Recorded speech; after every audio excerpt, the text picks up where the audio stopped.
Hello, and welcome to another exciting edition of the City Heresy DIY Electronic Dojo.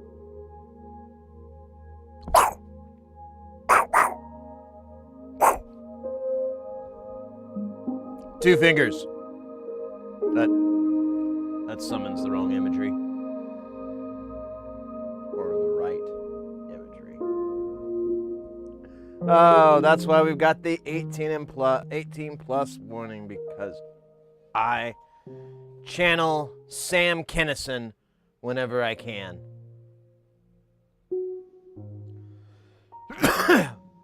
Unfortunately, Sam's brand of humor didn't really age very well, so I have to cut out a lot of it.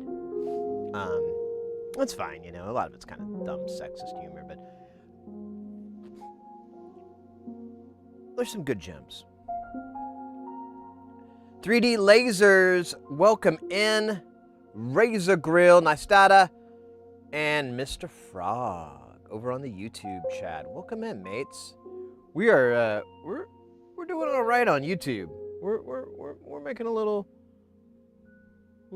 wiggling our noses in there. Getting a little nose wiggle. We what are we at here on the numbers here? We're at 881 subscribers. Shooting for 1K. Get 1K. The sky's the limits, my friends. And we're the other one is like 4,000 hours, but we're gonna hit that. I think we have like 200 left or something, like 250 left. But super cool, kind of neat. Rip, can't say. I know.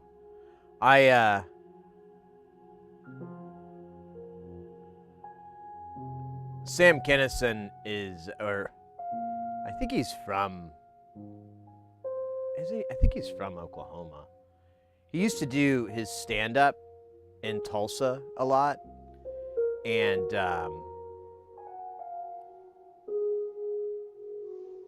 even though I was a little kid, I was a big fan, and I wanted to be a comedian too.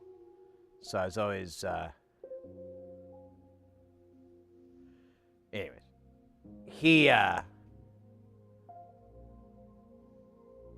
what was my point? I had a point, and then I was like dodging another point, and then I got to a point, and now I'm here. Oh well. The cardboard YouTube, that would be hilarious, right? Instead of the gold or platinum or whatever the fuck, I don't even know. One of those, I'll just get one in the mail and it'll be all smashed. It'll be like a fucking manila envelope that's been crumpled. Oh man, what would be more humiliating? It'd be like if the envelope had like repeatedly stamped not for trash or something like that.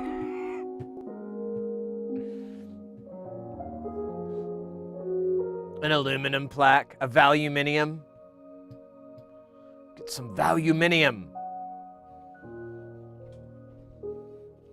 And there's this this guy here in Phoenix, and he's a home inspector, and he's made a lot of waves, and I'm torn with the guy. Personally, there's a side of me that really appreciates him calling out builders and improving, you know, in construction and making like homeowners and home buyers and people aware that, you know, this isn't supposed to be this way. You got this way. There's safety, there's health, there's danger, there's all these issues. I like that he brings those things up, but the dude's fucking like attitude is so annoying.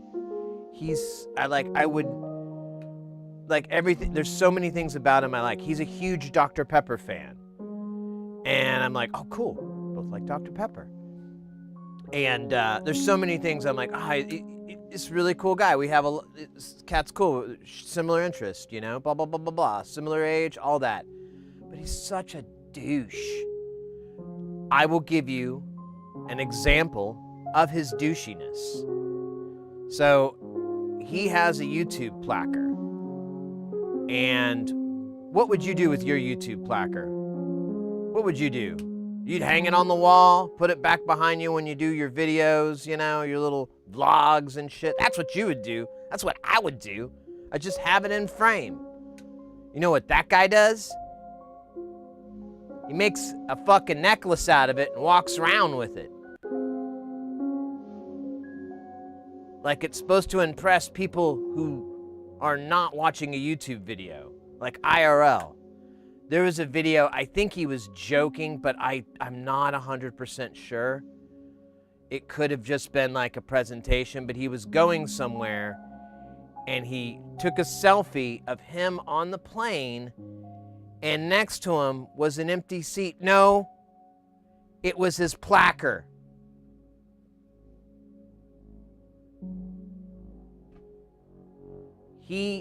That is an example of his douchiness. That is not all of it. There's so much more that you're just like, oh, dude. Ugh. Come on, bro. Have some fucking class. Come on, quit acting, And he keeps fighting it, you know, and it works against him, to be honest with you. Like, what he's trying to promote, like I said, I'm massively in favor of. I think it's super, super important that we have these kind of, we have these regulations, we have people, we have these inspectors, you know, that are actually really doing, like when I bought my house, I found out the guy that inspected it, I don't even know what the fuck he was doing. He missed so many things, and then he listed the weirdest crap. So anyways, it's an issue here in Arizona, and I imagine it's an issue throughout the world. But anyways,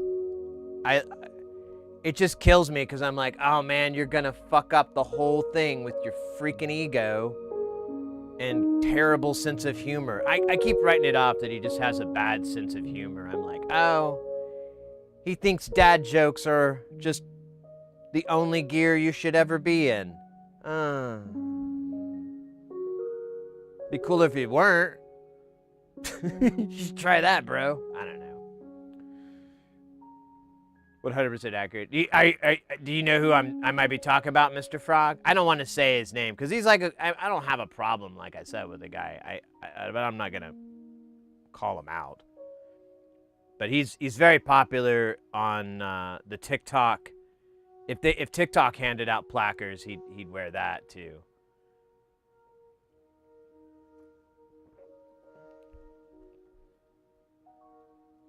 The only thing he hasn't done yet is when he gets into an argument with someone, I haven't heard him say, I have 1.5 million subscribers on. I haven't heard him say that yet. I'm pretty sure that will completely kill it for me. I'd be like, I can't. I gotta go, dude. Good luck with the inspections, man. Anyways. Got a new tool in the mail. What does it do, you ask? Well, it does a job. A very specific job. A blow job.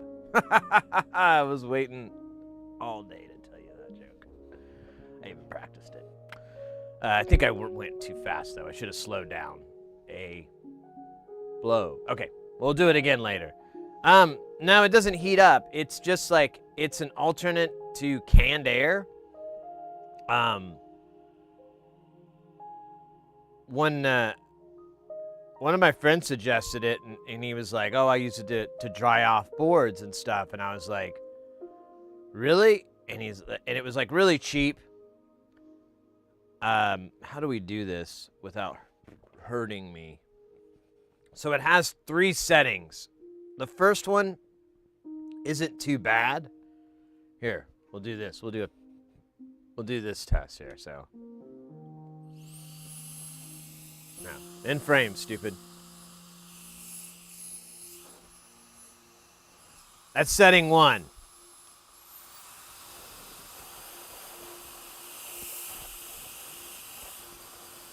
Deuce. And this actually, nah, I'm kidding. It does push a little bit of pressure though. Like if I can press it against something and it'll push. I can feel like pretty good resistance. It's got like 3 bars, so I can just do this all day. Ooh, that's right. And this is how I've been getting this. You noticed, I don't know if you noticed on the stream how my hair had so much more body and lift. Yeah, that's right. You put this on level 3. You try to work out those muscles.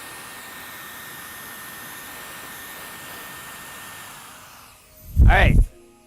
Now I look like an anime character. Excellent. It was exactly what I was going for. A hairdo that you could fucking skate off of.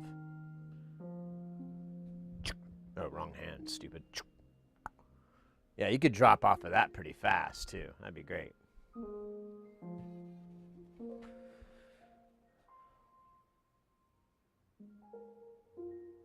Roomba filters? Yeah, I mean, I needed something to replace canned air. I have a compressor, but, bro, it's a lot of work. The compressor's a lot of work because I don't use it enough to like leave air in it, so I have to drain it every time, and it's like 100-gallon tank or something. I can't remember. It's a big ass tank. It might be a 150. I can't remember. It's a huge tank, so it takes like 10 minutes to bleed it just to, blow out an airbrush. So, burp, got this. So you have one of these too, Laser? I'm digging it. It has a bunch of other attachments. I think this one will feather your hair a little bit, And then this one,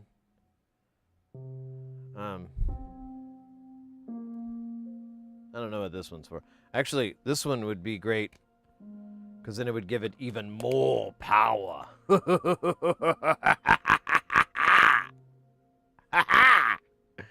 Actually, I kind of want to see what this... I haven't attached this at all. I blew out dust on my NAS and stuff. I don't know if I want to aim it in here. I could damage something. Now, let's see what this is like. Oh, wait. You got a long hold. Oh. Damn.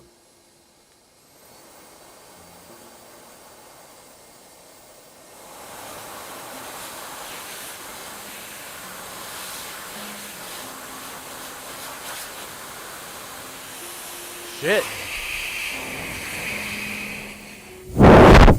Sorry.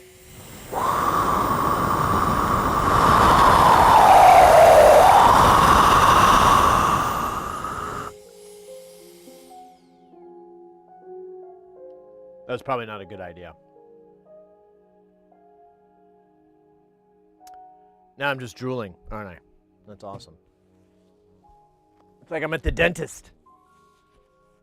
Ah, that was, this is the third coolest thing I've ever done in my life. Ah, at least. Could be number 2, I don't know. Sex was pretty cool.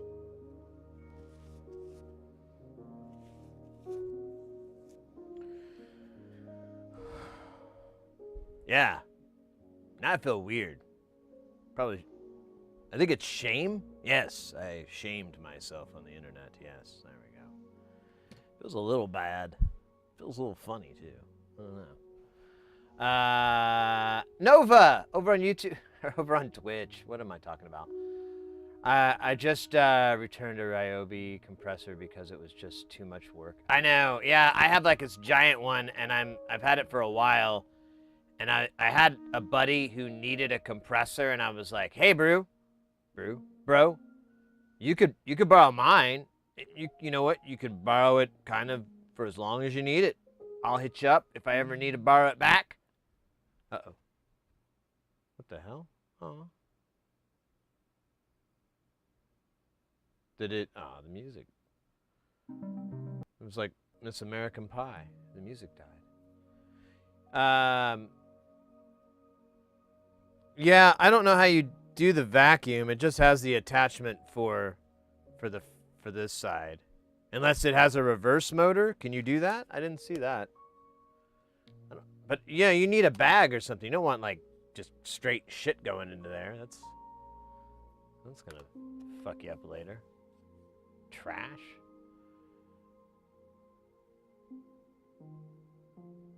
I don't even remember what brand this was. Oh my gosh, let me check. Amazon, tell me what I purchased in the previous times. This one... Yeah, it doesn't have a fucking name.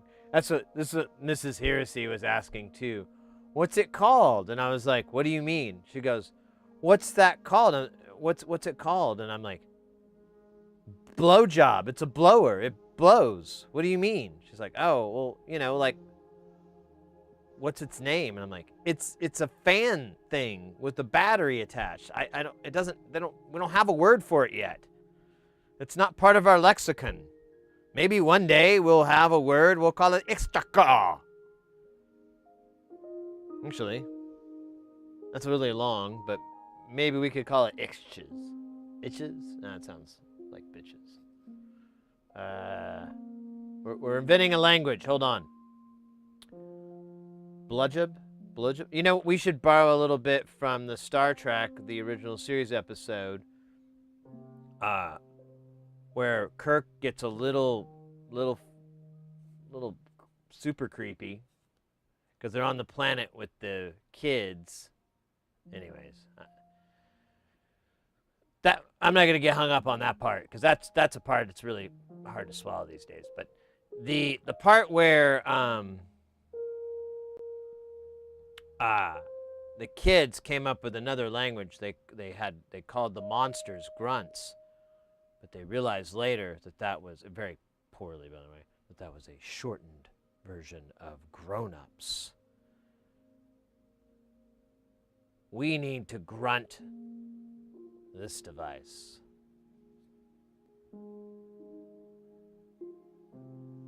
The bloge. Nah, that seems sexist. The blage. No, that seems ridiculous. Adam!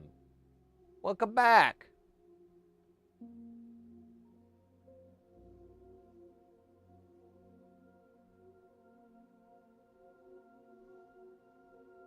Oh, mine doesn't have that feature. That'd be slick.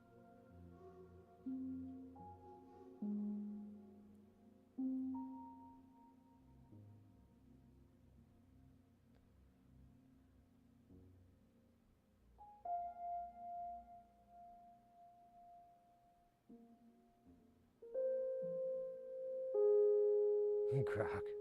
I think that one's taken.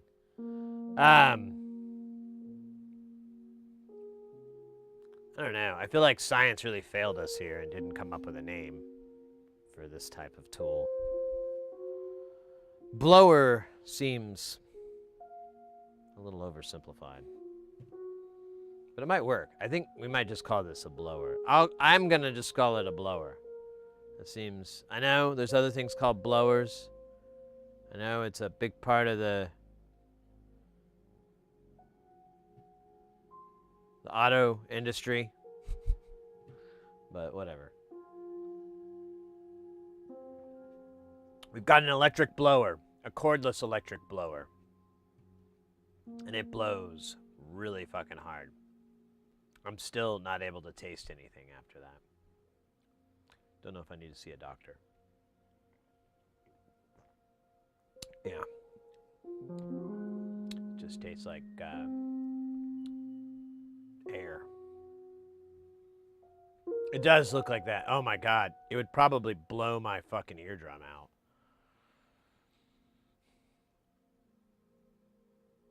I don't know what I don't have any tools here to measure PSI. Or, no, this wouldn't be PSI. This would be, shit. They measured it on the Mythbusters. Oh, I can't remember. It's been so long. Mythbusters taught me so much about science. And since its departure,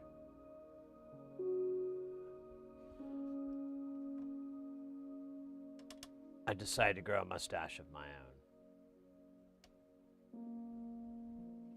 Become my own Jamie Heineman.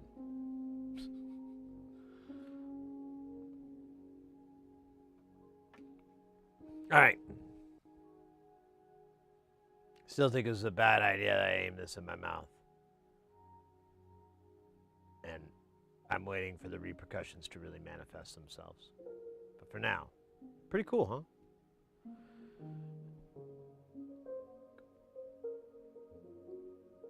Electric air duster, 120 meters. Oh yeah, that's probably what it is. What did mine say? Mine says 130,000 RPMs. Yours is like 3 million. Jesus Jones. I don't even know if that's real. Moves speed of up to 65 ms. And you were like 100. Wow, so yours is like twice as juicy. That's probably why it's a vacuum too. I don't know if I need something that juicy. This one's like pretty good.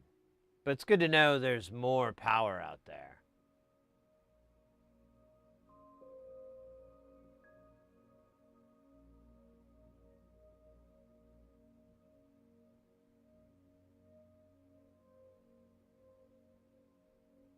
Yeah, I've been having that problem lately too, Adam Fighter. I've been drinking way more soda than I normally do. I kind of backslided a little bit on my 3 or 4 Dr. Peppers a week plan.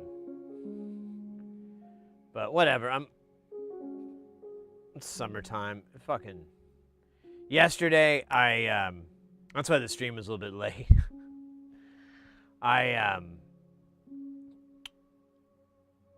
I was was working on video editing. I was editing videos and getting stuff fucking done. Oh shit! I paused. Run. And I got my buddy contacted me, and he's like, "Hey man, you want to go play some pinball tonight?"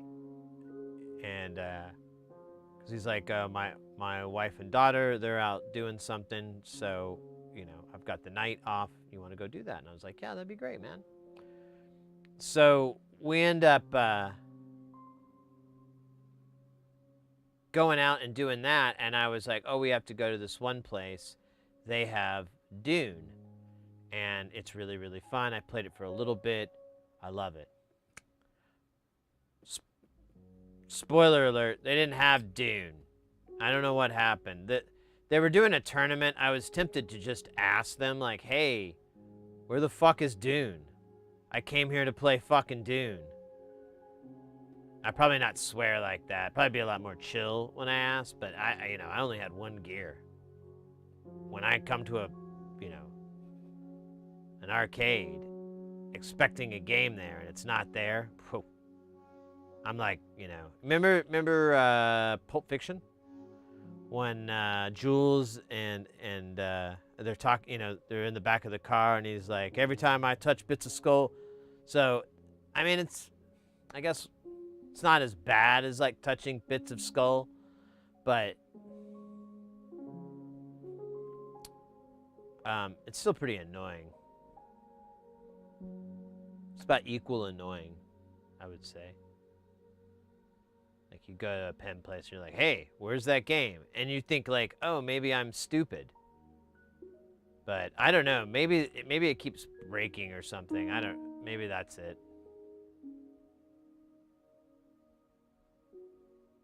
But either way, we didn't get to play Dune. I was kind of bummed out about it. They did get Charlie's Angels in there. That's an old 1978. I don't think it was an EM. I think it was solid state. But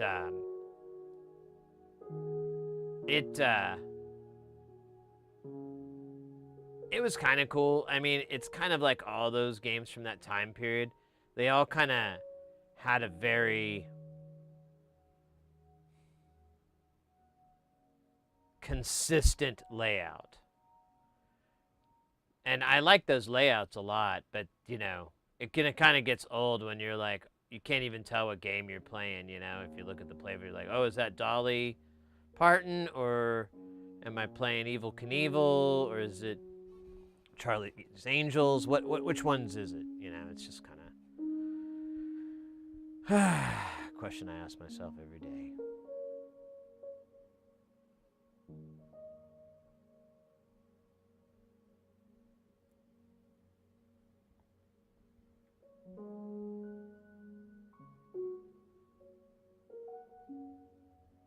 Well, Adam Fighter, technically my buddy lives as far away on the side of town as you can. Well, not really, but he lives pretty far. But he's willing to drive here because he has a pretty fun car to drive. But he's also a work buddy. Like, I work with this guy a lot. He's actually, so the guy that I went and played pinball with, he's the guy, and I brought it up to him right before I left, that I'm about doing a stream. I've been wanting to do like a mukbang or an eating stream, just something with him, because he's so fucking funny. He's such a funny guy. I recorded like a podcast with him, but I never put it out. But he's so fucking funny. He's just hilarious. And him and I are pretty funny together. Like, we kind of play off each other pretty well. And we came up with the idea like a week or so ago. The idea, hey, Addie, welcome in. Yeah, it was supposed to be like Black Sabbath's Iron Man. It was, I am SOLDERMAN. But we couldn't get the rights to it. So I just had to write it out. But I thought like you could hear the music. Anyways.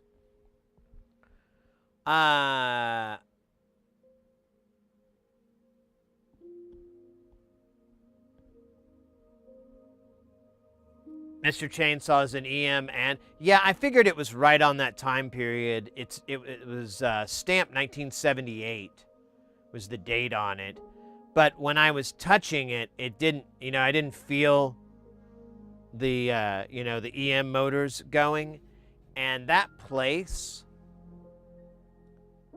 I don't think they touch any. I don't think I've ever seen them have an EM game. It's always a solid state. I think is as far back as they're gonna go, and it could just be a simple matter of maintenance. Since it's an arcade, you get hundreds of plays a day, and the machine is 50 years old. You're kind of asking a lot. Yeah, it was Gottlieb. It was one of those companies. They really held out for a while, thinking, oh, solid state is just. It's like that scene in Boogie Nights where Burt Reynolds just can't accept that they're going to make pornos on videotape. It's just like that, actually. That's strange. Anyways. Yeah, I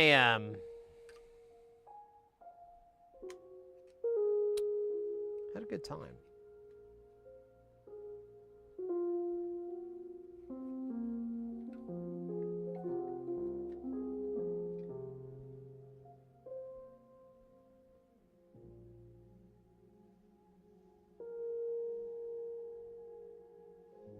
Oh yeah, anyways, I'm sorry. I'm all over the place.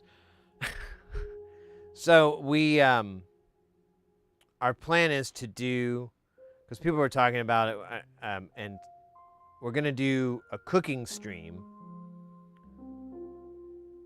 and with a bunch of cameras, so you can actually see what's going on. Try to make it like a cooking show as much as possible. But the problem is I'm not a very good cook. But my man, my boy is. I think I can say his name. My friend Jared is. So he's a really good cook, and he loves to eat, and he's hilarious. I mean, it's a win-win-win, right? It'd be fun as hell. So I brought that up to him right before we parted ways. I was like, oh yeah, blah, blah, blah. Do you want to do that? And he's like, oh, hell yeah. All right. I was like, I'm planning August-ish, so.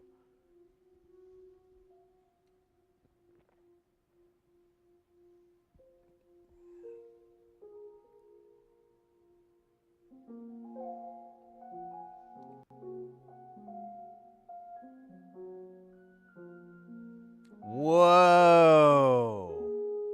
350 Charlie's Angels? That seems that wouldn't surprise me too much. They get a couple of pretty cool rare games, like you wouldn't really know until you look up on Internet Pinball and see, or the DB, and see that, oh, they only made 350 of these back in the 70s when they would make 17,000. Hot tub stream. Oh yeah, we did do that once when that was really popular. I don't know if I could still fit in my my wetsuit and snorkel gear though.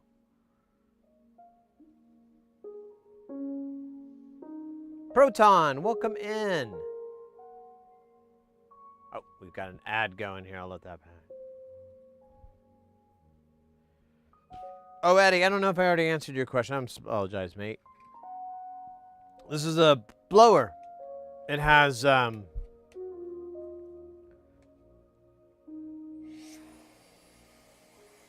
instead of compressed air. I wonder if I can.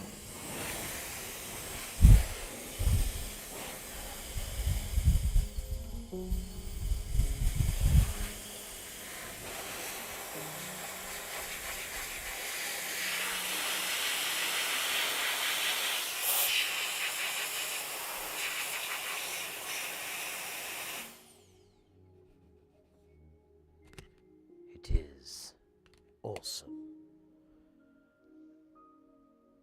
But I got this because I don't buy compressed air anymore, like canned air, and I kind of the only option I really have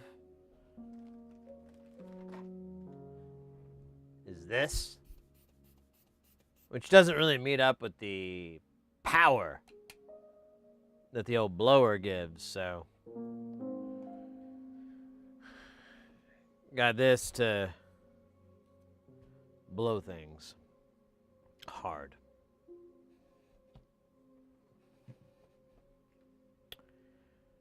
It's pretty cool.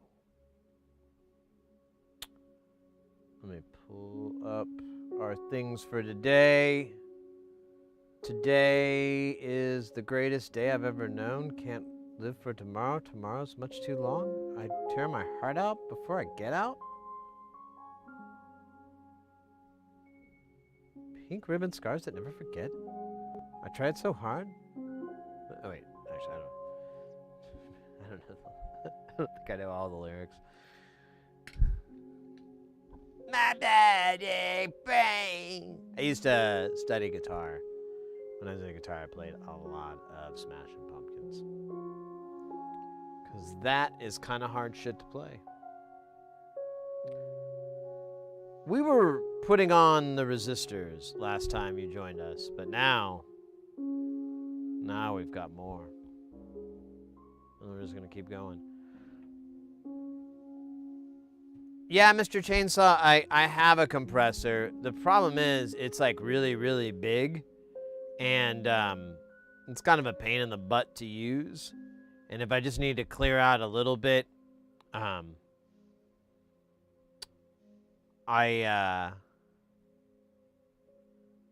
it's just like a 30-minute deal because it takes a while to fill the tank. And since it's such a large tank, you have to I think you have to get like a quarter full or half full at least to really get any air pressure. I could be wrong. And then after I've done it, I don't use it enough. And so I have to drain the tank, otherwise it condensates. Compressors are a great idea if you're planning to constantly do compressions.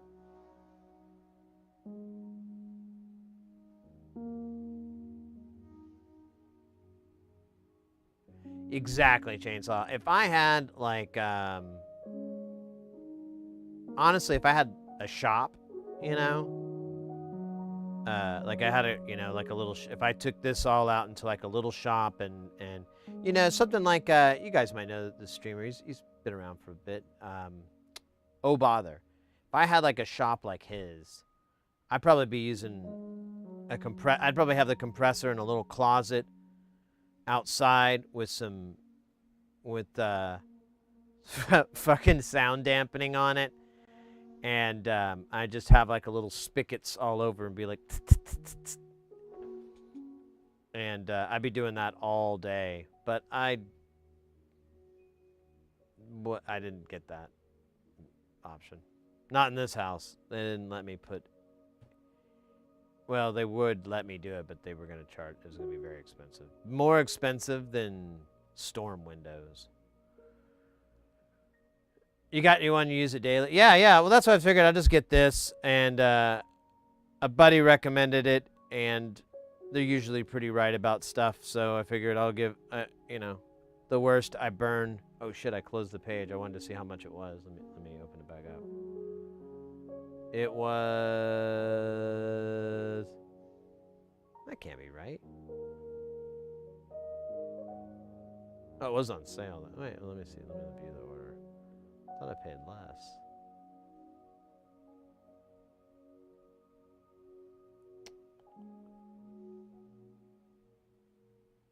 Where is my receipt? There it is. View invoice.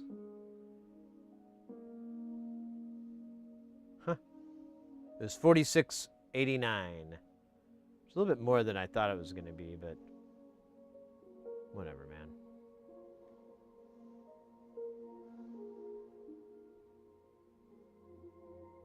Exactly, Black Cat. I just hated buying canned air. I hated throwing the trash away. I hated creating that waste.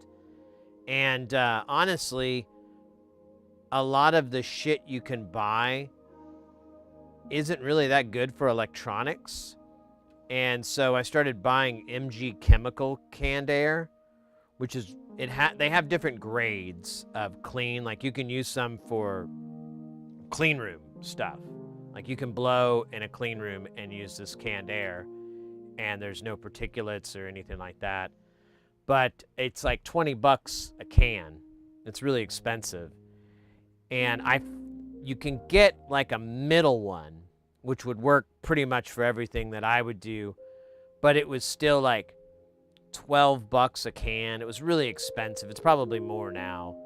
And so I just kind of quit doing it. I just tried to figure out other ways. I have like, I think I have one can of air, maybe not. I think I might have wasted that, but I did have like some with like a little bit left. And if I really needed it to get into a little tiny hole, or, I needed an extra push, I'd like go grab that and go, tss.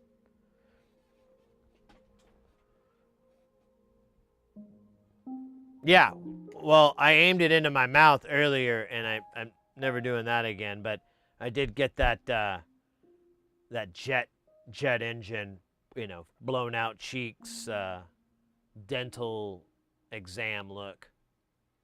I think everyone pretty much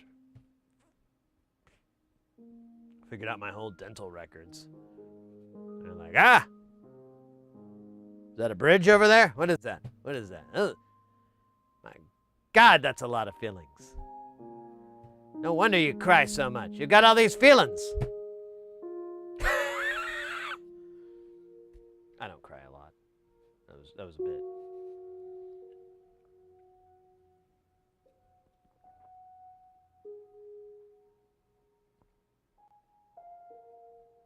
Yeah, exactly. And air compressors, they really only work for a finite amount of projects, and you can't really use it here too well if you don't want to have moisture. Since I live in Phoenix, I haven't really had that big of an issue with it, but I still, like I was saying earlier, I still have to drain that compressor all the time, and there's always water in it every time. So yeah, this was a little bit more expensive. I thought this was like $20, $40, but I mean, the battery alone. I think though, no, we still got a full battery. I thought we got it down to like 3 tips.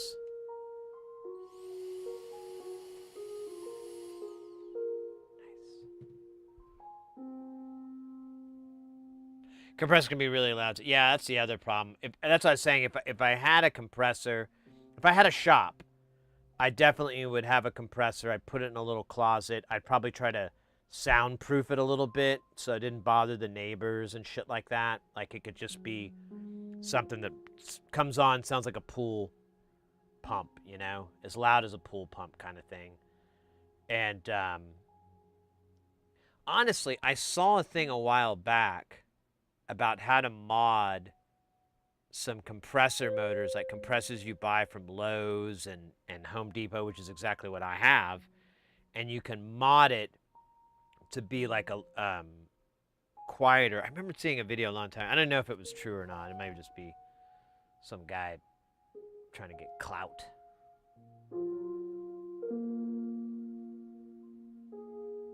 Oh, nice. $60.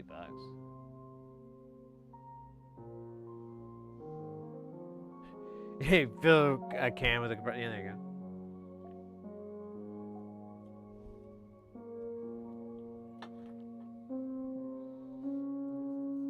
Well, hopefully, I like the little carrying case, but I'm like, this isn't conducive to my workflow. I may just do it like this, like leave it out with the tip on.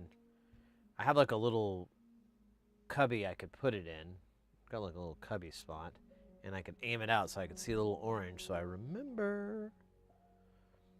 It's always a game of fighting my own stupidity. Yeah, let's do that. I don't think there's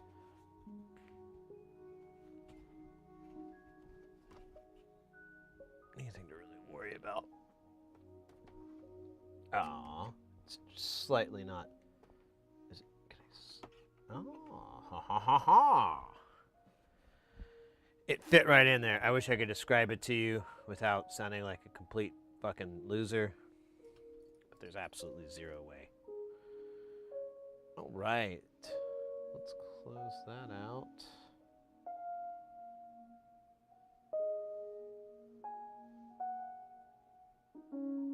And we were working on the number wang.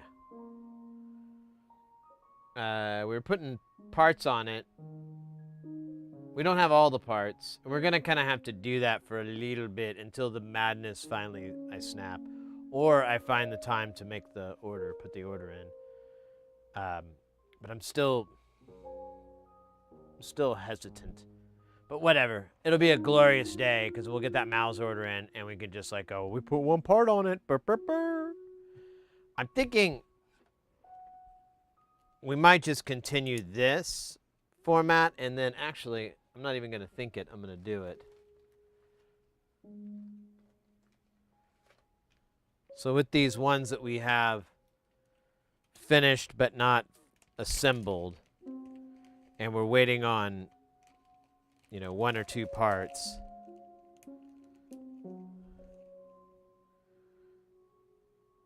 You know, I could actually write on here what I'm looking for.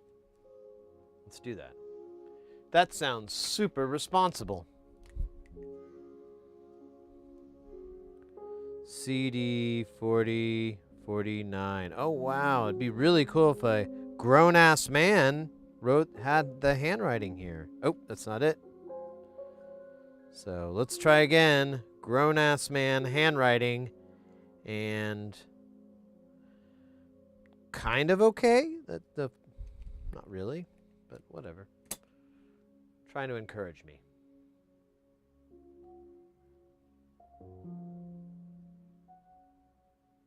Yeah, that's what I have, Black Cat. I have like a, I don't remember what size, but it's almost as tall. Well, it's not as tall as me. It's about, I think it's about 4 feet tall, and but it's as round as me, and I got it because I needed something that would provide a constant 90 psi, and I couldn't get any information on what kind of compressor tank ratio. I couldn't figure out what it was, so I just decided to go big, and rather than suffer the consequences of just trying to eke in, and it worked out. But it's I don't need it anymore. I used it for a vacuum chuck for a man. Why are words hard today? I think it's because my shoulder is honestly on fire. I slept wrong or something, and it's distracting. So I had a vacuum chuck for a CNC mill, and the way that it did the vacuum was, I think I'm gonna mess up the word, but it's the Bernoulli, I think Bernoulli, yeah, whatever. It's a trick where you create a vacuum by changing the pressure really fast, and the compressed air would do it fast enough. I think it's Bernoulli. It's like Italian French sounding. But if you change the air really fast, it creates, with air pressure, you can create a vacuum. And here, I'll look it up.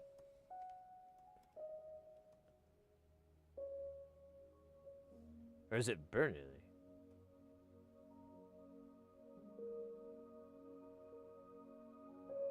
Yeah, Bernoulli. The Bernoulli effect. I don't know why I thought it started with a V.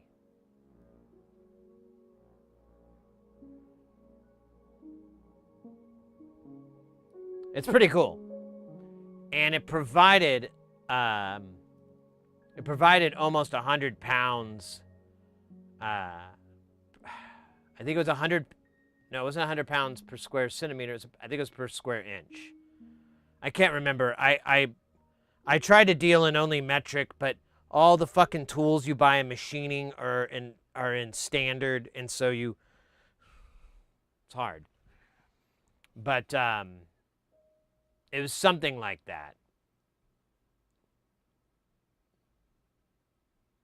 Just like your carburetor. Yeah, there you go.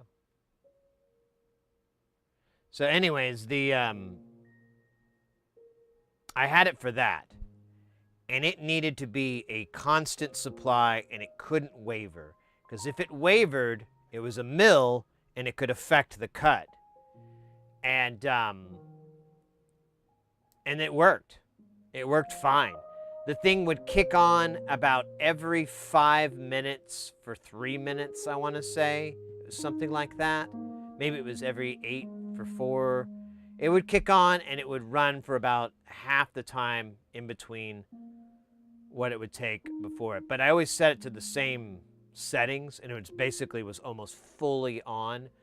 The truck itself was right at its maximum, because I was like, well, I need 90 psi, or I need whatever. I need it to be 90 pounds. So, because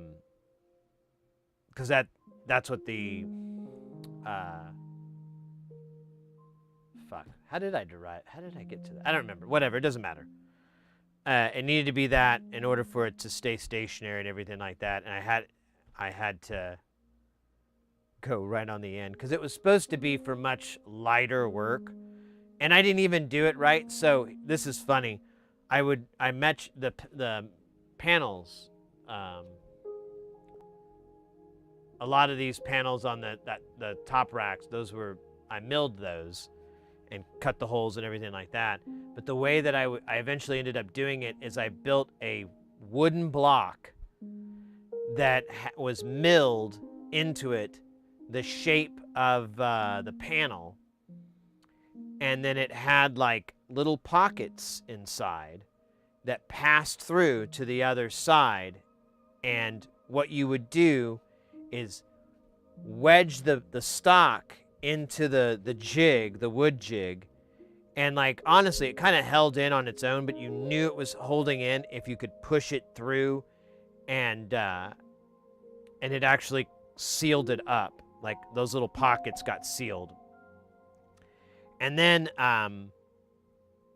you take it and put it on the vacuum chuck, and then zero it out, and then mill it, and it worked. But like when you went to go cut the holes, if the holes were over the vacuum points, it would lose suction and fail. And so you had to not cut those holes, or I tried a bunch of different methods. Like I put tape over it and things like that, but I'd cut it, and I'd leave like 1/10 of a millimeter. I'd leave like just a tiny bit, and it was just enough to where it wouldn't perforate, so the air wouldn't pull through. But sometimes it would, so you just like get it, and all of a sudden it would just suck down the little circle, and you're like, oops. And then it would fall off and make these horrible mill death noises. Those were good days. Why did we get on the topic? Oh yes, something about adult attention deficit disorder. It's not important. What is important is that it's Bernoulli, not Vernouilly, like I thought. All right, mates. We've got, according to this piece of paper that I'm staring at. Here, you can stare at it too. Check it out. It's pretty cool. Look at that shit. All we got to do is, I think we put that 1K on there, actually. Did we do the, I don't know if we did the 10K, actually. Okay, so we got 10 and 100. We did these guys. And that guy, that's right. But we didn't do this guy. And then we got 11 of these guys.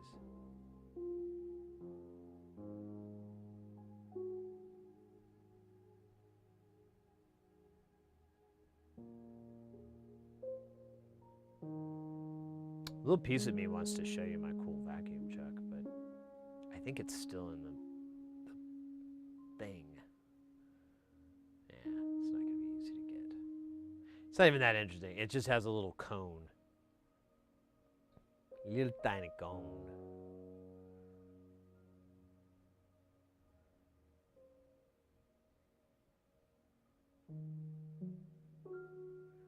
A little tiny cone. Oh, man. All right. No sense in dilly-dilling. That's for dilly-dalliers. I'm just raising my hand so the teacher can know.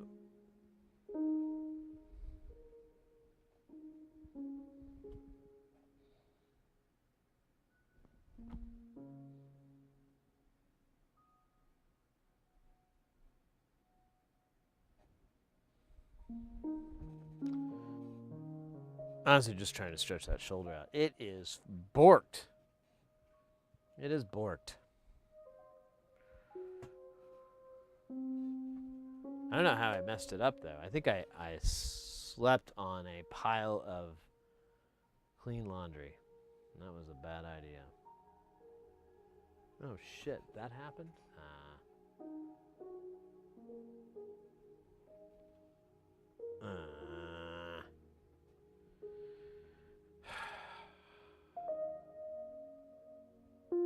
Crackdown City YouTuber made near vertical plasma cutter. He had an ingenious way of using magnets to hold on the parts, but ran into a problem where the plasma jet was affected by the magnet. Yeah, I was gonna say, isn't plasma? Isn't there something that uses magnetic fields to manipulate plasma? That's not what they're doing at CERN. Oh man, my little green screen. Oh well, there's your problem, Sid.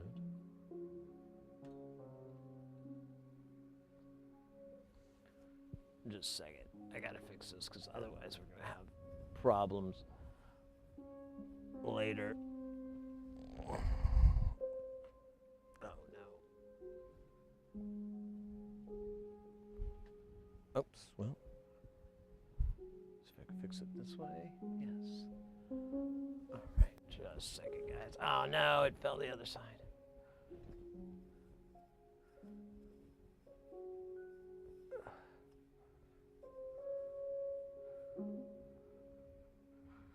Oh, maybe I should do this the easy way.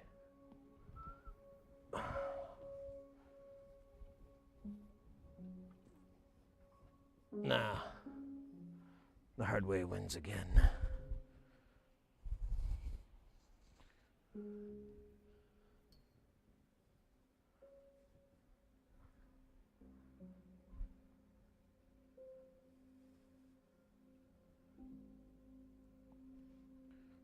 Just a second, mates. I apologize. Our set is in the neighborhood of $50 to $80. So, you know.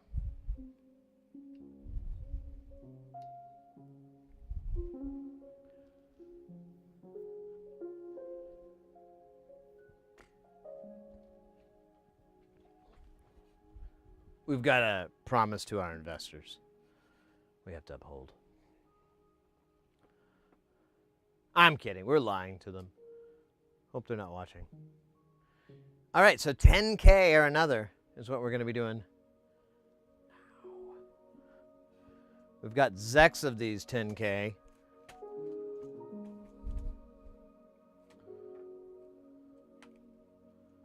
Oh. There's 1, 2, 3, 4, 5. All right. Oh, man.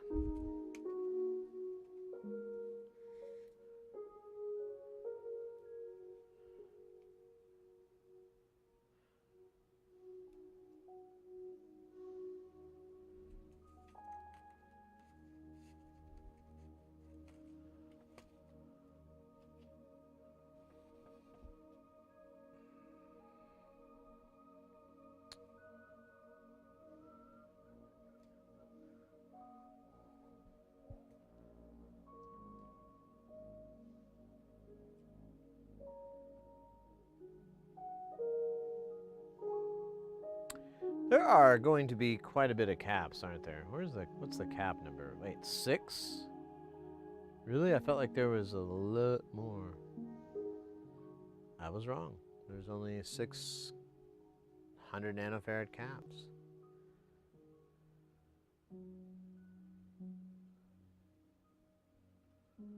All right.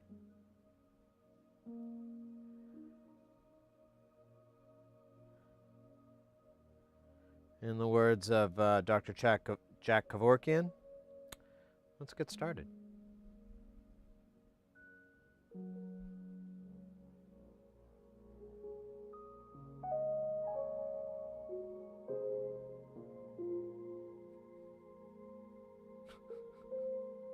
Should just come up with a bunch of those.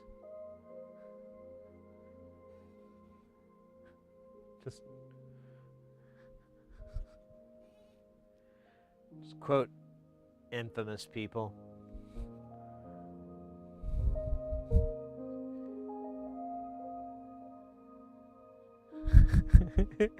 That would actually make it a non sequitur. Yeah, that's my kind of joke. Well, in the words of Robert E. Lee, fuck.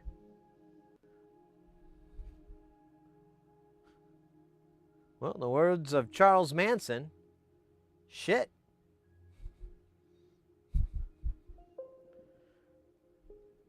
Is that my car?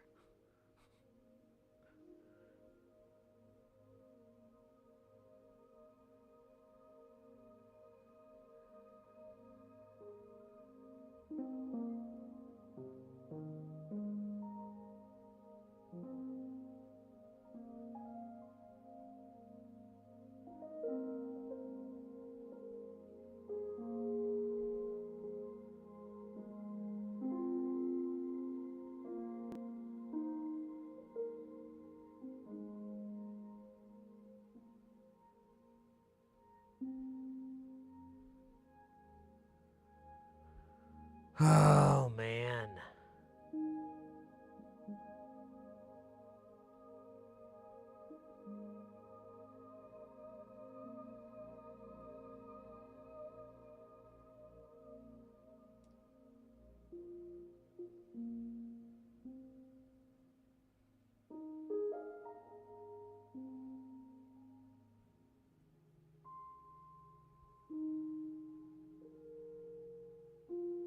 Okay, either I can't count, and these are sad facts that I have to deal with constantly, or I can't read. Now, there is a third option, but it can't be true. SOLDERMAN. Yeah, man. Actually, it was supposed to be, I keep telling people this, it's supposed to be like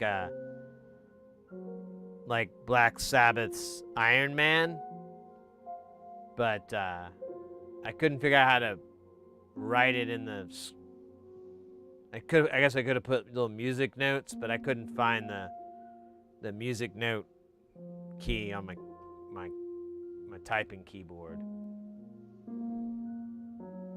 And I was like, well, real players will know what I'm talking about, and the rest are just hustlers. So, welcome in, player. Welcome in, player.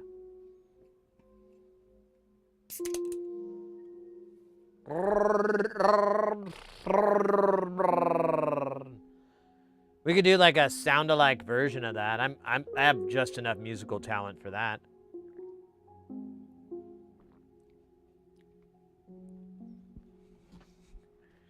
You could just do it all in minor.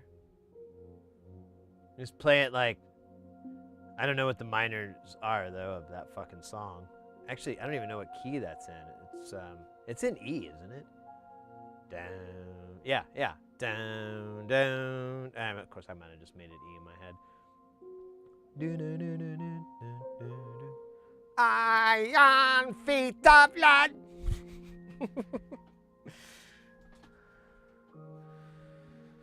Oh, Ozzy, you are the man. Playing music in my head. Nobody bought him. He just stares at his balls. We have to keep going because it has to be a sound alike. We just have to add like extra bars. Really keep ourselves legally protected from Sharon. We don't want to be on the end of that legal stick. She's on The View, man. Can't compete with that jury pool. The View. Everybody that's watching The View is eligible for jury duty. Think about it. That's their primary audience. Those are primary jury duty people. It's crazy. Oh my gosh. I'm sorry I keep whining about my shoulder. It wasn't so bad when I first got up, but I think it's this fucking chair. I think this chair. I gotta get a new chair. Gotta get a new desk. Gotta get a new back, new chair, new desk. Penis works still. Good. New eyes. Hey, you know what? While we're at it, let's get the old ticker working. So, new heart. Mine's a little weird, so I just want to get a different one. I don't know how much that's gonna run me. We might shave that part off first. We gotta trim some fat. Trim it from the cardiovascular area. Russ repairs. Welcome in, mate. We're I'm gonna dab. I'm just being lazy from the moment I got here, sitting all alone.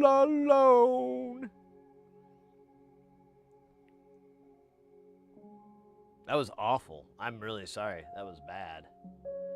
I thought it was gonna be cool. I was way the fuck off. What's worse is that I kept going even though I knew it was bad. It was like, well, maybe it'll get funnier. And it didn't. So, my apologies.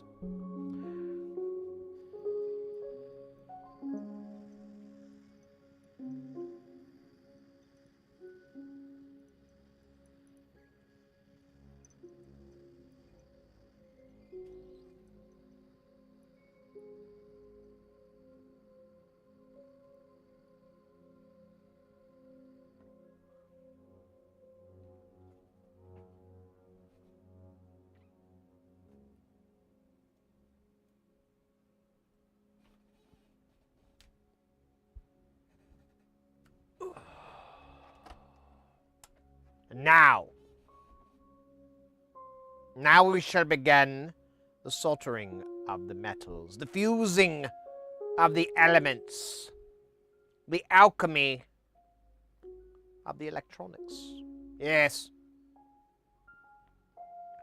We will turn lead into dope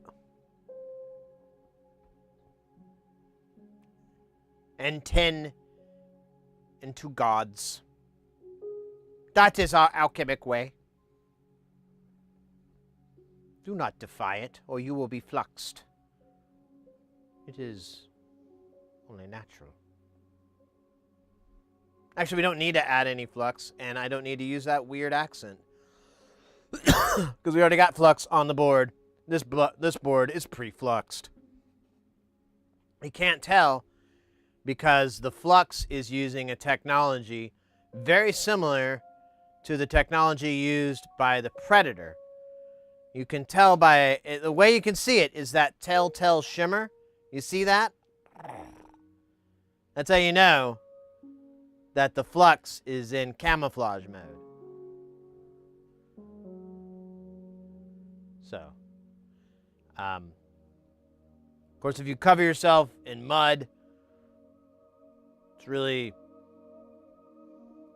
going to be hard for it to find you. Although, I'm pretty sure they tested that on Mythbusters, and they found you just made the mud warm with your stupid fat body.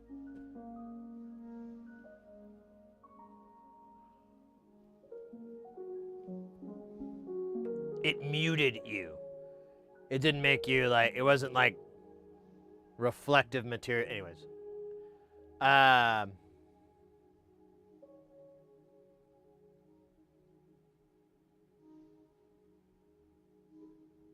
was waiting for a toilet to fall before coming here.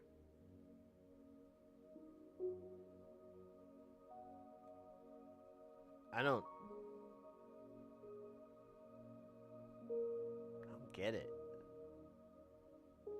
Hey Sid, you ever wondered while watching the Terminator, how would anyone ever let that happen?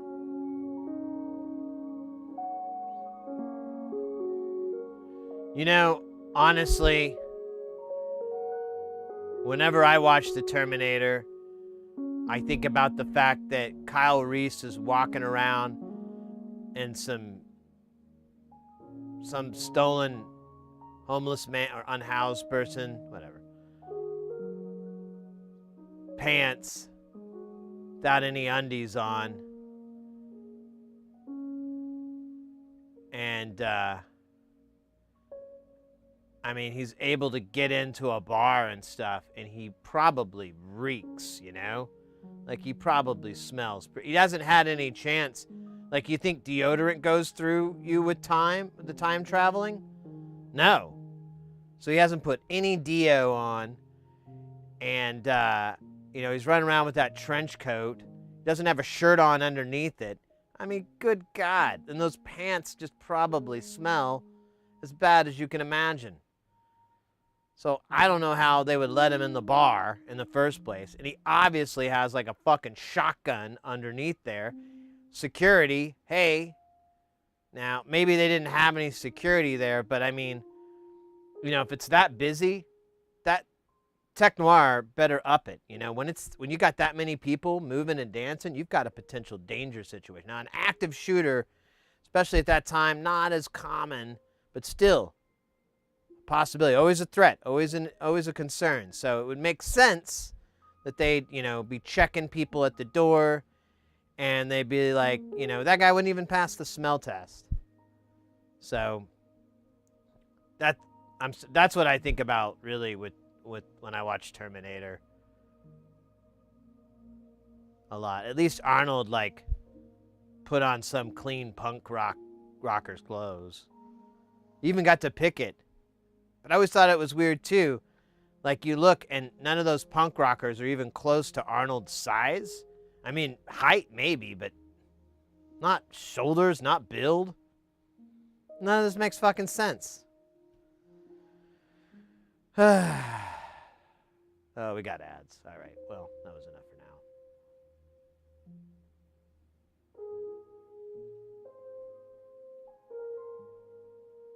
Hey, Dave, welcome in.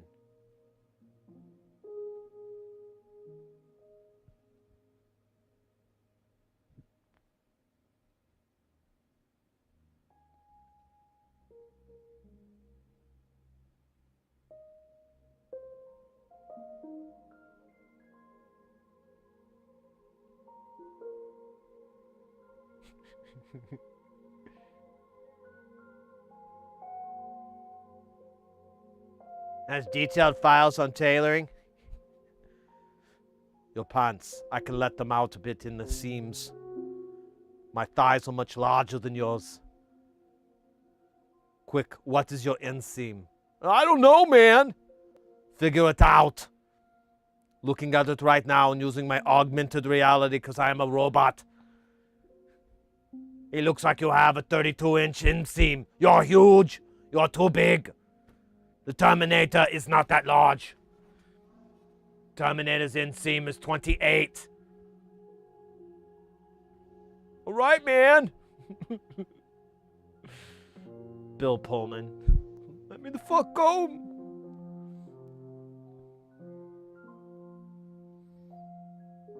Need your inseam. Your clothes. Your inseam. and your motorcycle.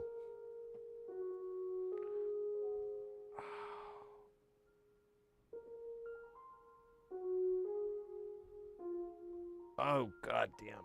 Sorry. I thought the dab would fix everything. It doesn't really, actually, because it's not enough. It's never enough. Your shirt size. I need it. What size collar do you have? On the shirt. Are you a large? Extra large?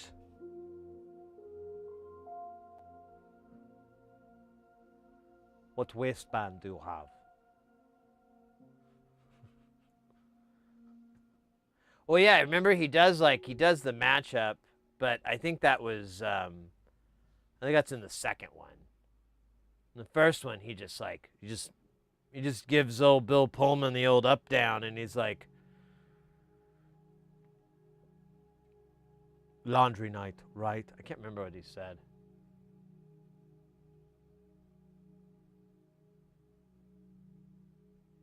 Are you talking about the dabs I'm thinking of?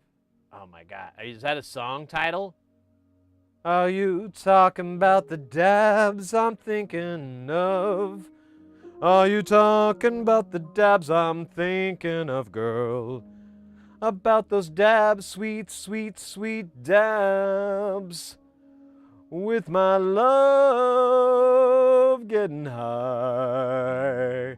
Squirming around 'cause I think there's bugs in my mind. Too much, too much, too much, too much.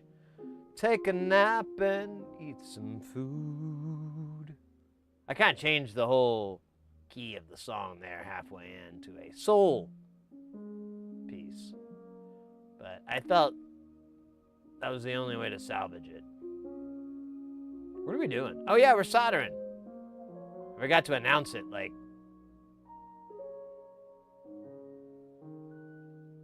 it's something that only happens for 5 minutes on this thing. You know, I honestly have been editing videos. I've been making a bunch of videos and stuff of just the soldering. Like I don't think I did one for this one. If I did, I'm not going to finish it because it's too confusing how the numbers don't match. But if you edit out all the blah, blah, blah, blah, blah, it actually is like well over an hour of just, and you really edit it out. Like it's just this, it's all the activity that happens under the iron. So it's just soldering. On average, per module, well, I guess not. I would say about 40, well, no, I did have one that was like 20, or no, it's like 32 minutes. So somewhere between 30 minutes and an hour of just nonstop soldering. It doesn't include the component placement time. Sometimes it does, so maybe that's how I get an hour, is the placement. But, you know, for all of me, because I think I'm the only one that's really worried about this stuff.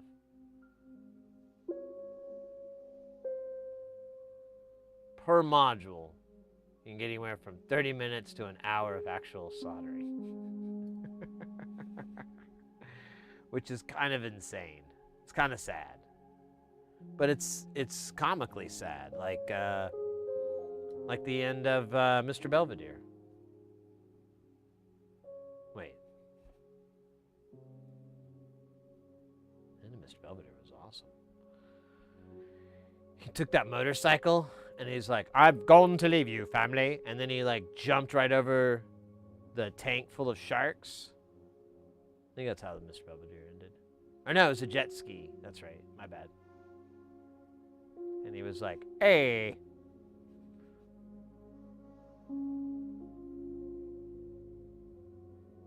Yeah, exactly, 3D laser. He probably had like a film of filth that did not transfer with him because it was inorganic.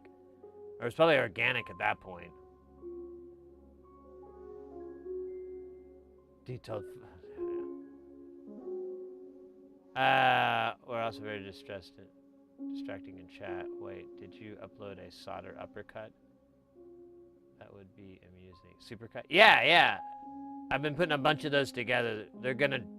One's gonna drop Monday, and then I've got more. I almost finished one yesterday of another one. I'm like 85% done. And I'm just trying to clear off this hard drive because I have all these like deals, and I'm like, well, here, why don't I make a big pile of this content so I just have it ready, and I can do whatever the fuck with it, and then I can clear out and finish up. I was gonna film it yesterday. I have one video. I've been really excited, but I've spent way too long like overthinking it. I'm not even improving it by overthinking it, so I'm just like, I need to do it. But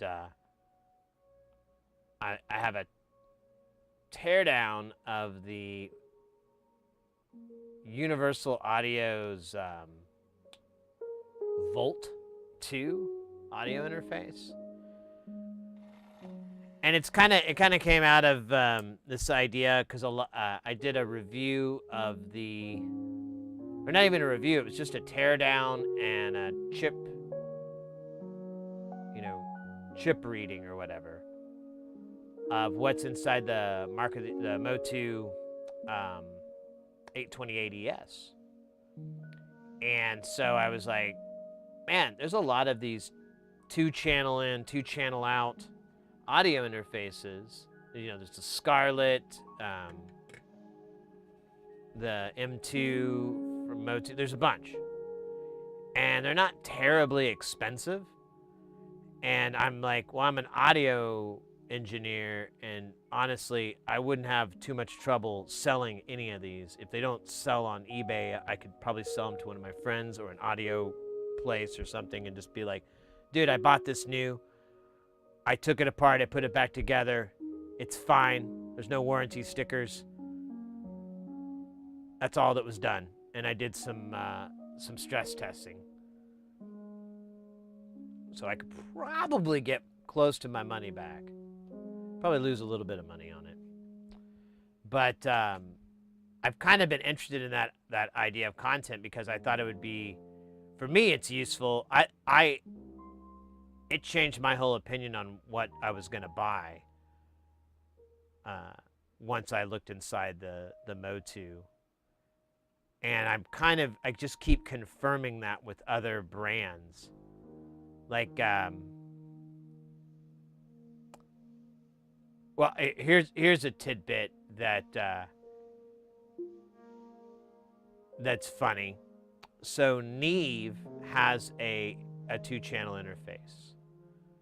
And it's like, I think it's like $1,000 or $1,200. It's somewhere in that range. It's pretty pricey for a 2-channel. And it's just a regular 2-box thing. It's pretty identical to all the other ones that are out there.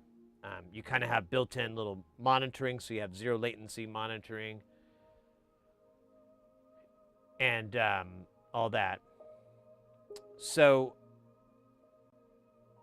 the UA and the Neve, I'm sorry, that's not right.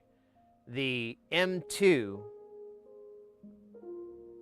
and the Neve share, I don't think it's the exact same ADC DAC chip, but it's from the same family, and it's these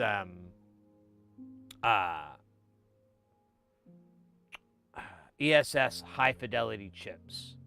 So they're like the nicest ones they make, I believe. They're really, really pricey, and according to the Neve page, they're very difficult to work with. But I don't know what the fuck that meant. But that's what's in both of those things. So the other thing that's really big that the Neve has that the M2 doesn't is those giant fucking transformers on the mic line. I think it's a mic line transformer. It's a mic transformer or something like that. And that's a big thing with Neve is those transformers. So if you care about that kind of stuff a lot, if your audio demands that kind of thing, then go for it. But you could get a Motu and you'd have the same quality, which is pretty funny.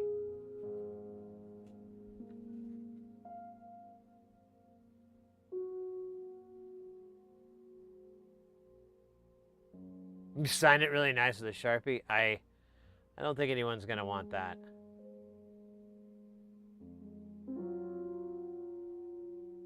All else is I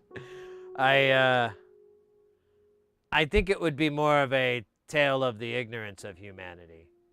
The robot overlords would look back and go, "Well, here's your problem. Look, they created a thing where people can do it, and then they get on there, and other people are like, hey, you know, that's so dumb. No wonder they ate themselves to death. Stupid humans." I bet one of these guys suggested doing it, and they're like, okay. Yeah. I think that would be the Saturday Night Live version of it.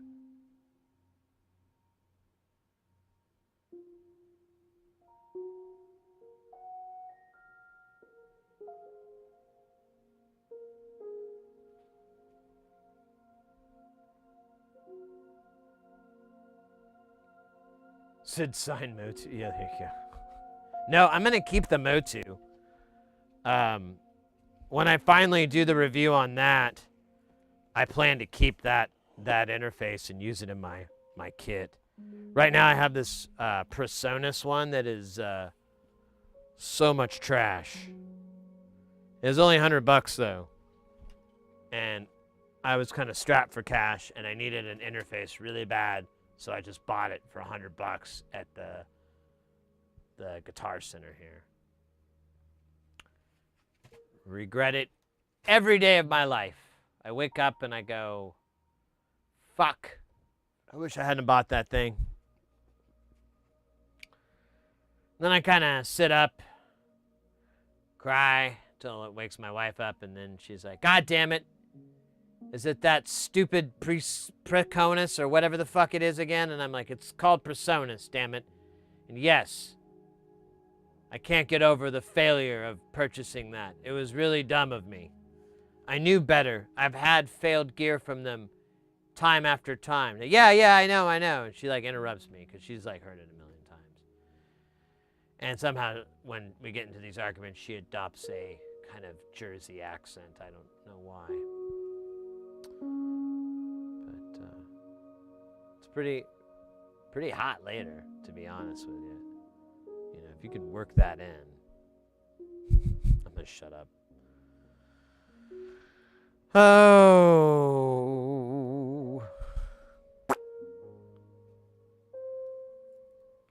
I used a Sound Blaster Live card for capture for a long time.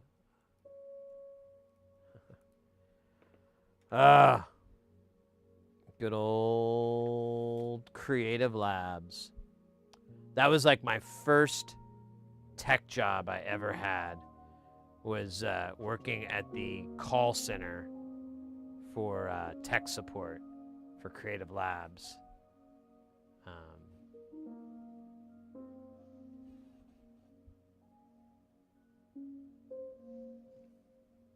I think I was like 21 or something. It was good times. 10, 11. All right. Yeah, it was fun. That's where I met a lot of really cool cats when I worked there, and some of those people I still talk to, but or talk to. That sounds weird. I still stay in touch with. There you go. Yeah. So it's a Singaporean company, and the owner's nephew, or it was something like that, or cousin, I don't know exactly. He went to college at Oklahoma State University. And he really liked it there, and he didn't want to go back. It's kind of the lore. I don't know how much truth there is to it, but he convinced them that the the tech support office should be in Stillwater, Oklahoma. And honestly, there's no arguments against it. It was cheaper, cheaper, cheaper, cheaper, cheaper. So the tech support office was in this like long dead shopping center, and like there was nothing else in the shopping center except this like restaurant that was kind of island, so it wasn't part of the whole shopping center facade. And the Creative Labs tech support office was inside what was obviously used to be a grocery store. And because you'd have these big pillars and stuff in the middle, and I think we still had like markings where the coolers would have been for the aisles. I think that's where like the PC tech support was, or video card support. I can't remember.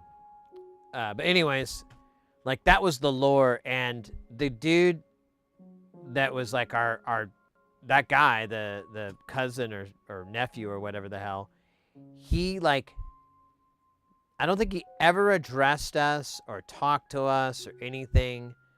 And all from what I was told, all he did was like play with 486 machines, and he had like a whole office filled with a bunch of 486s. And I think he was trying, like I don't know, I think it was a joke. Now that I think about it, I think they were kidding. But they were claiming that he was trying to build like some sort of Beowulf machine out of 486s. And that was like cluster computing back then. And honestly, I was like, and he would write little silly games and programs all the time for the 486. Like just, just loved being a coding kind of nerd, and didn't, was making money, could just focus on that. I think he was living the true American dream. Come over, go to college, then have your uncle make you in charge of the tech support office in that same college town, so you continue going to that restaurant you like so damn much. That's only in that small town. I think it's what they thought about when they were coming in the boat on Ellis Isle. They're like, man, I hope my uncle can land me a job in tech. Anyways, that sounded a little bit cynical. Hey, Go Fast, welcome in.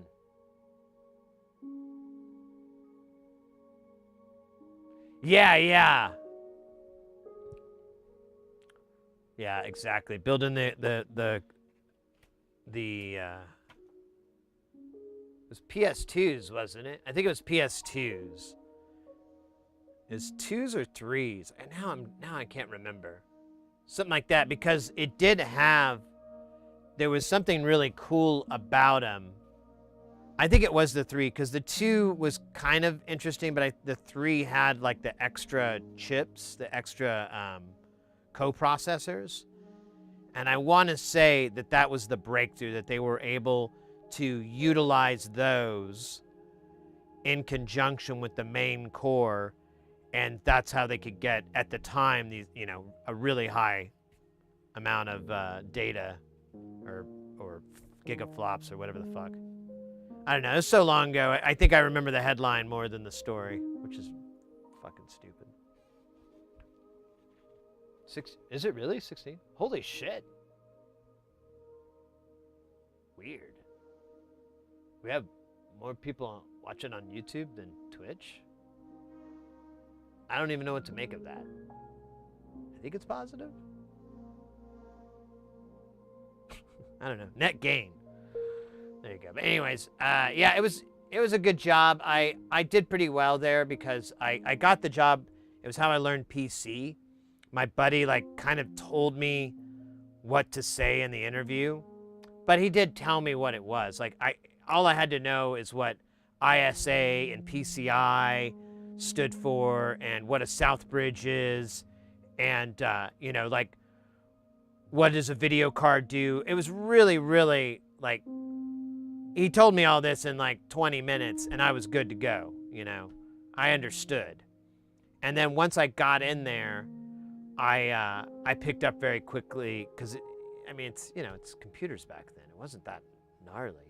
It was a little bit loreish because you didn't have the internet as much, and we still did. But this is like, when was this? Was this 2001? I think it's when I was working there. Something like that.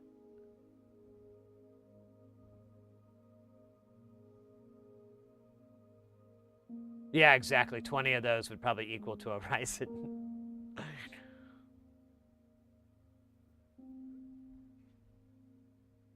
All right.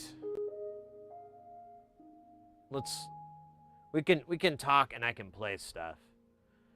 And I've been rewatching some of the streams and I'm like, bro, I keep yelling at the screen. You can talk and move.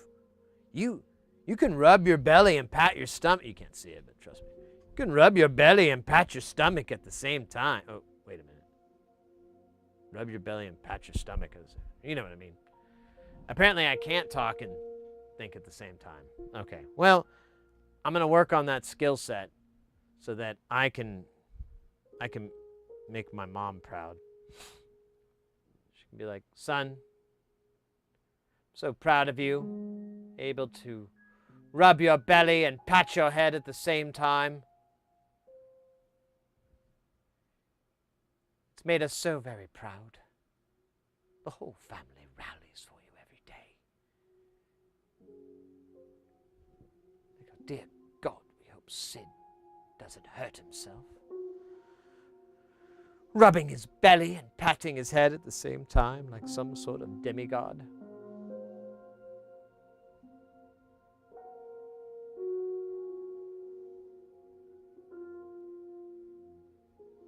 Oh, Scheisse 9.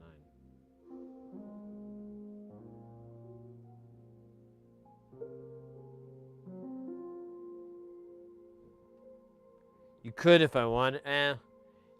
Honestly, I don't. I've brought this up many times. I'll go again, but I'm constantly reminded of a scene from the television show Married with Children, and it just sticks in my head because it is pretty dead on poignant, and I feel like it's some of the best writing ever. So basically, the setup is that,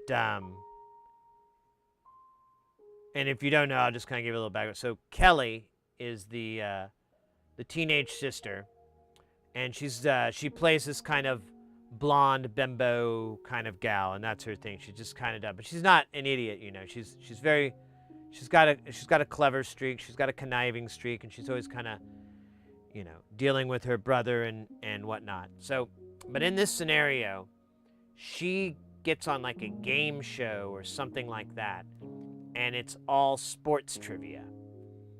So what they do is they have the brother, Bud, tutor her, because he's the opposite, he's real smart and everything, in sports, so that she can win this thing. And so anyways, they kind of cut away to this montage of him studying with her, I want to say, and then like later it shows the mother and the son and the daughter, and they're like, oh right, oh hey, Worm628 with that sub over on YouTube, welcome in. And anyways, they're going through the whole deal, and Kelly, she knows football. They're like, she's describing calls and plays and all this, and I remember she was interpreting the refs, symbols and all this. So, anyways, like the mom and the son like kind of walk off a little bit away from Kelly, the daughter, and they're like, the daughter or the mom's like, oh wow, Bud, this might actually work, and he goes, well, there's something you got to understand, Mom. When you pour a gallon of knowledge into a shot glass size of a brain, you're going to spill a little bit. And then right on comedic cue, the doorbell rings, and she just goes, what was that? And then the neighbor comes in. Neighbor goes, "Who's that?" And they're like, "Don't worry, Kelly." And that's the bit, that's the joke. But it's the line of, when you pour a gallon of knowledge into a shot glass of a brain. That line, I'm like, ouch. I feel that one. Ugh. Yeah, feel that one pretty good. Good job, Married with Children. Hey, Lawn Dog, over on the YouTube, welcome in. Hey, does anyone remember 3D Effects Voodoo cards? The Quake. Yeah. When I worked there, Creative had an OEM 3D Effects Voodoo card. We played with it. It was pretty cool, I remember.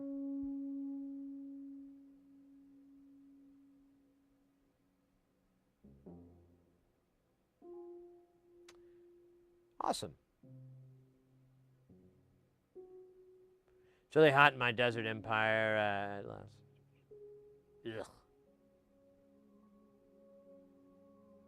Lawn Dog over on the YouTube, that is roll. We're kicking it at 81 right now. I'm thinking I think it's like, it's not miserable out. Yeah, it's 95 out right now. I think we have a little bit of stormy weather. That was cringe. But I don't care. Stormy weather versus 1 billion bears. A billion bears? I'm sorry. That went too far.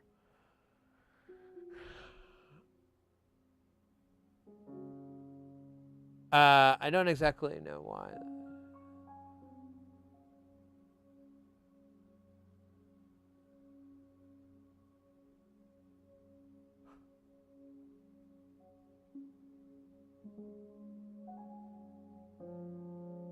It's cooled off up in mid. Oh, nice.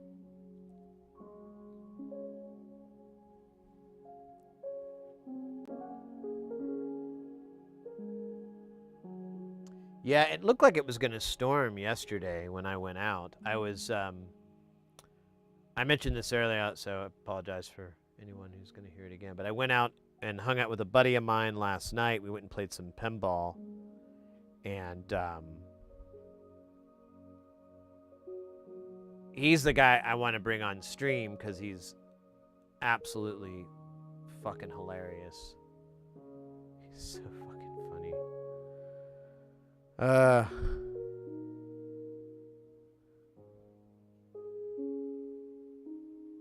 only thing I worry about, though, if I have him on for a cooking and eating stream, and we do that, I don't know. It might be still funny, but kind of the humor is him just interacting with people, because he kind of doesn't have a filter. He's not rude, per se. It's more like he has no shame, you know? Like, he'll ask really stupid, well, not stupid, but I don't know. He'll ask a question that I would normally be too shy to ask. Be like, I'm going to look it up on Google or something. Not him. Brave. So, I don't know. Anyways, that was off the topic. I just, since we hung out last night, now I'm thinking about how I can incorporate that into next month's streamings.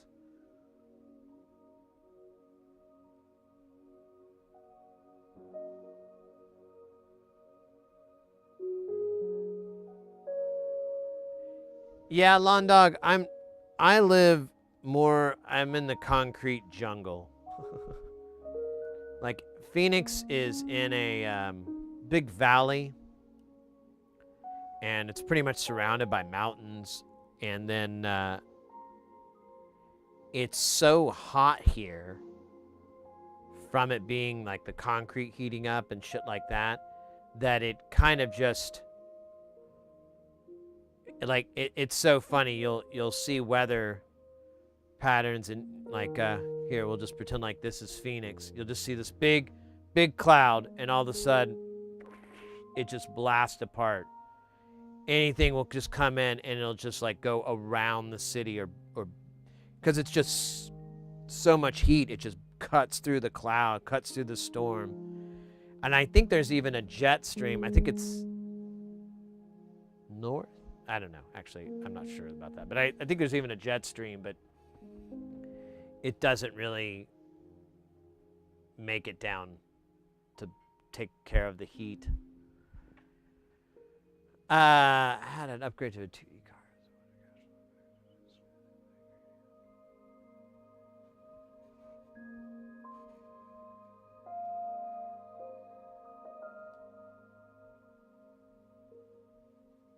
No, weird.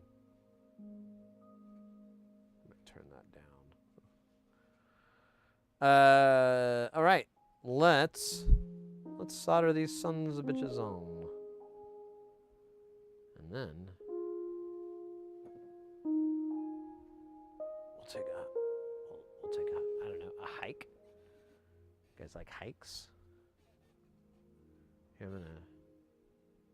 That thing looks dead, dude. I'm just gonna do this.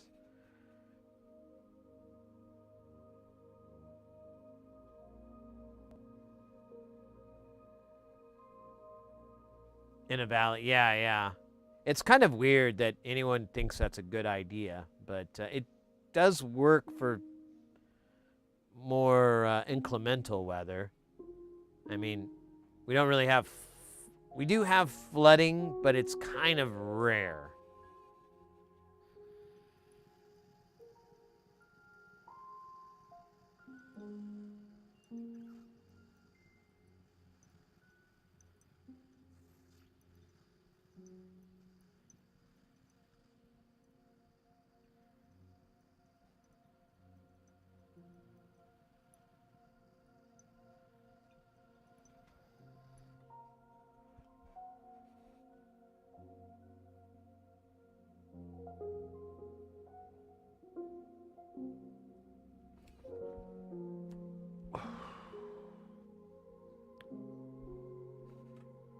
Yeah, my family's from Oklahoma, and I'm always wanting to get my mom to move out and everything, and she'll complain about the weather, and I'm like, yeah,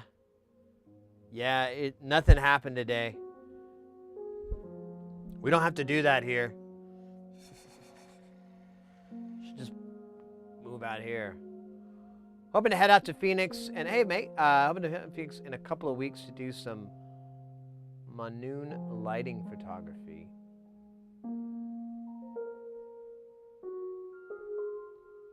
Manoon, what is that? What is that word? I look it up on the internet to make it easier for me. Let's see, it's one N and then tools.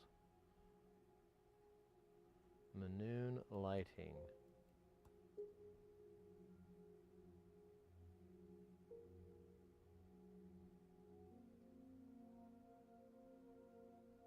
That doesn't come up. What is that? Monsoon. Oh. God damn it. I should have figured that one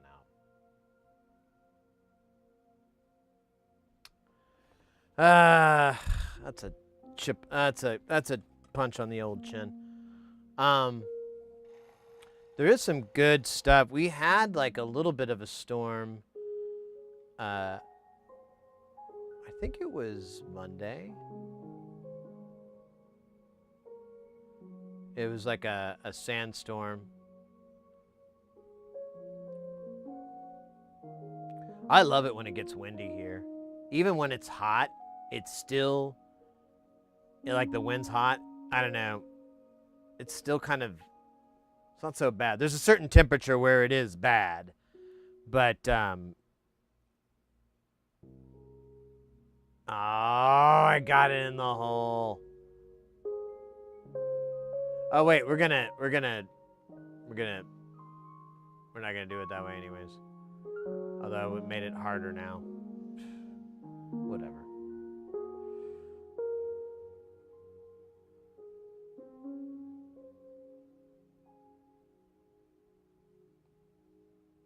Yeah, there's some great photos of like big dust storms coming in.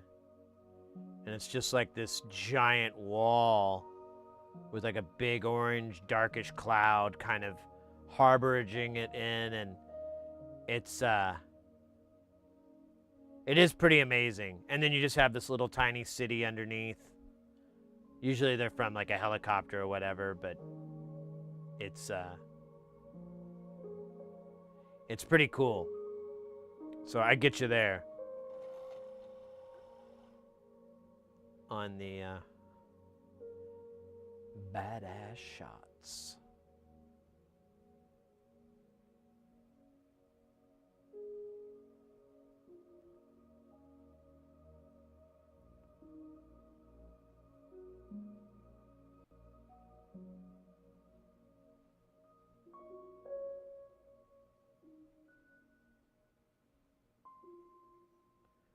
I've been here for like 22 years, I think. Or is it 24? How long have I been here? 24 years? Oh, wow. Should get an award. All hanging around my neck. I've been out there previously, and there's some down day as well. Plenty of arcade pinball to stay out of there. Yeah, there you go. Now you're thinking. Yeah, there's here in Phoenix, there's a couple of places. If you're a pinhead, there's the Electric Bat is probably the most popular place here. They have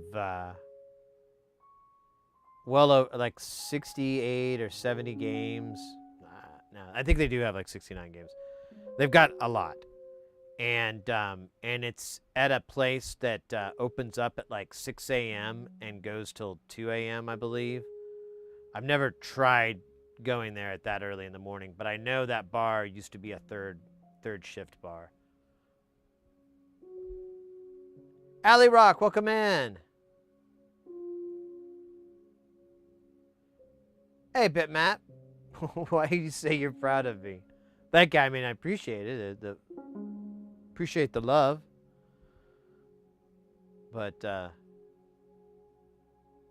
didn't pass that test. In fact, the instructor said it was the worst score they'd ever seen in their entire life. I guess maybe that's something to be proud of.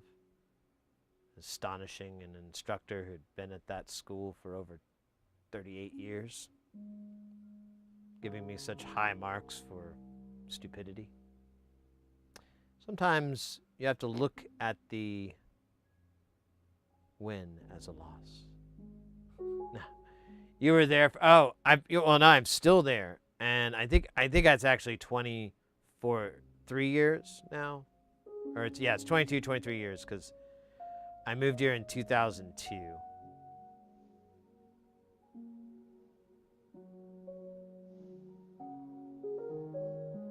Oh, this is kind of cool. Oh yeah, this is great. Yeah, fucking hell.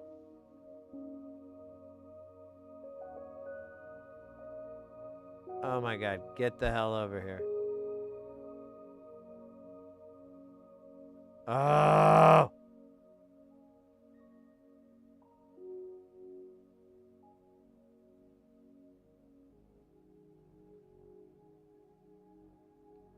I think I'm drunk or something. I had a little bit of tequila yesterday, but it was a little, and it was yesterday. I don't think tequila lasts long. I didn't get good tequila, though. I just kind of tried some shit, and oh, man, I'm never doing that again. It wasn't bad, but, man, it wouldn't go away. It's kind of awful. Let me catch up on chat really quick here, because I think I'm behind. And I'm done with those sons of bitches, and we're done with that, so we can actually switch over to capacitors. I was supposed to have the Madonna song, Vogue, but we couldn't afford it. Desert cities have created a bicycle path that goes through the... Yeah. No, Phoenix, the whole valley has some really awesome bike paths.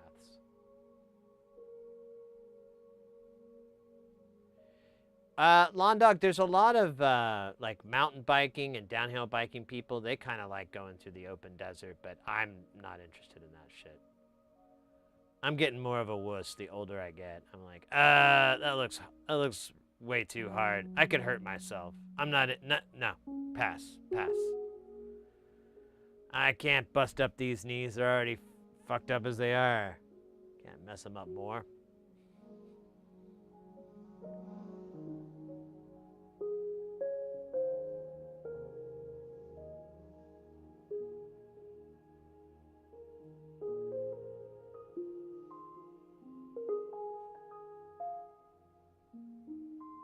He's a dog's fighters, but I know.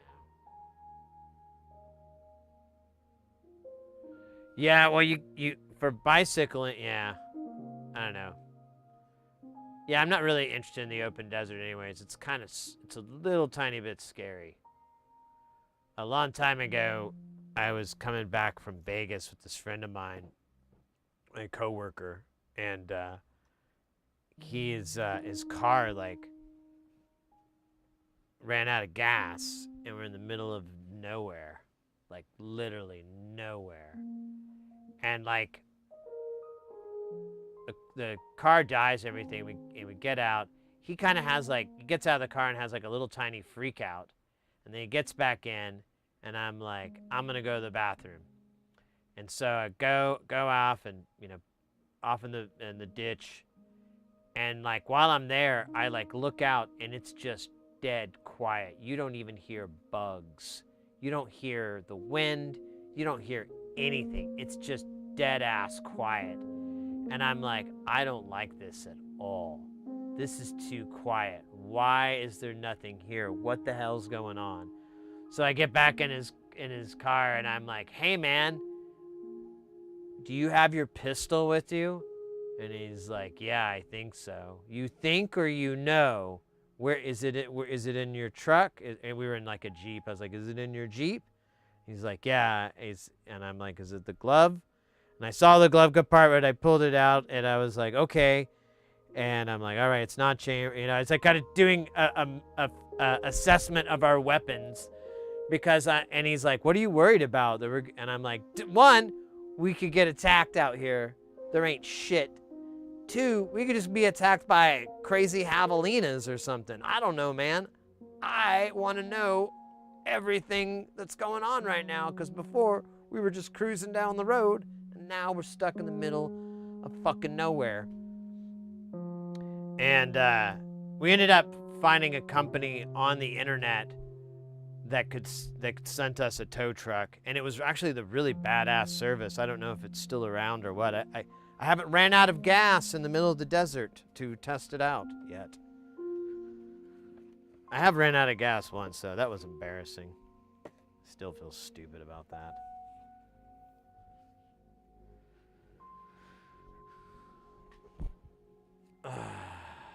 I ordered everything needed, all the boards to make 5 of my oscillator prototypes. Oh, cool. Cost an arm and a leg. Yeah, are yours SMD or through hole?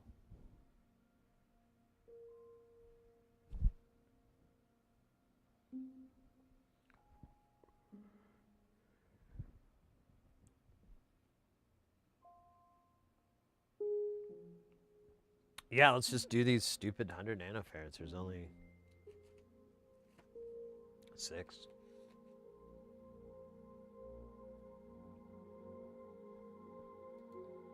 SMD with some through hole. Oh, so like, oh yeah. Awesome.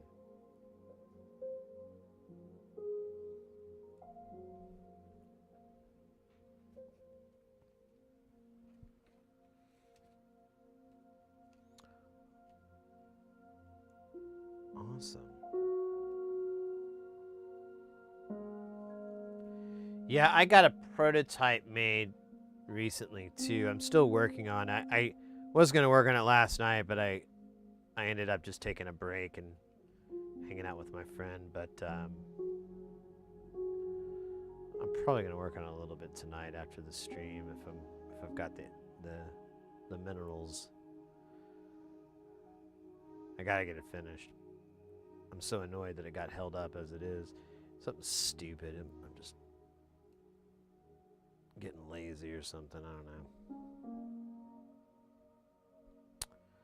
But it was expensive to get it over here. I think I spent $250, I think, to get two 80% assembled, and it was a lot of parts. It was like 200 or 250. Oh, you know what? Actually, it's more. It was double that because it was for two, so it was like 500 parts, and then three bare PCBs because it just came from a batch of 5, and then 5 panel PCBs. So I got a lot of the price down by like really scratching on like, oh, well, they want this much for this part. Well, I can get it for this at Mauser. But what was funny was that was not very many things. A lot of stuff I was like, oh my God, JLC is cheaper than Mauser on a lot of these parts. All right. And that's to assemble it too. That's their after labor and everything cost. So it wasn't too bad. But there were a few parts I was like, fuck that. I'm just going to get them here.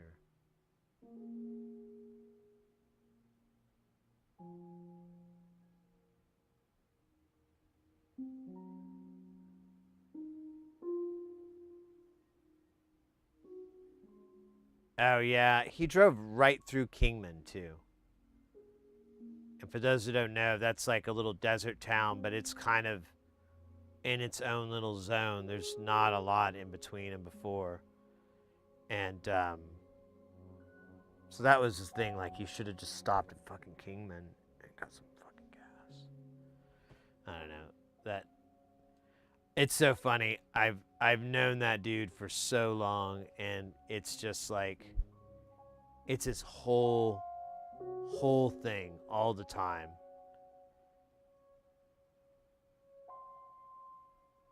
It's like, oh man, what are you're kidding me, right? Oh yeah, blah blah blah. I'm like, dude, it's your first time humaning? Why do you do all the first year shit? You should have gotten this out of your system by now. He's like, I think he's like my age too. I think he might be a year younger than me at most, but it's kind of unacceptable. Oh, let me catch up on chat again. Got to head out. Oh yeah, Russie, thanks. Or Russ. Mate, thank you so much. I believe I started following your channel. Did I not? Let me pull it back up. I did. So I subscribed to your channel. I'll check it out some more soon. Stay Guile. Bitmap, I used some of my modules today. The beads? Oh, someone was asking about beads too in the chat about if it was open source. And it is not, apparently.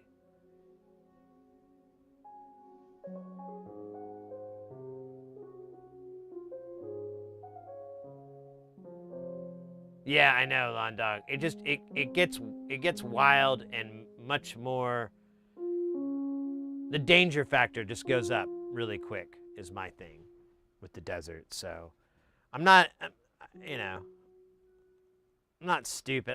I've gone hiking many times. There's some really great trails here in Phoenix, and I've gone hiking, and you pass by snakes all the time, and some kind of possibly poisonous spiders, you know, but as long as you're cognizant of them, you're pretty good.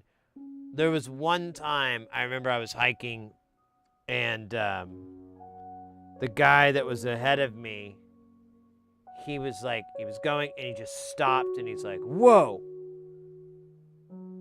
the snake, I wouldn't even known he was there, but he moved for just a second. And I was like, oh, really? And I go up. He's like, be careful. He goes, I'll tell you. And I can't see it. I cannot see this snake. I look and I look. and I am not exaggerating, I looked for minutes. He got bored. He was like, don't worry, I'll tell you if you get too close. He goes, but it doesn't look like, you know, a poisonous, you know, it was like a green snake or something like that. And sure enough, I just stared in these bushes, and all of a sudden I finally figured out that this loopy limb was a little danger noodle. And that's been one of the few times where it was like, but it was a tree. It was like a little bush. Why would you disturb the bush in the first place? It's not on the trail. It's not really, I mean, it's to the side of it, but you know, there's no logic. And that's what I kind of noticed with hiking in those areas is like, you know, you just stay on the trail. And I've seen, you know, snakes go right in front of me in the path or pass by us, you know. You just like mind your step so you don't step on them like a dick. And they try not to bite you when you get in their way. It's as simple as that. Yeah, that's true, Lawn Dog. It's really not common to get bitten by snakes. My wife and I were taking a walk in the park near us when there.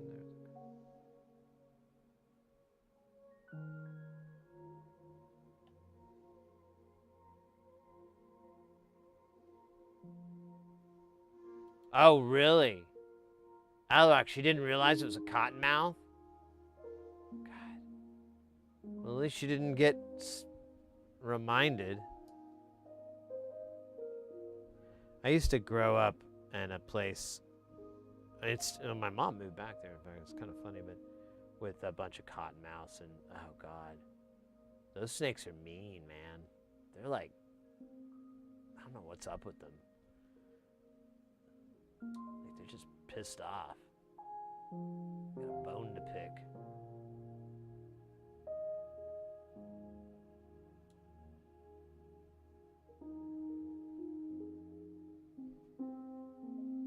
Do you use KiCad? Yes, I do, Bitmap.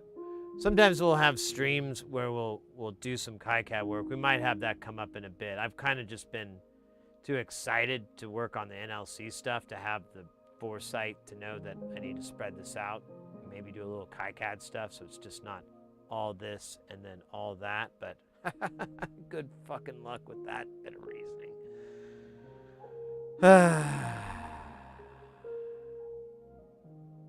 Where am I here? Oh, there I am. Ace! There we go. So are you still on the same day from when I saw you? Because I slept. I think I was in your channel, and then I think I hit the hay afterwards. But I imagine if my geography is working correctly, you're oh. So we both got our rest. All right. Man, I do not understand how this planet works. But that makes sense. We have a viewer on Twitch who's been a longtime supporter of the channel, and they're out of Australia, and I think they're out of Adelaide, and they'll come in around this time, in fact, and say good morning. So we'll see if Baloo pops in. But good to see you, mate. I keep almost catching your channel too. Like I'll see it on the live thing on the side, and I'll be like, "Oh, cool," and then I'll click, and it'll, and it was like an old, I'm like, I should try refreshing the pages. Although in my defense, I think YouTube has a weird lag thing with that. Dude, where is the... Ah, there they are. They were hiding from me. Nice, I'll keep an eye out. I want to mod the Electrosmith files. Oh, which ones? Because those have been pretty heavily looked at. you might be able to find like a pre-KiCad build. And you don't even have to start from scratch.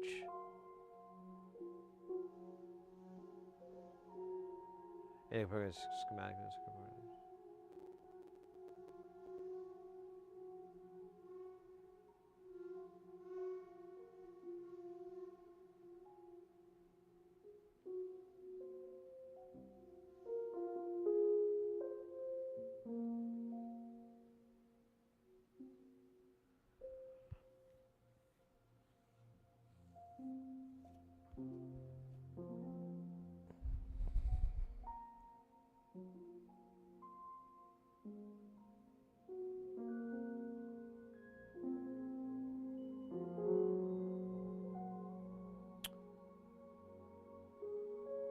Yeah, we have a couple of things we're doing. Honestly, we could probably stand to do that. Maybe we'll do it tonight. I don't know about tonight. I didn't really feel like KiCad. We'll see. We'll see how these projects go, but maybe Saturday. Because we do have a project bitmap where I want to take Ken Stone's work and put it in a future-proof thing format like KiCad, KiCad. He kind of has it up right now as this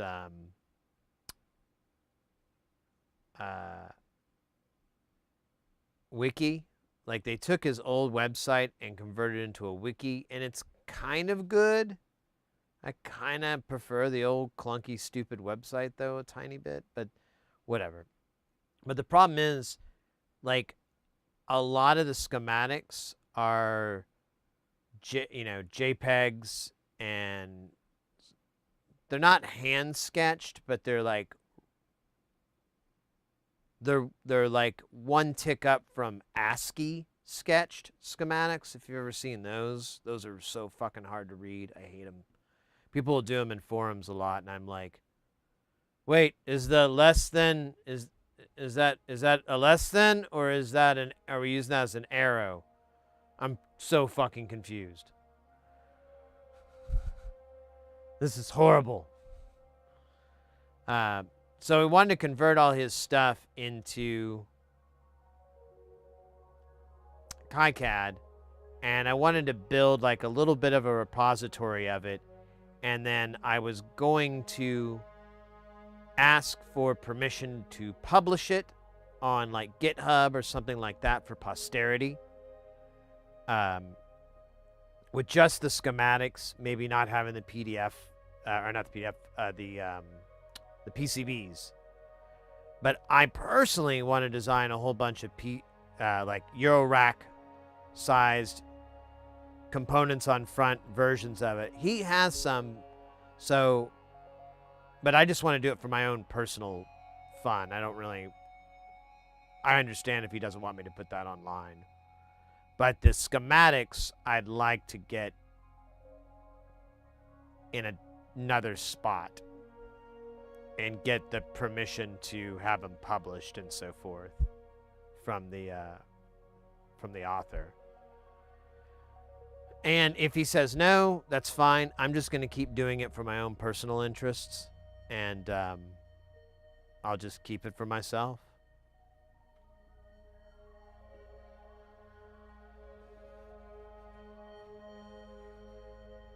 Maybe one day something will happen to the website and we'll need that data, and I'll be like, I got you, fam. Hopefully we're still saying I got you, fam, in this post-apocalyptic horror.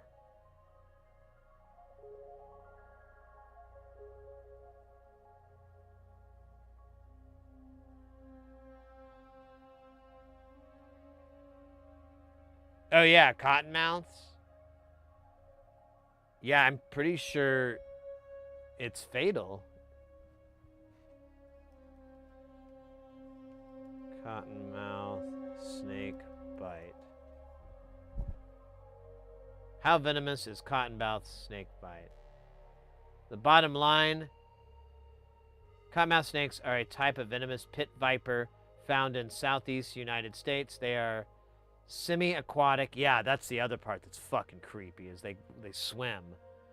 And are found near water, which is why they are also referred to as water moccasins.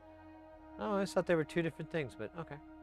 Cottonmouths prefer to leave you alone, but occasionally do bite. The most common symptoms of a cottonmouth bite are pain and swelling to the affected areas, which may need treatment with antivenom. Oh, so it's just pain? I thought it was like a heart stopper. That's what my mom always told me. What should I do if I get bitten by... I don't know why I'm not sharing this. Oh, because the screen's not working. Let me fix it. What should I do if I get bitten by a cottonmouth snake? If someone is bitten by a cottonmouth snake, don't panic. Snakes can be treated and are generally less dangerous than people assume. Don't risk another bite by trying to capture or kill the snake. If you can take a picture or describe the snake, that is helpful but not essential. Don't use old first aid remedies. No tourniquets, no ice, no cutting the wound and sucking out the venom. Jesus Christ. None of these treatments, quote unquote, help, and most of them make the things worse. Do keep the person quiet and still. Do keep the arm or leg, usually it bites for snake bites, at the level of... Let me try that again. Keep the arm or leg, usual sites for snake bites, at the level of the heart. Remove any jewelry, watches, and tight clothing from the area of the bite. Wash the area gently with soap and water. Well, there you go. It's going to hurt like fucking hell, but you'll live. You won't want to. You may not want to live, but you will. You might be in so much pain. All right, well, that's good. Thank you, Internet. That makes me a little less worried. That sounds like it's as bad as like a scorpion bite or a sting. Like, really, really hurts, but you're not gonna die. You're just gonna kind of think about it.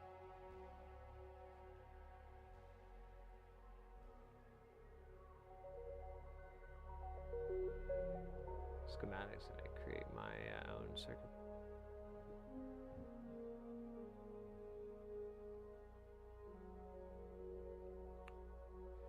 I mean, Londog, the general consensus is if it's for you, then go at it. It's all you.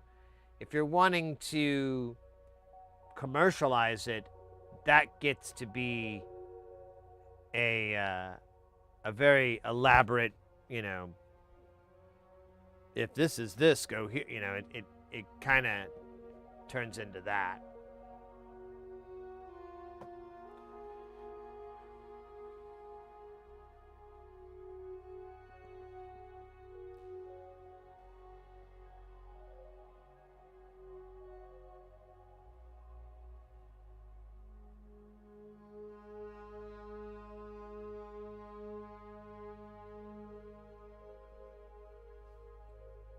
Well, I mean, Behringer's been...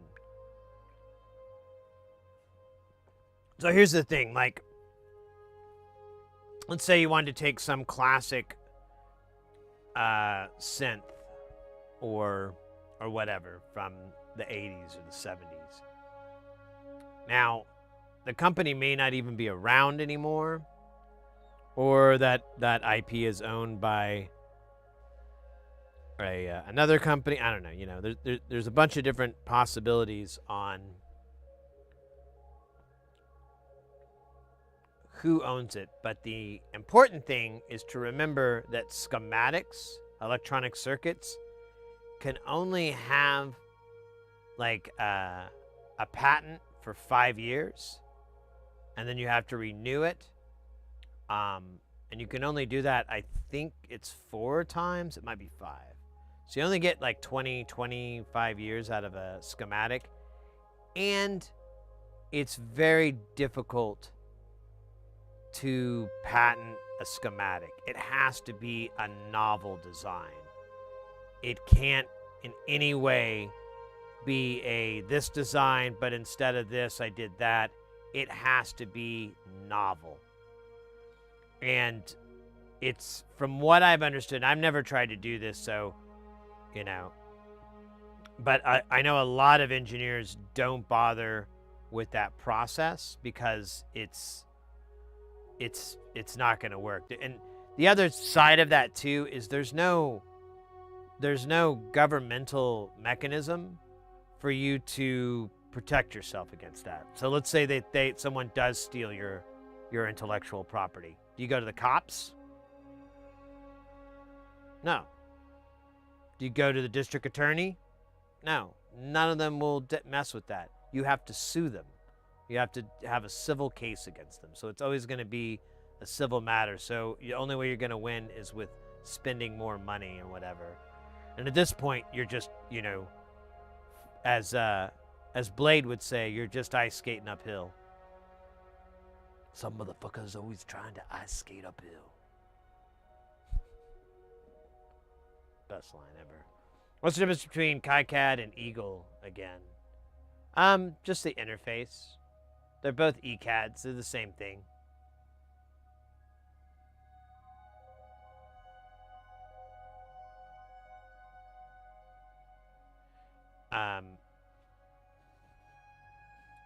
As far as licensing goes, though, KiCad is free and it's open source. It's in development. Eagle is owned by oh shit, I forgot their names.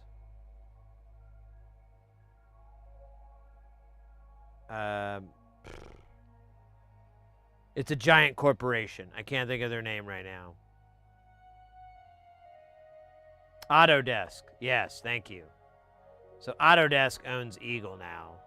So it's, I mean, I don't really care what kind of car you drive as long as you get to where you're going.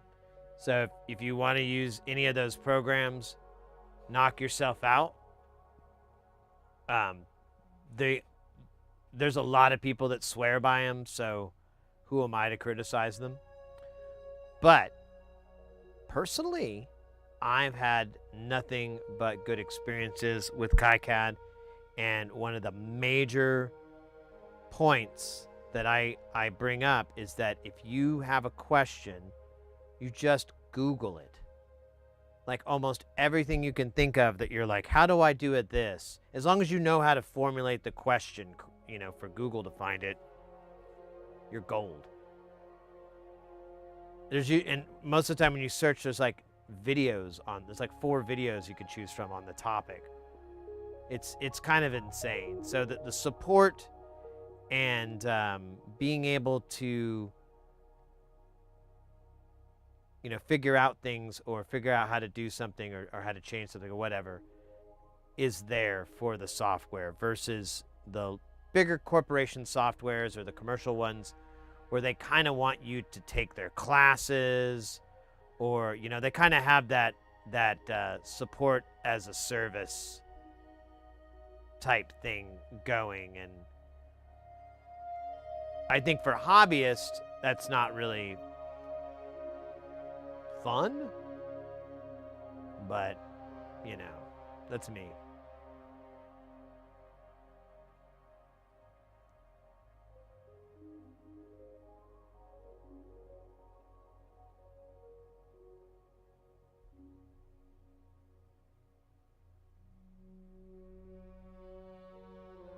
Yeah, exactly, Londo. There's just a lot of content on supporting it and how to do things and whatever. And even if you can't find that video, there's plenty of support forums and people that are, you know, Reddit forums, all that. I mean, just people that are dedicated to that program that are going to help you find that answer, find out how you accomplish A, B, C, or whatever. Certain things aren't, like, there's certain things that it's not capable of doing yet. But there's a pretty active development on it. There's an update for it at least once every month and a half or so. So I like it for that factor, but yeah, again, you can drive any car you like as long as you get there. I use Alto. Yeah, but that's like that's like pretty expensive. And I think it's like an expensive license too. Like it's not, I don't think they sell like a one you're done type fucking licenses. But if you're working in if you're working in business and professional, that's probably what they're going to buy, and that's probably what you're going to need to be familiar with. But I think one of the reasons I didn't have that much trouble with KiCad was because I'd already struggled with Eagle and kind of got fed up with it. And then when I walked into those same problems that I had between those, on Eagle, and I walked into KiCad, it was like, oh, that wasn't so hard. I was able to just solve them and get through them really quick. And if, other times I just Google, how do I make a ground plane? I just type it in and boom, there it is. Oh, there's like 4 videos on it. I guess, oh, good, they're under a minute. Awesome. I'll just watch one of these. You can open it. Yeah, there is import. In fact, I haven't bothered with it, but yeah, there's ways to import Eagle into it, and like it does a pretty good interpretation. I think you still have to connect the dots on, like, oh, it's this footprint or it's this chip or it's whatever. But I mean, I think that the sanest thing to do is to Google that question.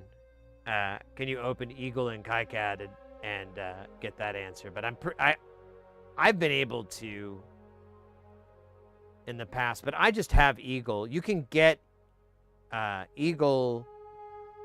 I think it's free to download. Same with DipTrace. DipTrace is another popular one, but it runs absolutely like garbage on the Mac. If you have a PC, DipTrace is a viable option from what I understand. A lot of people like it, but I have only ran it on the Mac, and it is beyond, it's probably how they get, people to talk, admit to crimes and stuff. It's like a method. Anyways, hey, Kraken, welcome in.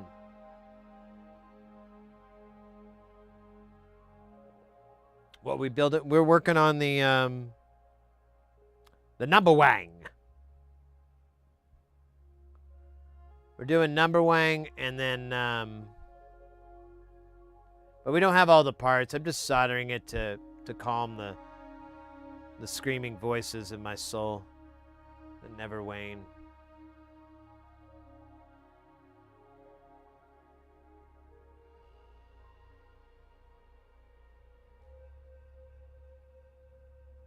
Any more luck, Kraken, on the that module, the Frequency Central?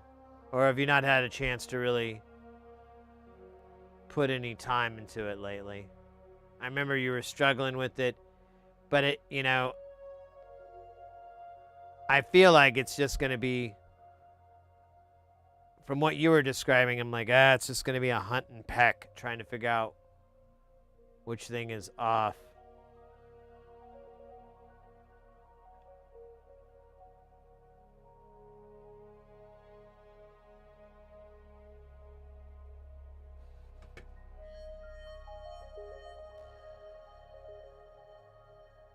Need to reach out. Yeah, you might check. I think he's probably gonna echo a little bit, but he might know something about that circuit, especially the filter. There may be an issue with that filter.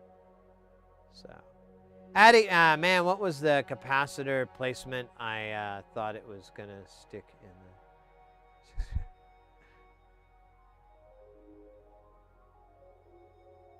These are 804, 805s or 804, whatever they are. 8s. They're 8s. I like... Oh. I think next is the transistors.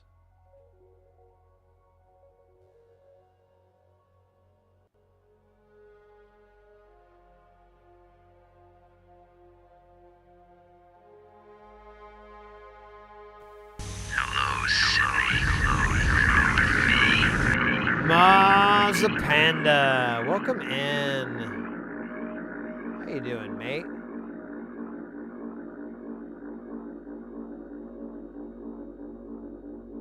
Once the servitude grounds, yeah, exactly.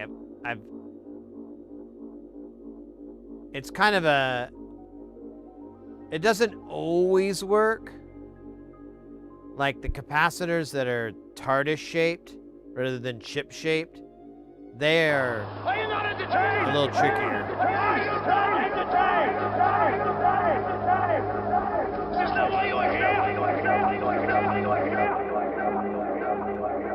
That's right, Kurt. Or wait, that wasn't Kurt Russell. What was that? That was Russell Crowe. I knew there was a Russell in there somewhere. You think that's like a predisposition to be a rock, to be a like a big action star? You need Russell in your name? I'm fucked then. I got Sid. Check out non-linear circuits. Ben Dubba looks great. We built a Ben Dubba.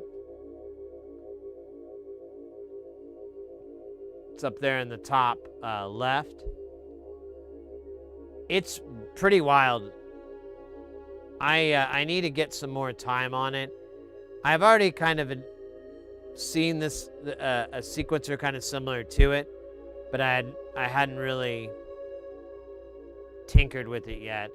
Since we have the 8-bit cipher, I was told that works really well with that thing, and I was like, well, that would be fun to punch in as gates and so forth. I guess I could do that with what we have now. We could patch in like the cellular automata into the bin dubba.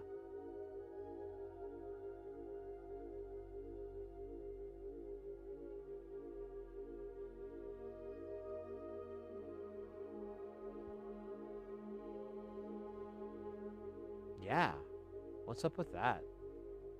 Addy, I don't know. Whatever, that's awesome. Well, welcome in, mates. Welcome in, YouTube. Let's go. That's what we're working for, boys. I'm trying to recreate a 1960s USO show. That's what we're working for, boys. Remember when you're out there fighting? That's what you got back home. It's a terrible Bob Hope impression.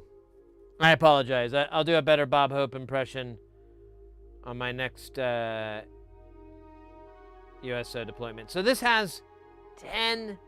Oh, wait, wrong button. 10... I'm going to start over. This has 3... Oh, shit, it's out. Son of a biscuit. All right. Nothing's working today. I'm going to try again. Oh, Jimmy. It's got 3 of these 10 microfarad electrolytic caps.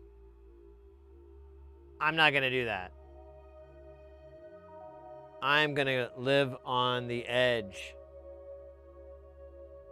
Because that's the only way I feel alive. You know what I mean? Like, if you're just living your life and you're just putting on the components that's in the bill of materials and you're not questioning it, you're not going, wait a minute. What was that value again? First off, you're probably not high. Second, you're not I forgot the point I was trying to make. Oh, Londa. The point is, we're going to put on these chip caps instead. Screw him.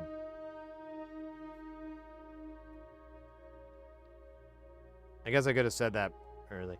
Because I just don't, I don't like electrolytic caps anymore. They're just kind of like, man, how much are they of the repairs? They're like a good 40% or something. They're a good chunk, and I just don't want to keep repairing that. So if you plant that seed of putting a different one in there and it's still working, you know, you're good. Anyways. What I'm trying to say is I can see Bob Hope's house from where I am at. Oh.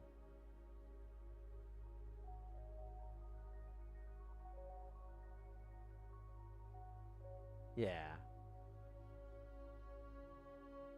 No, Bob Hope is cool. He was a great comedian.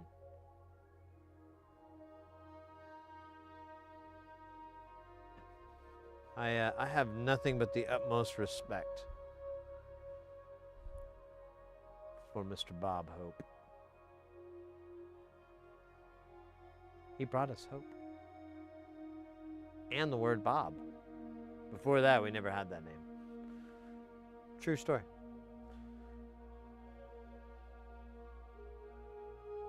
I've been trying to phase electrolytic. Yeah, this friend of mine that we've been working on some projects together. He's that mindset too, and I mean his argument is that you can't win. It's like, what's the point? What are we saving? You know, because there is like well, I think I might still have it apart, but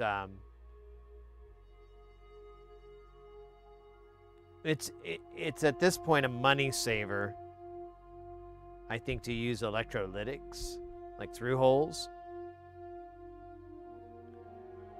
But I think that price gap is just getting so tiny. What's the point? You might as well just put MLCCs or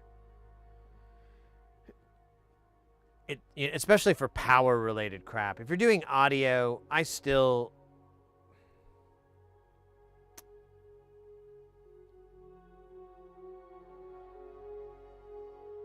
don't think. I think you could just use like a C0G. I guess you'd have to use like 100 nanofarad or something, but I don't know. It just,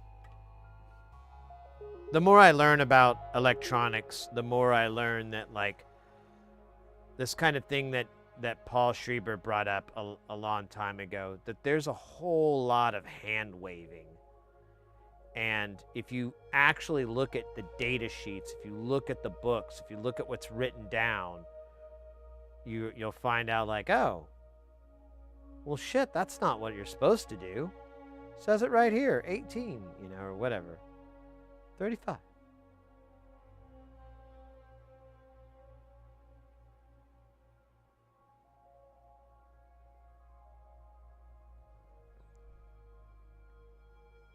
And I have found no audio issues. I've done this to nearly every module I have been putting into Space Station, and I haven't had a single one of these blurp out on me and become a failure.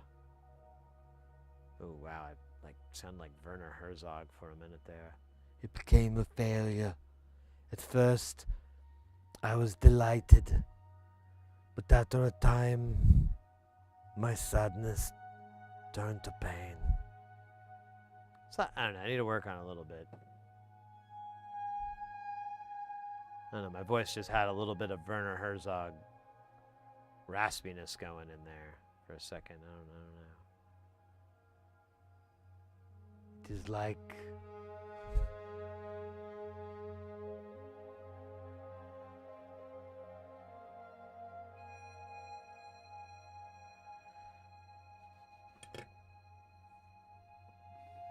I build hundreds of boards a week, and likewise, I've never seen a quality ceramic cap fall. Exactly.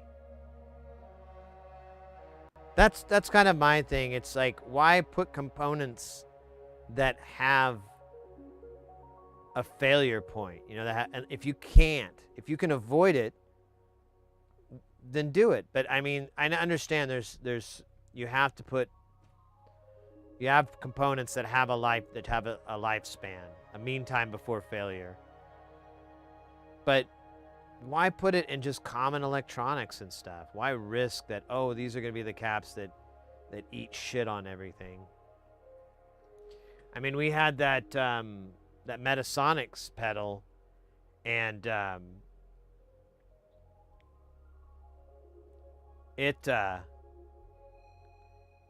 whole reason it failed was the caps were bad. They're just bad electrolytics.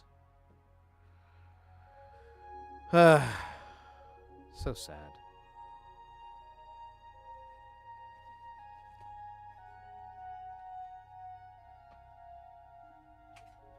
Oh! Not standing up was weird. What time are we at here? I kind of want, we're kind of getting towards the coffee time.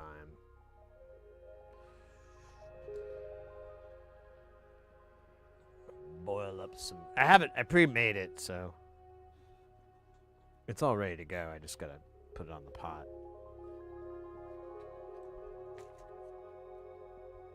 But I'll wait a little bit more. Oh my God, my ears are angry. Angry ears. So we need,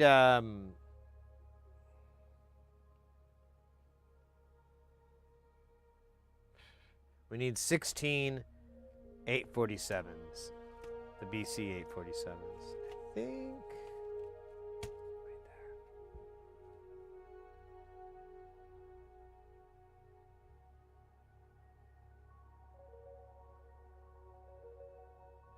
Yeah, and I mean, you could even, there's even workarounds depending on what your restraints are, but like one of the things is we needed a cap value that was a C0G, and it was kind of, it wasn't that weird of a value, but when we were looking up the parts to get that value, it was really kind of expensive. So we just put two smaller value, you know, it was like 200. So we just put two 100s in there, and it worked, you know? All right, we need 16 of these transistors. That's 5. Got a long ways to go. Simon, welcome in, mate. We are working on the number wang. It's a eurorack module from nonlinear circuits. It's oh wow, he actually wrote, it's a 4x2 gate pattern generator. Well, there you go. Or is that 4 to the power of 2? I'm not exactly sure how I'm supposed to interpret this.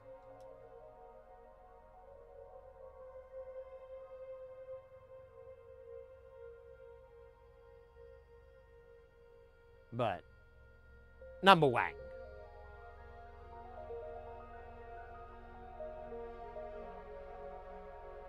I look at resistors the same way these days. I just get 1% unless I need 0.1s, and I don't even. Yeah, I feel like that. You know what?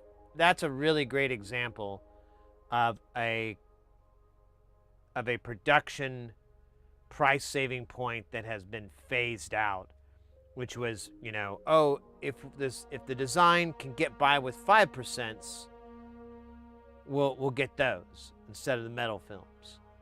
And nowadays, it's like, why freaking bother? You can buy, you know, 400 of these for like a couple of dollars, and yeah, the 5% are cheaper, but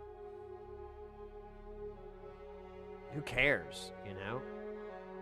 Why not just get the right, you know, the dead-on values, or much closer to it anyways. This one got 4 to the power 2. You know what? I think you're correct, because it does have 16 outs. So you might have nailed it. You might have cracked the code.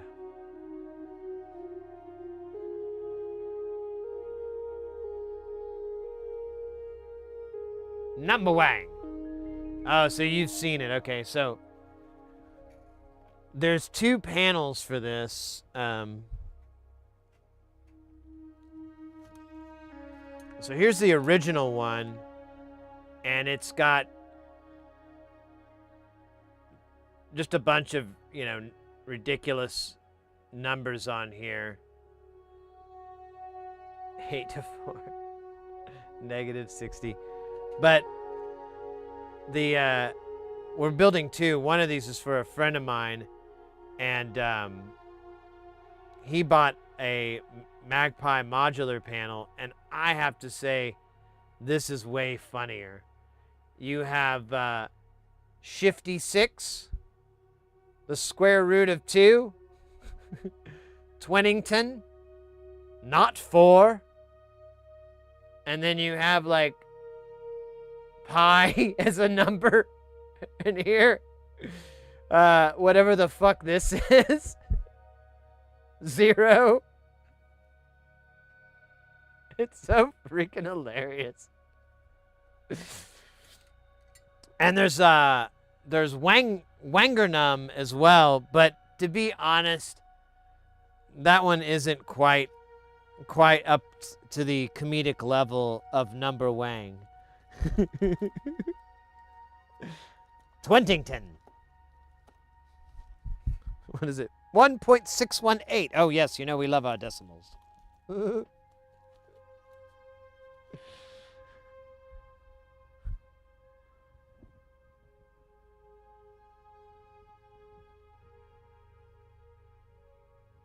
Oh, cool. Yeah, Tata's pretty good. They've... I used to get a lot of stuff from them, but eventually their pricing wasn't as competitive. But they still have a lot of good stuff. One company, they are...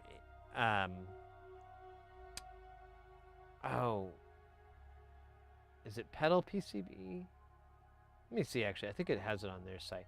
So they're in partnership with a company here in the U.S. at making...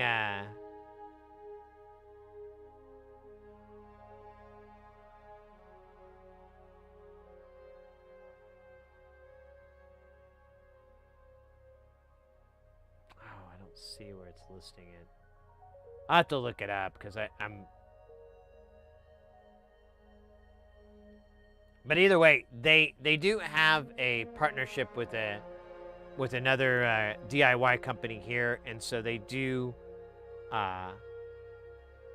have a lot of pedal boxes, like real common for guitar pedals, and they have them pre-drilled, but they also will do custom drilled boxes for you.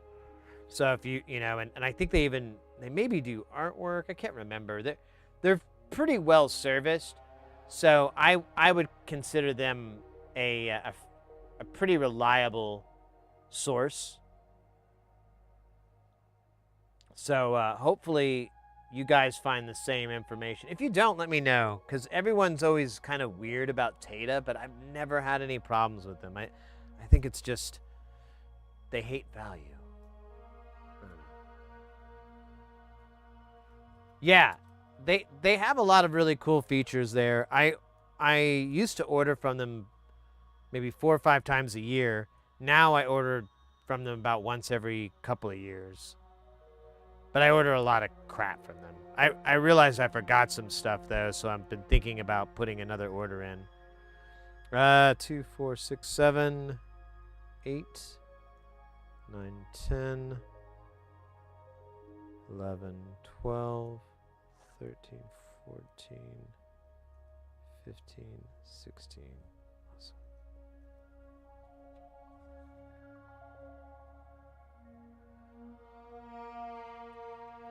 Yeah, exactly. That's the kind of the impression I've gotten too. So I think they're a reliable source. I don't think you're going to have any issues.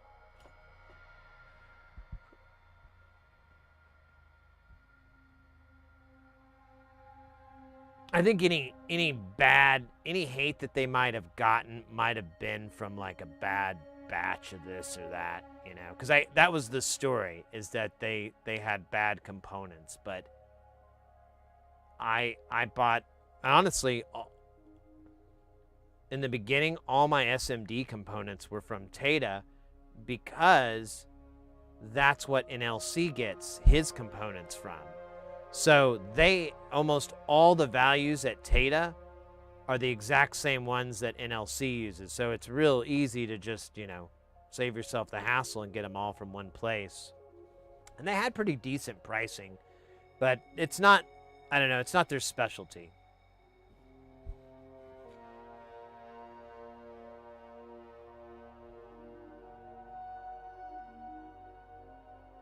Yeah, another company, but I don't know exactly how their structure works, because I think it's some sort of electronics franchise or something like that. But I'll try to look up the name of the company again. I can't think of it right now, and I'll post it in the Discord or something, because I remember this thread earlier. But I've been meaning to sign up for an account with them as a builder or a manufacturer or whatever, because they'll sell it to you at wholesale or whatever. And I'm like, oh, I think I qualify for that. You know, whatever. I like saving money.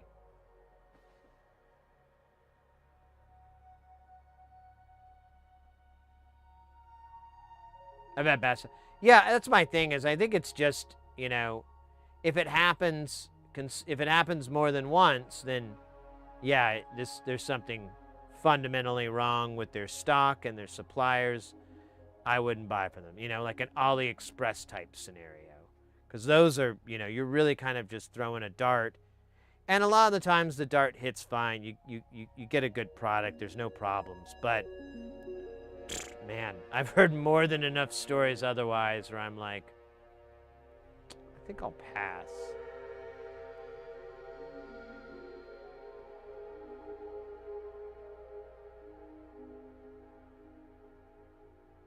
Tax exemption? I don't think I'm able to.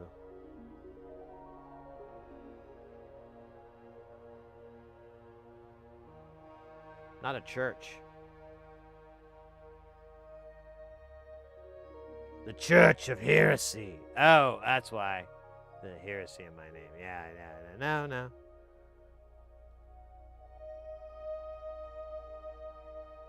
Never did get that paperwork put together.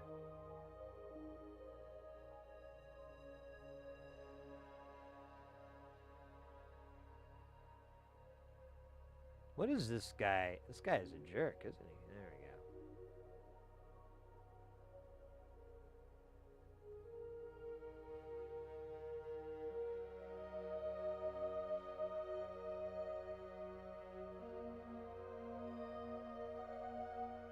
Oh, on the back. Oh, I see what you're saying. Ah, I never thought about it like that. Well.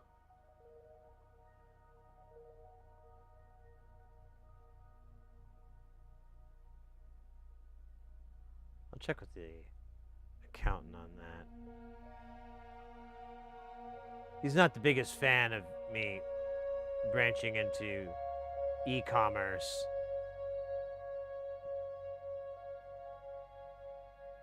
But I think he is, because he gets to read up on it, and he's kind of that kind of guy.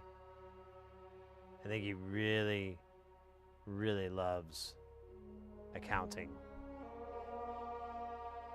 which I can understand.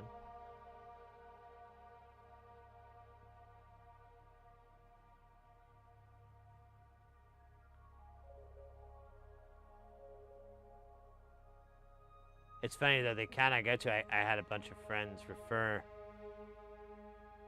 refer me and everything, and now I think about it, like, I'm the only one that still goes to that guy. They, like, went and found somebody else both times, and I'm like, huh.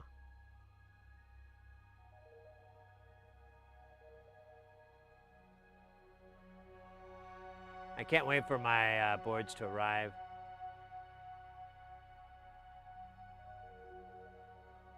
Oh, nice.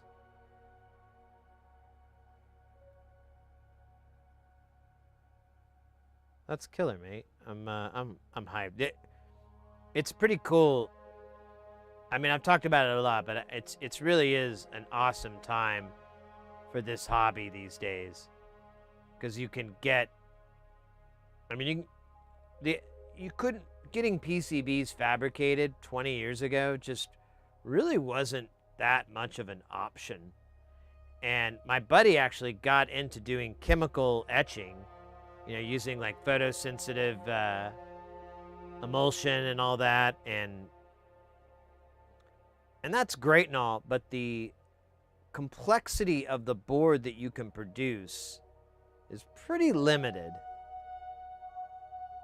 And you really have to hone your skills or learn some fucking tricks to get it to be like, you know, like it's single-sided. All the boards had to be single-sided, shit like that. And then one part of it, and I bring this up anytime someone comes in and they're like, oh, I want to chemically etch a board.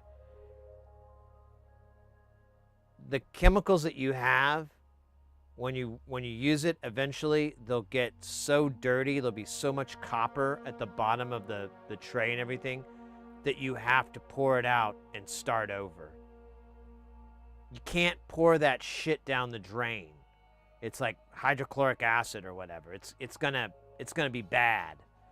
So you have to go and take it to a hazardous materials disposal thing. And that shit ain't free. And it's not exactly the funnest trip in the world to take your chemical thing in the, you know, floor of your passenger seat of your car to the fucking chemical waste disposal place. It's a lot of garbage. It's a lot of pain to do that. It may be, you may actually crack the code and be really good at it, but I think in this day and age you could just have them fabricated for less than $40 and you'll be good. Yeah, right, the AKA the kitchen drain. Yeah, you can't do that. You probably won't have any pipes. Or you're just gonna have this horrible gas coming out emitting from the vents. What's that yellowish gas coming out of the roof of your house there? Heresy? What? Oh, that's nothing. That's just stuff,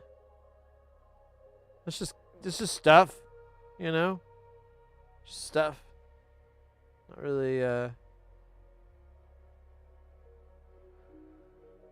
really important.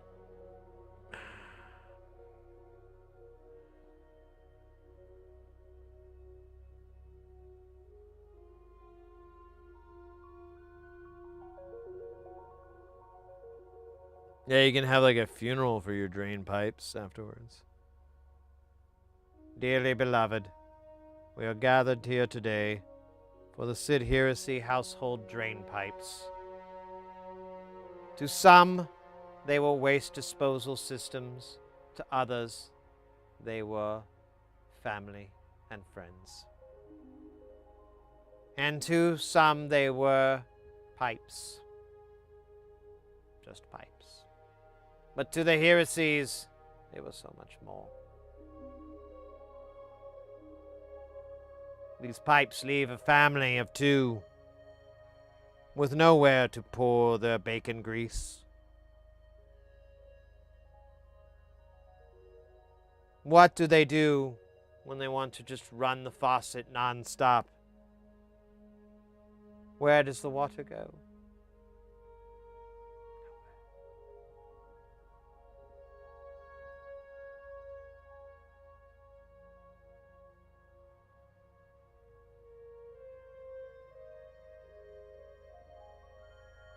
The water has requested, the pipes have requested.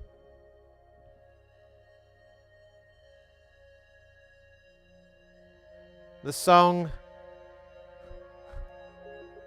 by, oh wait, what was it? I can't remember now. I'm still in a joke, but it's still funny.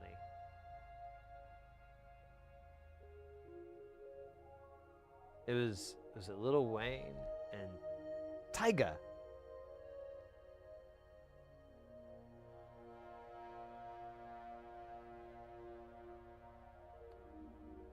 Yeah, I think it was Parks and Recs. There was this whole bit where the guy was like, I think they faked their funeral, and the pastor or whatever was like, I will now play a song from Lil Wayne featuring Tyga. And then, like, the song plays, and, you know, it's like, bend down, girl, make your knees touch your elbows. And I was done. I was like, oh, well, now I know what we're playing at my funeral. This will be awkward and funny. It's gonna suck. I'm gonna be dead, so I can't enjoy it. But I can enjoy the thought of it now.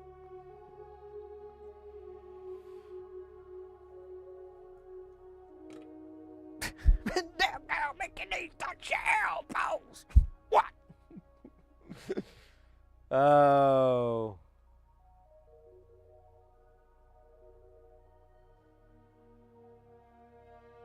Yeah, that's what time machines are going to come in handy for. Get to go watch your own funeral. Be like, yeah, I really, really love that, that polka band.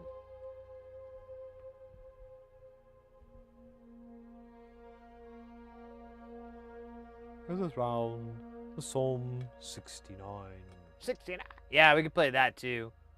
Never trust a junkie. Yeah,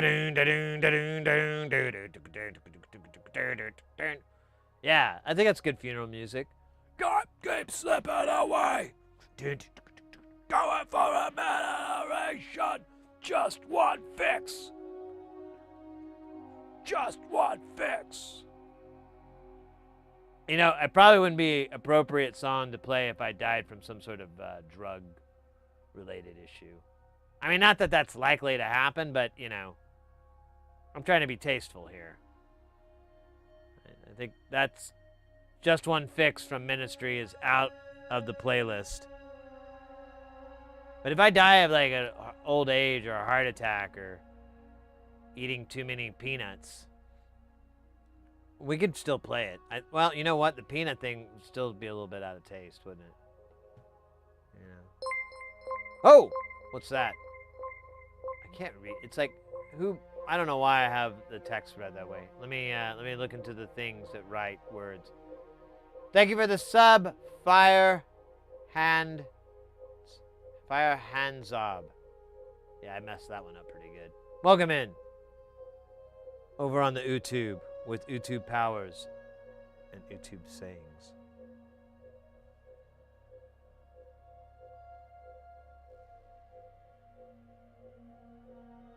Hold up.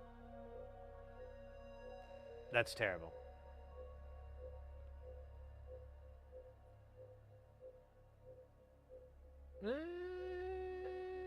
Yeah.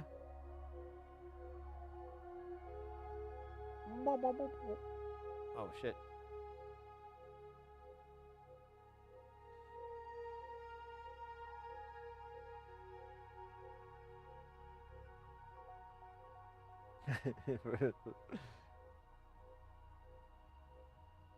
Yeah, we could play some sludge metal.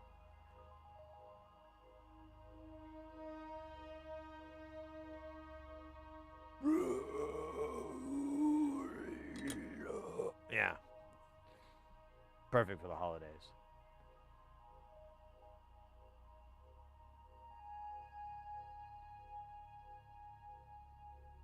Jesus make it. Yeah.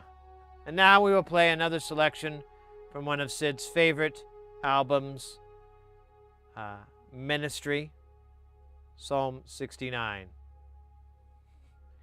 This one is entitled "Jesus Built My Built My Hot Rod."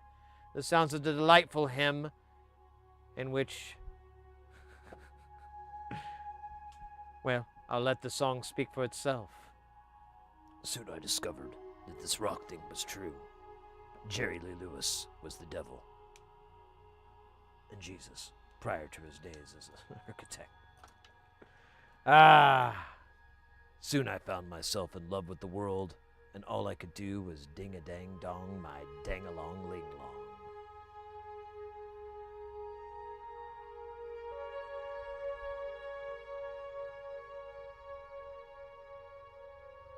Ding dang a dang a dong ding dong digga digga dang a dong. Digga digga dang a dang a dong ding dong. Yeah, that's a good song, man. It's really fun. It's a good metal scat crossover. You know, skitty bop bop. We need a little bit of that more, but from what I understand, Gibby was like medically almost dead drunk. So the fact that he made any sounds at all, besides some sort of death rattle, I think was probably a win. 20 watching. 20 watching. 20 go. This is exactly what I need. Background sounding with gentle music and amusing park and rec anecdotes. Was it John Ralphio? That was his name. And that, yeah, it was John Ralphio. I loved that character because he was bad.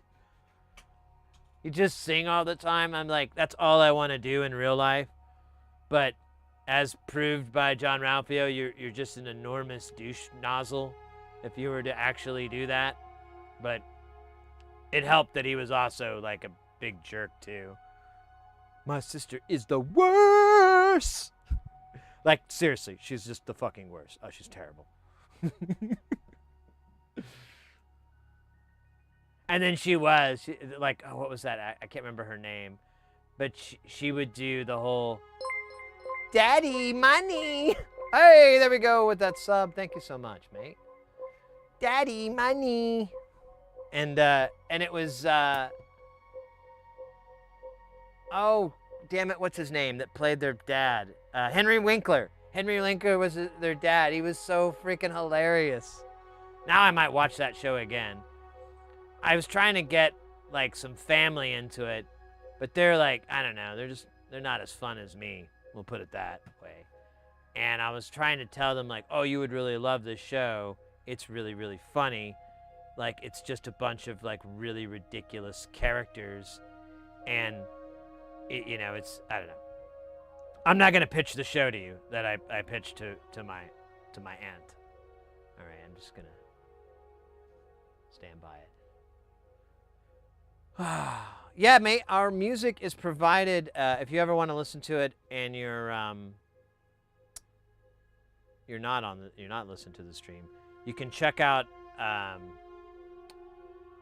Well, actually, it comes up in the chat every now and then in the YouTube chat. But this is Jay Nothing, JayNothin. He's over on Twitch. He has a stream that is 24/7 for the most part. Gentle jams like this. He uses a really cool program that we're a big fan of here called VCV Rack. That's Victor Charlie Victor Rack. It is a eurorack emulator, and it is ridiculously powerful, and it is just like KiCad, very well supported, and well, to an extent. After it, there's like thousands of modules, so there's only so much support. But to get started, to get familiar with Eurorack, it's a $0 entry fee. You basically just need a computer. So as long as you've got a computer, you can get into VCV, start monkeying around, make your own jams. Our buddy here, Jay Nothing, has brought it to a fine art. And one of the cool things with modular is you can create generative patches, where they can kind of create these very very long passages, and they're constantly kind of mutating and changing, so you don't really get the exact same thing every time. You always get these little variances and so forth. And even if you do, I've listened to some of these for so long that I do start to notice the loop, but it's like an hour or something insane. It's really, really long, but they're very relaxing. That's the whole point of their content on their channel, is to have music that's safe for work, but isn't too distracting. You know, if you listen to your favorite jams every now and you're like, oh man, that song's on, I gotta dance. You won't really have that. I mean, you might cut a rug with some of his jams, but it's just not that distracting. You can focus on stuff and still listen to music. So, anyways, Visionary, I don't know if I already said hello, but welcome in. I hope you're doing Zupagile. You got the Zupagile in you. I like these modes you got going on. Kind of jelly. Oh yeah, VC Rack remind me of obtaining reason for virtual racks. Yeah, it's very similar in respects to Reason, but it's emulating the hardware, where Reason was more of a kind of a hybrid between programming and modular blocks of synthesis. But anyways, that was my whole. That's my J Nothing spiel, and they're wonderful. They've been really cool about having us listen to their music and the background and everything on the stream. So it's a nice thing. Just warming up the Dabber 9000. I need it to get through the rest of these transistors. There's a lot.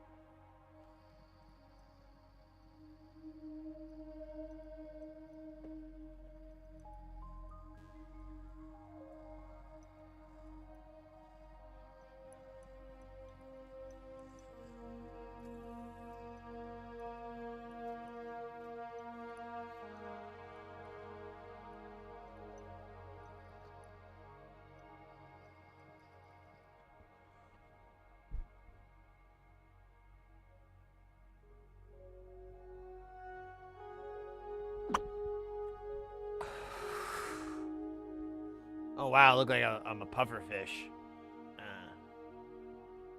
Pufferfish. I'm a pufferfish am I? That's my musical I'm working on. It's called Anegata Vita. But there's a song about pufferfishes.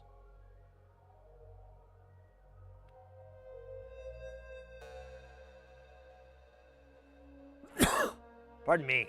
I don't know why.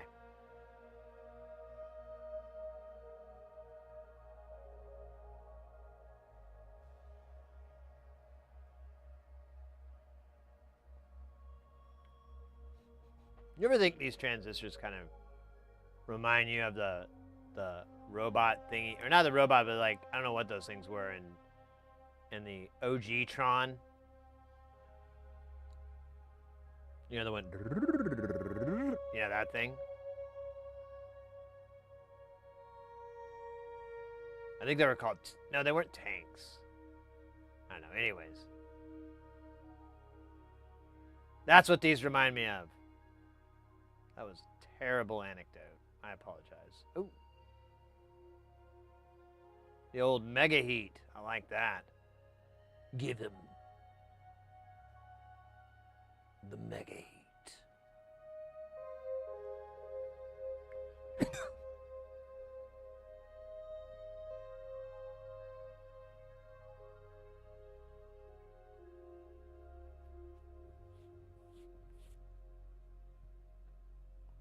Are you delivering the mega heat?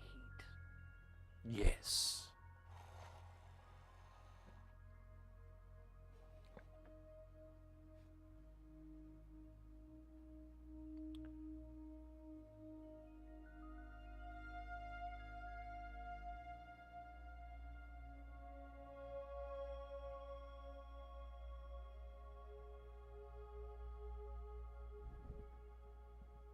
Almost reminded you of Star Wars. The best weapon was a four-legged creature robot. It could be taken out by some by shooting one leg. Don't even. I can't. I must resist criticisms of Star Wars. Must resist the urge to dunk. I don't really have that many criticisms. I just. That's like a really good example of like, wait, what? Oh man. Who okayed this? You already know the answer.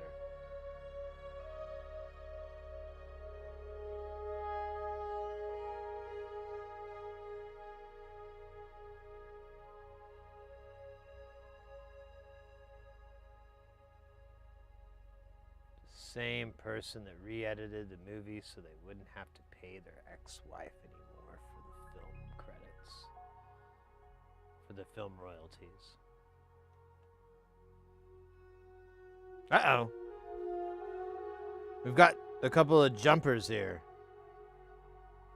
That means they jumped off, not that they're like some sort of switching jumper.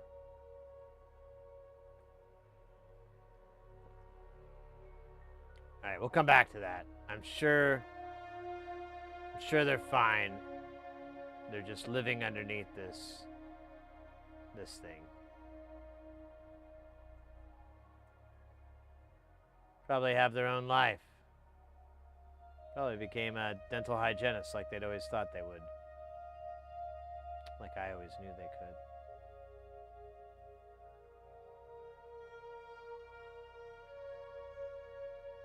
All right, see, they're gone.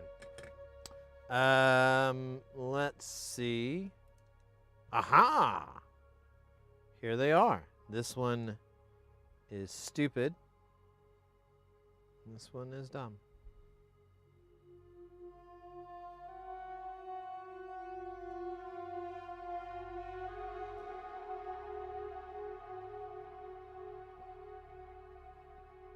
This one's doing like some sort of breakdancing maneuver here. I like this.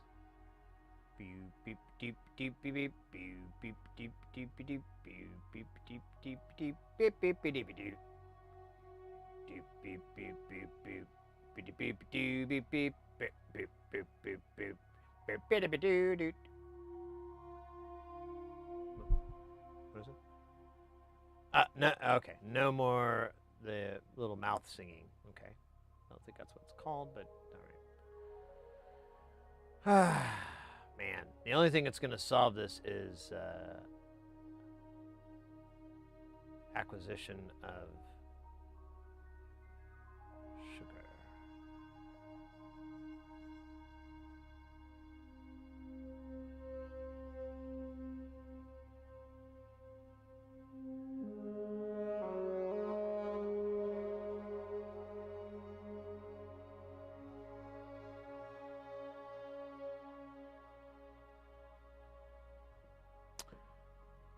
All right. Let's solder these guys on. May God have mercy on our souls. So I was trying to figure out what I want to do about the 4148s. There's oh shit.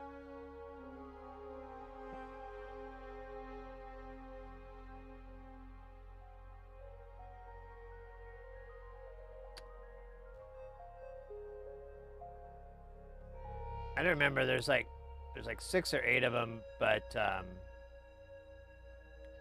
they're vertical resistor or they're vertical axial, whatever. I don't know what the hell that term is actually. Now I'm thinking about it more. And I hate those. I hate them so much. Really don't like vertical axial. Can't really get into it right now. Let's just say a vertical axial component stole a lot more than just money from me. A lot more. And we'll leave it at that. Whoa! Das one Joker. Willkommen. I don't know if that's German or it's just Das. Anyways, welcome in. Thank you for the subscribe over on the YouTube. All right, I think that is all of the transistors.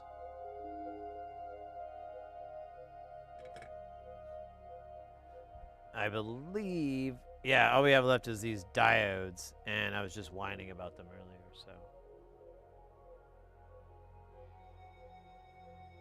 Where the fuck are they? I thought oh, okay. So there's a pair here, and there's another pair down there. Ooh. The wheel. It spins and beckons onto us. It speaks the voice of the gambler.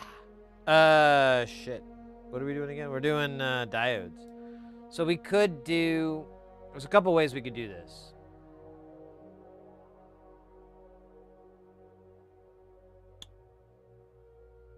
Run. No. We can, well, we can do what you're supposed to do, but we're not going to do that because I don't want to do that. So the other options are to put a SMD in there. Now we have two versions. Now we can go with our classic, and I really want to, but I don't think it's going to happen, our MELFs. But let's see. I believe our MELFs are going to be way too big for these holes.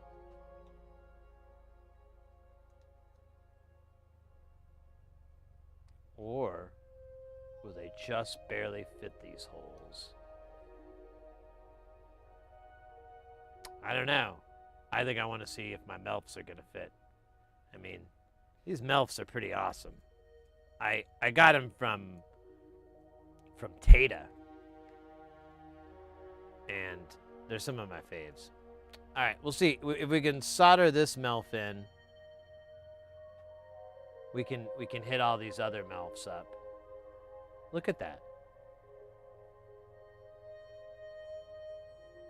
Hold up, no, just fall right into the frickin' holes. Even the line lines up pretty darn good.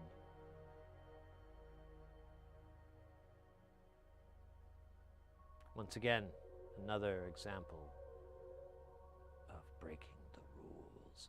Because, yeah, I'm not using the right cap. I'm using the wrong diodes. Not the wrong diodes, but the wrong footprint. But I don't want to use the through-hole ones because that's for babies, and I'm a grown-ass man.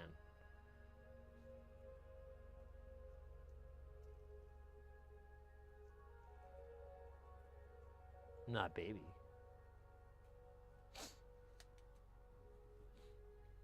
Baby. Okay, so I kind of feel like we're gonna have to do these one at a time. I might get a little cavalier. We only got 5 to put on here. I don't even see where the 5th one is. I just see 4. Yeah, I don't know where the 5th one is. That's gonna be fun. Scavenger hunt.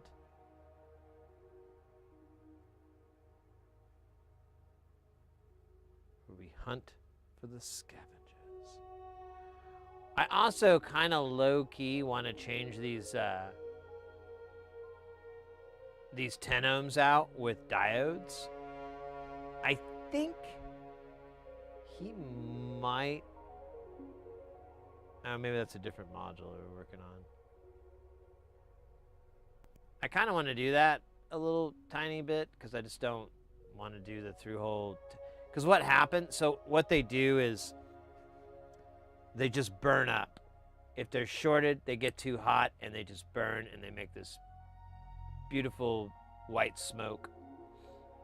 It's really quite amazing. And that's it. It doesn't really protect anything because it still completes the circuit for a second. Or not, it's like a little bit, like half a second. It's long enough. But if we were to put diodes in here, there's a slightly better chance it won't fail. It's still trying to figure out what. You know, we're trying to mitigate damage, not eliminate. No, we don't do that. All right, let's try soldering this in. We'll see how this goes. We're gonna do the Cincinnati slide on this one. Of course, the Cincinnati slide made popular by Donald E. Slider from Kentucky. Yes, I know. I thought it was going to be from...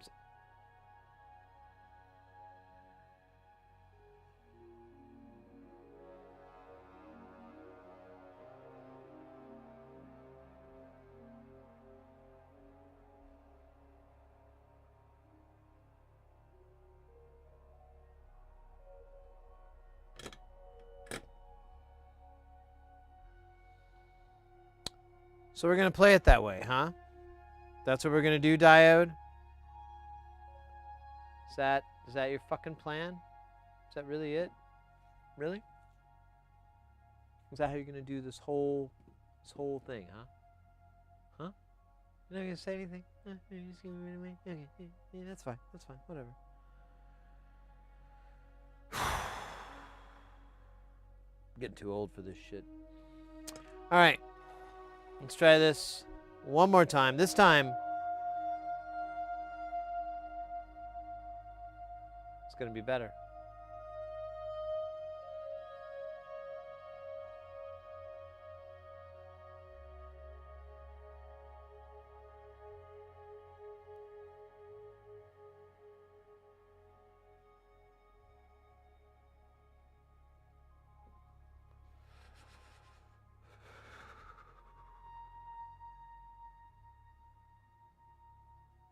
Oh, right. Hi. How you doing? Me good. No, that can't go good twice. I think that was the peak of my entire soldering career. After this, it's downhill. Soon, there'll be the flux allegations. The lead versus unleaded. Controversies? Probably learn how to talk. Tasha Doe?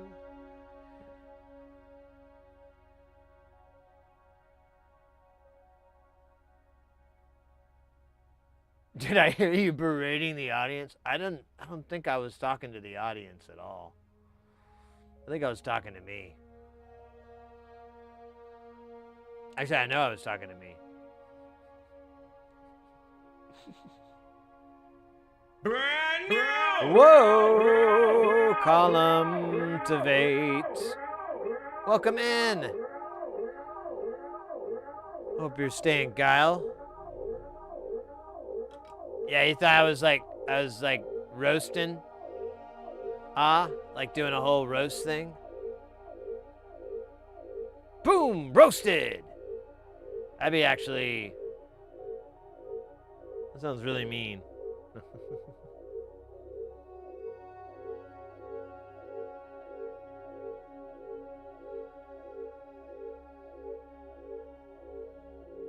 Oh, look at that. Ooh.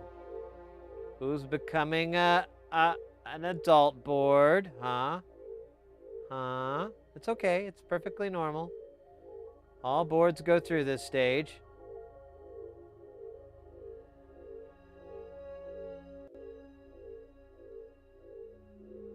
Okay, you need to, like, quit being a dick, though, now.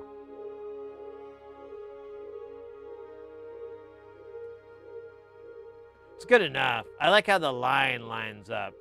So it being, like, slightly off is okay. Like, it balances out in some cosmic good. SV4 I thought you were berating the runaway diode. Yes.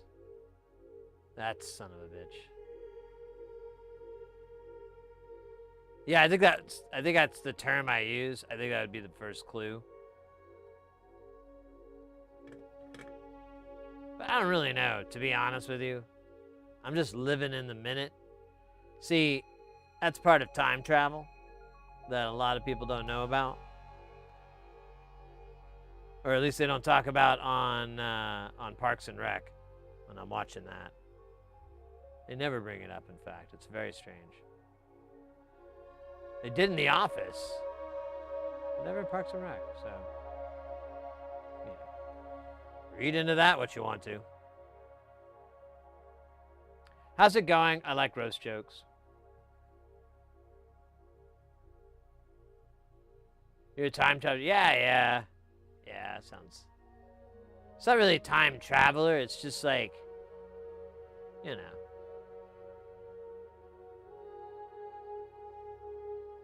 Well, I guess we're all time travelers. So we make our journey through time in a linear fashion. Whoa! WMRX scale, WMRX scale, WMRX scale, WMRX scale, WMRX scale, WMRX scale, WMRX scale, WMRX scale, WMRX scale. Mr. X with the 55 months. Damn.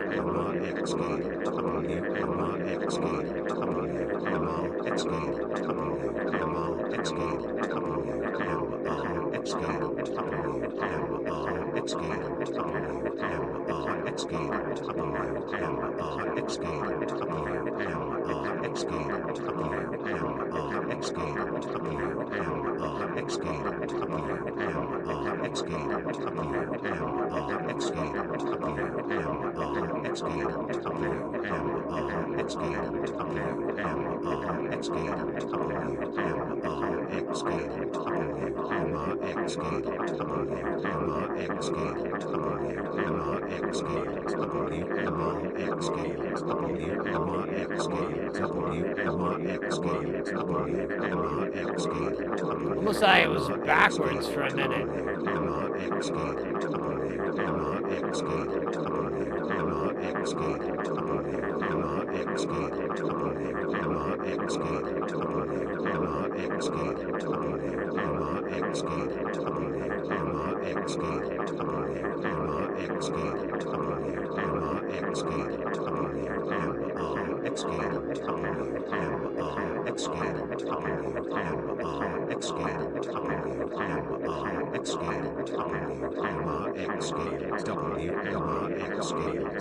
That's soldered.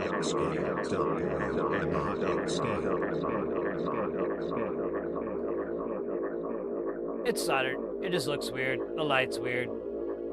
There's a whole song about it. Here, we'll tap it. We'll give it a little tap. Mr. X with the 55 months. My goodness. That's right, M.R. Bamba Poserat Cloth. A la mercy.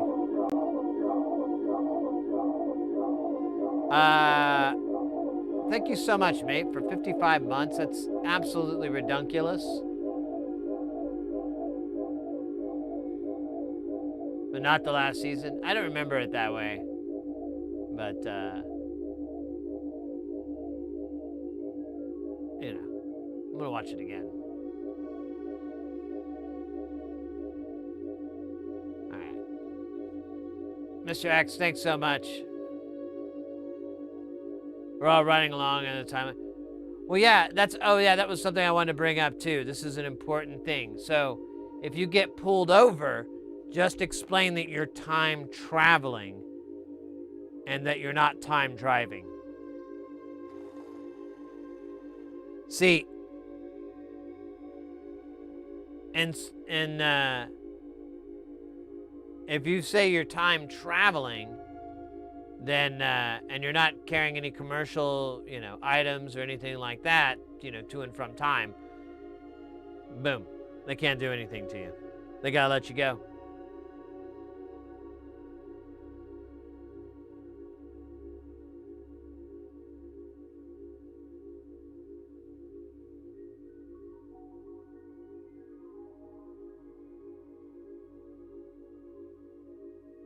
This guy is being such a goofy. All right, do this. He just wants to get up. It's insane. I'm just gonna. Oh, I knew you were gonna do that. I knew you were gonna disappoint me, just like Ronald. Ronald and Jimmy. There you go.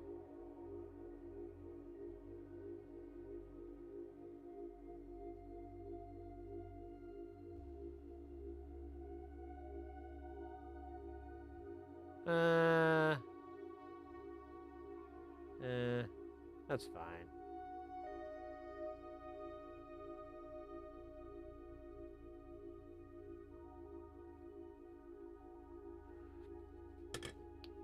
All right. What does Wednesday really mean? I'm in the somber states. Yeah, exactly.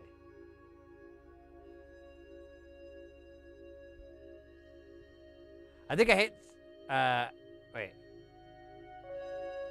Are you supposed to tend the passage? You could. So the way you're supposed to, I mean, like we're doing diodes in through-hole spots, but what you're supposed to do, I don't think we have any left. But you'll get your component in, and you'll solder. You'll put a little bit of solder on one pad, and then with your tweezers in one hand and your iron in the other, you'll heat up the pad, and then with your tweezers you'll push it into place and kind of get it all centered and nice so that it's like it is here. And then you take your iron away, count a beat, and then take your tweezers away. Then you come in with your iron and do a little blop blop on the other side, and then you do this. And then you go and call all your friends and tell them how awesome you really are and how everything they said was a lie. Everything, including that stuff, the really mean stuff. That wasn't true either, because you soldered this on. Maybe that last part isn't as important, but the beginning is kind of how you solder stuff on. How you're supposed to. I don't do it that way because of, hey, there's that part I was looking for. Because of, I don't know, I think I went insane in the membrane. I just hear this whistle sound every now and then, like.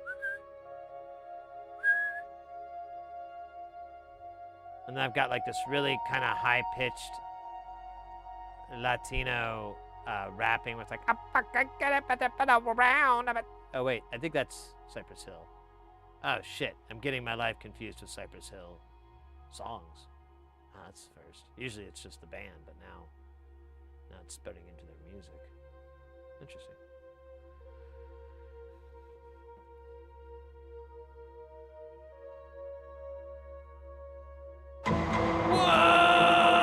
This flux smell is making me thirsty,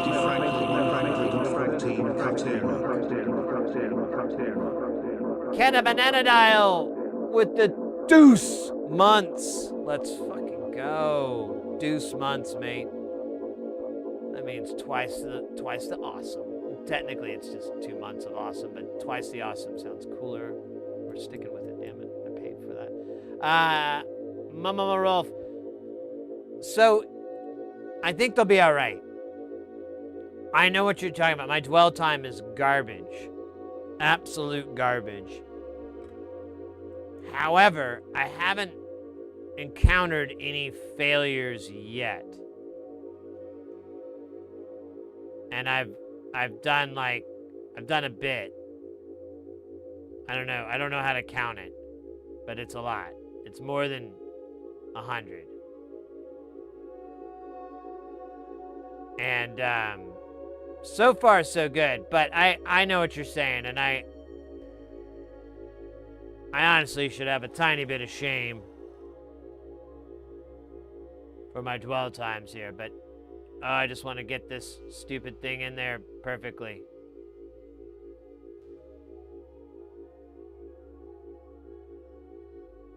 That's close enough. That's crookedish, but if I spend too much time, I'll go insane.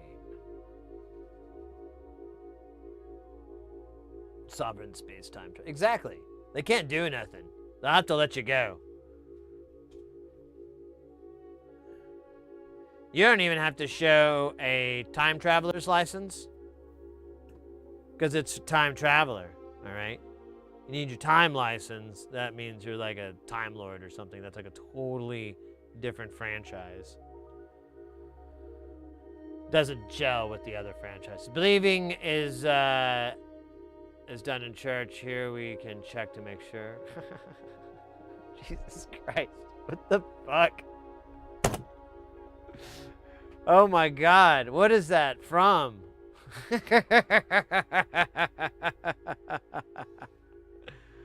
Oh, that is man, that's nth level. I don't even know where to put that one. I literally when I read, I know I said it the way I did, but I heard like oh shoot, I forgot his name. Oh, he died not too long ago too. He's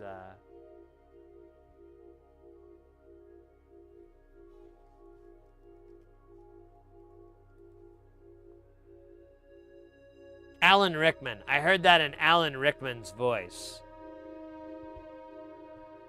Believing is done. I can't do an Alan Rickman impression. It's not gonna. It's just gonna sound like a really bad British impression. That's funny.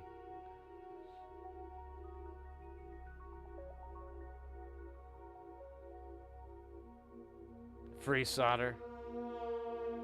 I've never tried that. Chris Pratt is the Time Lord. Okay. Let's not ruin everything, guys. That'd actually be pretty weird. I don't think I would enjoy it, but I would watch it. All right, let's clean this board up because it is covered in the shame of 1,000 shamers. That needs to get changed. That's a terrible name. It is pretty cruddy, though. It is gross. Oh, man. I still haven't fixed this thing, and I'm regretting it. So hopefully it doesn't fall over and over like a big, stupid thing. It's already looking great.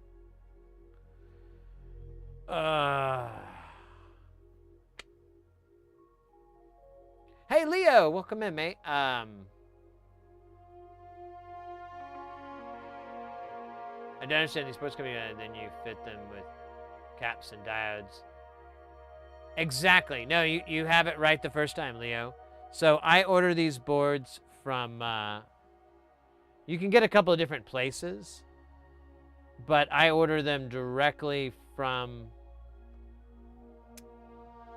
nonlinear circuits. So we'll go,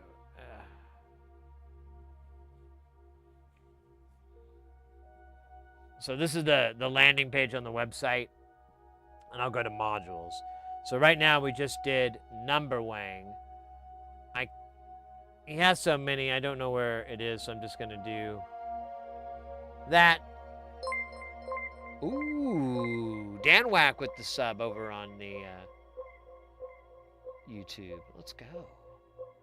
So you go over to the page, and then he has like a little description about what it is and so forth, and then you can go in, and he has like, I'm zoomed in, you have like a write-up on it, and then he has a bill of materials, so you can see what all the components are.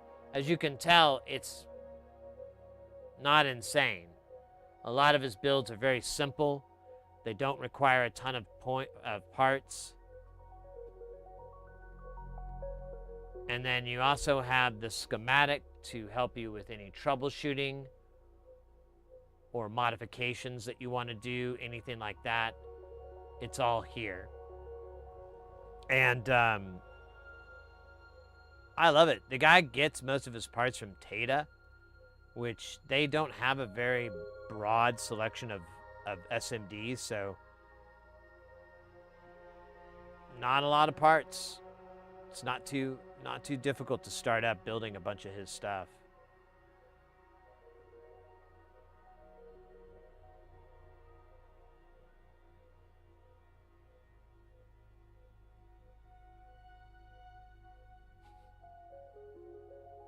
I know, Dave. We keep kicking it here.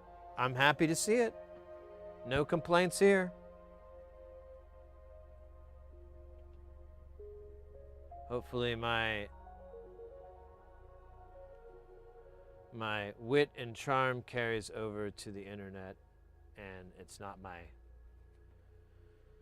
accelerated age.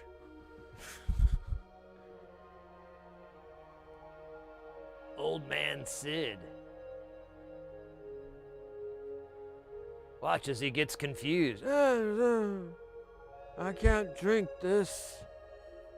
It smells funny. Wet t-shirt contest. Damn it. The wet circuit board contest. Actually, it's almost the same thing, but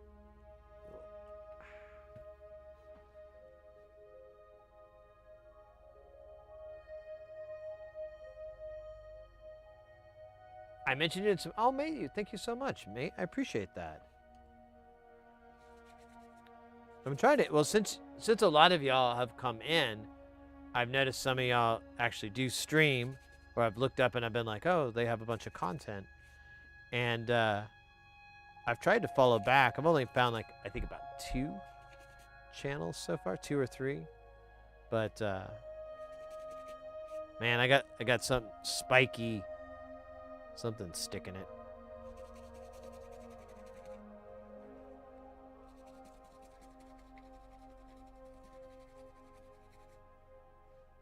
All right.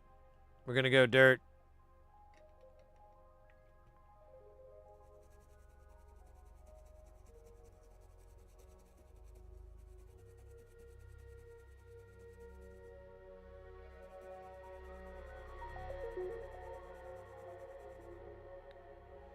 Alright.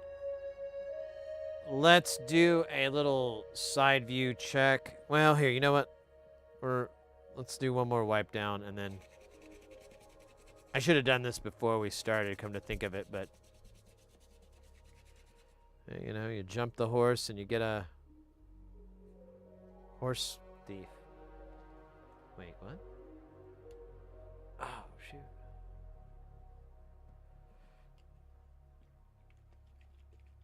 All right. Oh, we get to use the new tool. Oh, I'm excited. I just got it yesterday. It's pretty awesome.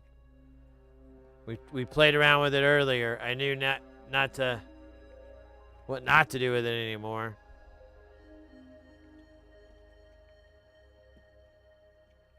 Oh, dude, there's like big balls over here. That's fine.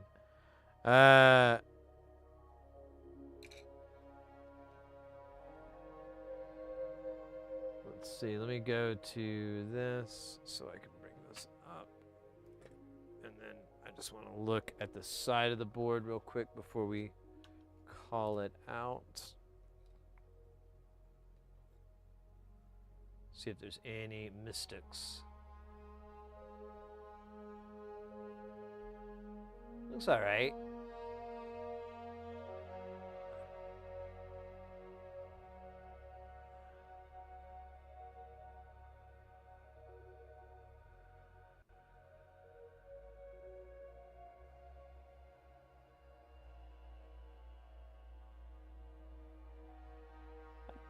I've done better, but I'll live. Yeah, see, like that guy's kind of stupid, but I'm just not gonna fight with it. I really just care if there's any spikes. I don't think there is. I think I had one down here. Oh wait, there it is.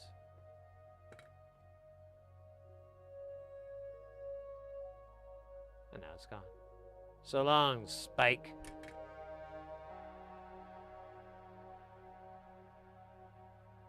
Alright.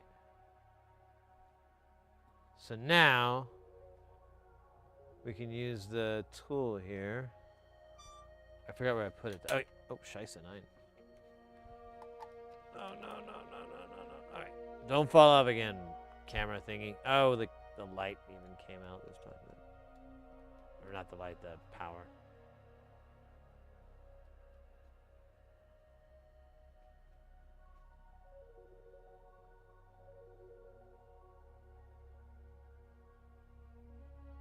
How thick is the board? Oh, I'm sorry, I missed that question.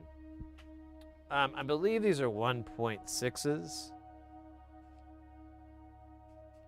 Oh shit, did the battery die? Aww.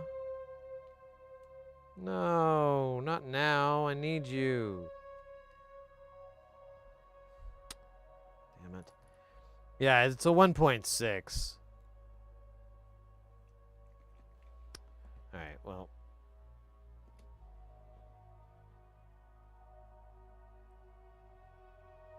Alright, let me blow this thing with the new blower. The Fibonacci Mega Blower.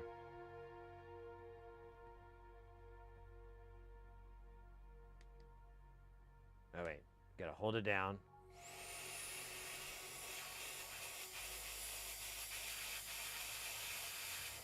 Here, I'm gonna put it on. Wide burst.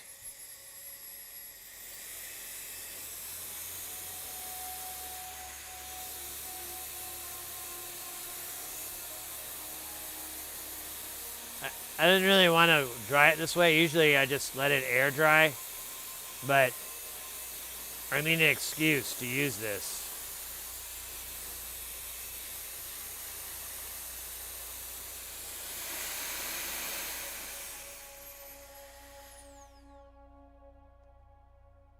That was totally worth $48.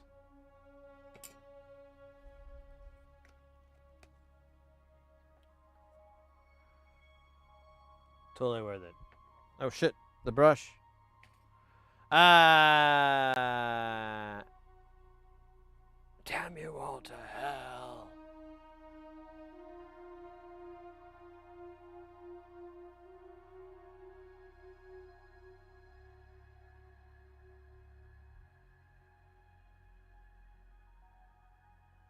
Really?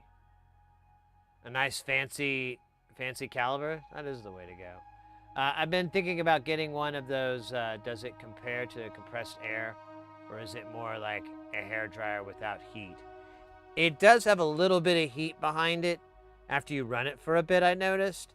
But it's not, it's more like warm, not hot. I think it's just the motor in that heating up. I can give you some demos here. So that's low setting.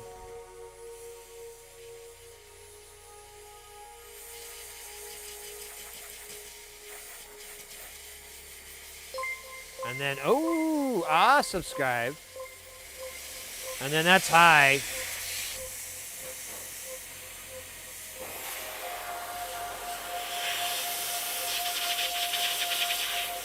It has a little bit of warmth to it. Oh, wow.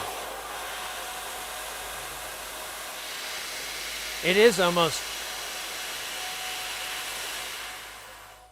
I wonder what the heat is on that. I wonder what the temperature is. It almost does have a bit of a heat, but it's pretty powerful. Like, I used it to blow out... I have like a little media server thing in the living room, and I had this when I plugged it in. I was like, oh, well, let me try it there, and I blew it out, and it did a pretty damn good job. I didn't even have this attachment on. I had like a wider one. So I think if I would have put this on, it would have been even better.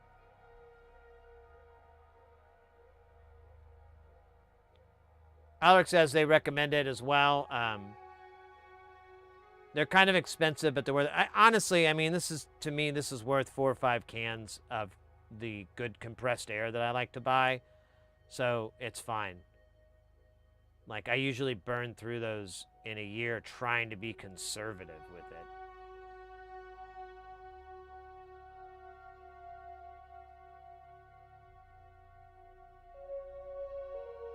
Oh, it's 114. Well, you did say yours was pretty powerful, so it may actually be a more potent unit.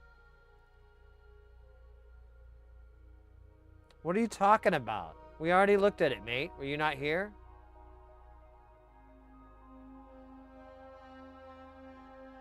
We've checked it like 3 times, I think. Or 2 times. We'll do it one more. Are you paying attention?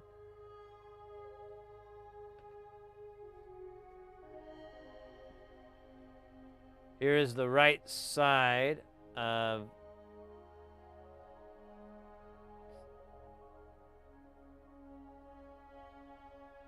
Here's the other side. Here's these diodes.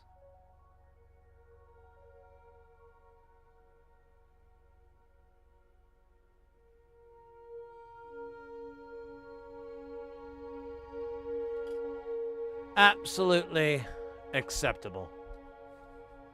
Absolutely okay.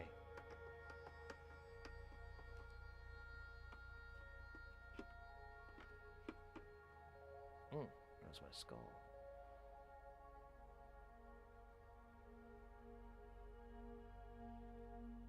The project farm. Okay.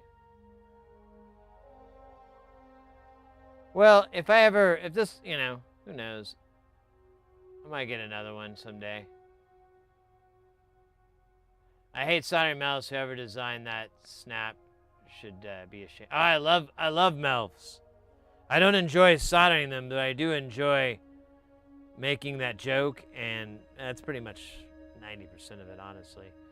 But I kind of do jive them a little bit. I know they're not desired. Let me think here. Where did I get up to grab? Oh yeah, batteries.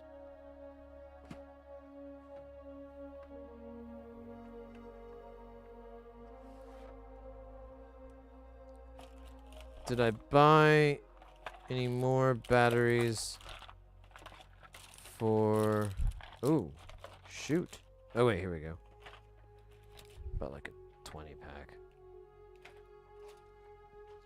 Gotta dole these out like pills. All right, this one will relieve your sinus congestion.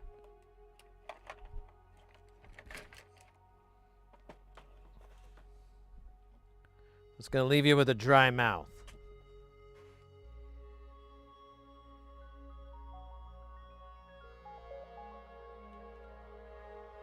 100% worth it. The sod 3. Oh yeah. That's normally what I would have used even in there, but he's always using the yeah, it's 1.6. He's always using, oh, it says 1.5, but it's 1.6. Those MELF diodes, and so I just tried to keep with that. Initially, it was because I bought like 1 million of them, and I was like, oh no, I've got to use them all. But then I think I used them all, and I'm like, I'm gonna buy some more. All right, guys. In the words of the great Freddie Mercury, another one bites the dust. Oh wait, we don't need this one.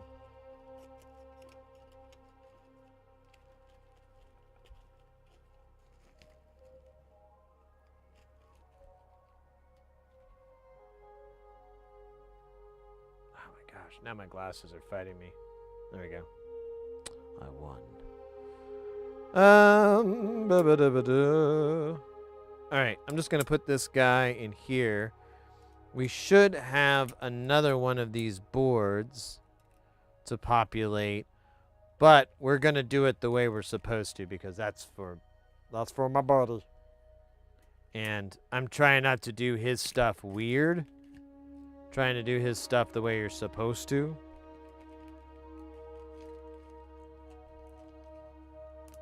Because I don't want to have to troubleshoot it later. You know? I don't even think I need to write on here. Yeah, what the fuck. Actually, I can just see with my stupid eyes. I'm not going to waste valuable ink. Let's see, we've got these guys too. I could do the same here. Let's just do that. That way we can see where we can see how far along we are and how much we have to go.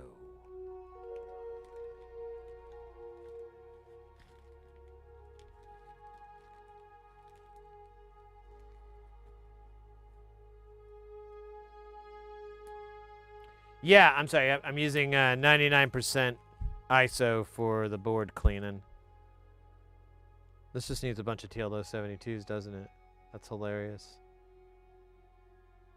Shit, that is really it, isn't it? There's got to be like a logic chip. Oh my god, that is. Oh my god. Embarrassing.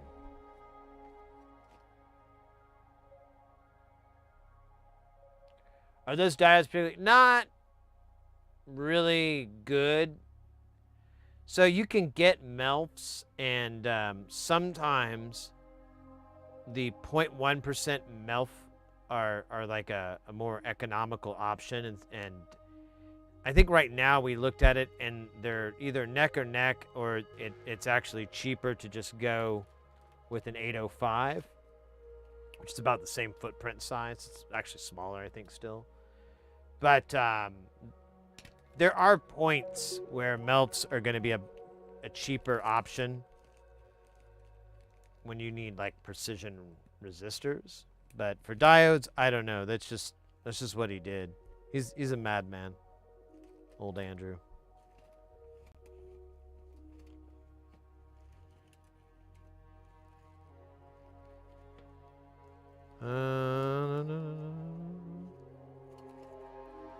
All right, so I don't know what I want to do next.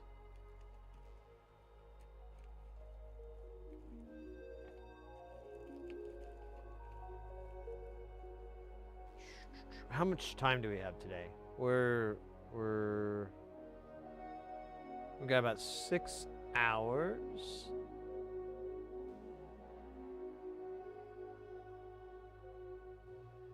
Oh, that's right. They do have some other properties like that voltage. For high temp. Yeah, that's right. That's another. They have their benefits, but I'm not utilizing any of those. I'm just doing it because that's what he did. And I'm like, sure, man. This is a totally different project.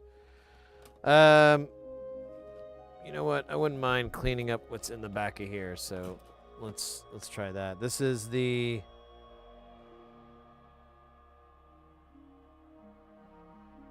this is the 10 teardrop.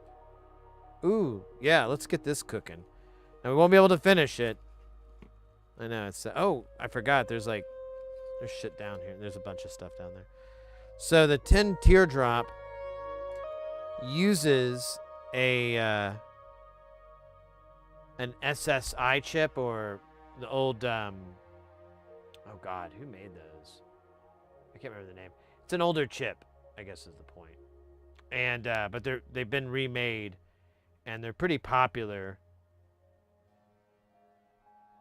Oh shit, but this does have 2 TLO 72s.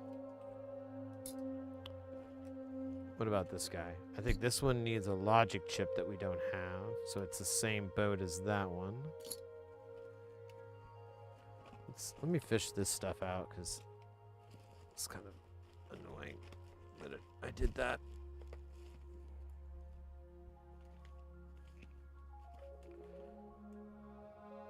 Oh yeah, this is all through hole. Yucky. I don't know why I bought that. This is 5 minutes of work. It's about 10 minutes of work. It's pretty easy to make.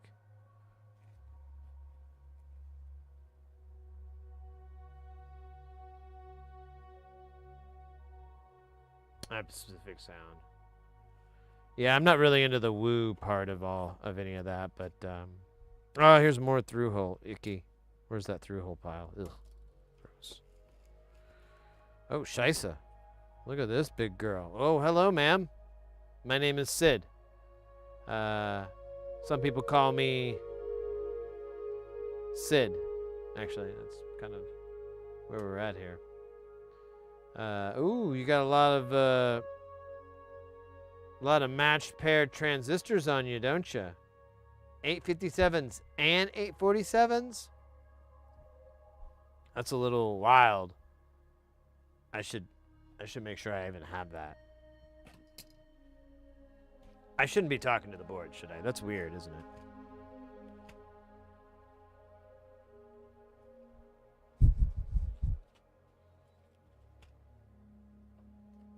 Let's see where these guys. So I've got oh no, those are 39s. Do I have the? I do have both. Do I have I have a shit ton. So that could get a lot of it done. It has a bunch of TLO 72s. So we'd still have to wait on the TLO 72 truck. I'm trying to get something that we could build, and then I could order the SSI chips, and we could funk with those, because I can get those really quick. Keep hiccuping. Oh yeah, this needs voltage regulators. I might be able to get that.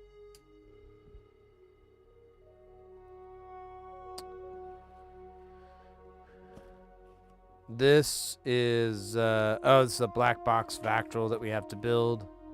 It's not very big, though. It does take a lot of TLO 72s, though, so, you know. What the hell is this?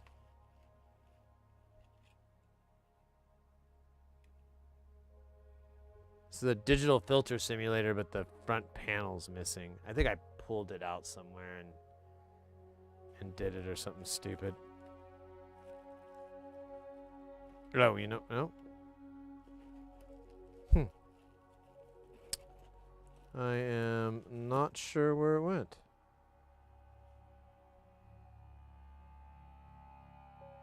Huh. All right, well, whatever. The digital filter simulator is a whole bunch of TLO 74s. Why didn't we do this already? Oh, and no, wait a minute. Maybe we don't have these logic chips, 4015s.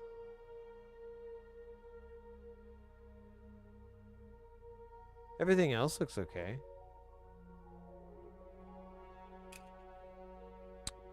Let's put this in the maybe pile. Just got to figure out where the fuck I put the front panel. That's weird. Okay. We've got the...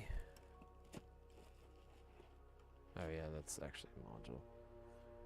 So this is another black box Vactral we'd need to build. This one's a little bit more work. A lot of TLO 72s on here. We would just do the SMD population for now. It's, I don't know, it's kind of like this one. It's just a lot more TLO 72s. Let's get fenestrated.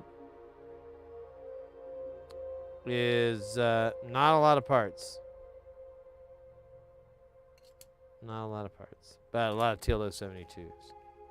The flange phaser. Oh yeah, this one looks like a lot of fun actually. What does it use for? I have no idea what that fucking chip says. Oh, is it? No, I don't know. Maybe it is an 074. Not sure why we're not doing this one.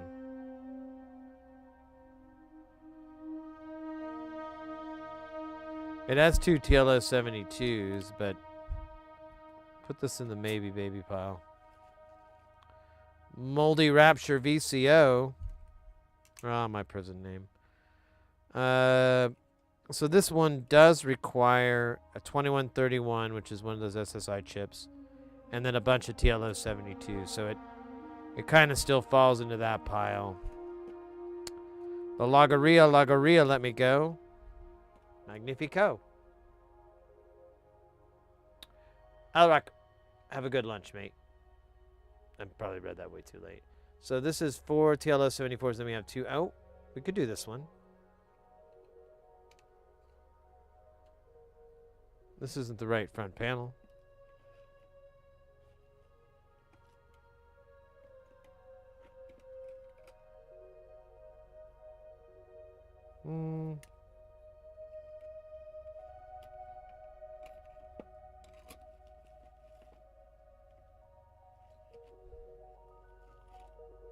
Am I dumb?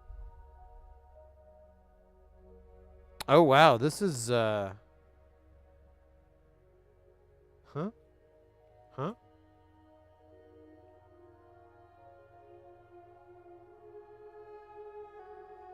Oh, wow. This is intense. And it is a bunch of TLO 72s. God damn it. Whatever, we could put it in the maybe pile. It's the chaos. Sounds like a Meshuggah song. It's the chaos of chaos.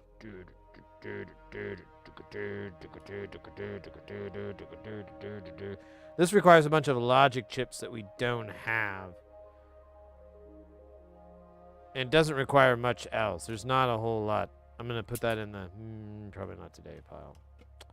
And then last, this one requires a dip chip and then a ton of TLO 72s. I'm not too interested in that one.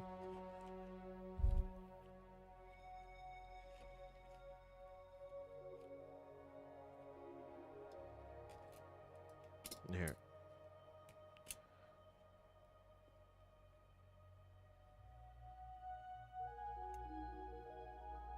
Here.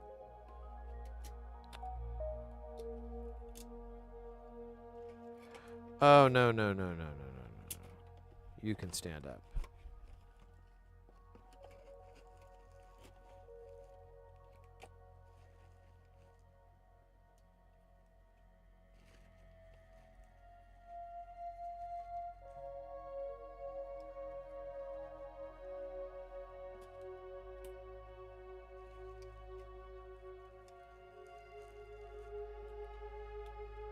Here. Hmm?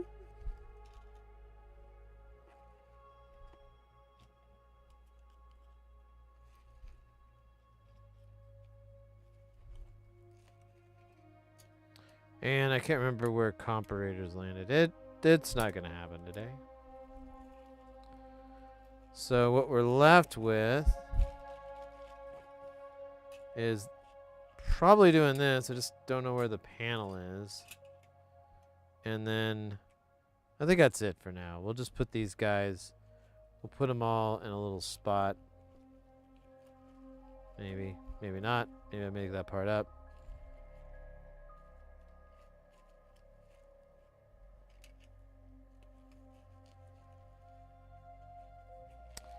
And then we'll put these on the back.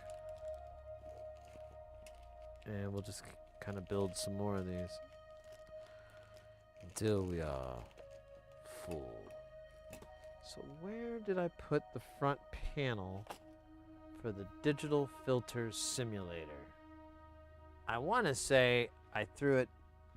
There's like a little cubby spot here, but I don't see it.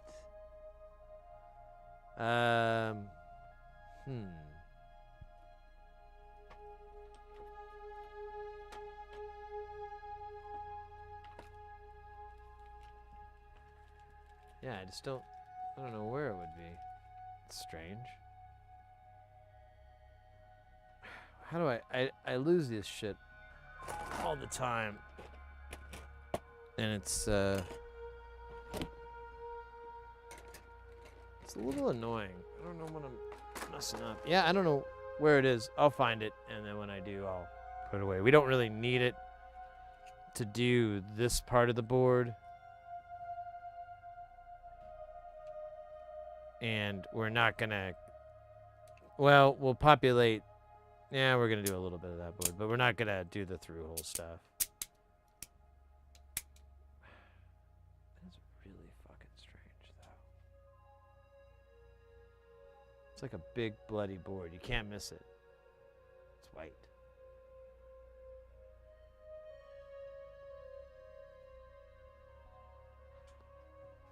Some of my favorite words like digital and filter and simulator.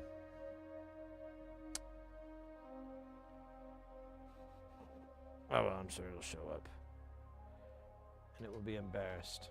And we will humiliate it. What's the good stuff, ladies?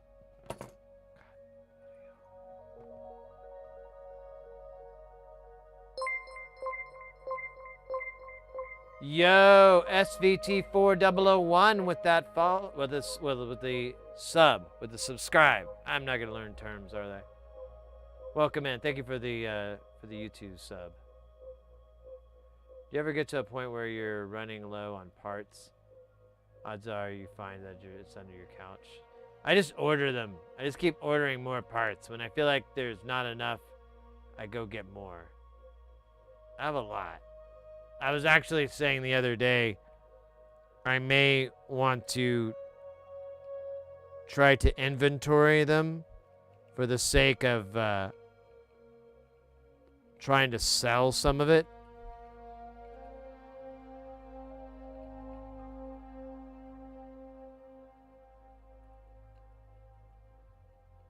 I do have a few components that at the time it was a good idea. At the time I was going to do this project, but now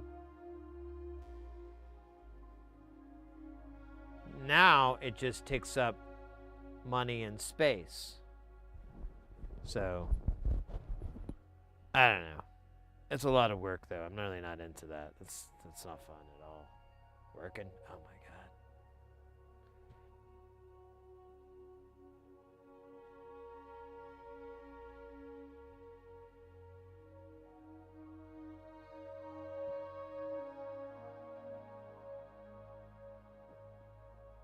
Yeah, someone was surprised I don't have like a spreadsheet or something of all the inventory, and I'm like, I never did that. I tried a few times, but I kept forgetting and losing track, and I didn't really want to. It took way longer. It's just easier to stare at the book and go, well, do I have 37Ks in there?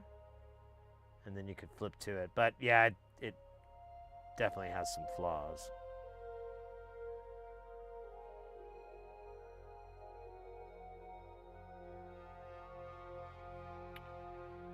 All right. So we're applying the flux. Here, we'll do the sucker here so we can make it evap quicker. The fan won't really work in this, I don't think, too well in this scenario. I think it'll just blow the... So this alcohol has flux in it, and as the alcohol evaporates, it leaves the flux behind.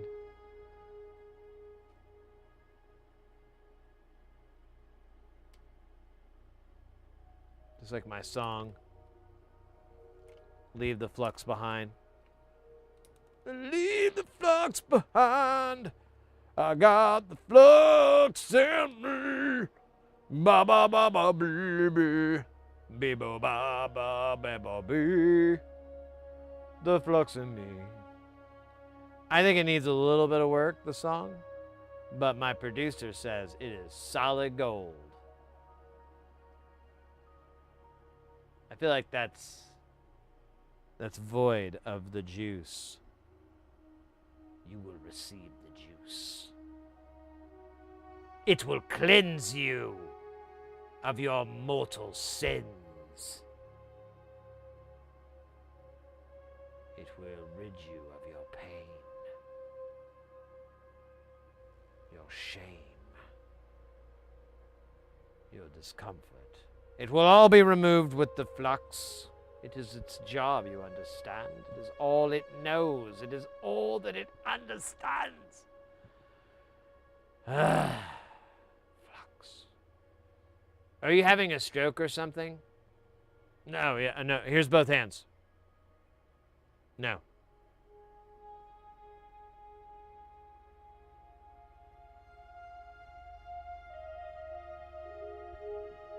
If we can go to the camera, you can see both hands all the time.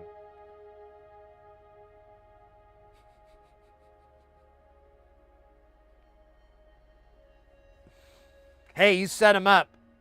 I knock him down. All right, that's the deal. That's in the contract. That's what Louis worked out with us. And if all things are mutual, I think this deal works out great. It's like the Smothers Brothers, but I don't have an upright bass. You should get me one, though. I'd like one. They're kind of big. So maybe an electric one. I know those are expensive. Oh, I'm sorry. I meant to imply I just don't care. We still want to get me one. Then I can do Sailing the Seas of Cheese and other Primus songs. I think that's it, actually. I don't know if he has too many songs with the bow.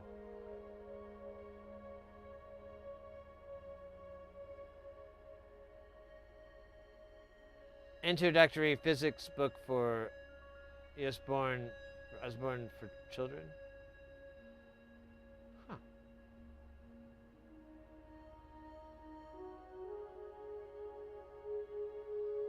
Well, welcome in, mate. We're putting solder on a board. We're putting flux on a board until there's enough, and then we're gonna put chips on it, and then we're gonna put components on it, and then we're gonna weld them together with the power of heat and humility. And once these components are finally there and their spirits are broken, we'll apply power to it.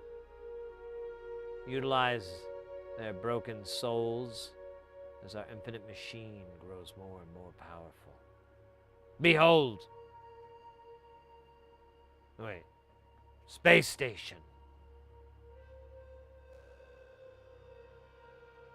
Look upon my work, ye mighty, and despair. Here. Jamtown. Space station. Jamtown, space station. They're next to each other, too. But, I like to try to quote Ozymandias whenever I can. And that felt like a really good time to pull that look upon my work, ye mighty, and despair. It's not good at weddings. I go to a lot of weddings. They do not want to hear Ozymandias. I am Ozymandias, destroyer of worlds. You know, I don't know. I feel like they're babies, you know, if I could be honest with you. Because, I mean,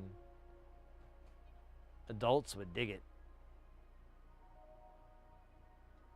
See how it's forming little crystals? Now, those crystals will form a network. And that network will become sentient, a neural network. Just like Data in Doctor Who. And then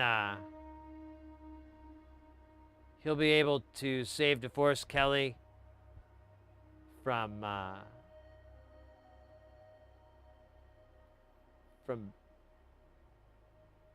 himself. I'm sorry, I don't know. I'm going to put more of this stuff on here because, one, it's pretty hot.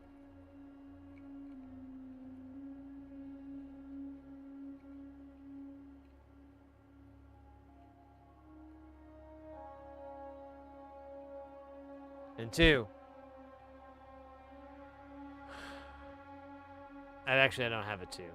Let's have a toot instead. It's kind of fun to watch this stuff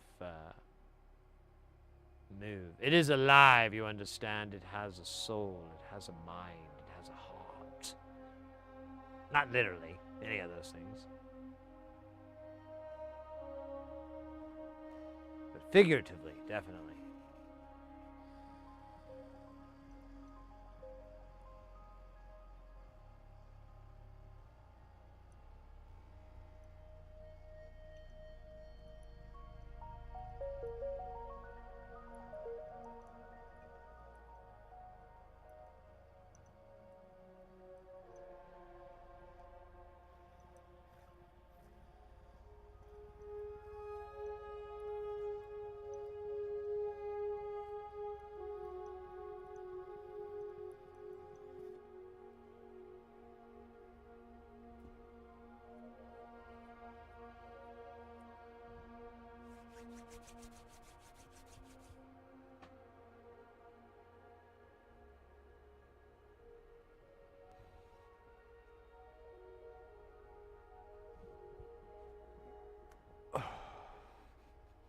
That's a dab ad.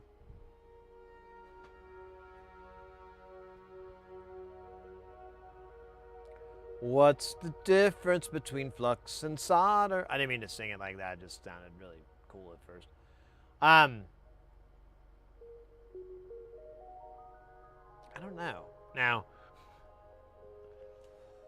so they're just different elements. So solder is this guy here. Obviously, this is solder wire. You can get solder in a bunch of different, you can get like paste and stuff. But like most common, most practical for a lot of work is good old solder wire. Now, a lot of it will have flux inside of it. It'll be a rosin core flux a lot of the time. So that's what we have here. So this has rosin core, and it's a 44 is that's the branding from Kester. But this, honestly, if you're looking for, you know, suggestions or whatever, the Kester 44 is pretty damn good. It's pretty. I'm sure there's something better somewhere, but I don't know what it is. And then that's the mixture, and then the solder. There's different types. Like there's lead-free solder and there's leaded solder. I only use leaded solder, and this one is a mixture of 6337, but a real common one you'll see is 6040. And then really it's the diameter after that. I like 0.8. Some people like to go smaller. Some people like a little bit of a larger one. I honestly have 0.8 and 0.4 solder wire, but lately I haven't been using the 0.4 so much. But if you were doing SMD work, this wouldn't be too bad because it's a very small delivery. You can have a very controlled amount. This just kind of dumps it in. But the way that I've been soldering for the last year, that actually works. But if I was doing really fine work, I would use this. In fact, I still use this whenever we're doing like T-SOP packages or anything really, really small pitches. I'll do that solder. But that flux in there isn't sometimes enough. It burns off. That's what that smoke is. And whenever you see smoke from when you're soldering, that's actually from the flux burning.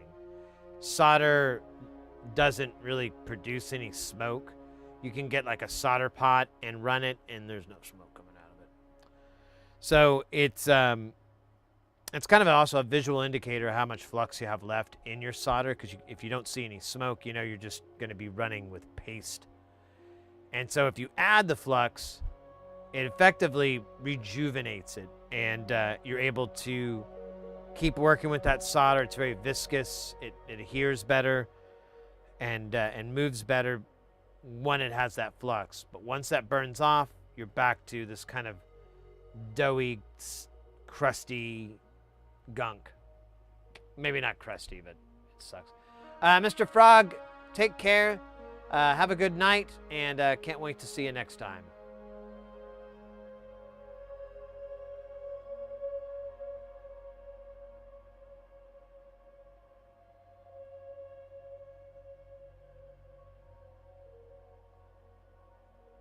$3D lasers. Oh, shoot. Oh, yeah, mate. Get some sleep.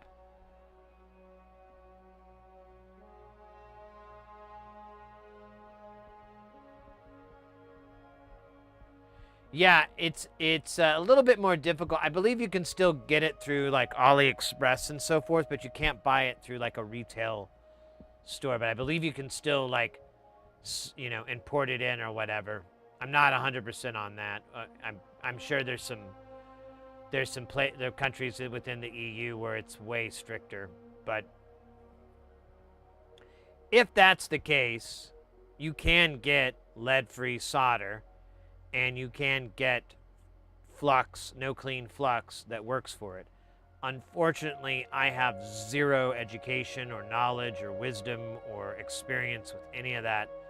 So I'm not going to be able to give you a good one for that. But if I suggest to people, if you can get leaded, I recommend that. Starting out, it's going to be a lot better. If down the road you want to get away from it, maybe it's too expensive to get from where you live, or whatever. I wouldn't be too concerned about health reasons. I've done a little bit of homework. That's a little different than research. And everything kind of points to you have to eat the solder. You have to eat it in order for it to be poisonous to you. So as long as you don't consume it, you're good. And I mean, you physically have to take chunks and eat it and so forth. I don't think you can get, like, maybe with paste it's possible, since it's viscous and it's little beads. But even then, I think you'll live. You'll probably have a really big tummy ache though.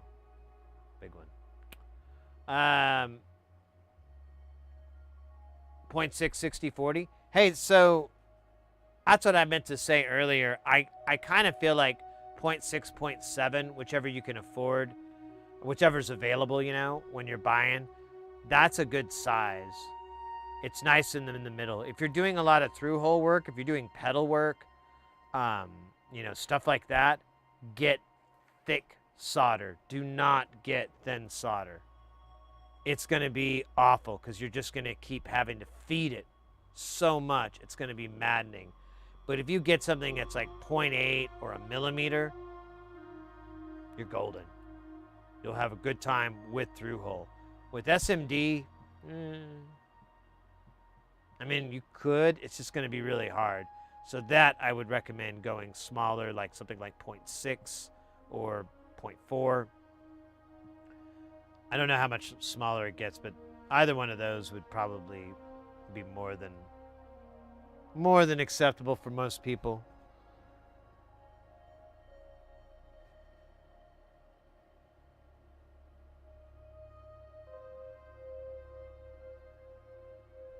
Yeah, just stab a big hole in it. Well, that's one thing on this thin stuff. It's so gnarly because it'll like sometimes get tangled, and you have to be really careful because if you rip, it'll get in there and it might be trapped inside these threads or whatever, and it's just like, oh no, how am I getting to that?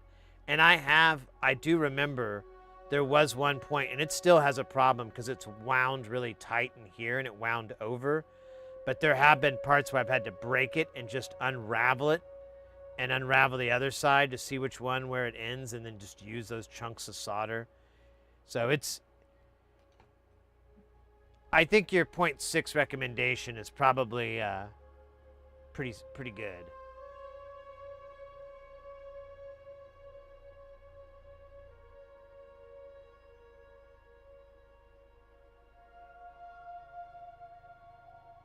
Yeah, it's 10 to lead, 6337.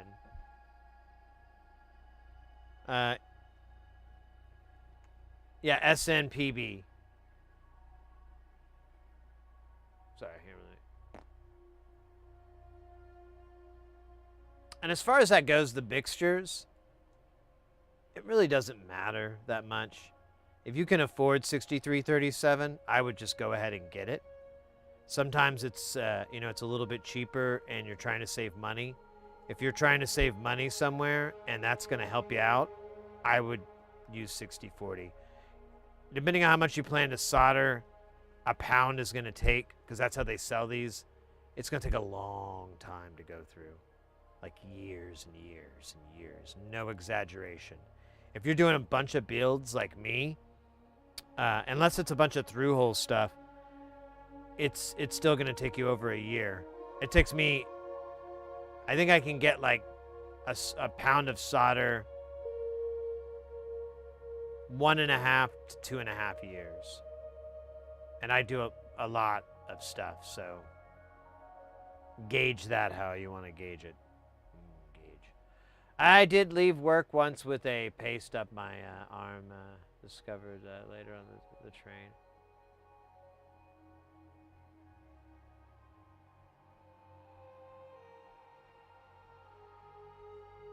Oh yeah, that is a good point. Low melt solder is this is gonna be the last layer here.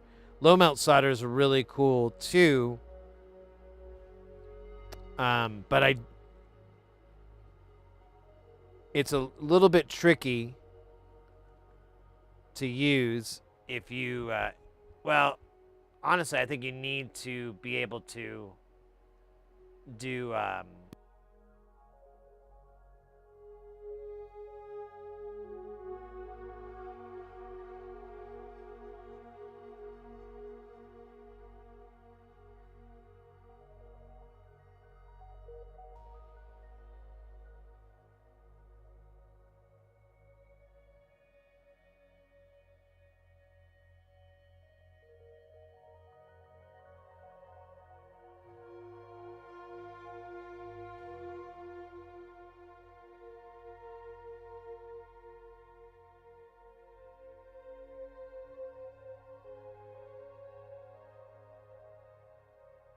get it all put together.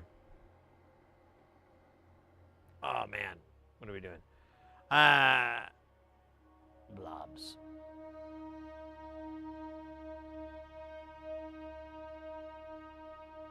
I think we're doing the last layer. I can't remember. It's too much for me to remember. Too much from my mind. So what are we doing again? I forgot already. It's the digital. Filter. Simulator. Later.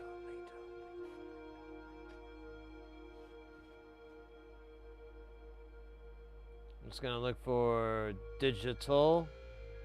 There it is. All right. I didn't mean to do that. This is pretty cool. Boss.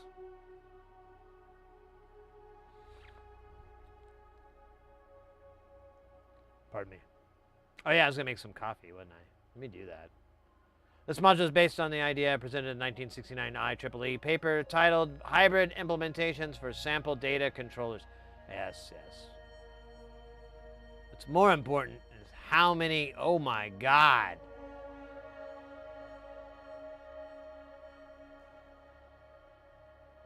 What?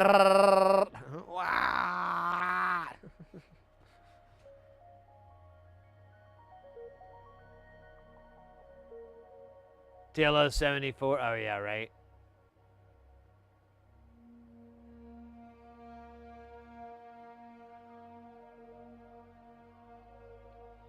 Yeah, he constantly uses the TLO 74. I can't think of really any designs where he used a different op amp, like an OPA or something like that I can remember. I'm thinking hard. Oh, too hard. Sorry, too hard. Yeah. Mr. X, Phil Coleman, we got the Let's Bronze Up working yesterday. Yeah, you're good, dude. You're good. But yeah, we got the Let's Bronze Up working. It is pretty badass.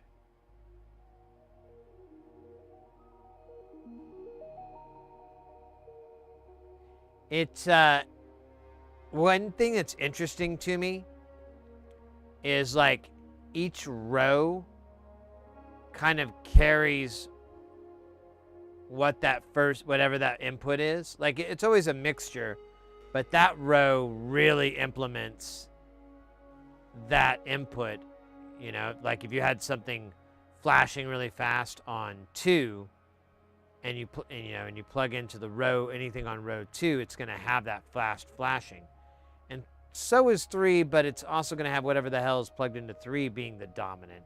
And same thing with 4 and 1 and so on. And so there's this interesting effect there that's kind of cool.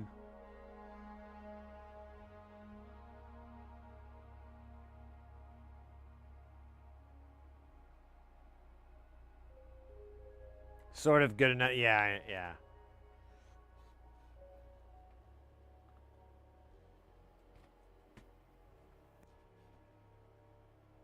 The Signum. I don't think I've done that one yet. I don't have that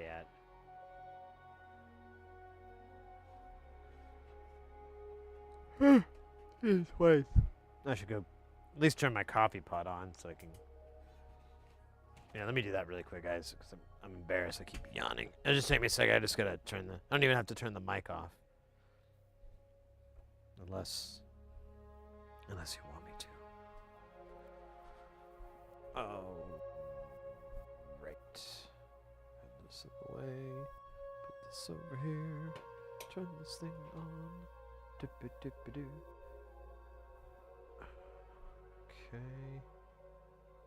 Put my cup. And E2G-ish. Good. A spoon ready.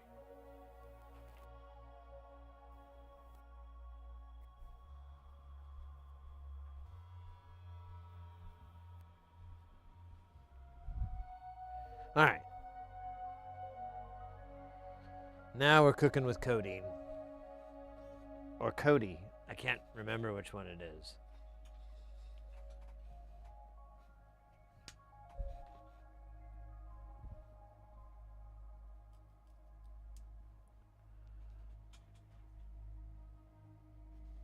Signum circuits. Ah, I didn't realize that.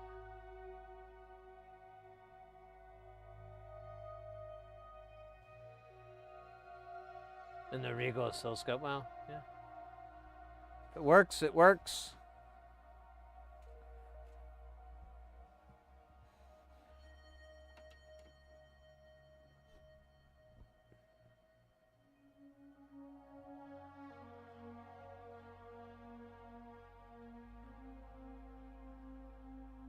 And unprobable. Yeah, well, I think that's kind of the benefit is like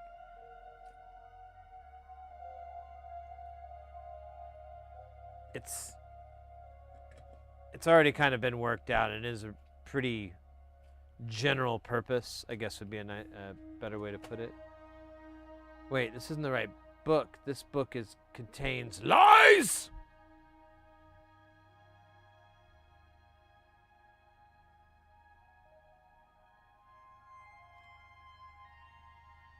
Actually doesn't contain lies. It contains silicon.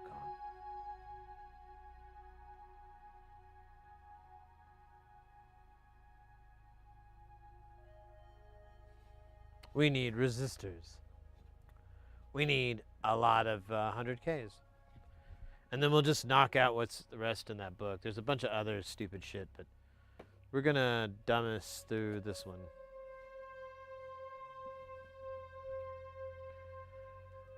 Oh my goodness. Oh.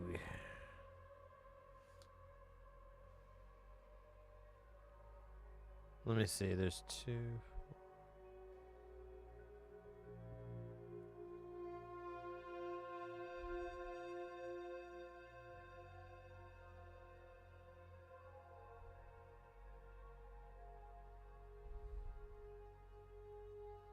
There's 22 here, which is weird. I thought it would be 25 or 23, but whatever.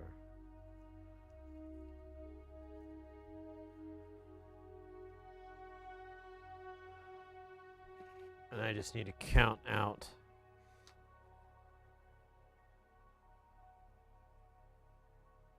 Not, whatever. To 36.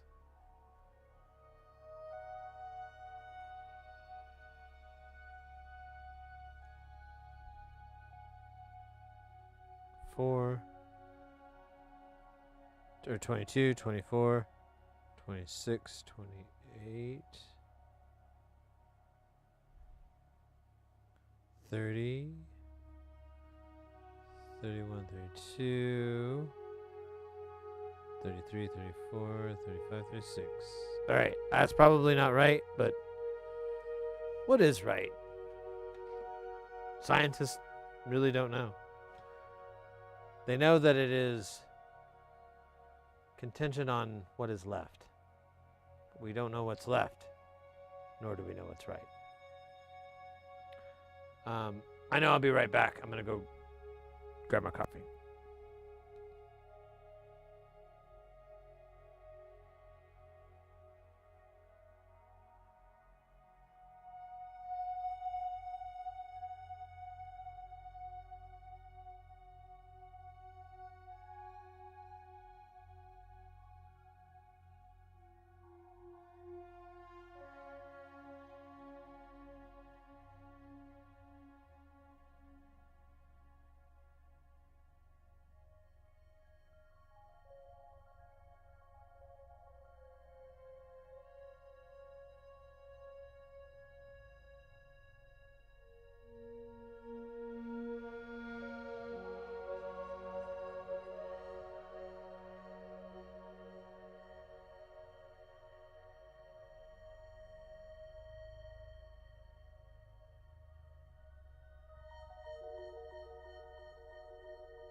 All right.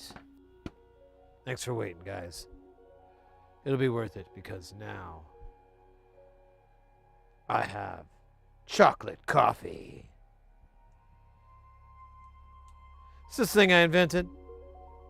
It's where you combine chocolate and coffee together. I'm calling it chocolate coffee.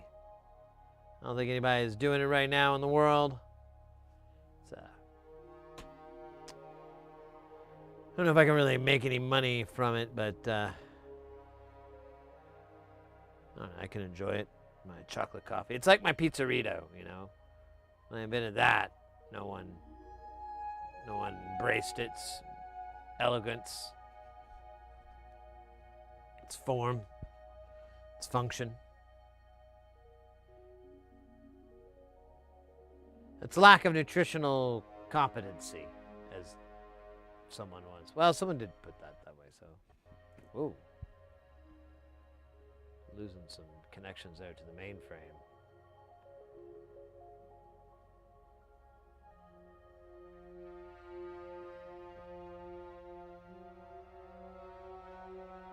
Yeah, there are a couple of 100Ks on here. See a bit of 10s. Man, I could just dump 100Ks on here and I would not be... What if I could grab, like...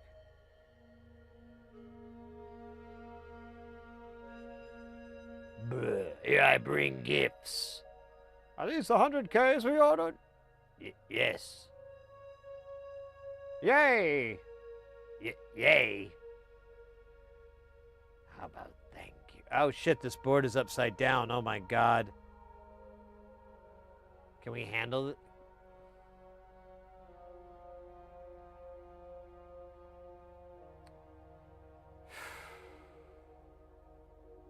We're probably gonna have to flip it. There's no way I can read all these upside down numbers.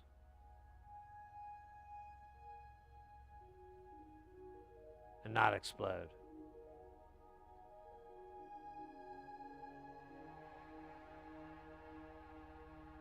From upside down number syndrome? I don't know. It's not really becoming a joke, it's more of a PSA for.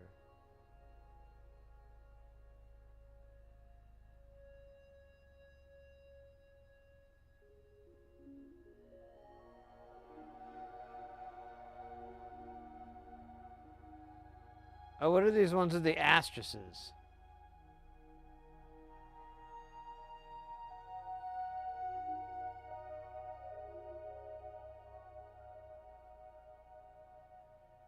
Awesome. There is no mention of what those are.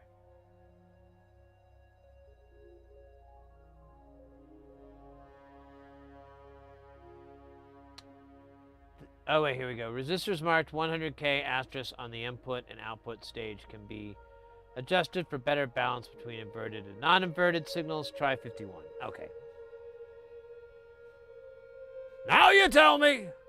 So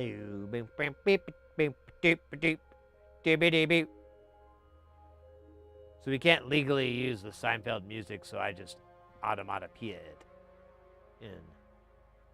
Or acapello. Legally, though, it's automatopoeia. It's not acapello, a form of music. Automatopoeias are just words that sound like sound, or words that are sounds. Sound words. Not sound boy. Or rule boy. You gotta make up your mind and choose one. What is RL? RL can be not my problem. Not my fucking problem, man. Not my ship. Not my problem.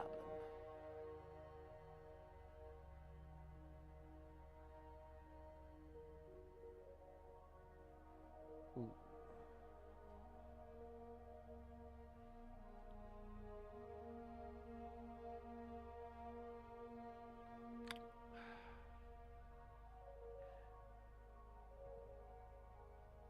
Man, I have to tap the brakes eventually. I was just thinking just now, intensely, that there's these donuts in the kitchen, and they're not really that good, to be honest with you. They're kind of slimy, but you just kind of like work past it, because like the best part of the donut, the fried doughy part, is not. It's fine. It's intact.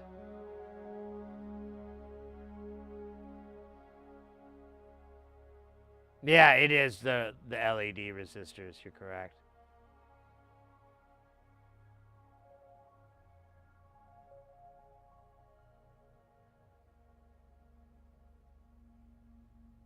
Oh, picking up all this flux. Picking up all this flux, and I'm gonna give it to my mother.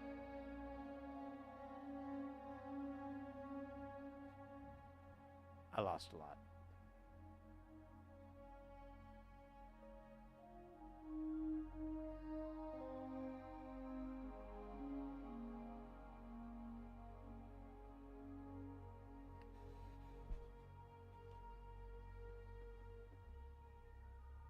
Ah, man, there's so many here.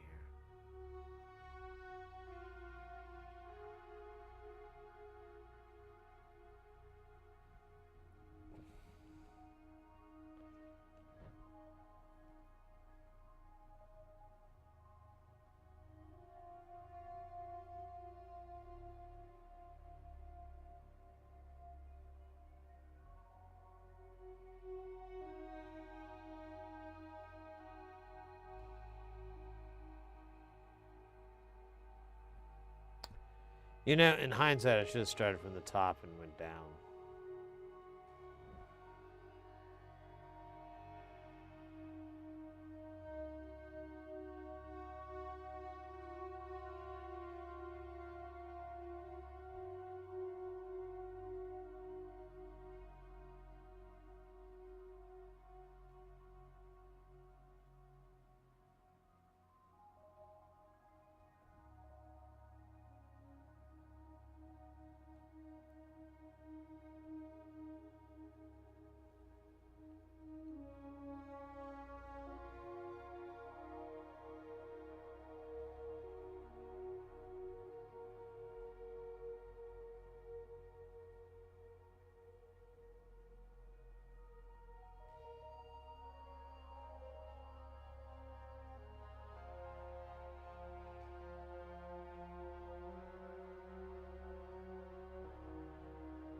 There's 51s there. Oh my god. 100K! Over and over! 100K!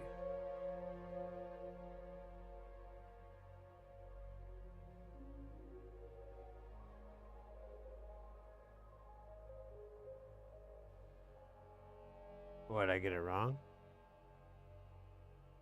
Very bottom corner. 10K, not 100K? Wait a second. Oh, I see what you're saying.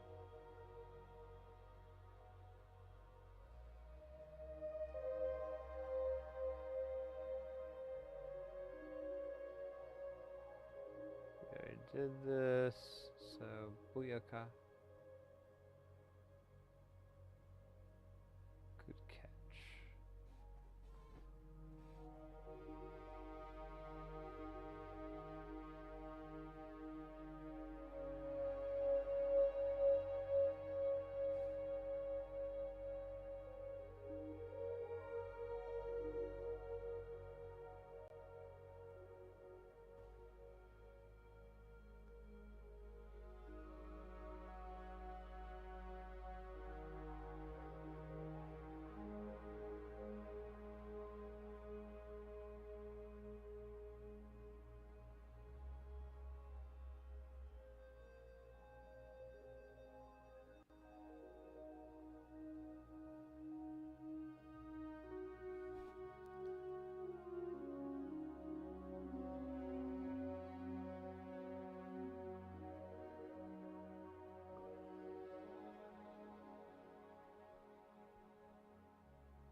Get off.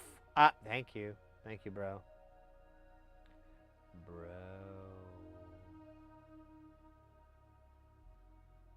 I think these are all spoken for. Yep.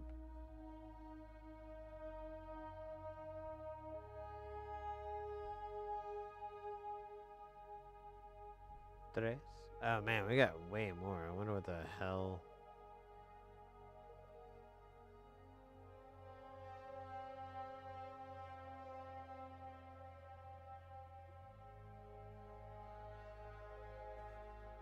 I like a lot, and I'm near the end of the board, so I'm a little bit confused where all these 100Ks are gonna go. I mean, 4 is a lot.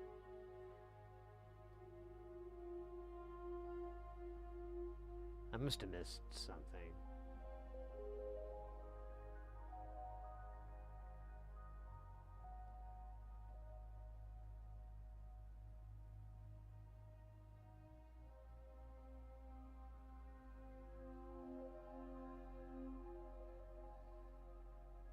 Yeah, because it's like way too much.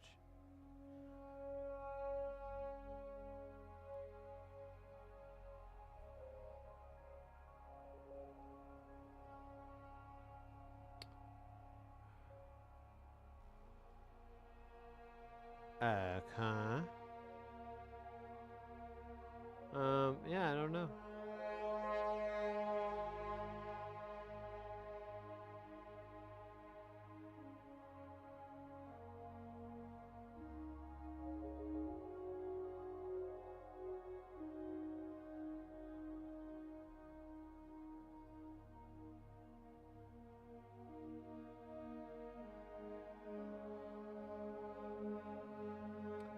I don't know. I don't think that's 36. Of course, now I don't know where I put that other pen. Oh, there it is.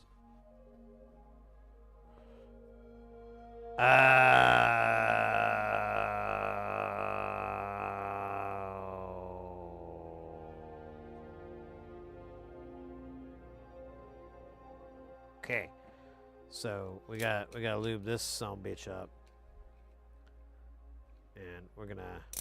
Oh, shit, dude. That was embarrassing. Oh, good, no one saw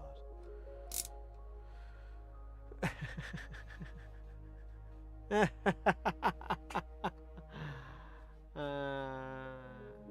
Oh, did I miss two?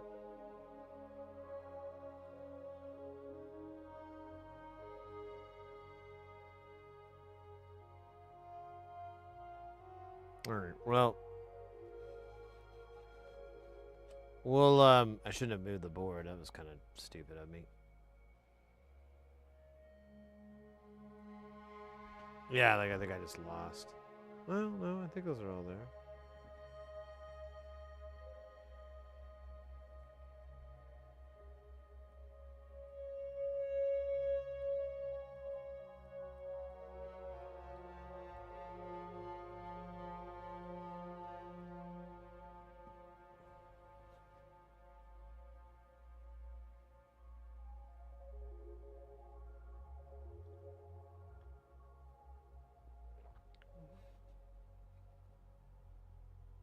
TLO74.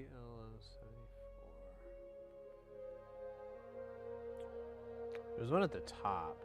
Maybe that's what you're talking about. I don't know.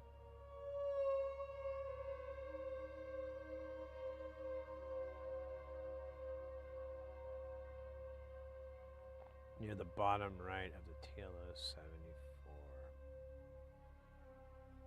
Mr. X, you're taking off, mate. All right. Stay guile, and I'll see you next time. Oh yeah, there's one. Oh no, there it is. It just got relocated. See, he's there. He'll be all right, won't you, buddy?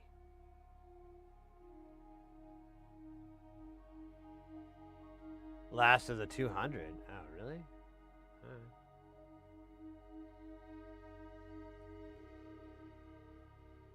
Oh, yeah. I see what you're saying. I'm picking up what you're putting down.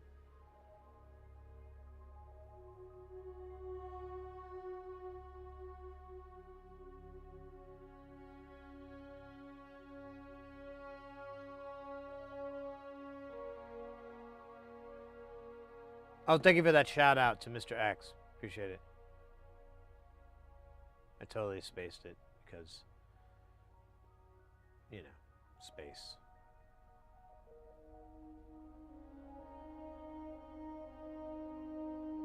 Whatever.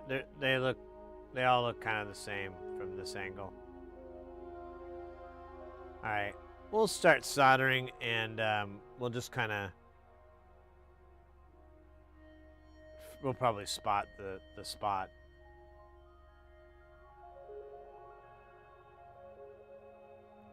Oh my God, this is really fucking good coffee. I swear.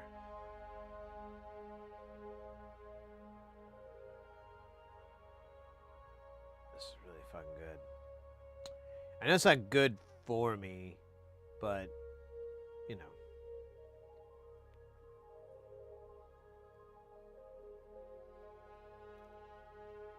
Can't be that bad. I mean, how many people have died from All right. Hey, Sid. It's been a long... How are those micro soldering jobs and those dabs going? And with you from Chile. Oh, let's go. Recovering a motherboard from an Acer Nitro 5 with some good 420 XD. Oh, let's go. Let's go. Things are good, mate. We're building a bunch more modular stuff. We've got our newest build that we started last year. It's basically done, and now we're just adding on to it more and more. Like we're taking things out and just putting new things in. But this is Space Station. It's all from one designer.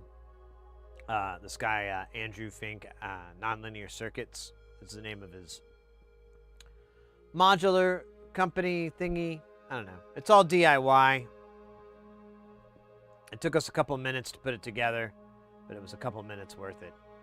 And now I just want to keep building for it, so here we are. We're working on the digital filter simulator. I have the panel for it somewhere, but I don't see it. Oh, that's something else. And so it's fine. We're not going to be able to put it all together anyways, but we're putting on what we can. Damn it. Doing what we can. And that's all I know, mate. Man, chilly. I'd love to go down there. I think we were talking about this last time. I want to say last time you were in chat. I think you were the... Might have been you. Maybe it's somebody else. I planted that Chilean seed. That is a really awesome part of the world. That whole part of the world is really awesome. And then Chile. Oh, maybe someday. I just need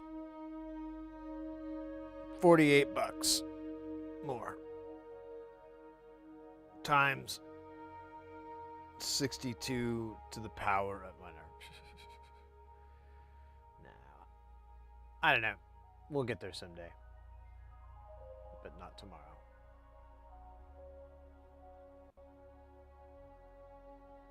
I got plans. Well, maybe. We'll see. I'm trying to get my air conditioning fixed in my car, so.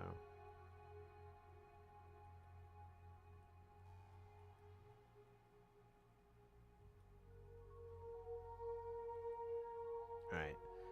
That'll probably be the last dab that we need.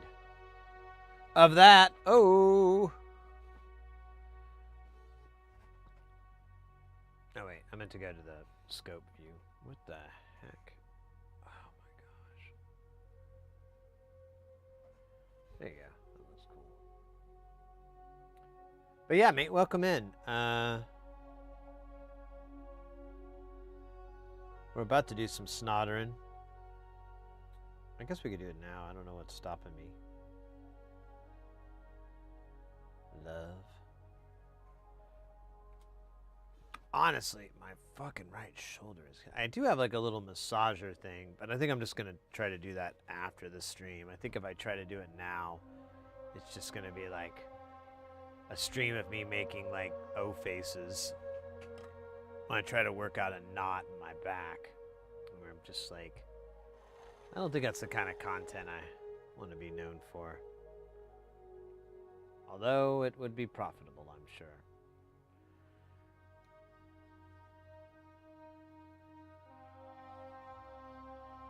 Actually, that would be weird as hell. What's your content? Oh, well, I have like a bad back, sort of, and so I get these like little back massager things and different massages, and I just videotape myself using them, and I guess I make some pretty funny faces, and people enjoy it, I guess. I don't really want to know what they do. Yeah, that's exactly what they do. But you know, it makes me nearly $350 a year in passive income. Well, it's not that passive. I actually have to show up on my webcam and make the videos, and there's editing time. So it's not really passive. I don't think I know what that word means.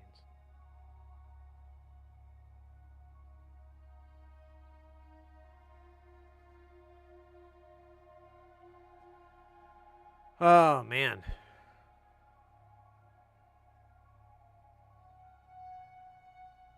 You get your passive aggressive income.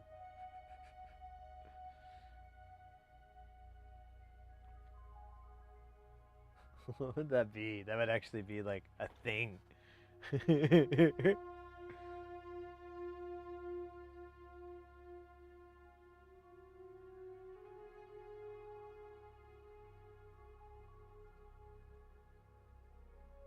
That's not passive aggressive income. That's blackmail. What?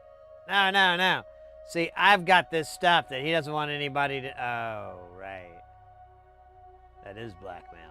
Well, whatever. It's still passive-aggressive income as far as I'm concerned. And because it is, I don't have to report it.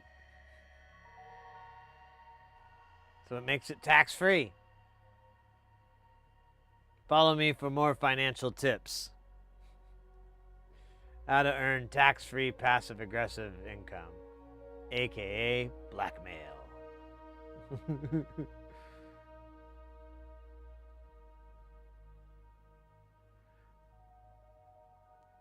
Oh my God. There we go. I love it. It's as beautiful as I imagined it to be, and less beautiful than I thought it would be. Man.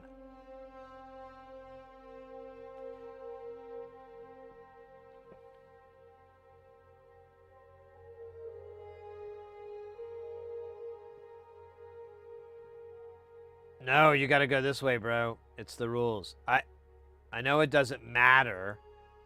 It matters to me. And it matters to all those people out there. Out there. So you better wise up. Or... Oh, shit. He called my bluff. I didn't think he would. I didn't mean it. I was just joking around, 100K.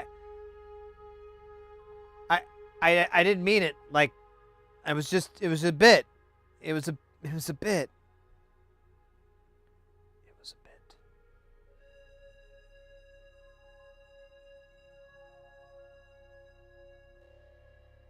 Wow. Well, we're gonna have to find that 100K. And then we'll have to take care of it. Bury it in the desert somewhere. Deep. Put some rocks on top of it. No one will find it.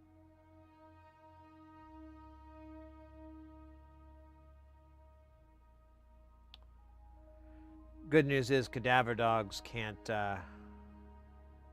smell resistors. So we should be able to be alright.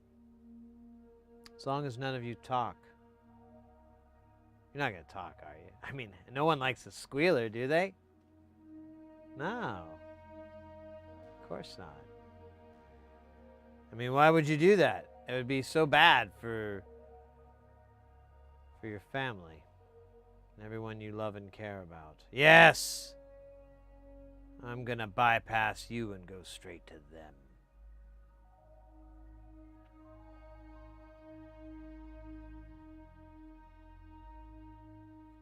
You saw what happened to that resistor. You know I can't let that go by. When you're sheriff of a town, you can't let people just every now and then rob a bank. You have to set an example.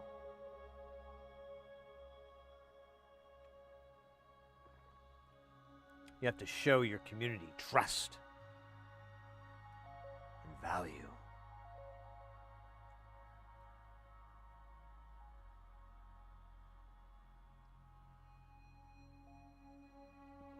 You have to. Damn, this is really good. Man, I missed this yesterday, and I really missed it. Anyways, I was trying to turn this old thing into an old. Oh.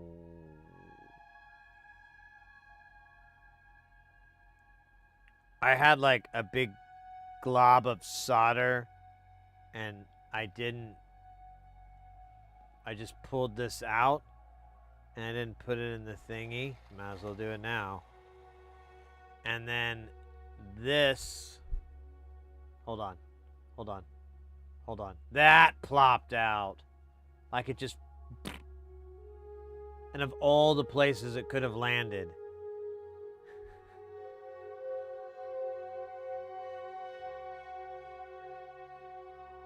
Thanks, jerks.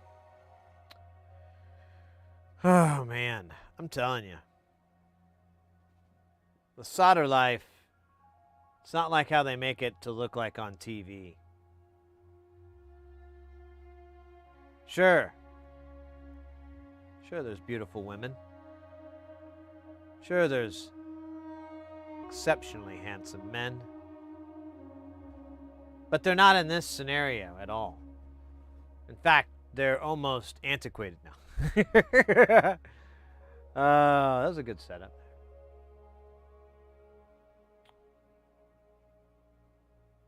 That was part of my passive-aggressive income.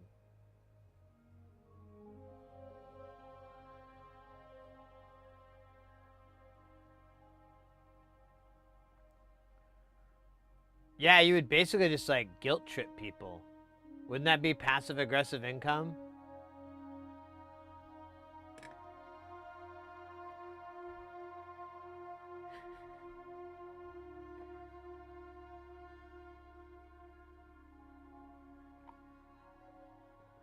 I got 5 people on my payroll. Well, they're paying me, but that's part of my payroll. And the best part is, I don't pay taxes on my passive-aggressive income. Oh my God, that's so fun.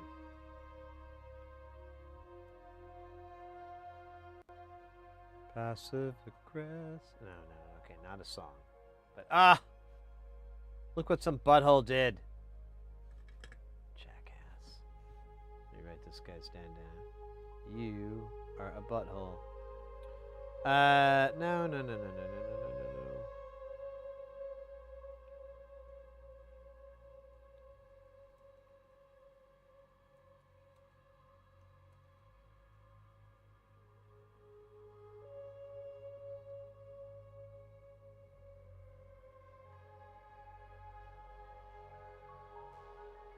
All right. I wrote it down. God save us all. Hey, look at that. There's that one that I almost missed. There's that one that I almost missed. There's that one that I thought was a kiss. Look at this slobber shit. Oh my, oh my, oh my God.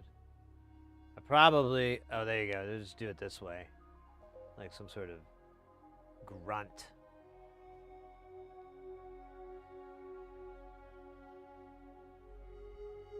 I wish I had some sunglasses on. I could be like, no way, dude. I gotta solder this. Boom. You got like yellow, that do bout. You got that playing in the background.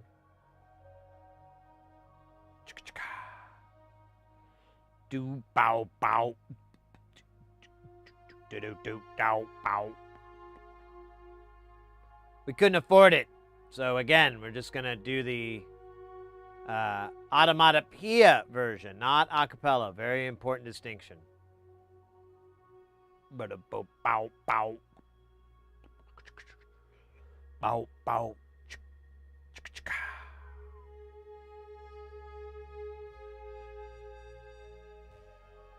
Do, bow, bow.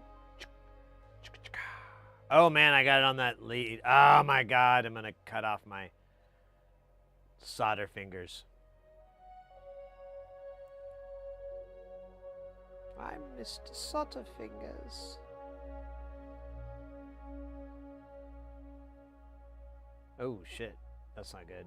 No, dude. What do you... No. Well, I like the sentiment, but it's the other way around. The sentiment. No, not the cinnamon.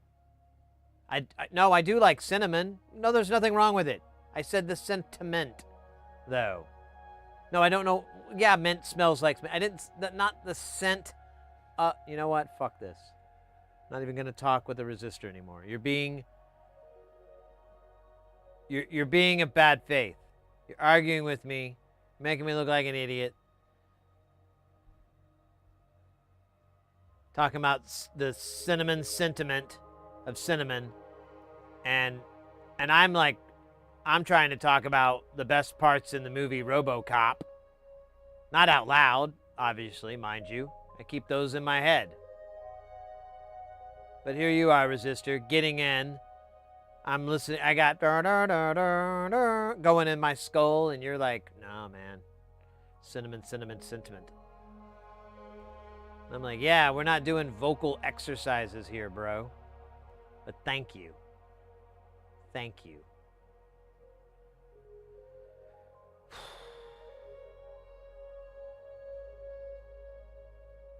These components are dicks. Someone came in earlier and I was like doing this. I was giving the component the 1-2. And I think, I don't know if they were joking or not, but they were under the impression I was talking to someone in chat. And I was pretty mean to the component. So they were like, wow, dude, you're like really giving it to this person. And I'm like, what? Oh no, it's this diode. This diode's a piece of shit loser. Not anybody in chat. I mean, not that I'm aware of. I'm not really the guy to call those out, really. You know, not anymore. Not since they gave me the hat. So I don't know where the other 100K I might have missed. Oh, no. But I'm sure it'll pop up as we're soldering. And it will scream, hello, Clarice. And I'll be like, my name's Sid. It's not Clarice. Can you hear them, Clarice? Again, Sid. Just say Sid. It's easier than Clarice. It's like less syllables even. Do you hear the lambs? Alright, that's good enough. I'm gonna give up searching. Only to be with you. I still haven't found what I'm looking for.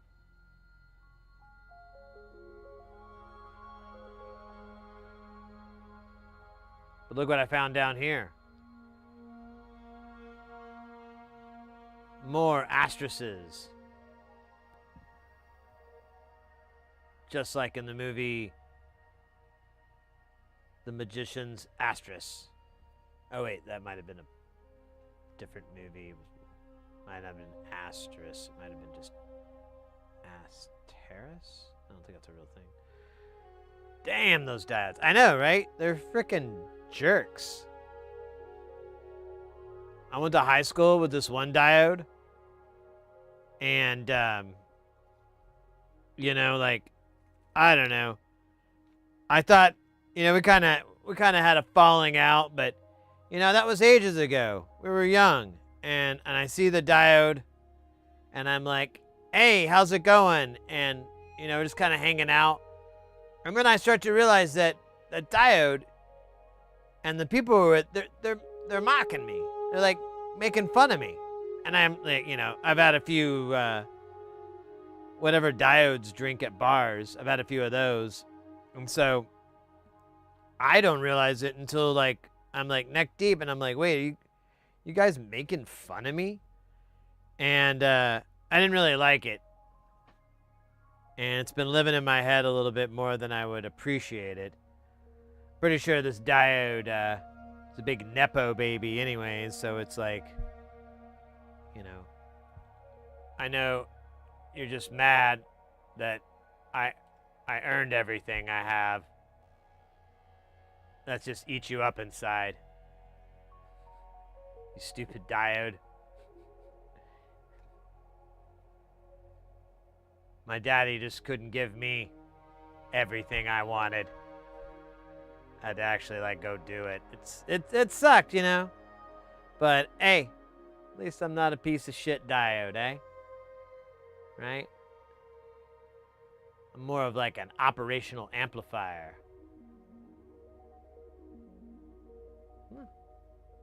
Kind of a little more flattering than I think I should have given myself, but yeah, why not?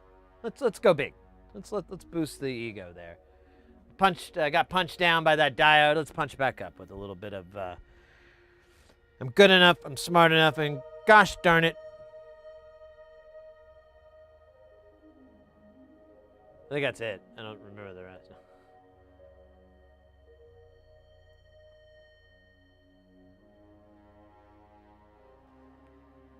Depletion region high.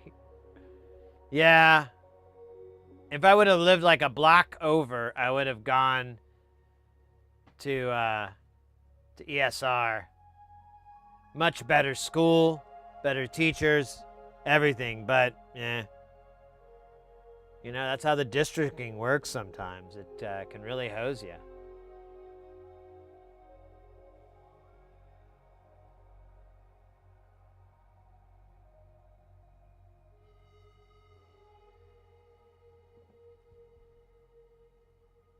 I refuse to use MILFs.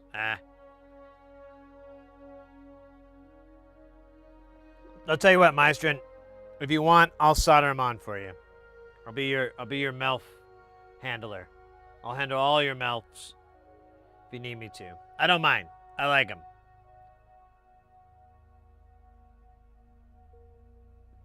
I don't know if I'd say I have a MILF preference, but I mean, I just love that leadless face. You know, I can't argue with it.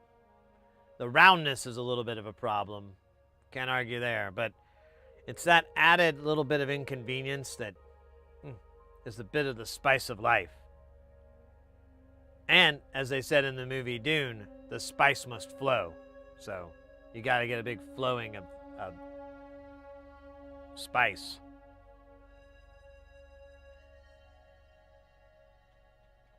Something like that. They do roll off somewhere. And they often say very inappropriate things about you when your back is turned. They are pricks. So I was talking about it earlier.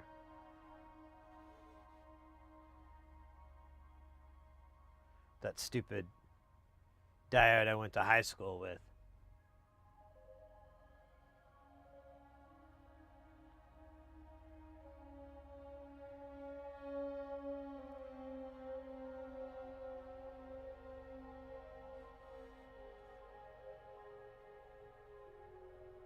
Back before the doping scandal. Oh, man. Why are these components so heavy? I don't understand that part. I mean, my arms are just on fire from lifting these things over and over. It's actually my shoulder. Could have nothing to do with these components. Could have a lot with how I slept.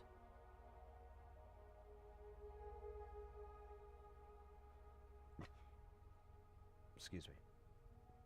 That was my inner child barking.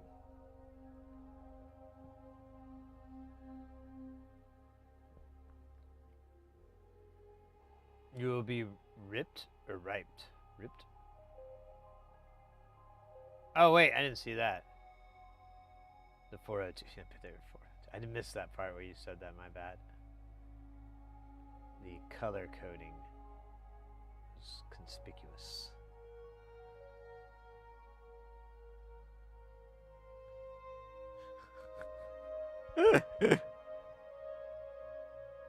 Oh, man. I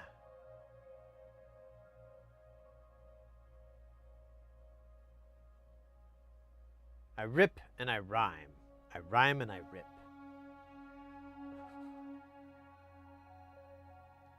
Check out my fire. It's hot as a grill? Nope, that doesn't rhyme. Oh, shit. As it can be. Nope, nope, that doesn't sound very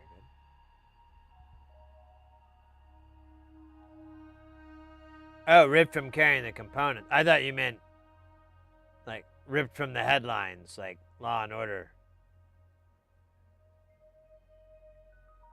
Ripped from the headlines.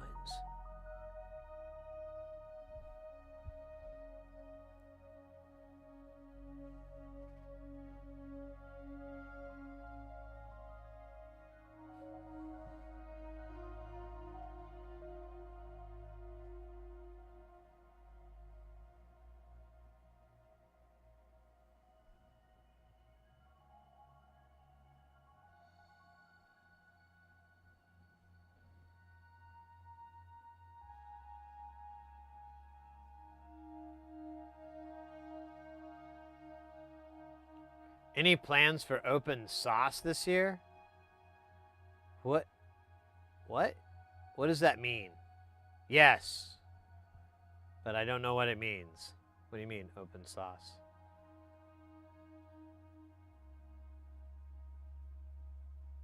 Like we make our own barbecue sauce or hot sauce?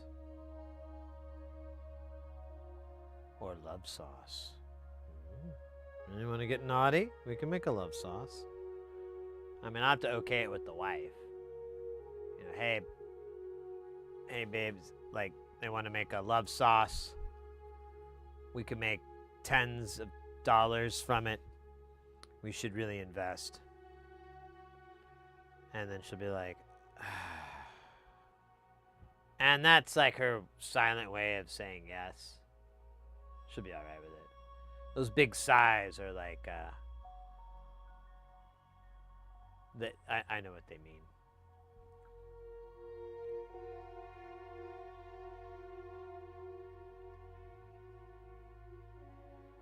I did not know about said deal. Where is it held at? Please be Phoenix, please be Phoenix, please be Phoenix, please be Phoenix, please be Phoenix.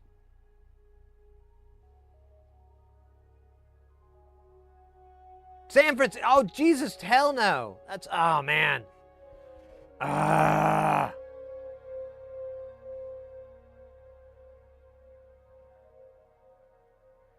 don't know. To be honest, I don't know if I'm going to have my monocles clean to be able to attend.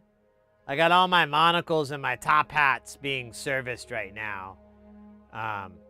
So I don't think I'll be able to make it this weekend to San Francisco and get a hotel there. They won't understand that I come from money. No.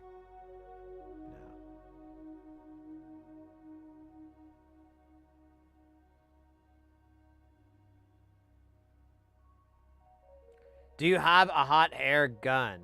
I have a hot air station. And I have a hot air gun. I have both, honestly. I have the reflow hot air station that you use with Snodder, but then I have a hot air gun that I like to use for heat shrink tubing. And, you know, one time we used it for tile removal. It worked pretty well there. It gets really fucking hot. I can't remember what it is. I think it's like 1500 Fahrenheit, maybe? Or 12? No, maybe that seems really high. Maybe that's wattage. I don't know. I can't remember. It's in this box over here, but it's like bird. And you're going to have to really motivate me to get up and go grab it. Like, you're going to have to tell me that, like, you can turn it into a time machine and you can go back and right all that were wrong and make everything right, you know. That kind of motivation for me to get up out of the chair and dig out the box of the hot air station. Or not the hot air, the heat gun. And technically, I don't know if you can show firearms on the internet.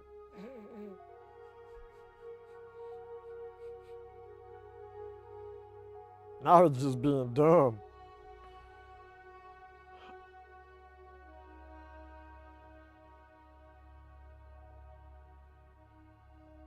Yeah, at my strand, I don't even pull out the heat gun anymore. I just put the hot air station and I just turn it down like to 200 or so, not too hot. And yeah, turn it on like kind of maximum blast and hold it back fair distance, you know, like 10 centimeters or so. And just maybe more than that. And 10, 20, whatever. And just kind of, you know, keep it moving. And then shrinks up on there like a champion. And I kind of like the hot air a little bit because sometimes if I want to really get specific, you can. With the gun, it's kind of just, it's a hairdryer, so it's just blasting heat everywhere. You're kind of stuck with the way it is. So, good and bads. Man, there's a lot of resist. I don't know, we can do the left to right, right to left.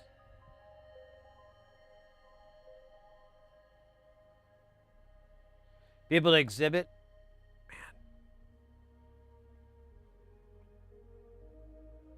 I'm going to be at KnobCon in September, and that is in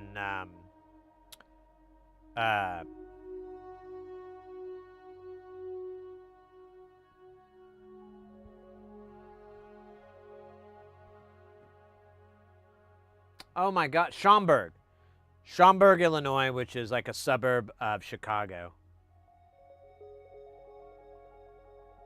Oh no, that's a different KnobCon. The one in Las Vegas. No, that's a totally different thing. That has nothing to do with synthesizers. That's no, I don't have anything to do with that KnobCon. And that one's in December too. No, this KnobCon is in Schaumburg, Illinois, and it's synthesizer related.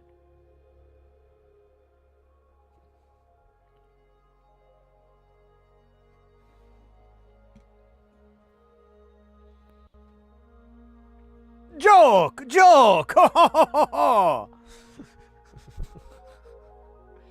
Sometimes I make serious face so strong that people cannot deal. They think, oh God, there is really KnobCon in Las Vegas with penises? Yes, but it's spelled differently.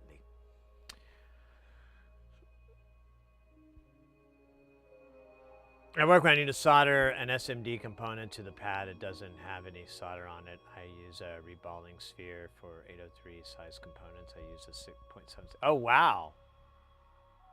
That sounds like heaven. And then afterwards, you like light your cigarette or your joint or whatever. After you're done, you're like, that one's done. What else? Can't smoke it here. Sorry. Do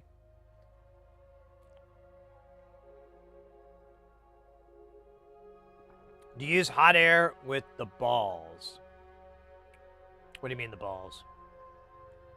Like the solder balls? Nah, I just use solder wire. I don't know if that made sense or not. Or maybe you're asking Maestrin what they're talking about.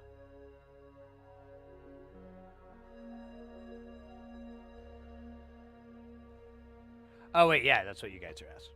Okay.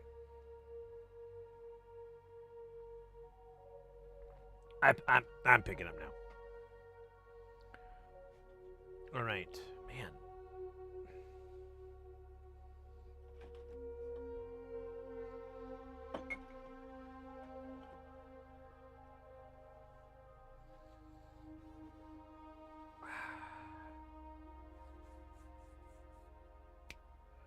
Let's GO here. I think we need to go to the bottom lid. It's the only one that's going this way and this way. Yeah, you know what? We'll just do them all.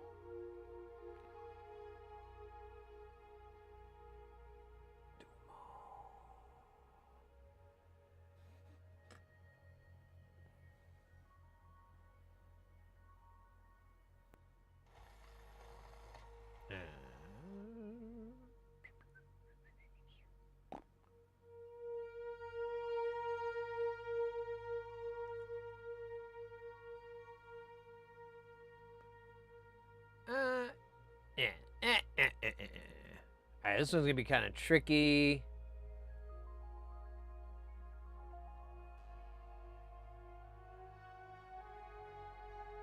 Ah!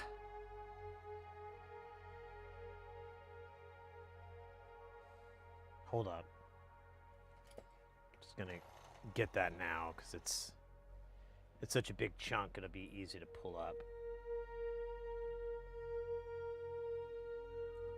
Good enough. Moving right along.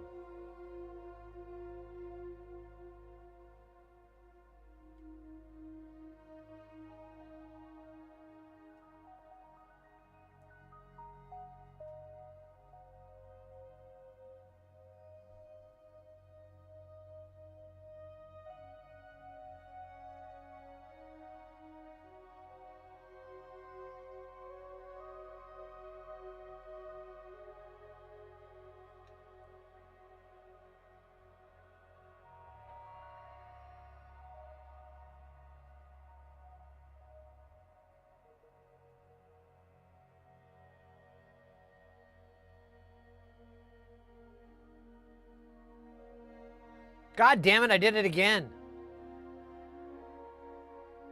Is this my world? Is this my life?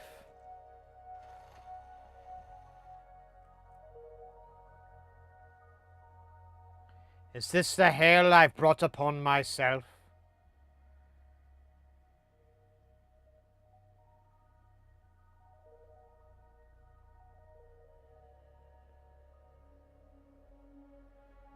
Maybe. Maybe not.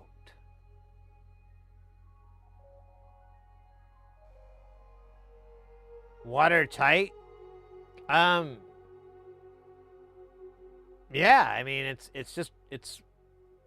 I guess it's not a monolithic device, but, I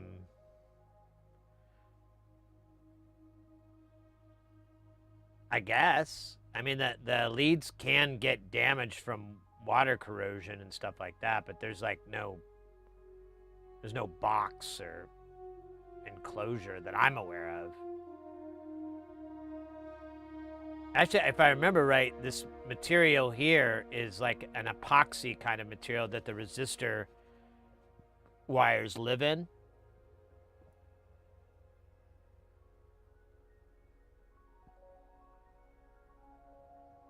Oh, shit.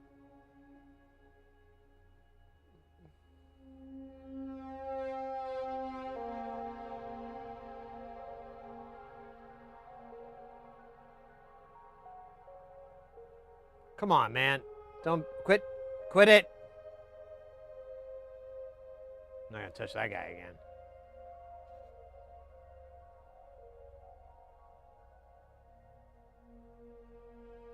I didn't mean to do that.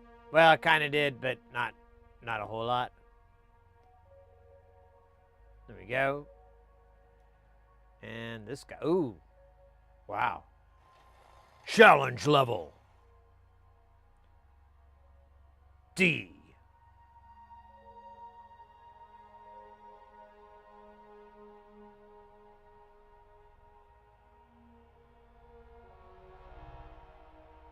Challenge accepted.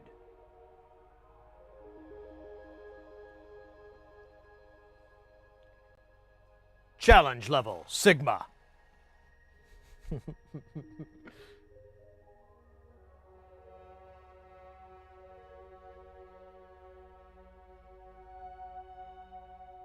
Challenge level, Roberta.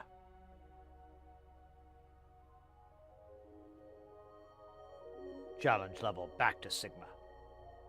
Challenge level, beef and bean burrito. Gordita.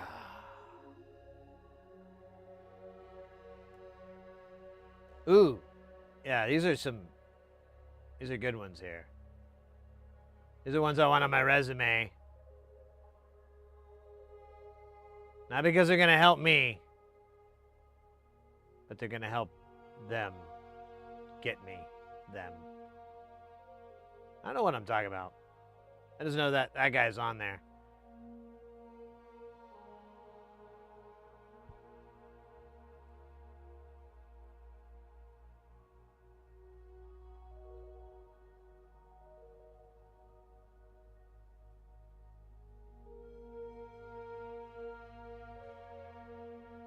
In the last couple of days, I've been watching a lot of, well, not a lot, but I've been doing, like, video editing and stuff like that, but it's like, there's not dialogue or anything, so I'll have something playing in the background, or I'll be working on a project too. That's right, I've been soldering and working on these projects. But I'll have, I've been watching, like, there's these channels on Plex, and there's other, it's like, I think Fubi or whatever the hell it is, I think they have it too, Tubi, that's whatever. There's other services similar, but there's like a channel, and there's like one that's all Doctor Who, classic Doctor Who, and I was watching that like last week, and it was really fun because it was in the 80s, like kind of in the later part, and so all the music, all the incidentals, and like the transitional music between scenes and acts and everything was all this really fun kind of nerdy synth bits, you know, like meow, meow, meow, meow, you know, just, they were kind of like, you know, they were cheese, but they sounded really good, you know, it wasn't that bad. And I think, you know, how the retro kind of has come back, I think that the beauty of those has kind of shined again. But I was really enjoying that. But yesterday they didn't have it, or they were playing like a different time. It was like a different doctor, and so I didn't have the music. I just had like the orchestral stuff. And so I was watching the other channel on there, which is all you grew up. You're a big Tom. You're in Team Tom Baker over here, so you're in good company. It's in my camp, my people. But they had Farscape, and there's like a channel that plays nothing but Farscape. And I started watching, getting a little bit dragged in because it was towards the end, and it was like this great. I remember watching it when it came out. This episode, it was when they blow up the carrier, and Scorpius is on it, and it's like his whole throne room is like got all this water pouring through it. He just kind of climbs up the stairs, and he's all defeated. Such a great scene, such a cool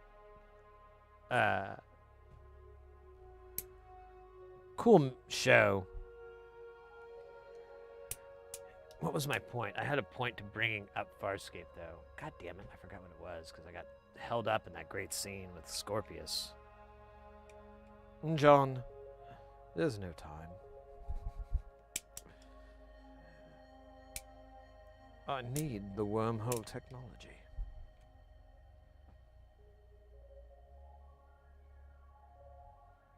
I ate brain gordita at the restaurant at the train station once.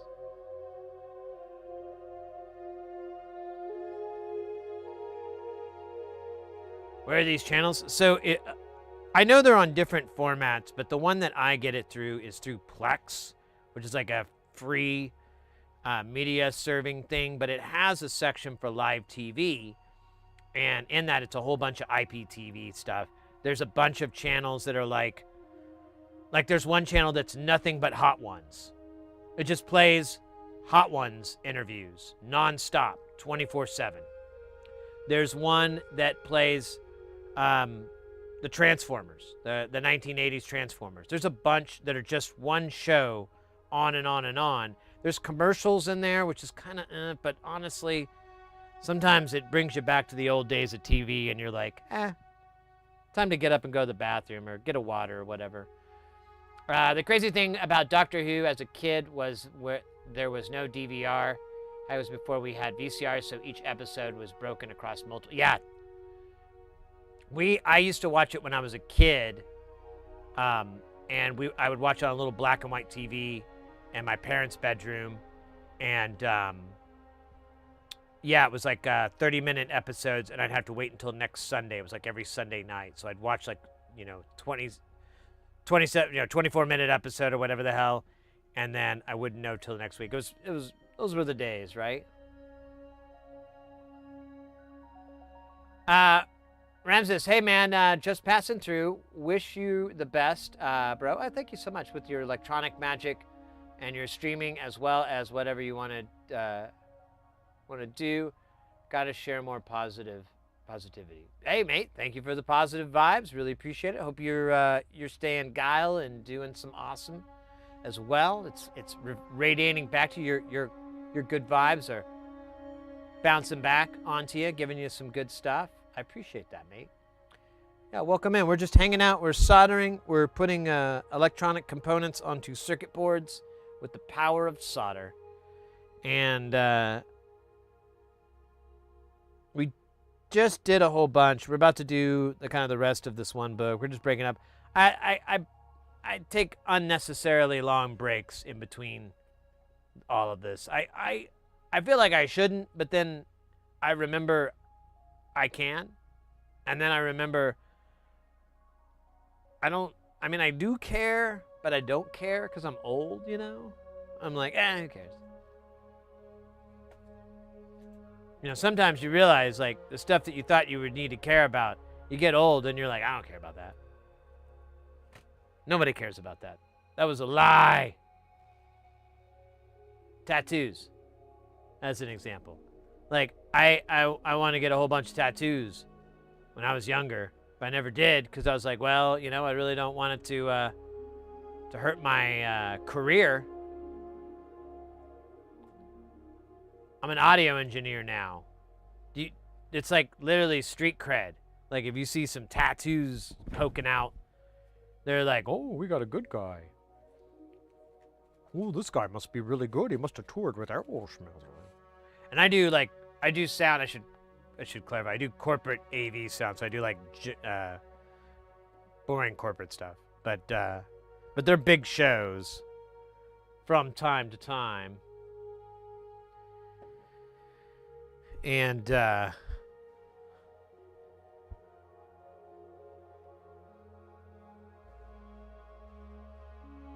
second, I'm trying to count and think at the same time. But oh my god, my shoulder. Anyways, I think that's all I had. Thank you for playing. Remember, highways or dieways, you make the choice.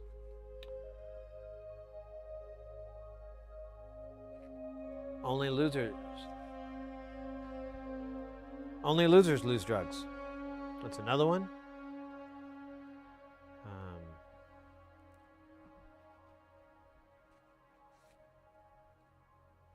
The Thunder Road is a great name for a spaceship. Really wish they would do that one day.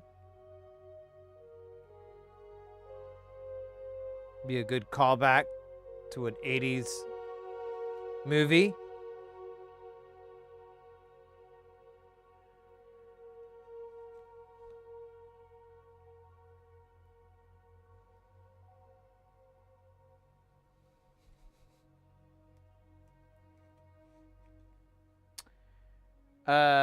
Was that right? That was supposed to be 200? It was. All right, what's after that? 390? You're killing me, Smalls. You're killing me.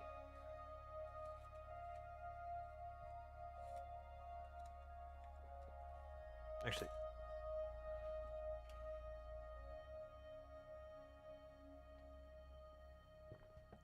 Yeah, wow.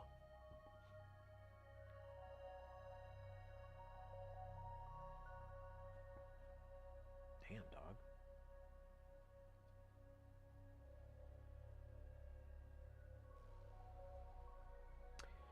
Hot damn.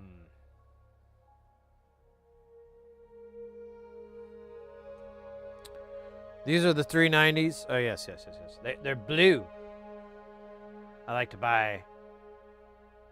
I like it when the components are different colors for like a really, well, not for a really long time, forever. And still to this day, I don't know if they're still around. I think they kind of came back. But I would buy resistors from this company called Zycon because they're blue. That's it. Full stop. Thank you for playing. I didn't have any. They're actually a good quality. I would buy a decent quality, and they had a good price for those quality. You could get like 50 parts per million or whatever it is, and 92 of these. Oh my god.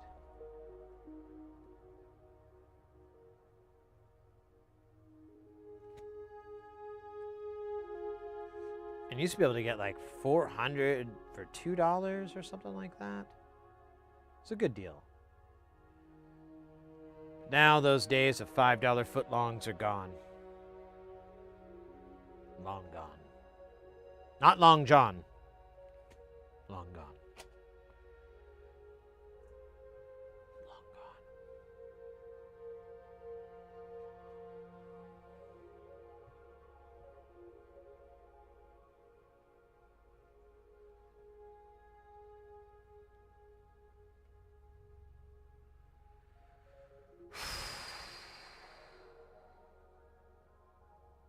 It's pretty scary.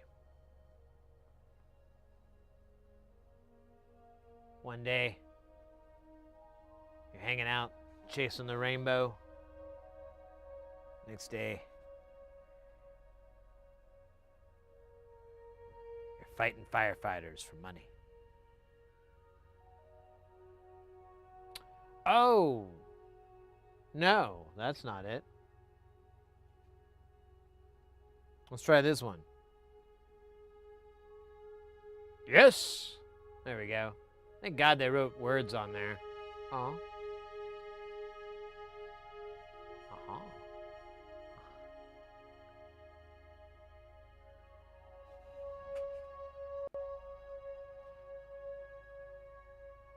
Alright, alright, alright. Well, hello. It looks that we meet again. It looks like I need 3 of these. I think I can kind of... Ooh, be very slow and careful. Look at that. It's just like in that movie. What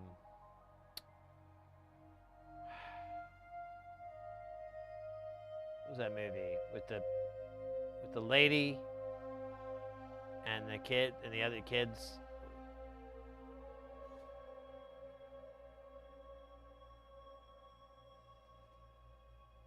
I don't think it was a comedy, but it was funny. I don't think it was supposed to be a comedy, but it was funny.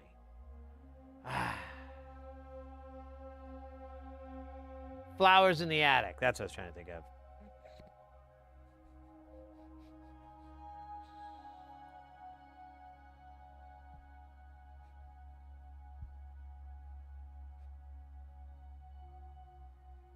Spoiler alert. Nobody, it's not a good date movie. I mean, not that you're going to see it in theaters. It was like 40 years ago, but who knows? They might have a re-release.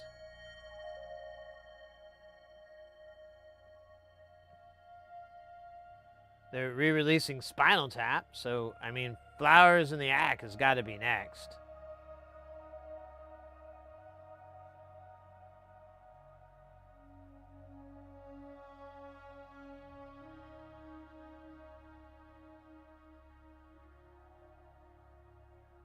Maybe they'll do like a Star Wars with just Jar Jar Binks.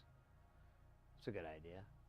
Why are the resistors weird colors? Because I bought them that way. Let's just talk about that, mate. I'm like, I like to buy weird colored resistors because of a medical diagnosis from a cat. He said I had Meow's disorder. He didn't even say disorder, but I'm you. I'm you.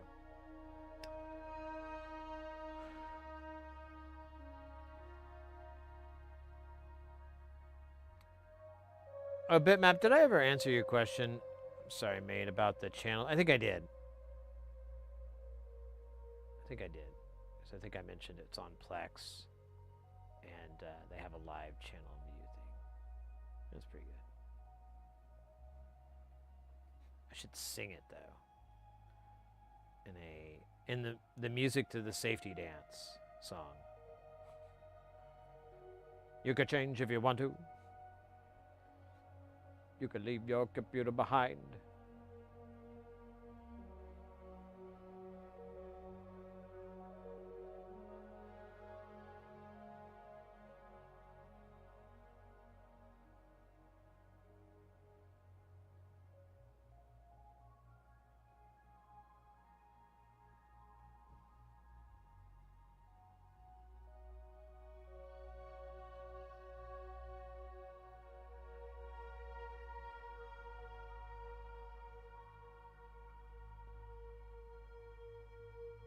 They are not special. I don't think they are. I think it's just that brand I bought them from. Like Zycon, you know, they'll make theirs blue. Or they used to. I don't know. I was saying earlier, I don't even know if Zycon's... I think I've seen their name again, but it was like after COVID, it looked like something had happened because I could not find their stuff online. What the fuck? Oh, right. It's all on here, goofy face.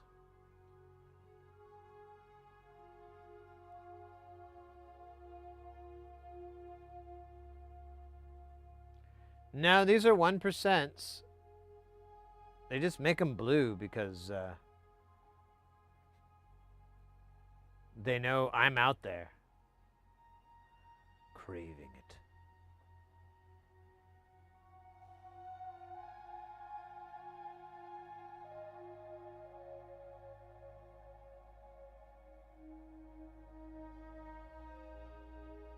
Yeah, right. They could show. They're like have a wet meter, so it's like the inside of a phone or whatever.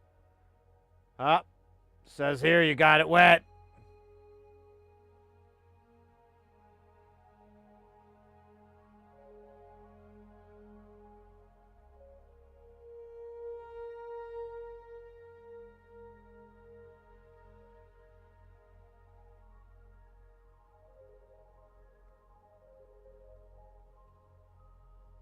Pink, I don't have any, but I want to say I've seen that, like I have in the past.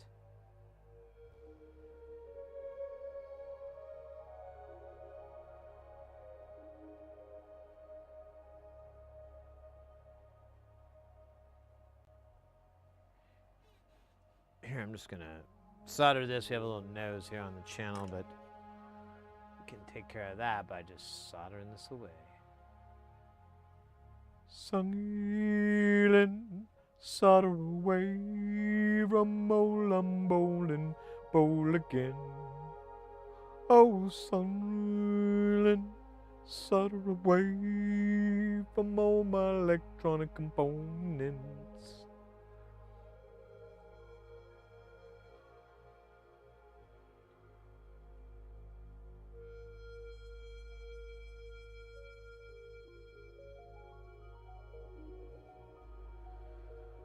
Oh, man.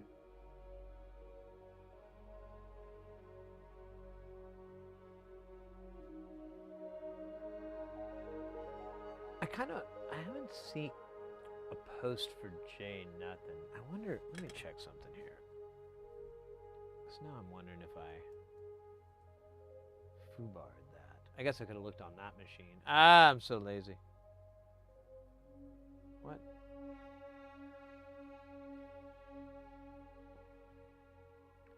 Honestly, be quicker too. Bop, bop, bop, bop, bop, bop, bop. Let's see.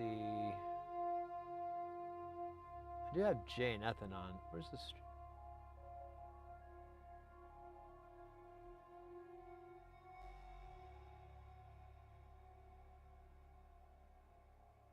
Oh,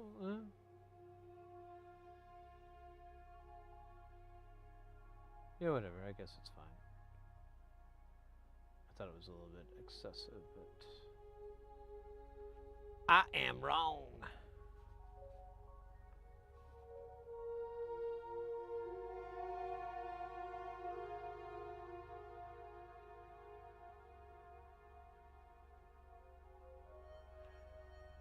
You know what's hard though? Is like I think these blues were not. It wasn't like the little photo that they have on Mauser or DigiKey or whatever. I don't think it gave any indication that that was going to be the case.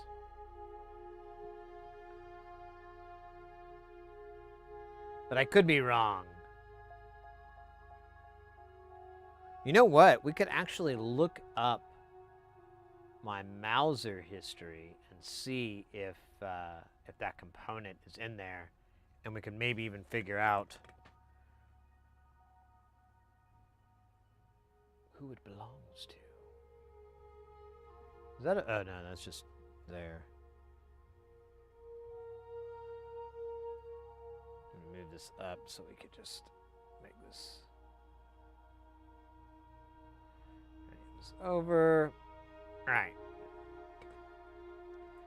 All right.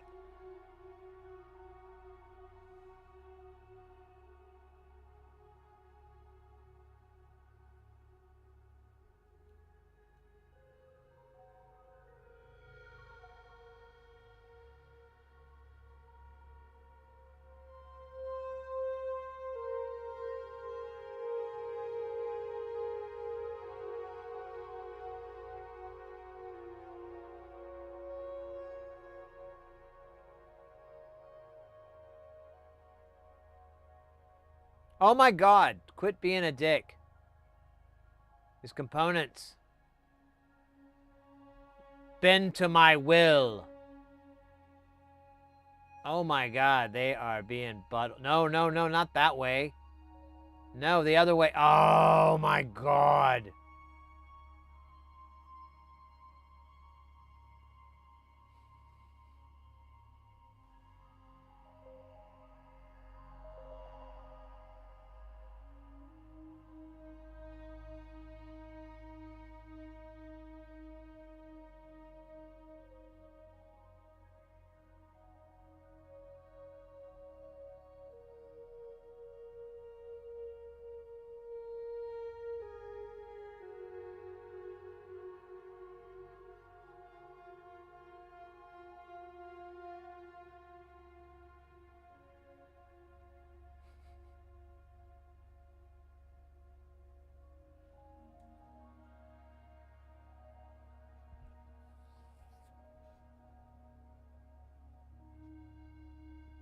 So these are 30, or what is it? It's 390K. So I'll look these up in my Mauser history and I'll see what brand it is. Because it might even be a brand that does it. So you might, I can narrow it down for you a little bit. Okay, that was garbage.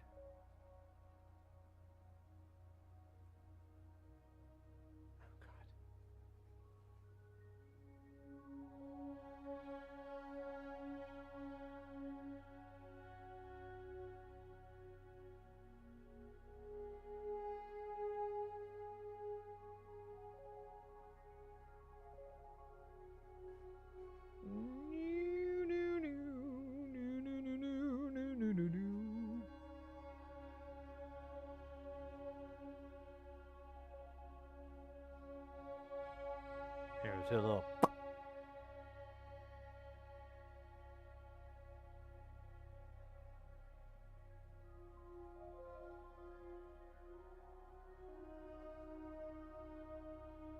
We all done. All right, I'm gonna look up that 390 really quick because a teeny, teeny, teeny, tiny piece of me cares.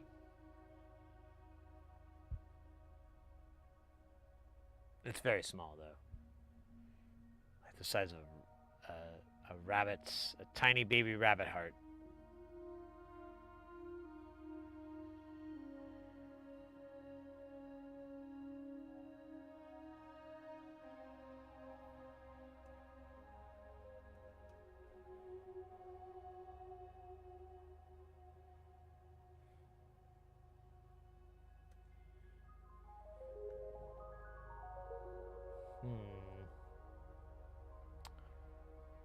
It's not coming up.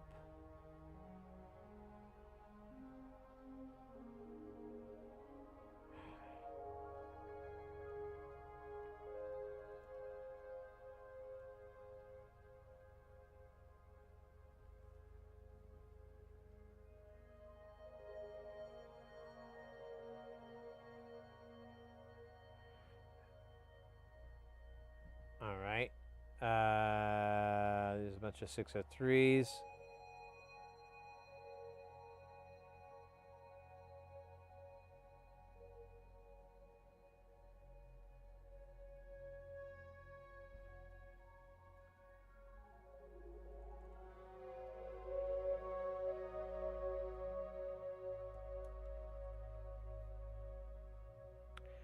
Just a second here.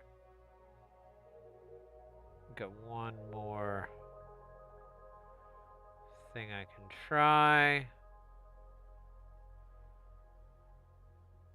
Oh, there's 2 pages? Jesus.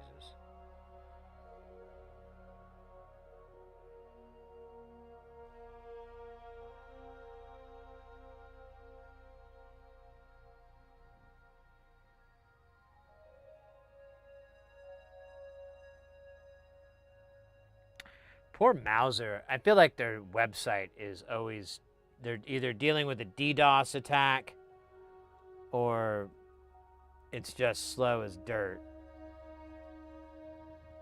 Yeah, I can't find 390K on here. So I either the search function isn't working, which is very possible, or I ordered it from somebody else other than Mauser.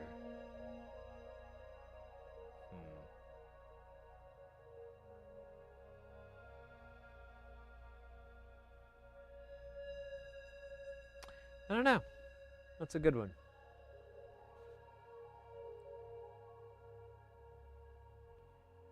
Yeah, I like it. It's recently came under scrutiny because they changed some policies, and a lot of longtime users are upset. So, but it's if you're just using it as a free thing, it's not a big deal. I use it to as a media collector, so I have it all together. And a nice thing is if you have someone else that uses Plex, it's like a friend. You can share each other's libraries, although that might be the thing that was changing. But that's another thing that's nice. But I honestly just didn't. I watch a lot of the free TV on it.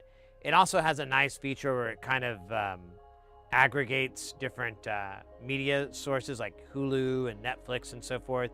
So you can look for a deal, a movie or a series or whatever, and it'll help you find that way. It's got some features. It's not bad, but I know that it's come under scrutiny, and I haven't dealt with it personally, so I can't really give you any details, but I have it running on a Synology NAS, like an old Synology NAS, and it works pretty well. Like, I can't do any active transcoding, but I never need to. Like, all my stuff is already there, so it's kind of, I just download stuff that's 1080 or whatever. I don't need it to up or down scale it or anything. But I'm gonna build a new NAS before the end of the year, and it will have a little bit more gas in it, and it should be able to be a little bit better Plex server than the one that's currently out, because that one's like almost 10 years old, that NAS. So it needs to be replaced. I might keep it around, I think, for like backups, like computer backup. So, something biffs it, pull it from there, but otherwise. And then I can downscale the fucking drives that are in there. All right, I'm really thinking way too much out loud.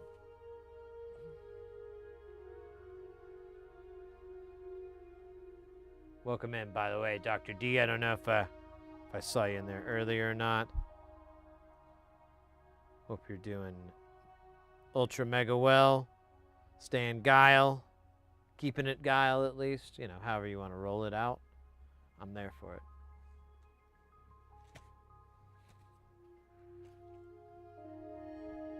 Oh my God, my shoulder.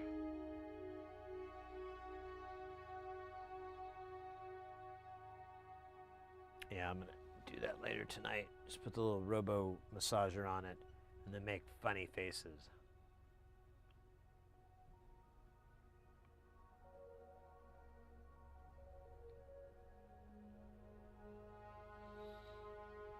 It'll be great.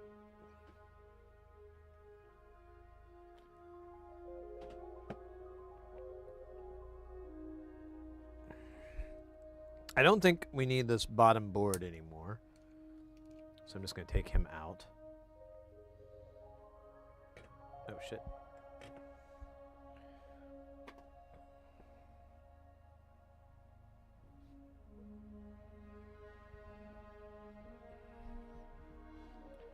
Whimsical ravioli.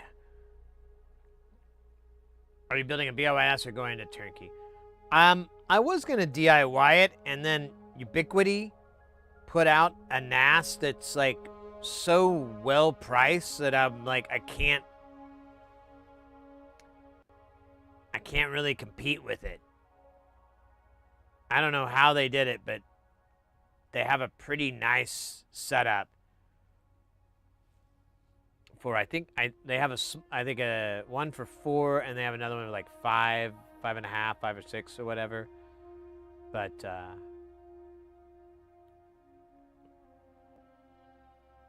I have 2 NAS, well, and that'll make it up to 3. I have so I have one that's a video NAS, and then it has like backup of the computers and stuff like that, acts as a backup server, and kind of like a storage place. I have a backup of that as well that's offline, that's like on this service thing I pay for that I probably pay too much for. And then I have another NAS that all the video stuff is on, like all this stuff, all this shit is on. Brand new! Necessary, sir. I probably butchered that. Welcome to the channel. Thank you for that follow. And then I want to get the Ubiquity so I can have like a media server, and just kind of have like a mirror as well of a couple of other data points.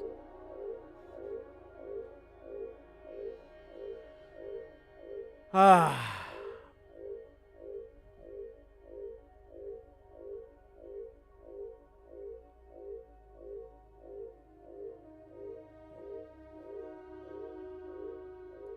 Oh shit.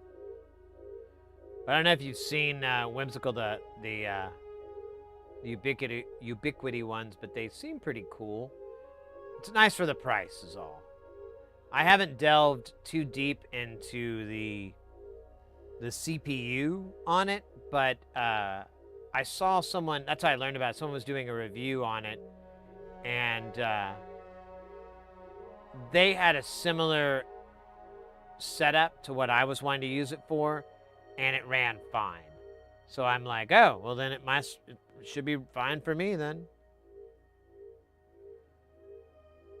But I need to do a little bit of due diligence, proper homework.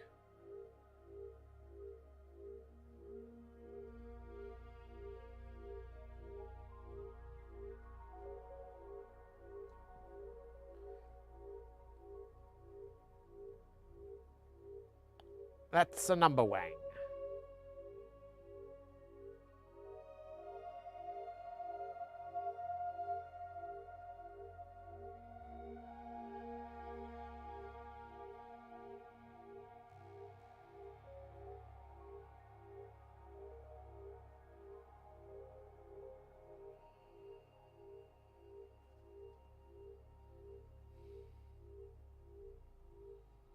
Man, once we get these 10Ks out,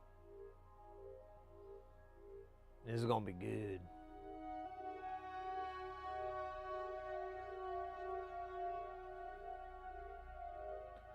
Wonder, can I grab 4 at once? Let's see. I don't know, I think I can do 3, but 4 is kind of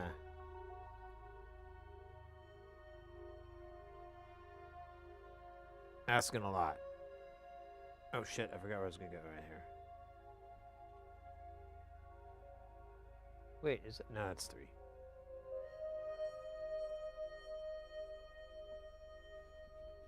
I haven't looked into it. DIY NAS is my jam, but I get the appeal of a turnkey solution. Well, you know, honestly, mate, the only reason I would want to do DIY is to get the noise down, because it's, you know, it's still physical hard drives, still mechanical hard drives. It's not going to be SSD or anything, so it's going to make a bunch of noise. And I have like a 1U Blade Synology NAS for the video stuff, and I've been thinking about replacing all the fans in it with what's that brand everyone's using lately, the Noctuas or whatever. I was like, you know what? I'll spend a couple of bucks. I'll buy those fancy pants fans. I'll drop it in, I have the equipment and the know-how to properly measure the level of noise that it generates, so I could actually do a fair assessment on how much those improve. A lot of it I don't know, since it's a 1U. It's kind of like, because you're in that tight spot, that's always going to create a bunch of turbulence and noise. But I don't know. Dr. D, are you doing synthesizers and effects here? Yes, I am, mate. I apologize. I should have answered. Explain more. I don't know. I'm bad at it. So we focus on getting people into soldering, into making, into building. We mostly work on audio equipment, and a lot of that is synthesizers like eurorack modules and things like that. But we're not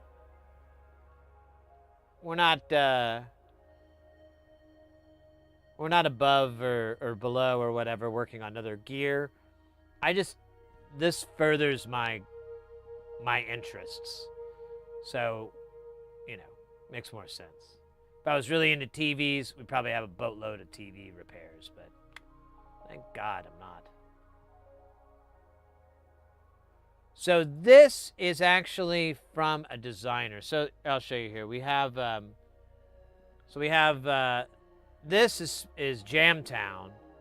It's 3 racks there, and then we have this other unit that's right next to it called Space Station. This is the newest one that we built. We started last year in January, August, somewhere around that time, and we just started building it. This is all from one designer. That other one is from multiple designs and multiple, like, tons and tons of different people. This is from one guy.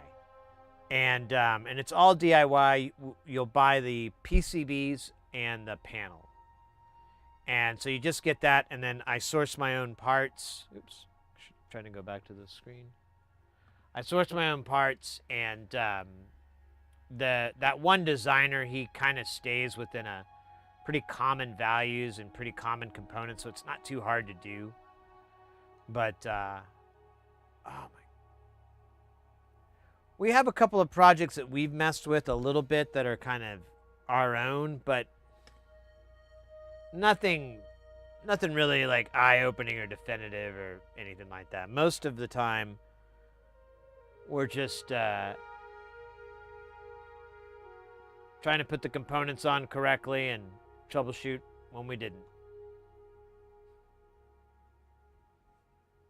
Yeah, I think that's a lot of the channel. It's just kind of, somebody comes in and they don't know anything about soldering, but they've been curious, or maybe they're interested in electronics, and doing something like this, maybe working on consoles or game devices. It's really common. A lot of people want to do that. You can come in here and, we can try to help you out as best we can. Let you know what you're prepared for, if you've never done any of this. If you want to do exactly what we're doing here, I have tons of suggestions and info and different things I put together to help with that. But that's just kind of our goal. It's just, this is such a fun hobby. You don't need to be an electrical engineer. You don't need a bunch of money for tools. You can really start this out really inexpensively, and you can build some really, really amazing bang for your buck pedals or noisemakers or whatever the hell. And it's really cool because you made it.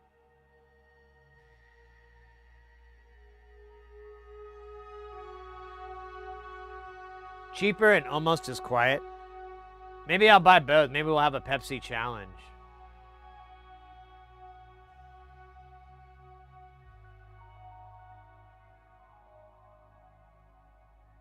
Well, I'm not, with the Noctua, I'm not going to do like an endorsement thing. I'm just not into that. It's just not my bag. I'll just pay for it, thank you. I have fucking real money.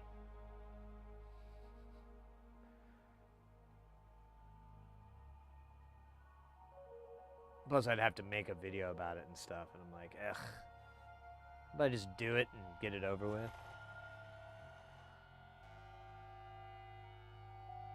But, you know, maybe be worth it.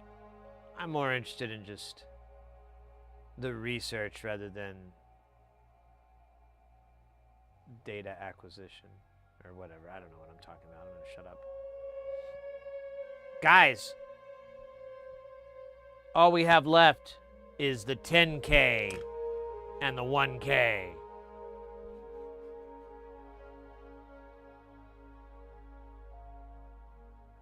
So I was doing my Techno Viking impression there for a second.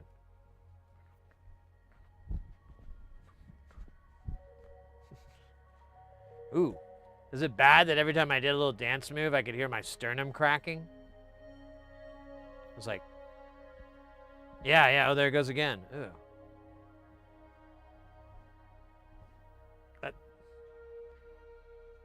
That can't be good. I don't think your sternum's supposed to do that. Not legally, anyways. Okay. No, actually, 1K and 10K. Not okay.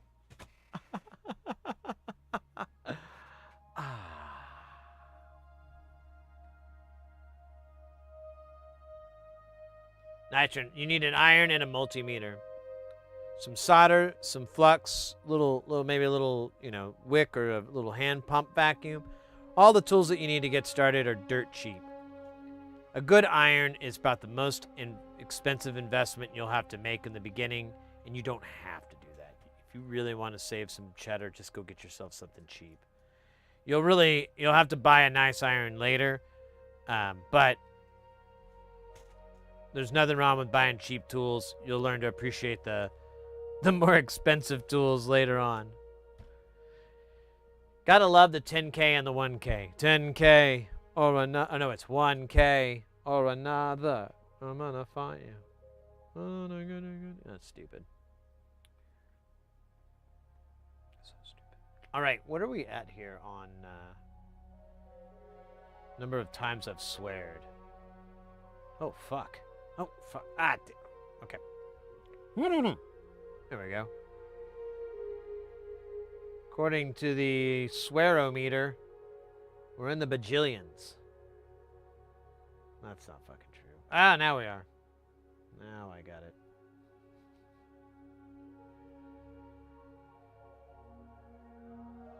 The bajillions. I need to go to the restroom really fast. All right. Told you it was quick. No, I'm actually, I'm going to run to the can real quick.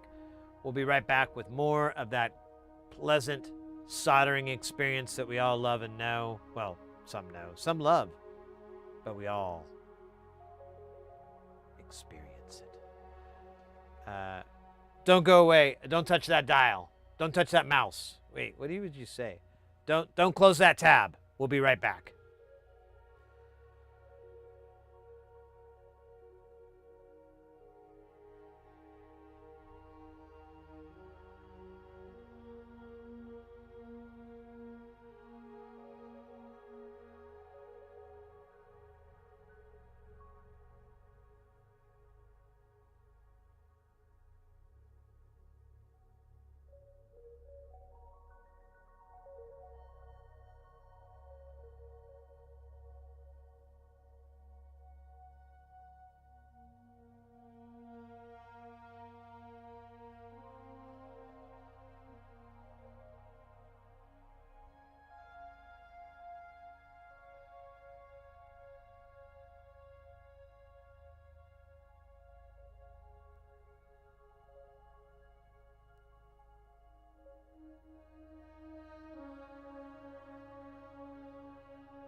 All right.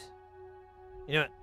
Since I'm standing up, let me take some trash out of here real fast. Maybe be a grown-up. The kind of grown-up that cleans up after themselves a little bit. Bare minimum.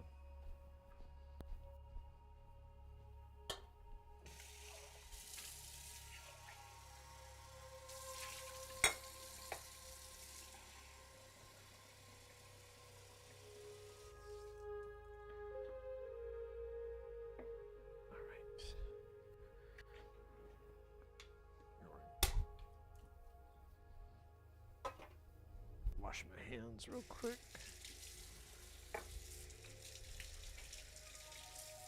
And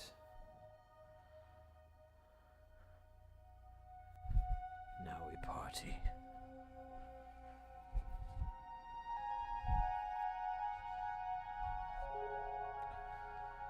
All right. Glad I did that restroom break. I feel at ease with my inner peace.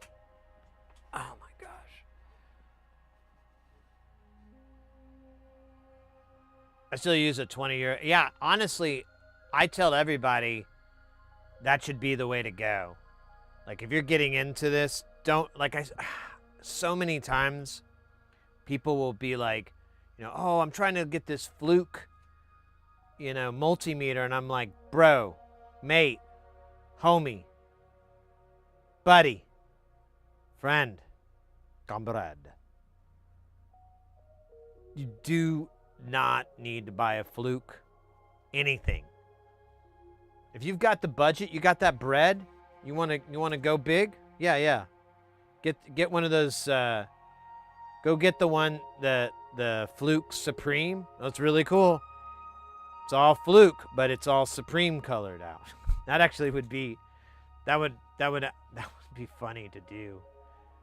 Make like a Fluke case. It's like a wraparound and it's the Supreme logo. But that's what they are. They're I mean, I'm sure you guys already know this, or most of you do that have been doing this for a while. Flukes and TC, all the high-end ones. I can only think of Fluke right now, but there's some other really high-end brands out there. Those are great if you have the budget. And if you're in the business, if you're in the industry, you probably want a Fluke. A really perfect example of this is if you're metering power from a three-phase service. Do you want to put in some weirdo, no-nonsense brand probes into your weirdo, no-nonsense brand meter that you're holding with your hand and hope that everything's rated correctly, everything's good? No. But if you have a Fluke, you can go in there very reliably and know that you're going to be good, because that level of quality with that brand. But to do hobby stuff, you don't even. I think it's a waste of money. You can buy a $20 POS like this, and it will do everything you need to get started in DIY. And who was it that was saying it earlier? Meister was pointing out, like, they still use it. It really doesn't work. The only time that you need a higher end meter is for precision, which we don't deal in precision here at all. When it comes to analog sense, we're really not going that far down the decimal point. We're usually sticking within the first 3 digits at most. When it comes to resistors anyways, and tolerances and so forth, we're really sticking pretty nominal. And then the other one is obviously safety. But accuracy, not really that big of a deal. They're pretty accurate across the board. If you had like a benchtop Fluke meter that did like 5 decimal points down or 6 decimal points or whatever down, that's probably calibrated. It's probably pretty accurate. But we don't deal with that here. We're making sense, not iPhones, not graphics cards. I don't even know if, well, yeah, I guess that would maybe require a little bit more precision. I think those are especially graphic cards, such high-powered things that you'd have a different issue.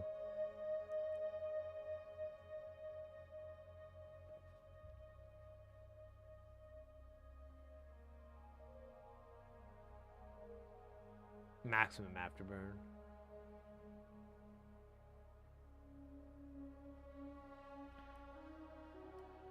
Yeah, there's some. I haven't gone nuts, but when I've had the opportunities, I've started collecting HP test equipment.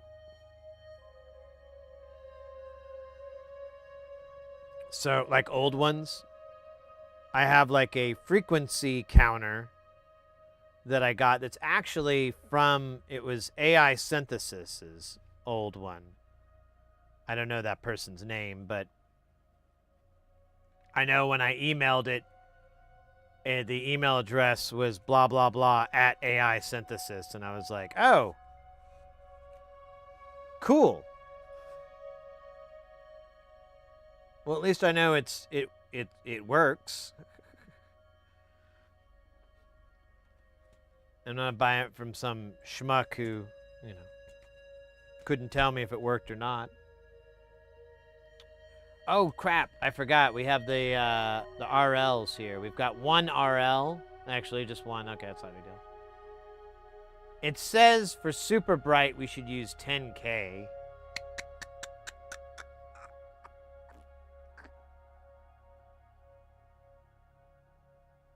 I'll do it. I'll do 10K. You know what? Let's do 4.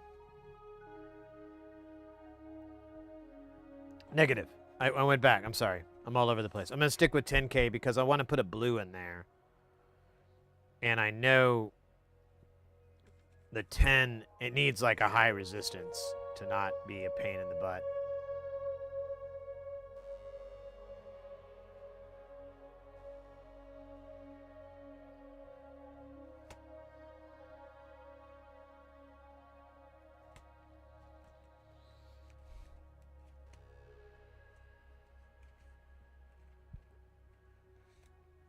I need 4 of these. I got 2 in the strip. I'll get 2 more and then we'll be done.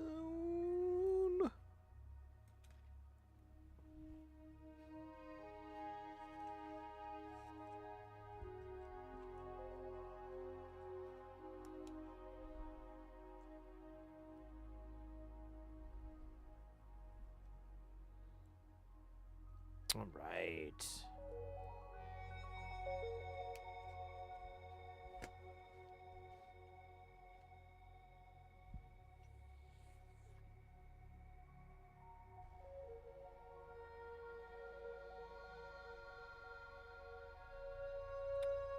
Yeah, Maestrin, I have a kit that I have a link to in my on SidHeresy.DIY.com. There's a deal links and referrals, and I have one for an Amazon, and it's actually a pretty decent probe kit. I've had a couple of other people agree that it's not too bad for the price. It's really nice. You've got well, it's this one that I have here, but there's more to it.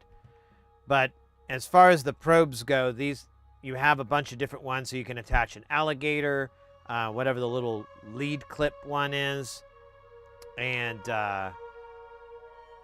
something else I'm forgetting. Oh yeah, there's the other one with like I don't know. There's 2 different lead grabber kinds for little wires.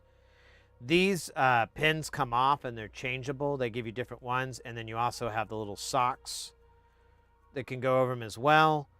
They don't. These are these are set for 10 amps, and they're pretty good for the price. I can't complain, and I work pretty quickly with them, so they're not too bad.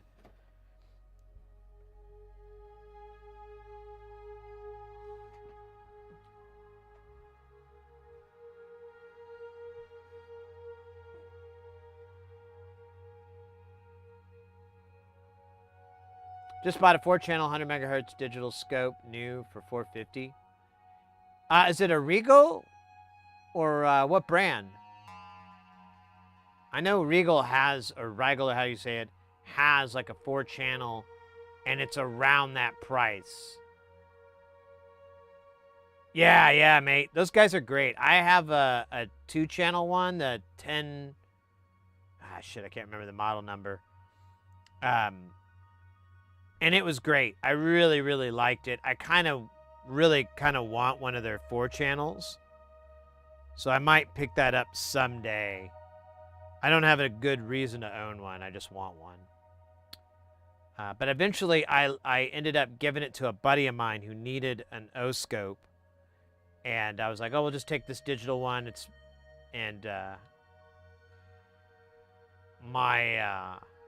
I have an analog discovery, so I just use that to take those kind of readings. Excuse me. Yeah, Regal aren't too bad. They're not a bad company at all. I don't have anything really negative to say from my experience. My scope, like in the end, it was a little bit underpowered, but it's an older model. They don't even have it anymore. They have a newer, better version of it. So I'm hopeful they updated the core CPU in it and stuff like that, because it worked fine. But if you really wanted to push it, it started to show its edges, started to show its shortcomings. But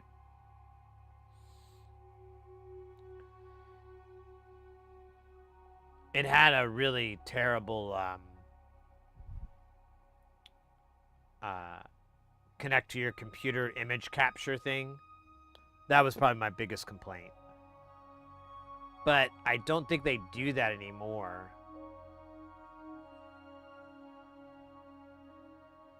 Because I think they have some new software or something. It looked better. I can't remember. It's been a minute since I've shopped for a scope.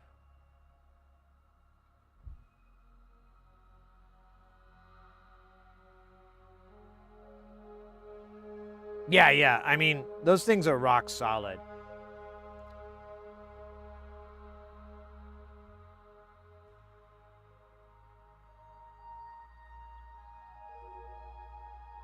Man, these are going to be a little bit tricky because we got 102 and then 101001. Gonna get hairy.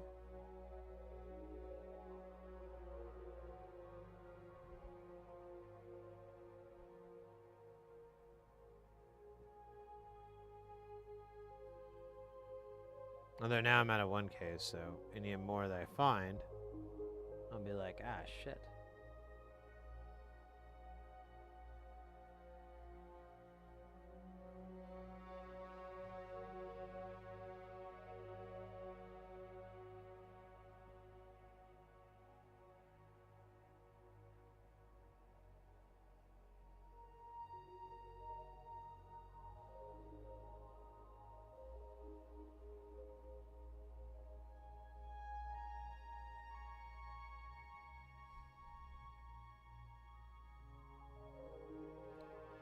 God damn it.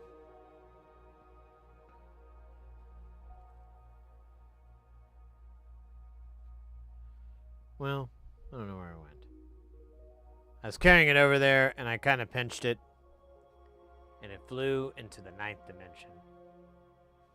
We wish it well on its journey to wherever the hell the event horizon went to. Where we're going, we won't need eyes to see. Sam Neill. Great movie. Not a comedy. Just gonna tell you now. More like a horror movie.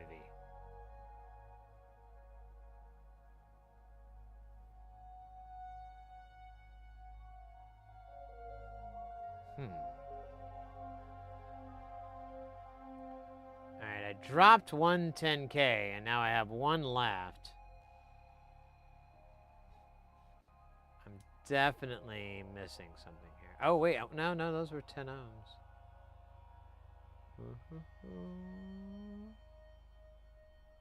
Just kind of slalom down here. Who knows? I may have miscounted. It's disturbingly common.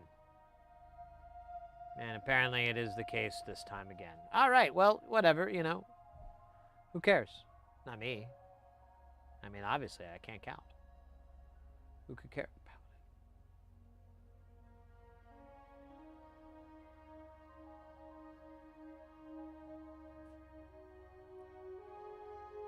it? I've been doing RF and AF synth. What is that? Radio frequency and what the?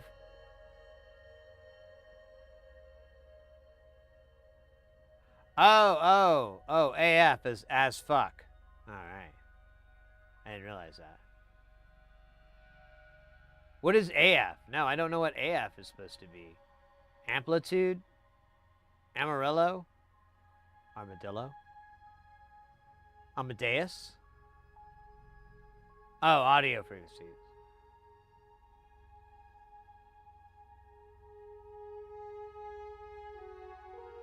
So you're taking RF, what frequency of RF? Like the high band, the FM band? Then you do the frequency modulation.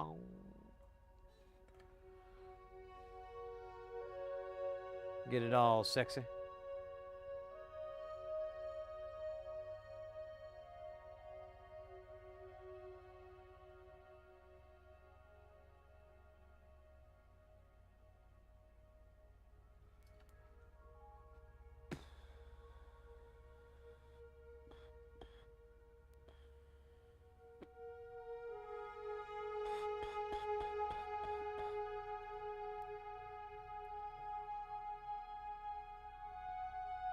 Oh.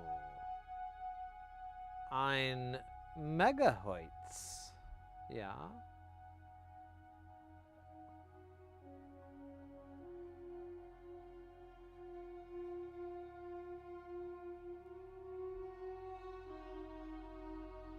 Wait, megahertz. Never mind. I gave you an extra decimal place there. Interesting.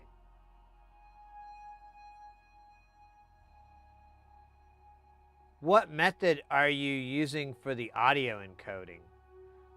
Are you encoding the audio into RF and then having a receiver? Is this like a call response type setup, like a two-way, or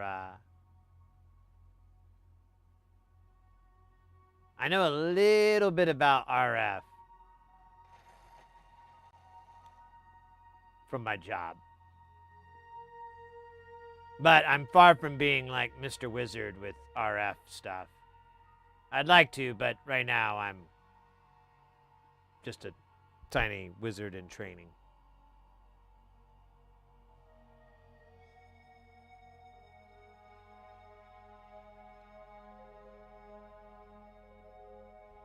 Oh, AM. Okay. So you're not. Are you not using? So you're not doing any audio encoding?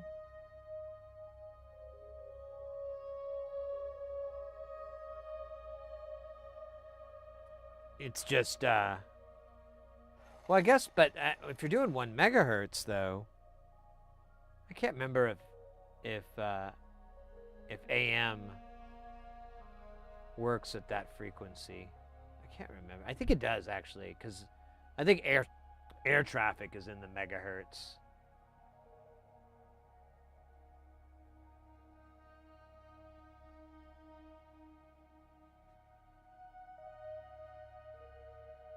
Generative? Yeah. Okay, cool, mate. I'm in. I'm down to clown. I'm up for the bucket.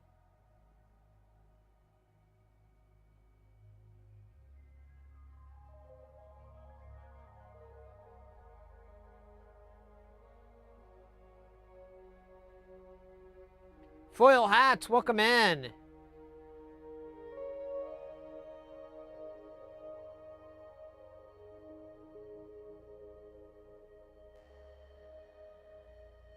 Is 121 megahertz, thank you.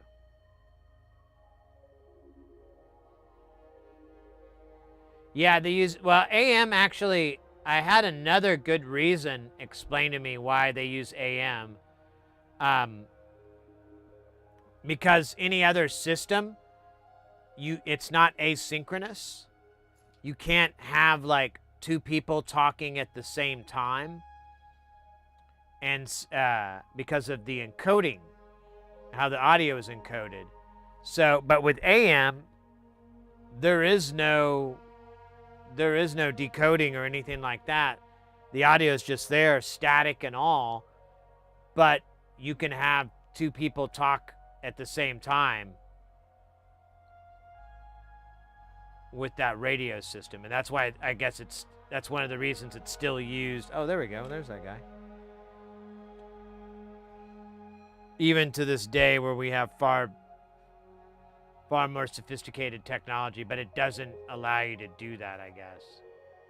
And it's redundancy, and it's, yeah, like you said, it's impervious to a lot of other forms of interference.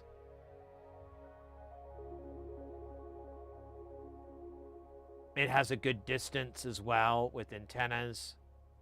Yeah, it's pretty fun. I've gotten a little bit of I've become a little bit of a nerd with radio stuff over the years, but I just know it's such a deep, deep well that I'll never get out of it if I get into it.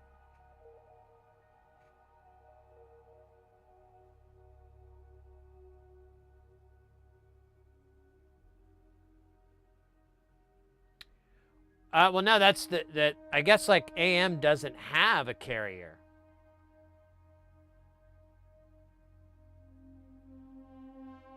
Like the other ones use a carrier, and then it's demodulated once it gets back, and that carrier is confused. Okay, well that's what I was going on. It has a sideband. Okay. They use sideband for long distances.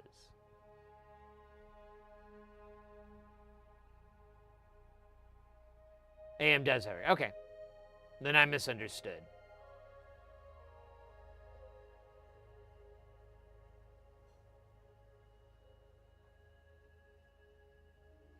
It's just the amplitude of the carrier. Ah, well, yeah, that makes sense with the name. Actual carrier amplitude is the signal. Ah. I see, said the blind man.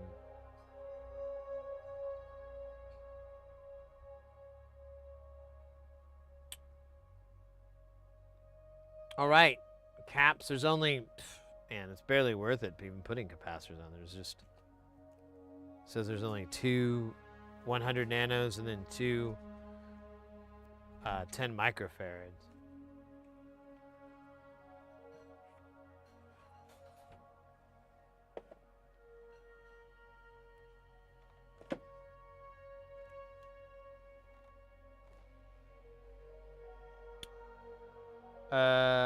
What are we doing? Yeah, there we go. Oh, wrong size.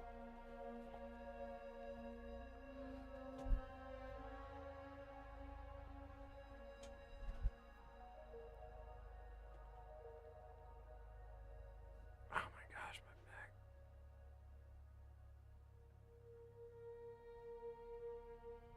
Yeah, that was one thing that was pointed out, that it does have a noise issue, but it's still kind of a superior technology for all the pluses.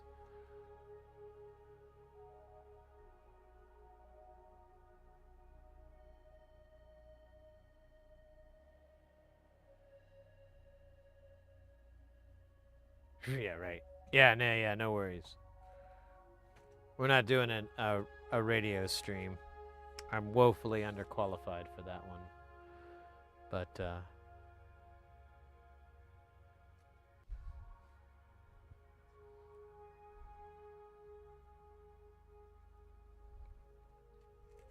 we'll do anything else. I am going to live on the edge here. I'm going to get these two 10 microfarads, but they look different, so I'm not too worried. These are TARDIS shaped, and those are chip shaped, I believe. If not, I'm just going to put them over here so I don't see them.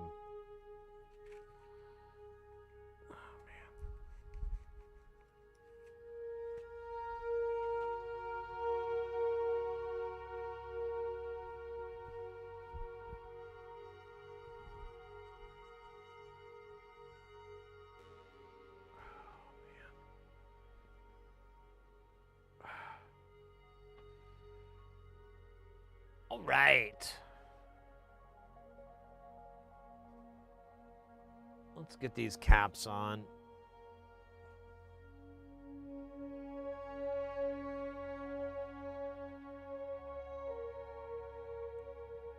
Wait a minute. Yeah.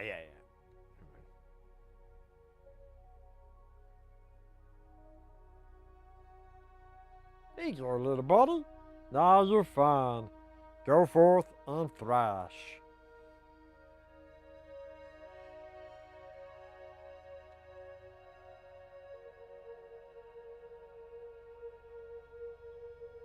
Well, hello.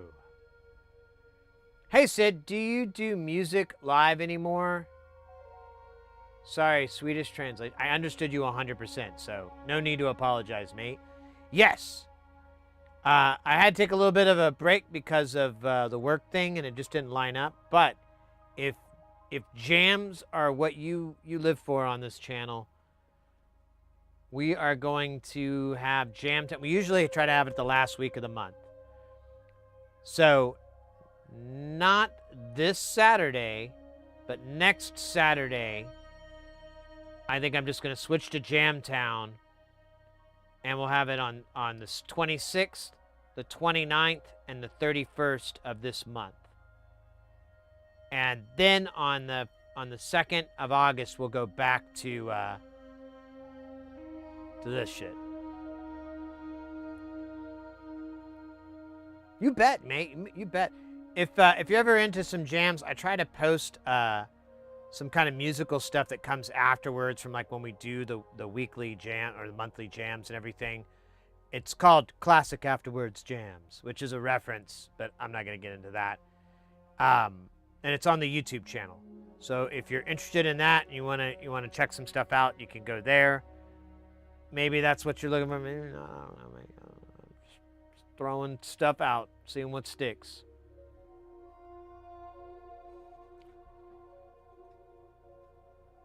Press F1. Was that me, Watt? Oh yeah, we can do Meatwad. It's in the how you say it? I don't know. Damn, I don't know shit. Oh, I'm not supposed to swear. I don't know dick. Yeah, it's in the you can make it happen, Captain. You want that stuff? You can go into the channel points, and you can say channel points. Let me see that, and then it won't do nothing, but I'll do it.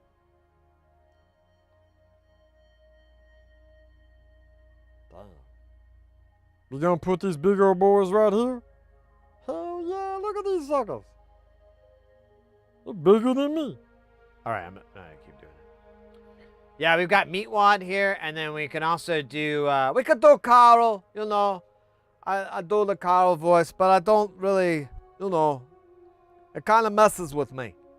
You know, you start doing Carl. I mean, two things. One, you try not to do Bill Burr. It's very easy. Two, you know, in order to not be Bill Burr, you gotta think like Carl. You gotta think about, you know, paying sex workers in pennies, and you know, drunk driving, things like that. You know, it's kind of a darker place, but that's where I go when when people pay in channel points.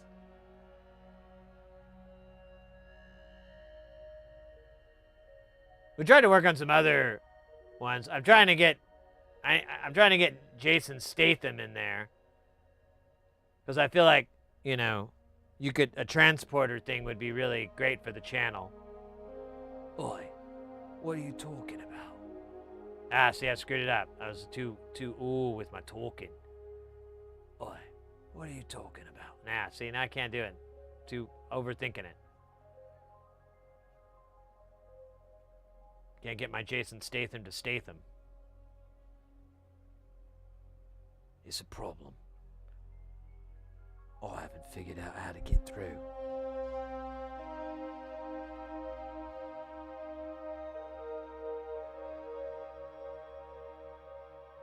Yeah, that really is a 1 footprint size will do you.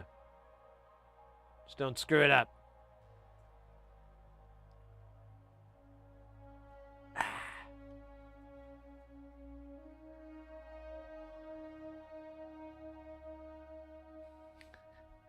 Man, like everyone, yes, I can, but I don't think it's a very good Christopher Walken. And then I get like I start to like get too aware of it. I feel like I do even worse. It's terrible. Sometimes I feel like I can't do the walking. And it makes me sad. I cry a little, but not very much, because the tears, they wash away. And they're very, very hard. Anyways, yeah, a little bit of walking, but not very good. Like I said, it's like mediocre walking. It's Christopher crawling. I could do some Christopher crawling if that's what you want. Oh dear, where does this come from? I'm not sure. I don't think it was from there. Oh, no. I don't know. I'm gonna put it here. All right. Anyways, you get the point. The rhythm is bad. That's the point of walking. You have to like throw your rhythm around, and It's crazy. A lot of people don't like it. yeah, I used to have like a points redeem where people could do that, but then I got rid of it because it was just I just really didn't think I was doing a very good job.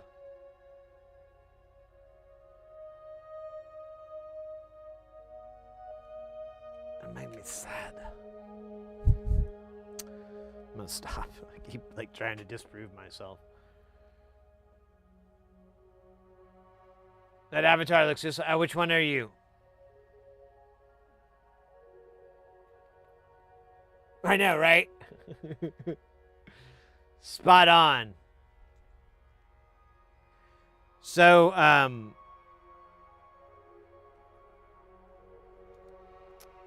that character is from this Breaking Bad character set, but I don't know who she is exactly. I watched all of Breaking Bad. I don't know who this lady is. No clue. But I'm sure it's listed in her icon, and I'll be like, oh right, Beth or whatever. But I don't know who she is. If you would like to change your stream avatars, if you're over on the Twitch side, there's a panel below, and it says stream avatars. You'll have to hit a button that says like authorize something spooky, but it's just tying your screen name to your character. It's not a big deal, to my knowledge, anyways. If you are on if you're on YouTube, there's a link in the bottom, and then in chat, it will constantly bring it up. Like right now, in the first thing in chat, or the bottom thing in chat, is the stream avatars link. That'll pop it up, and you can go in and change your character. Everything's unlocked, so you should be able to just do anything. A lot of the characters, like the Breaking Bads, they're just static. There isn't a lot of things that you can change. But then there's some other characters. There'll be a drop-down menu on the top left, and it'll give you like different things, like these ponies here. You can put hats and outfits on them, all kinds of. You can go nuts. You can go nuts. The puppies and the kitties, same thing. You can go nuts. You can really freak some people out. They could call a wellness check on you seeing that shit, which is okay. How else are you going to tell them you're well without a wellness check?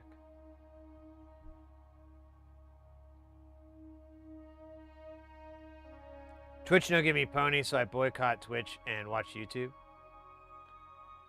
I don't know why it's not. It should. There's like a bunch of them. I don't know. If maybe I'll make a video sometime. Log in as like a bot or something like that and walk through how you do it.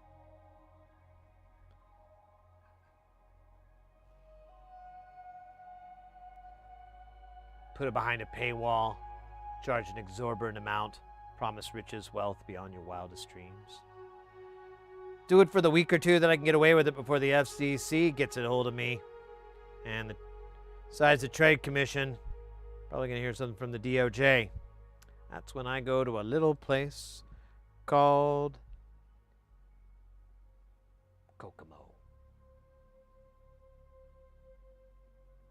Dude, I'm so dumb. I had a null A2 that I needed to troubleshoot. First eurorack I built. Some of the features wouldn't work. Yeah, I remember you saying something about that. And what, you forgot to plug them in?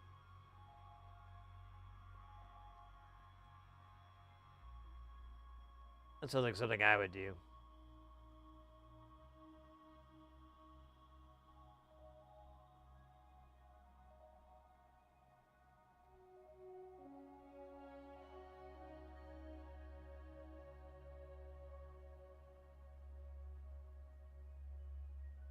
How did you find out? Did you look at the rails and notice they were down? They were dropping down, like they weren't 12, they were like 10 or 9 or something.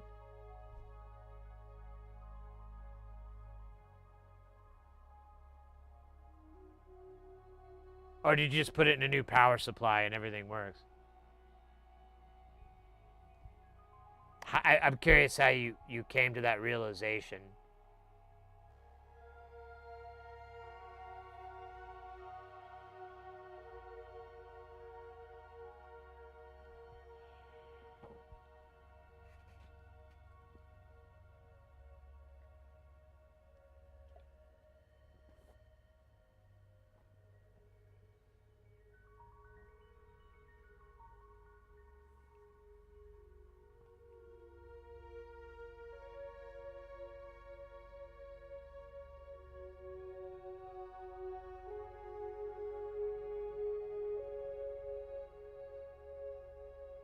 I lost the page that I was looking for. Baby, can you touch my toes for me?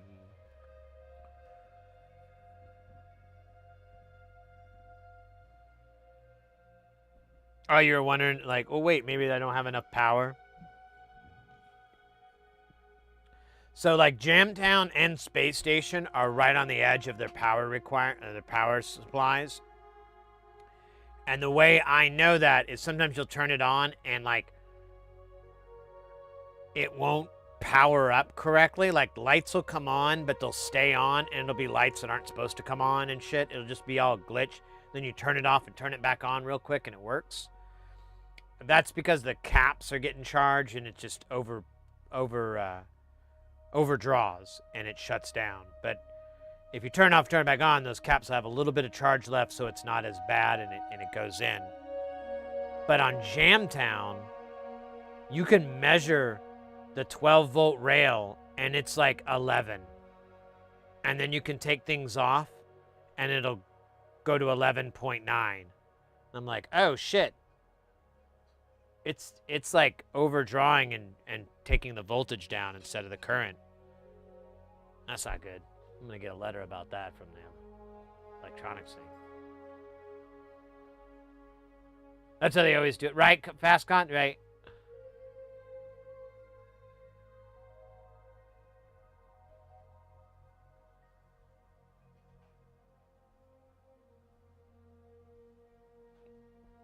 Yeah, Ekin, I mean, a lot of the times it'll just be one side of the rail, too.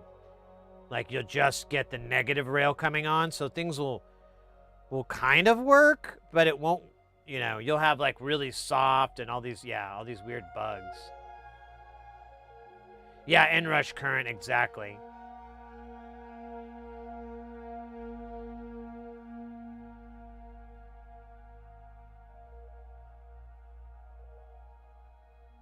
What'd you measure on the bus?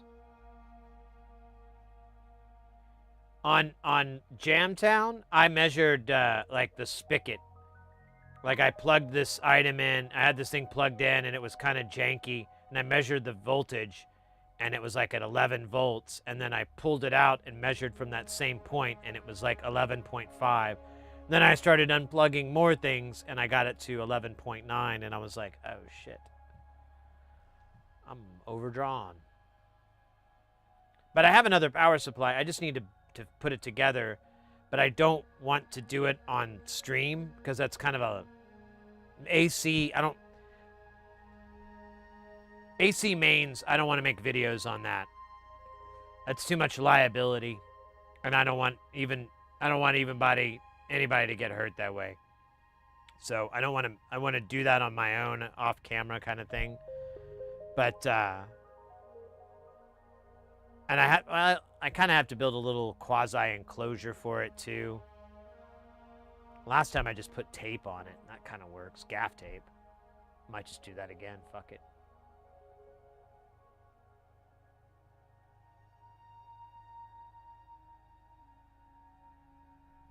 Exactly, Mason. Yeah, exactly. Well, when I built the one for Space Station, I did it off camera, and you know, it didn't take very long to wire up, but I made sure I didn't, you know, I was all focused. I wasn't gonna have any distractions, and then even after the fact, double, triple, quadruple checked over and over and over, just verifying it's correct and all that stuff. Because, yeah, you really can't screw up AC.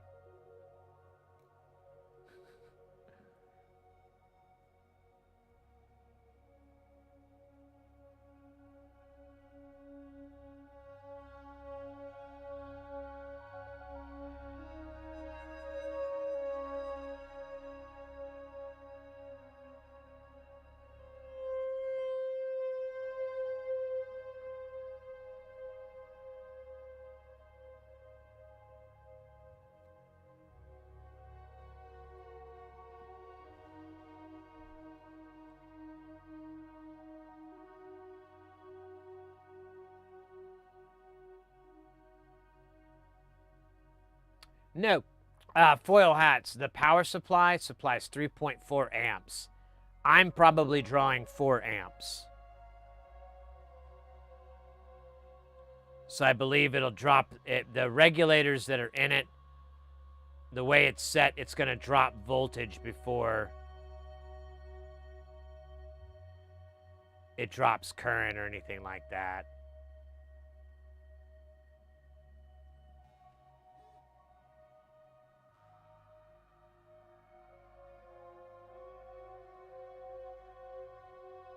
Yeah, let the breaker... Exactly, mate. Exactly. There's no point in...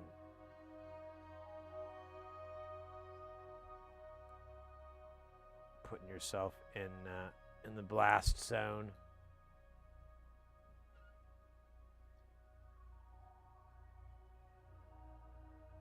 You're printing the schematic out and about to go chip by chip? That's... Hey, mate. That's a good idea. That's the way to do it, too.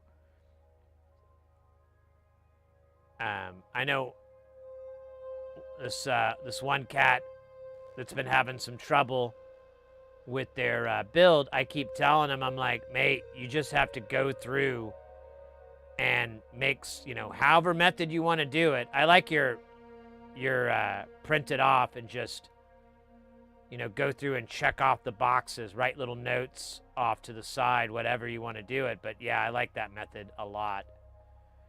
And I'm like, yeah, that's what you got to do. You just have to go through and find that little weak point and then plug it up and you're done. There might be more than one, but you'd be surprised. It's usually just one.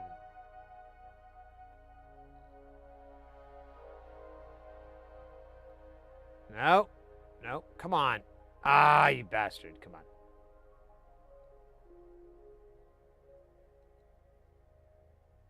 on. There we go. Oh.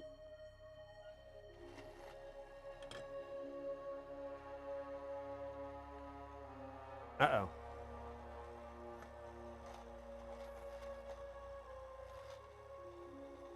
Uh-oh.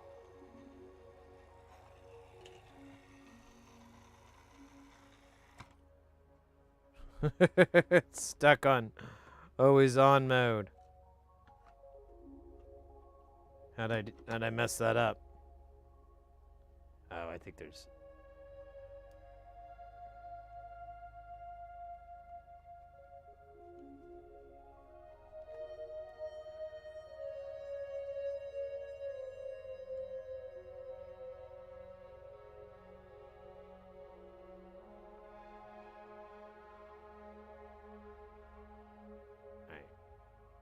Let's see if I fixed it.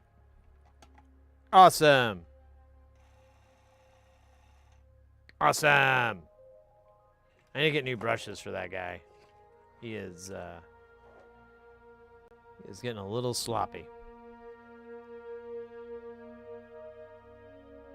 All we have left out of this dio pack is the tchotchkes.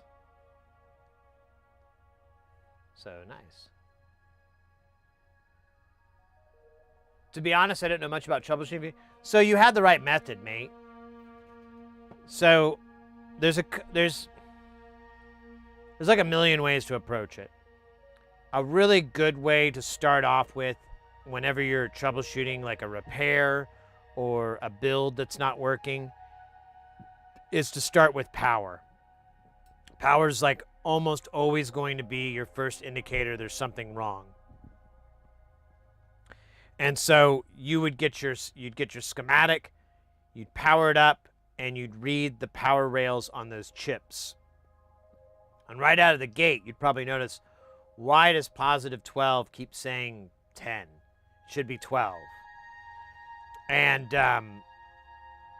you'd notice that all the chips are getting 10 instead of 12, and you'd be like, huh, that's strange.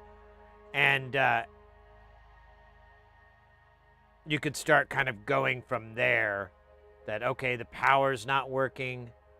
That's, is it a short? Check your resistance from that to ground, check your diodes, etc. You start going from there.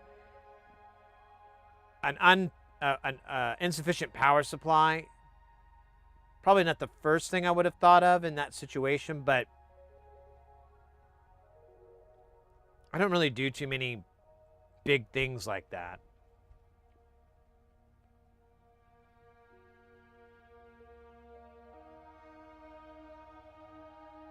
Power clock, yeah, this is all analog, so we don't really have, we just need power. That's the only thing. After that, there's no real clock or reset or anything, unless you want to count the clock divider circuit, which does have stuff. Oh wait, what's the question? Is linear or SNPS? Oh yeah. I think it's a linear. It's a power 1 power supply, my trend, if that's what you're asking.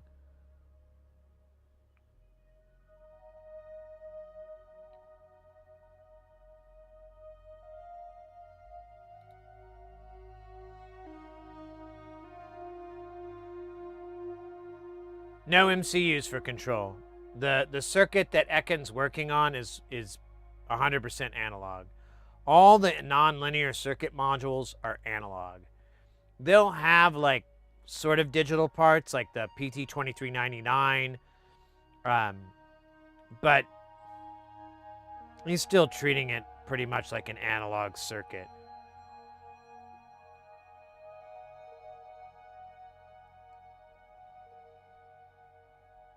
Yeah, with analog circuits, power, and then after that, you start looking for your IOs having shorts, start reading down the line, so on. What am I doing here? Oh, yeah, the tchotchkes. We'll use I guess we'll use the bigger ones. I wonder if I could fit the big boys on there.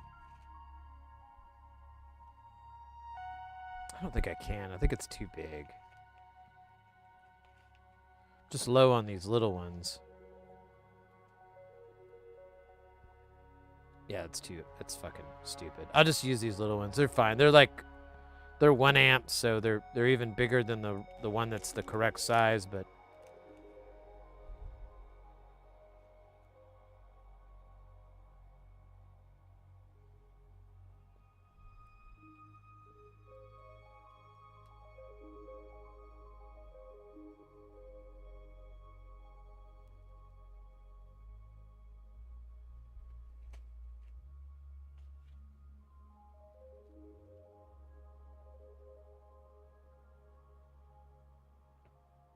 what's the other name? Condor Supplies. That's another brand that it goes under.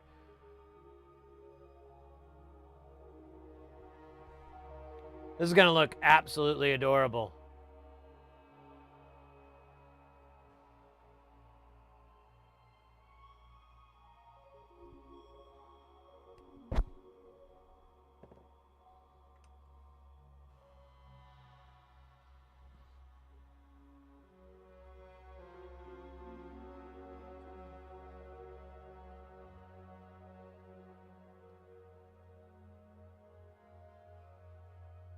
No.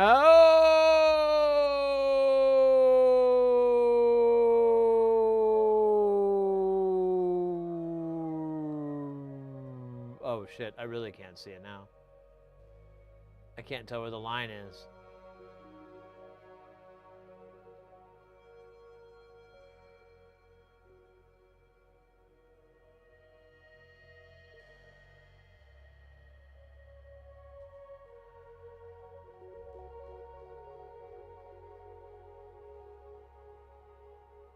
Really cool. Still can't see the damn line. Alright, I'll just flip it around if it's wrong. Oh my god, this thing is being a pain in my butt. Oh, I hate it so much. Oh, the rage is real.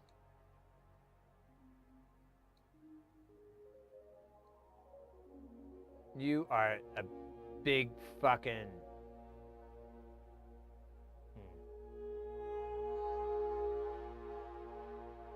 I feel like I'm a little bit too close. Let me zoom out here.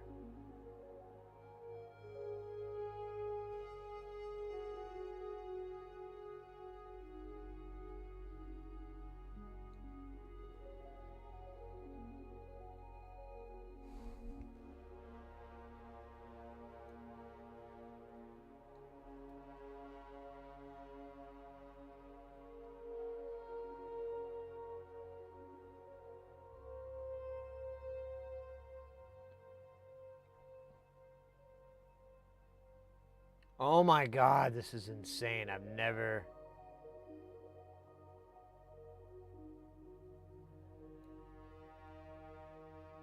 been more ridiculed in my life by a component than this.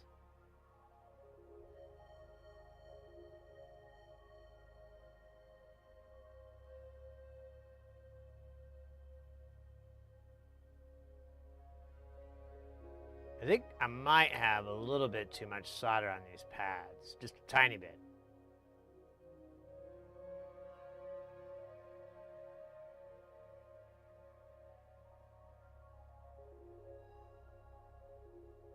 Then a little piece of me thinks I could put more on it.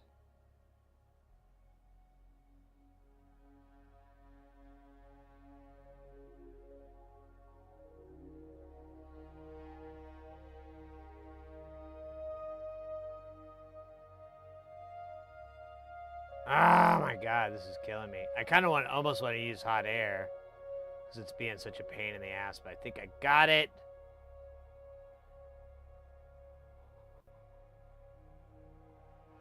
Oh my god.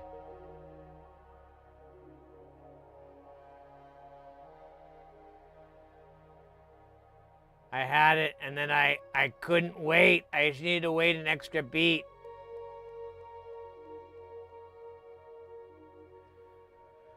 All right, we're never coming back to that again. It's dead to me. I don't even know if I got it pointing the right way. We actually got to come back to that later.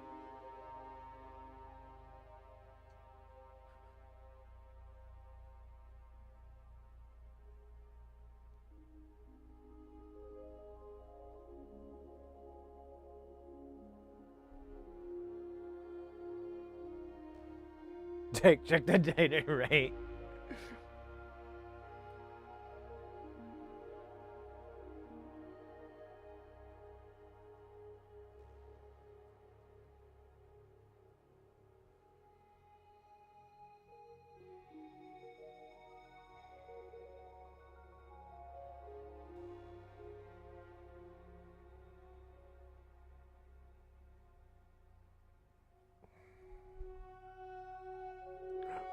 It's killing me.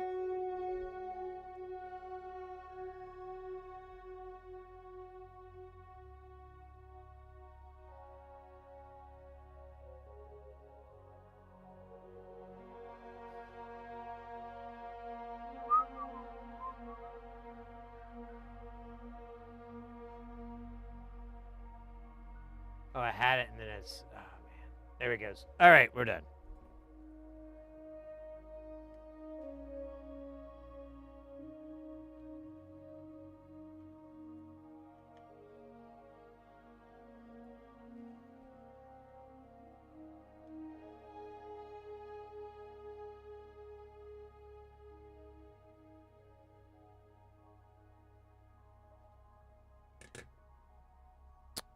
Let me wipe this guy down so I can see what the hell it says, because I can't read it.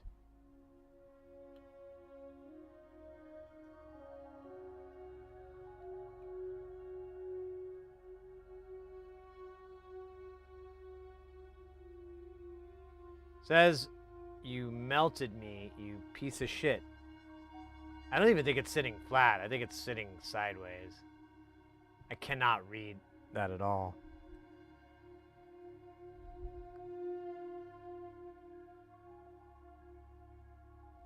I almost want to get rid of this guy. He's kind of like beat to hell.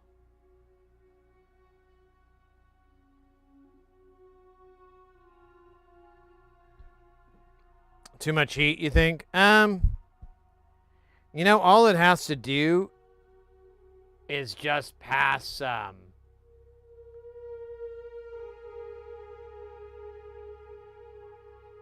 it's just a reverse voltage diode. so if someone plugs it in backwards, it'll protect that. But I mean, if that happens, I just fix everything. I mean, it's just not that important to me. I'm just doing it to be polite.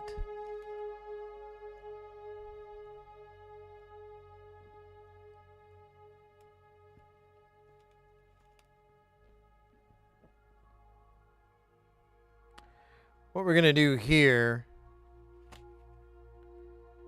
is Hit it with the hot air.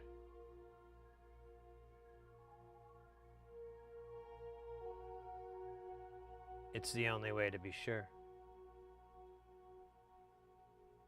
oh man, come on.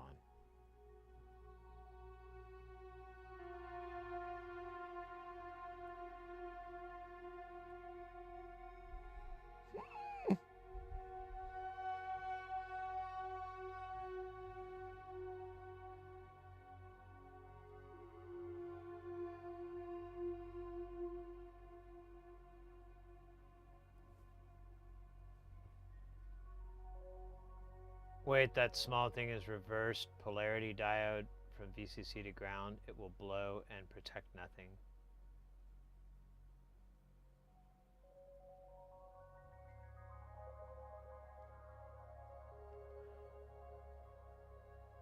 It works. Not all the time, though.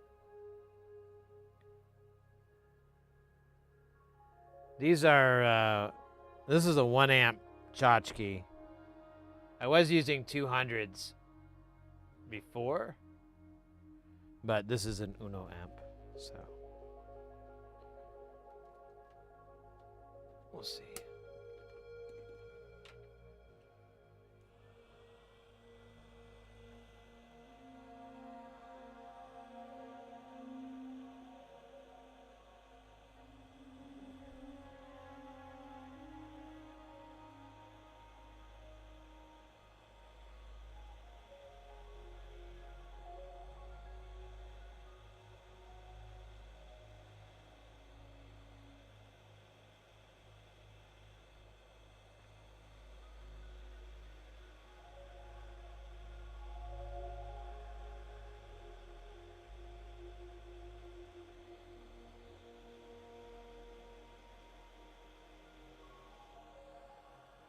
Oh man, come on.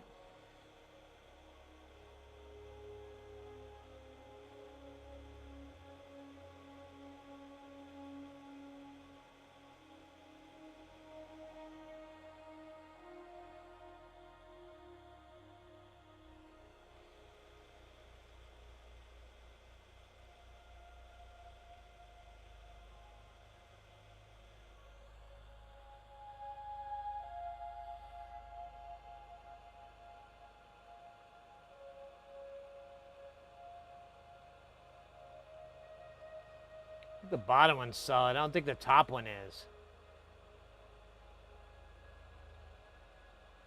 There it is. All right.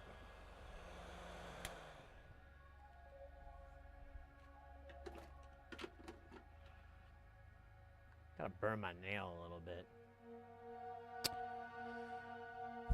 We are done with that hell in a handbasket. All right, we have a whole bunch of TLO 74s and 4015 diode CMOS, which I don't remember if we have or not. I don't think we do, because otherwise we would have already built this thing. Oh man, we're getting close to snack break time, where I break snacks. It's great. Yeah, I know, it's the stupidest thing. I should have put a different size one in there. I'm just thick-headed, I guess. I don't know. Let's see, we got 4015. I don't think we do. Look at that. Just, oh wait, no, those are DGs. Yeah, 4017, 4013. It's my prom all over again. But this time Joey Chestnut's not there. Joey Chestnut. What is that from? That's a character from something. I didn't come up with that name.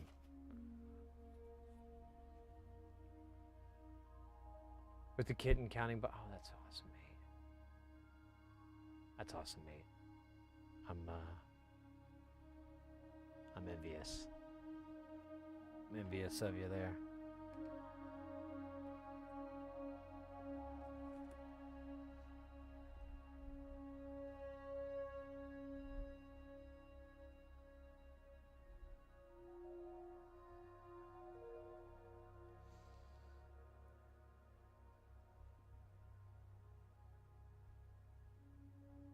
So many questions. What do you mean, press?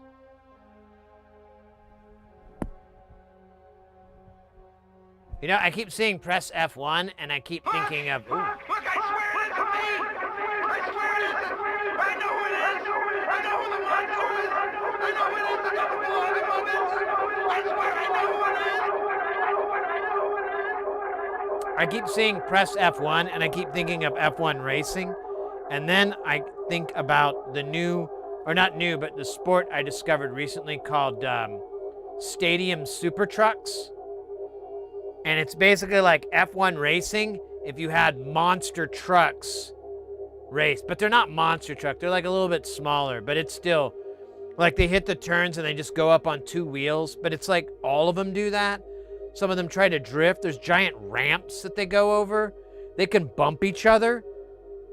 It's awesome.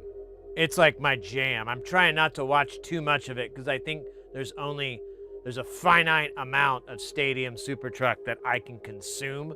So I don't want to consume it all at once and then be left hollow and empty. Basically the same thing that happened when I discovered the television show Friends. And I just binged it all in 1 month. And then I was like, don't they make a spinoff? They do, but it's not the same.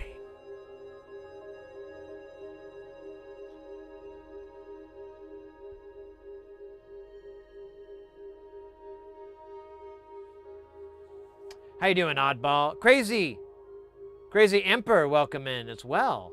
Man, today has just been killer day for people chilling and coming in and saying yo and all that. I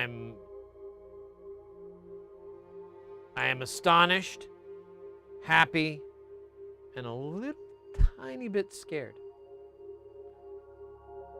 It's ideal to when I lost my virginity. Quite ideal. But there were less people there.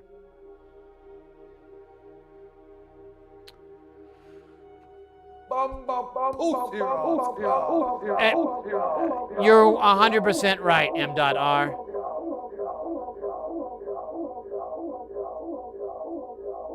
All right, I think I need to do a courtesy dab to clean the dab in the dab so we can have a good dab. It's a sort of an Ouroboros of dabs, or a human centipede of dabs.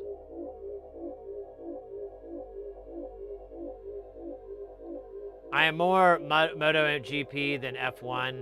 The press F1 reference is a famous useless BIOS. Yes, yes, yes.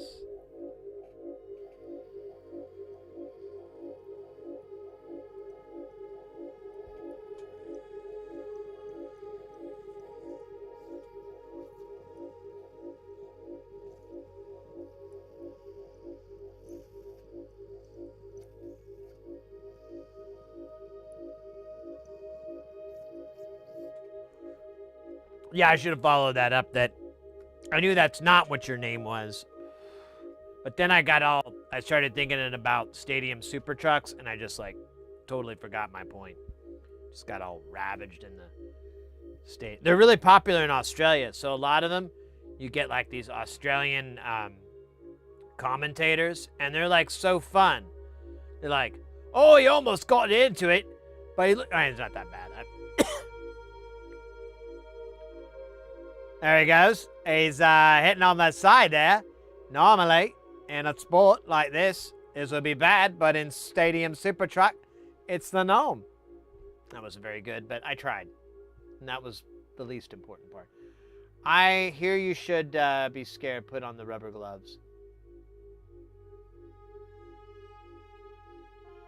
Yeah, exactly, Oddball, but a little bit more competitive, a little bit less random nonsense.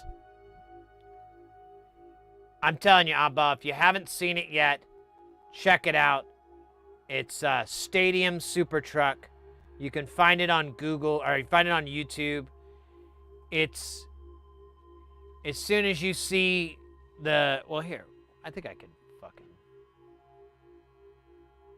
where's my Stadium Super Truck channel?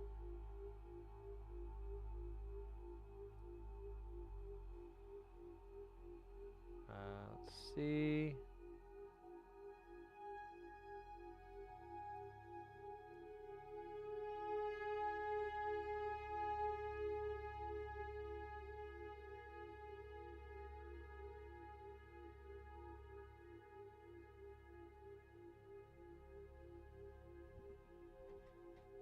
Oh wait, I gotta unplug and replug because it's stupid.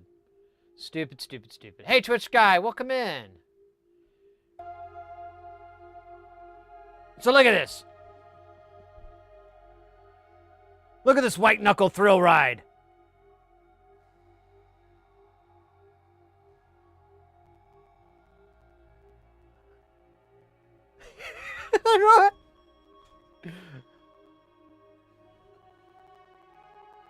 They're often on two wheels. Let's get to a ramp. That's the best part. Here we go! Boom, boom, boom, boom. Oh no, he spun out. Oh, he's screwed. Boom, boom, boom. Oh, yeah. And he's gonna hit it. There we go. Still launches pretty good.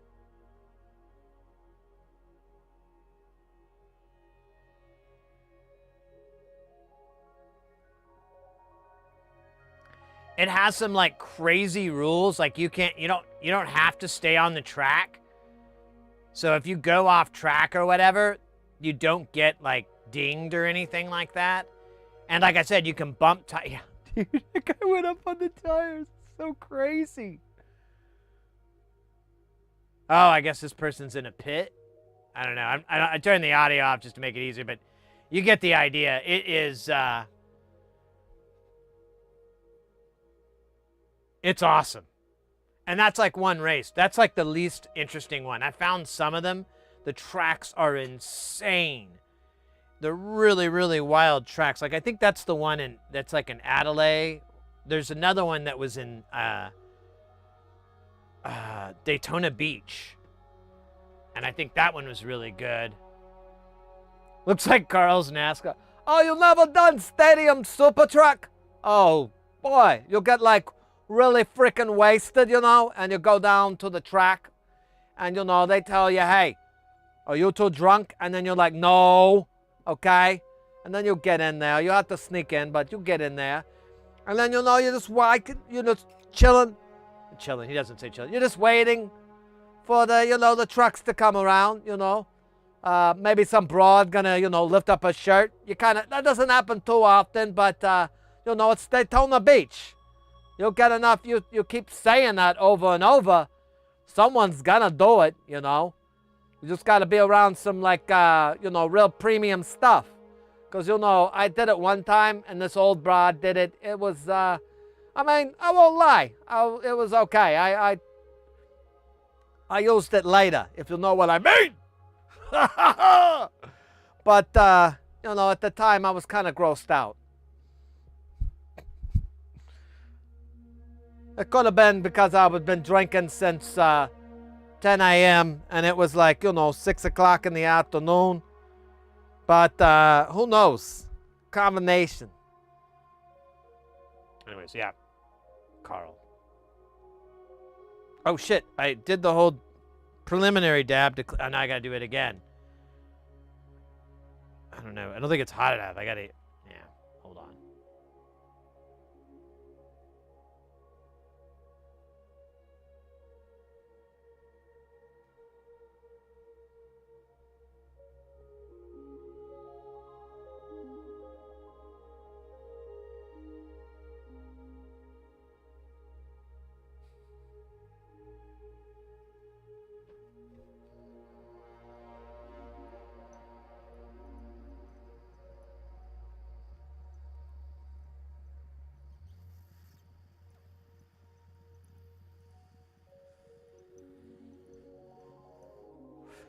Yeah, I tried to, you know, contact the Guinness Book of World Records, you know, for the longest days drinking.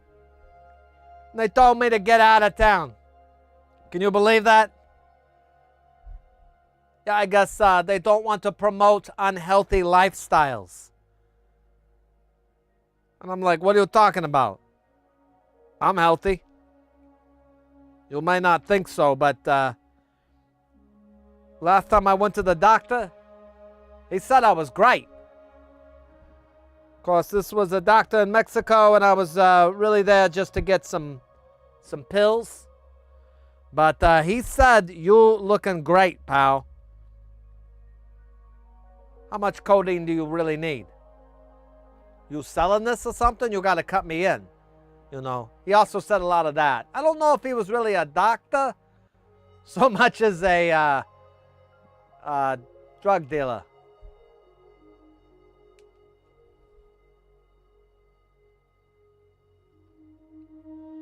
But you know, when you go to a place down in Tijuana like that, that's what's going to happen. You're going to meet a Tijuanese drug dealer. Or konnichiwa.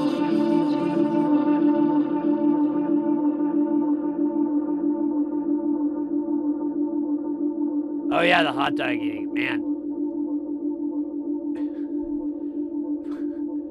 Yesterday, oh my God, you guys are going to find this hilarious. I forgot. This is so fucking hilarious. I meant to tell Mrs. about this. So my buddy, and this is why my buddy Jared, that's why I want to bring him on the stream, because he's just completely hilarious. But he's real. It wasn't a joke. He was dead serious. He's like, hey, Sid. So my daughter, who I think she's like maybe 10 or so, my daughter's been thinking about getting into competitive eating. And I know that you were interested in it for a time, and I was wondering if you had any advice for her. I just laughed and laughed and laughed and laughed. And was like, yeah, actually, I do have plenty of advice for her. What is she gonna do? Hot dogs? What's her food that she's gonna does she have one?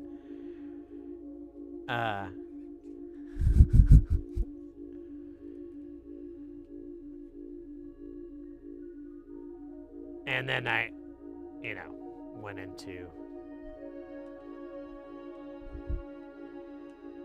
brought up the Solomon method for hot dog winning, how that changed hot dog eating contests. I think it was like 2008 or whatever. And,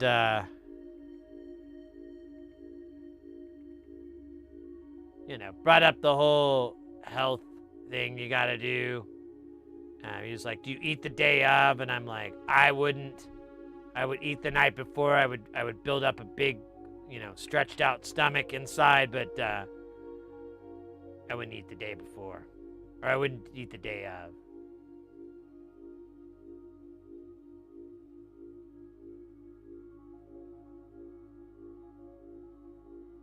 Did you also sell stereo neon? There you go. You know. Just stereo. Okay.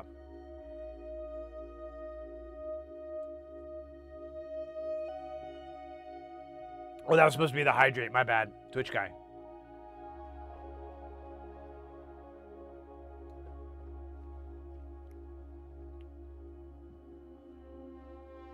And then we got a stretch.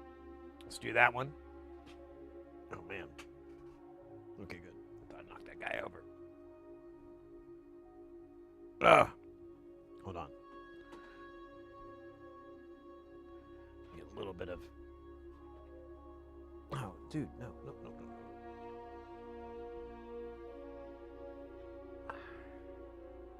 Whatever.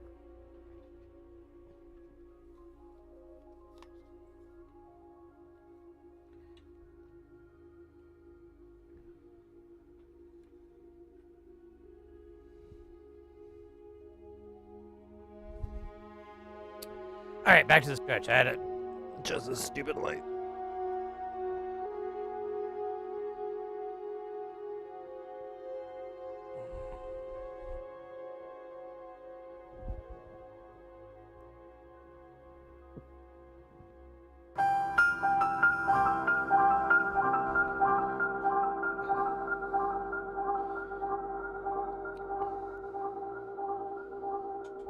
Ah. All right, that's a little bit better.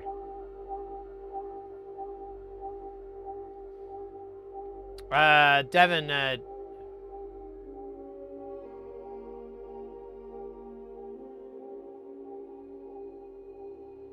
doing any wet work.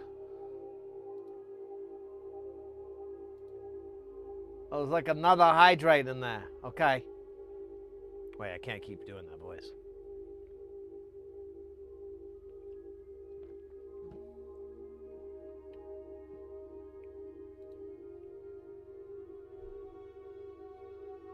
Oh, we got a mustache? All right. Here, let me go back to full screen so I can...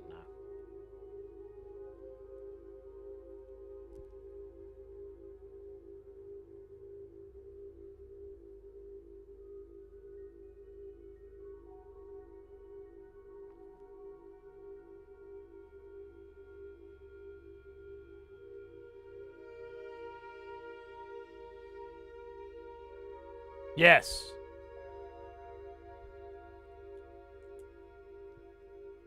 I don't know. I like to say yes. That tests my mustache.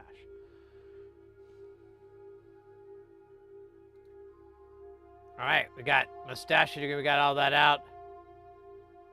Now, the dab. I think I'm running out of dab fuel here. Let's mix it up a little bit here.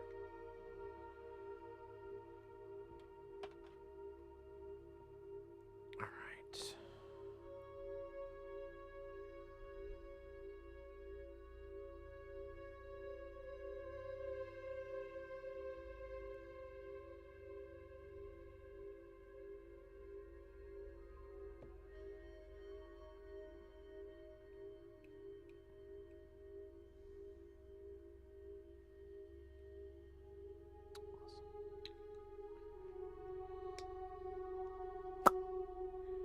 Just a second, we're gonna make a super dab. I'll explain. See, when two dabs love each other so very much, and they want to express how much they love each other, the two dabs will get together into a single dab. Now, this is a very important thing, but sometimes people will pay money to have the dabs be there. But that's another story. Right now, we're just going to focus on the love of these two dabs. If it'll get off this fucking... Oh my God, get off my thing!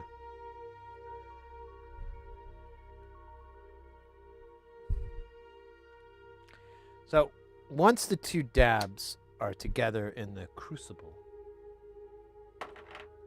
we can begin the dab mitzvah.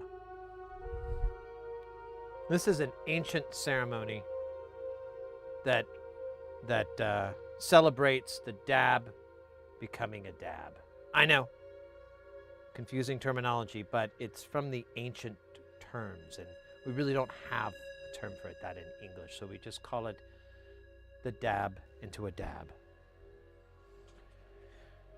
But in the ancient words, it is the into a yes. It almost seems archaic now to speak it, but that's how we spoke many, many weeks ago. I'm saving all my points for the next 24-hour stream. Meatwad freestyle on the hour. Oh, Shisa. Mate, that would be intense. You know what? I have a plan for that fast one. I need to get off my butt and implement it, but I have like a spare computer that I could just run Meatwad all the time. And I was like, what if I made like a redeem or maybe for half a stream or whatever, instead of me, we would just have like the VTuber Meatwad type thing. So you just have Meatwad. Maybe we could draw a couple of solder or something. I don't know. We draw some and just put them in the corner where I would normally be. And then that'd be cool. I don't know. That's as far as the plan goes. I just have to get my webcam back from the missus, and I just have to aim it so that it gets the facial data. Although it really doesn't matter, does it? I guess I maybe try. I don't know. We'll figure it out. But either way. Then we could have a Meatwad redeem where it's just him with human hands. That actually sounds terrifying. I'm sorry. I didn't think this through. Maybe you should have less sugar, Sid?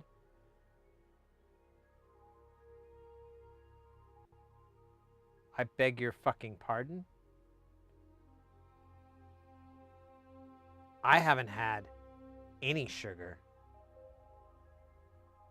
in hours since I drank my... Okay, this is going to sound bad. I haven't had any sugar since I had my coffee, which is technically not really coffee. I don't need to do the air quotes for that part. It's actually espresso. That's the amount that you would have for a coffee. But instead of it just being that, I mix it with an absurdly large amount of whipped cream and an equally absurd amount of chocolate syrup. And then I put a little dash of salt in there. That's my secret ingredient. And I mix it up really well, and I drink that. And after that, I'm able to navigate the Guild Highlanders and fold space-time with my heart. Now, it actually doesn't really do anything where it just tastes really good.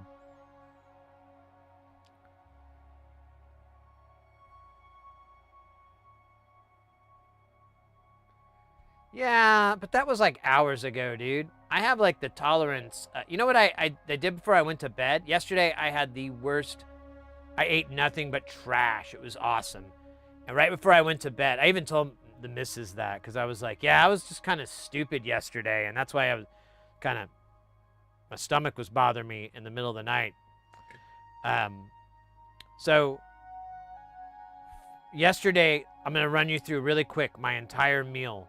So yesterday I had a cheeseburger that was left over from like the day before, and I just microwaved it and just cut it with a fork and ate it. And then my friend and I, we went out and we went and had hot dogs at Ted's Hot Dogs. It's a National Hot Dog Day, so it was buy one get one free. So I just had one, but we also had fries, and then I also had a giant milkshake, which I asked for a small, but that was their small. It was like a quart or whatever. I don't know. It was a lot. And then you know, I had some tequila afterwards. And the tequila, actually, the stuff I had wasn't very good. I'm never having that tequila again, whatever the fuck that was. It was gross. Well, it wasn't gross. It stayed with me too long. And then right before I went to bed, I was like, you know, Sid, you only YOLO once.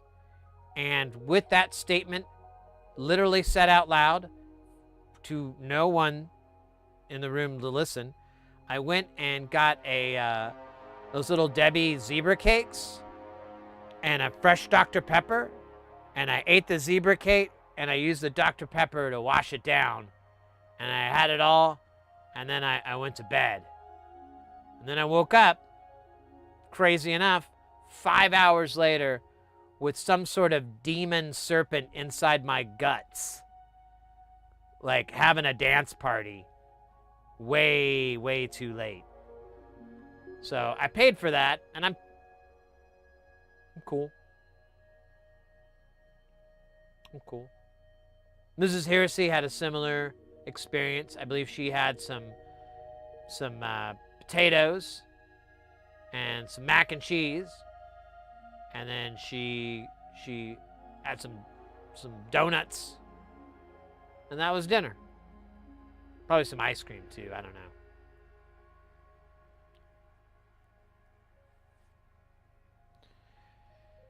It allows me to fall asleep. Yeah, fast one. I had to start the stream late because of how I was indisposed.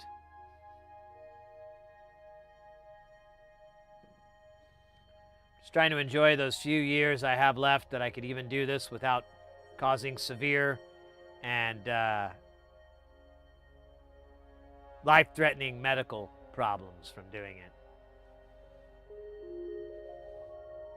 Yeah, a diabetic coma is actually a common phrase brought up by my physician. I don't know why. I kind of don't listen to him. I just hear diabetic coda a lot. At first, I think it's like a band. And I'm like, diabetic coma? That sounds cool. And then I realize, like, oh, wait a minute. It's like a coma from having too much sugar fun.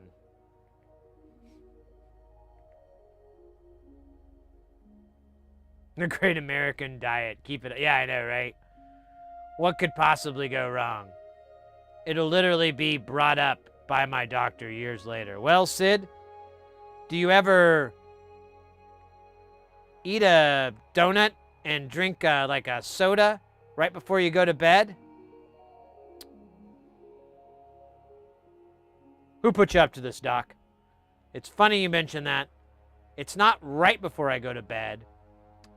Usually I give myself about 20, 30 minutes to, just kind of live in that sugar high for a little minute. You don't want to go to bed on that. You want to fucking, like, let that buzz hit you. So the Dr. Pepper and the Debbie zebra cakes, you just let that sugar kind of hit your pleasure center of your brain. And like a bean bag, like one of those punching bags. And it's like, and it gets the rhythm.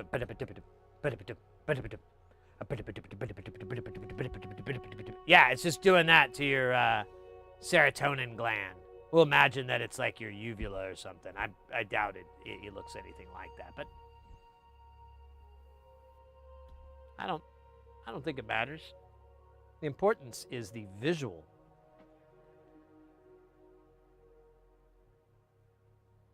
Because of your poor decision. I didn't read that.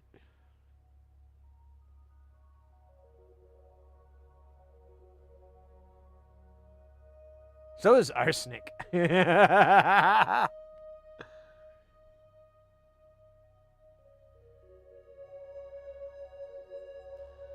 like Diabetic Coma's new release. Oh, yeah.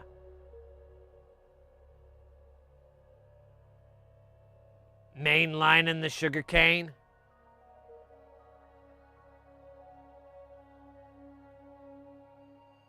Yeah, they're really short sets, too. Like, I pay like $80 to go see them, and they just come out for like 20 minutes. They do like 19 songs. I'll give them that. But, you know, I was really hoping I'd get something close to the, you know, the set list you get on like an album. The only sugar I get is just from beer. Hey, fair enough. Yeah, I'm just, yeah. You just reminded me of like a funny joke I told years and years and years and years ago. So I used to work at this pizza place, and it was a very kind of bohemian place. Like, I think everybody in there was probably 4 people that were not in their 20s or teens. And one of the guys that was a manager there, his name was Cole. He's a really cool dude, but he was a punk kind of guy, punk rocker dude, but he was very much into the straight edge movement. And if you're not familiar with the straight edge, it's no drugs, no alcohol, that kind of thing. Still all the shit from punk, but none of the drugs and alcohol. Which, hey, to each his own. I have no qualms with it. However, there was this time we were hanging out hanging out in the kitchen, and I think this other dude, I'm forgetting his name right now. What was his name? Sack. Well, it doesn't matter. This dude, Gary or whatever, he's kind of holding court, and he's telling this story about him and his friend like going out and partying or whatever. I don't remember the details of the story, but he's like in it. He's like, yeah, and I got like really, really drunk, but it was really fun. We had a good time, or you know, something like that. And then everyone kind of chuckles, and then Cole, without any sense of like reading the room, goes, yeah, but the only thing I want to know is why Gary wants to keep putting poisons inside his body. You know, just a total vibe killer, and no one knew what to say, because, you know, we're trying to be respectful to Cole, but at the same time, it's like, bro, read the room. So I replied with, so he can build up an immunity. Why else would you put poisons in your body, dude? So you can become stronger. That's your problem. You're never going to be as strong as Gary because you can't put poisons in your body. Meanwhile, Gary's able to do it. He plows right through it, and he's standing here telling us the tale today thanks to those poisons.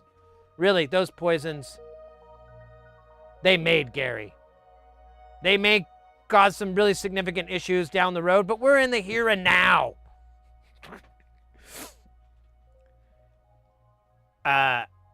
Lots of laughs. People thought it was funny, so I made it through.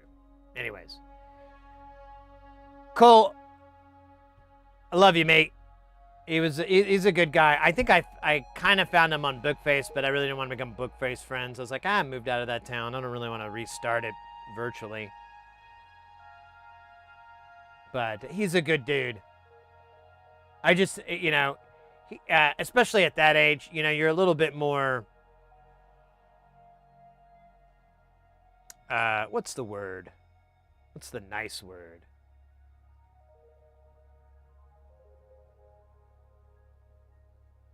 You are a little more aggressive with your views. I don't know, whatever.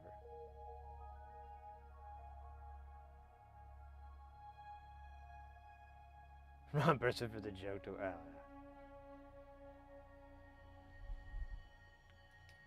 I was serious, though. You know, the way he put it, I'm like, well, he's just trying to build up poisons. Hey, just because what's his name and the Princess Bride built up an immunity to iocane powder doesn't mean you gotta give him a hard time about it.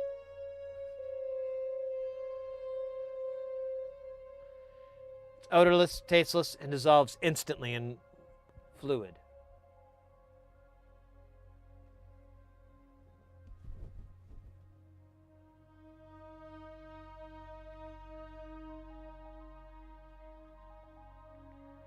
Oh, I missed. Ah, shoot. I missed Oddball saying adios. So I was telling my dumb story. God damn it. Me and my poor reading skills. I got to figure out something someday to make that not a problem. I'll get a chip and it will just read chat to me. Oh, wait. I could probably get just like fucking AirPods and have them do it. But then I'll get kind of bored with the robot voice. It'll be like, no, no, da, ba, and then says, da, ba, ba, da, ba, ba, ba, and it's just going to lose its funny.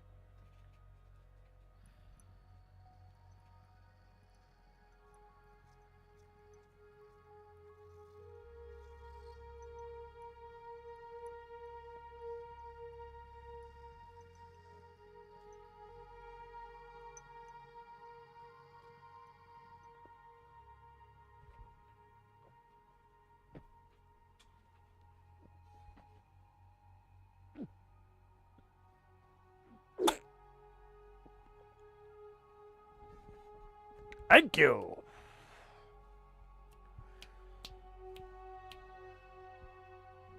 Oh my God, that was a really good dab. I'm gonna get the little bit of the aftermarket there.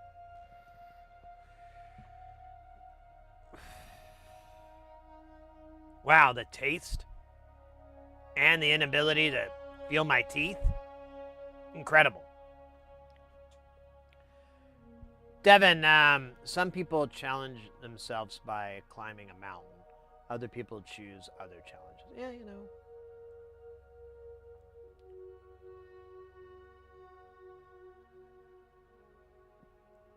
Yeah, you know, Devin, there's a couple of streamers. I really like them, but a couple of them use like a TTS thing, like a lot.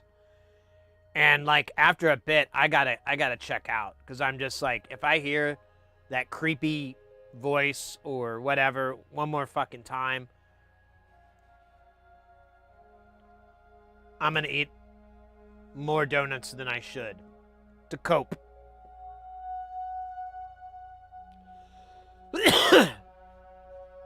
I trained a Bob Belcher voice for a home assistant. Oh, wait, are you in ads fast? You might be, I don't know.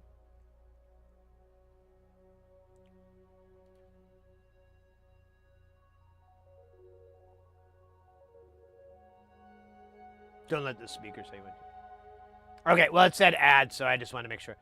That would be great. I love John Benjamin, or John H. Ben, however you say his name.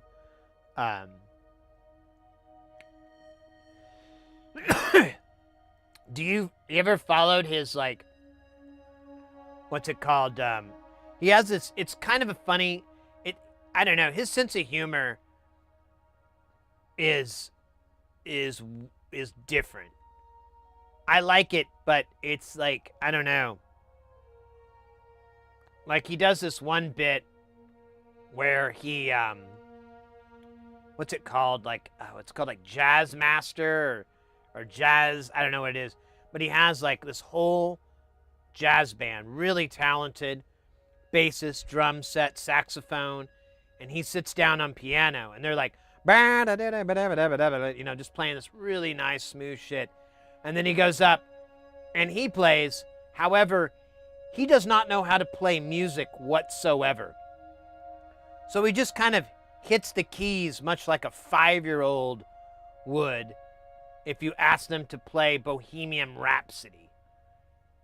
And it's just blah, blah, blah, blah. It's not even rhythmic. There's like zero value to it whatsoever. On itself, it's a really funny joke. What takes it far is to make an entire album of it.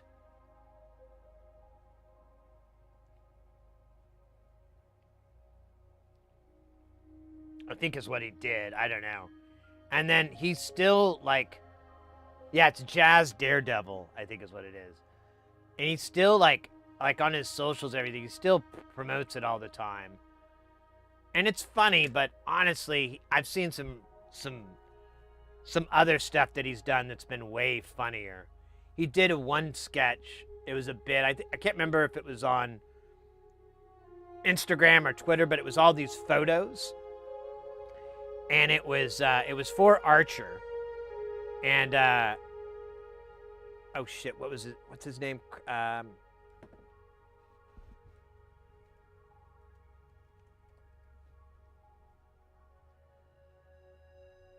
Kevin Bacon. No, that's not it. Who the fuck was it that was in?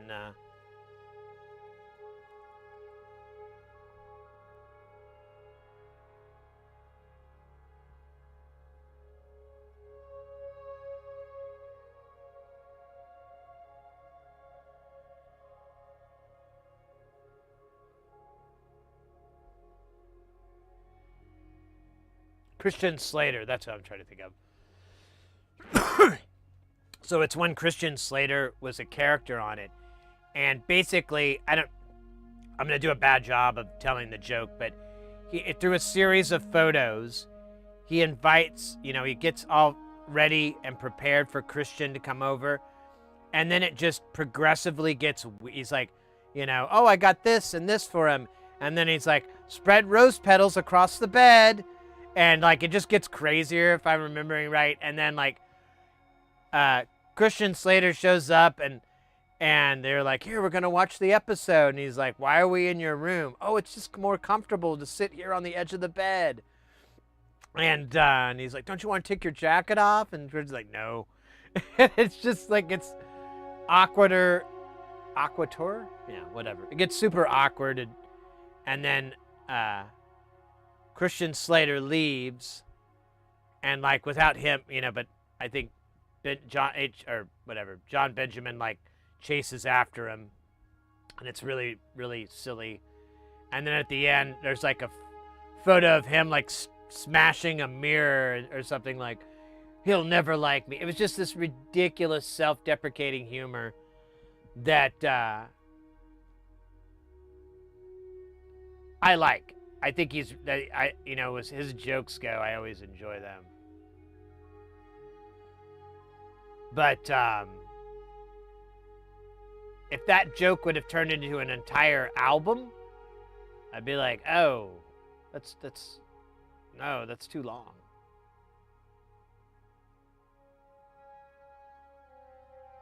Or he would have, live action the whole bit. I've heard a lot of people just call him John Benjamin. And they don't say the H part. I think the H is like a credit thing. It's how he credits himself because of like SAG rules and stuff. But I think he goes by John Benjamin. Like that's what his mama calls him or whatever. And I think the H, John, is part of his SAG credit name. I could be wrong, but that would make the most sense on why he would have this like initial there. And it's his first name, but he goes by his middle name. And he doesn't want to go by Harry, John, but whatever the fuck. So he does it that way. But that's just a guess. I bet you're. Yeah, I mean it's my best guess. We have the fucking internet here, bro. I could just ask the god. No, look at this. H. John Benjamin. Yeah, it shows up as the jazz. Wiki. H. John Benjamin Wiki. Do we have the monitor? We do. Here we go. Harry John Benjamin is an American actor, comedian, producer, actor.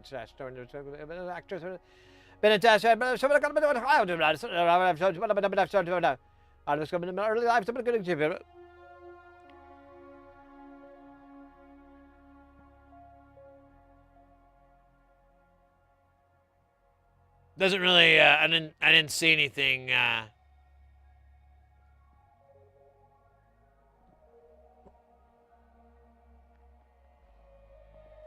A backstory to his name, but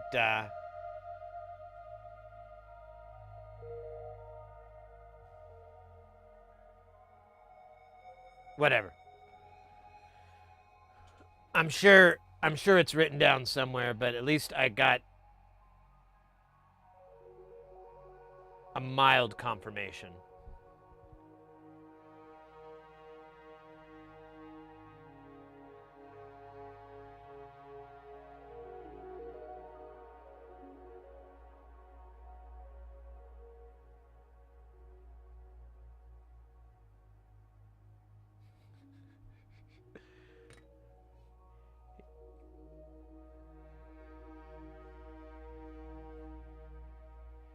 Well, like, didn't they call... he had a show, but it was called, like... Was it John Benjamin Has a... oh, shit, now I can't remember. Was it called H. John Benjamin Has...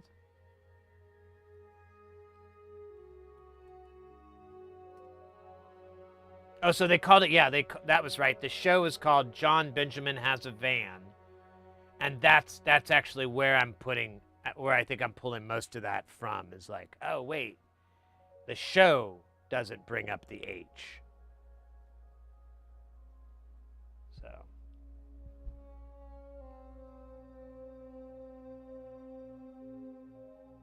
Oh, you found it.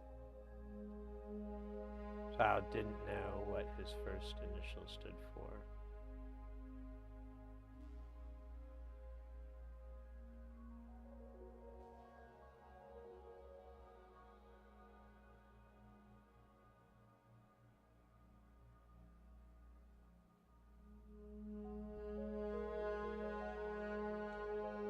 Well, there you go.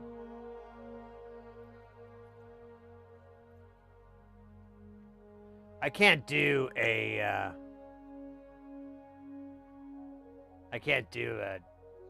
John Benjamin impression. I wish I could.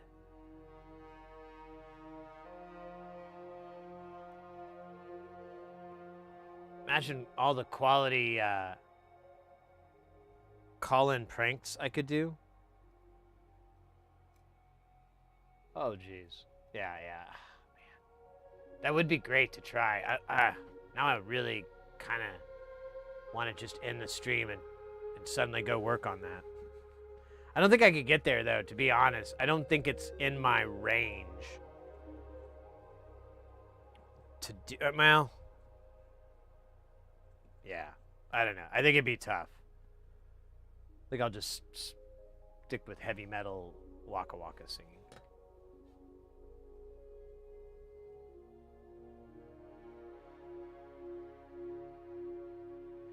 Right. I know that.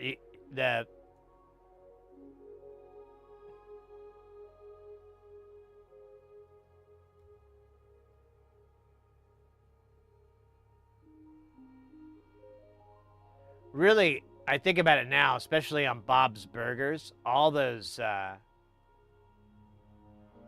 all the actors in that have pretty distinctive voices, you know? I mean, aside from the ones that are female roles played by men, like the mom and oh shoot, Lynn. Oh, so her name's Lynn, and then forgetting her name. She's my favorite too. I'm just spacing it because I have to remember.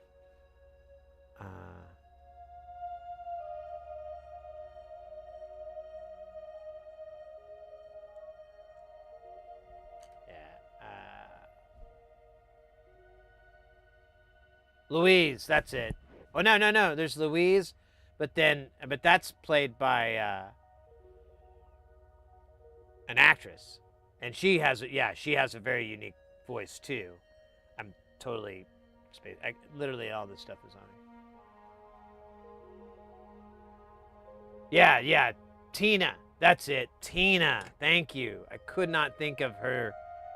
Yeah, and she's one of my favorite characters too. Butts. I like them. And I'm like, I identify with Tina's butt thing. Not as the same way, but, I was a kid once, and that was pretty cool. Thought that was as far as it went, and then I learned there's way more.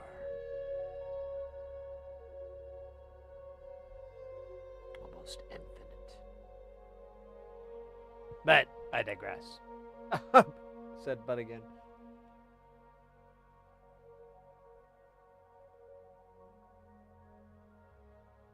Kristen Shaw, thank you.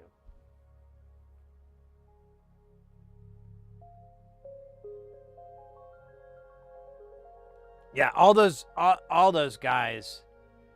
Here, I'll just fucking put their damn names in here. Bob's Burgers.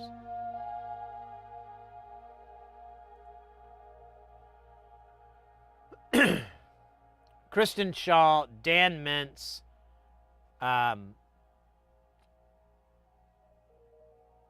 Larry Murphy. Oh, he's Teddy. Oh yeah, that guy's actually really good. I like that guy. John Roberts as Linda. Eugene Merman. I couldn't think of his name either. He's really great too. I love him. And that's kind of it. Like, oh, Jay Johnson. Well, he's not on the show anymore, but David Herman. I don't remember him. But anyways, whatever. All those cats have like just extremely recognizable voices. Even when they're doing their, even if they're not doing their character.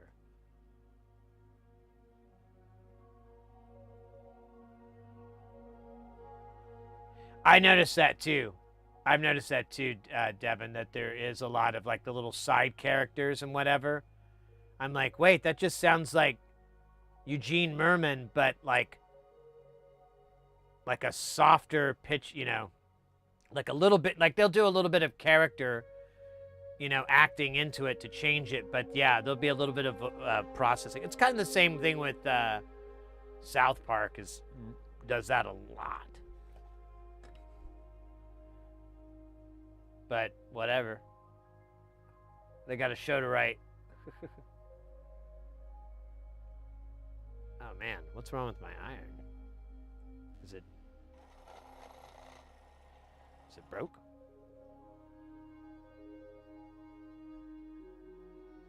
Okay. That was way too big, and I knew it, and I still did it, and I regret nothing.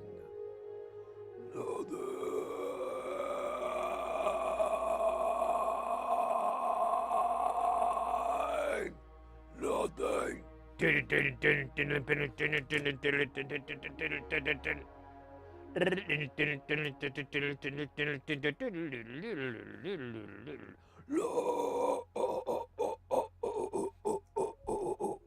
can't do the guitar and the waka waka. Wait. Did I put that guy on right? I wasn't paying attention. I was singing. Fuck. I think so. I gotta go look at the thing. Oh, wait. I see the edge here. Yeah, we're good. We're golden. No worries. Everybody. Oh, yeah, everyone's pointing. Oh, wait a minute. That is backwards then. God bloody hell. I did put that on backwards. What a chode.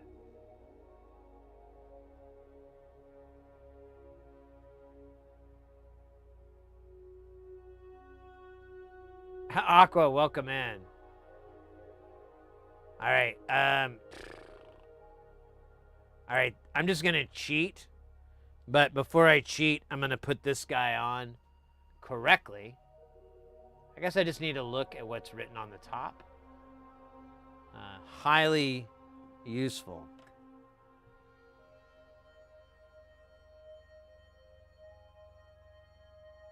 Get in there, buddy.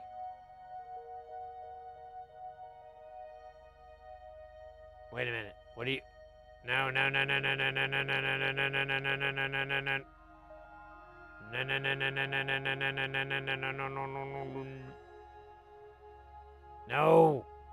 Oh, we're gonna have to do both of these? Are you kidding me? Or can I salvage it? Salvage it, Sid.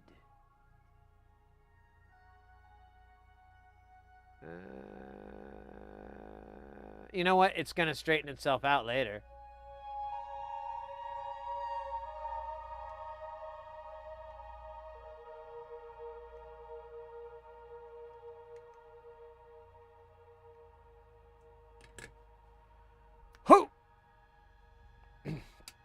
I don't know why I did that. It just seemed really fucking awesome. Oh, shit. Here, let's do this guy first. Because he's going to be the biggest butt in the pain. I got to 180 him. Because I forgot how to read.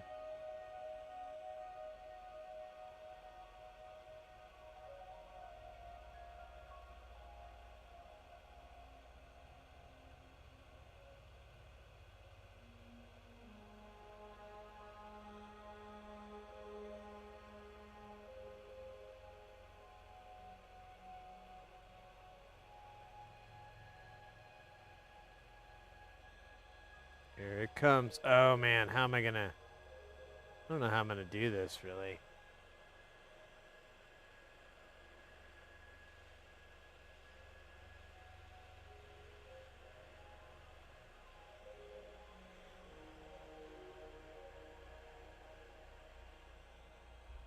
I'm just going to do a little 180 out here.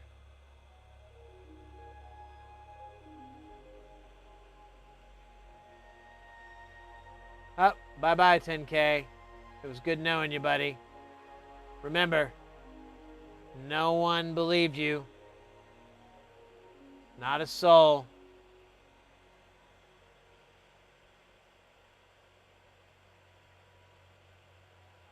I'm wondering if I need to add some flux. I feel like a little bit might hurt. Not hurt. Save lives. Oh man, I have no idea where that 10K went. I hope it's not underneath this. Something awful like that.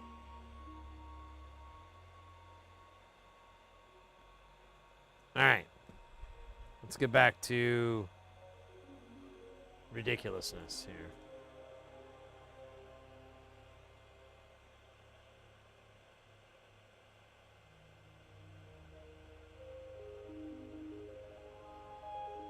Oh, hello.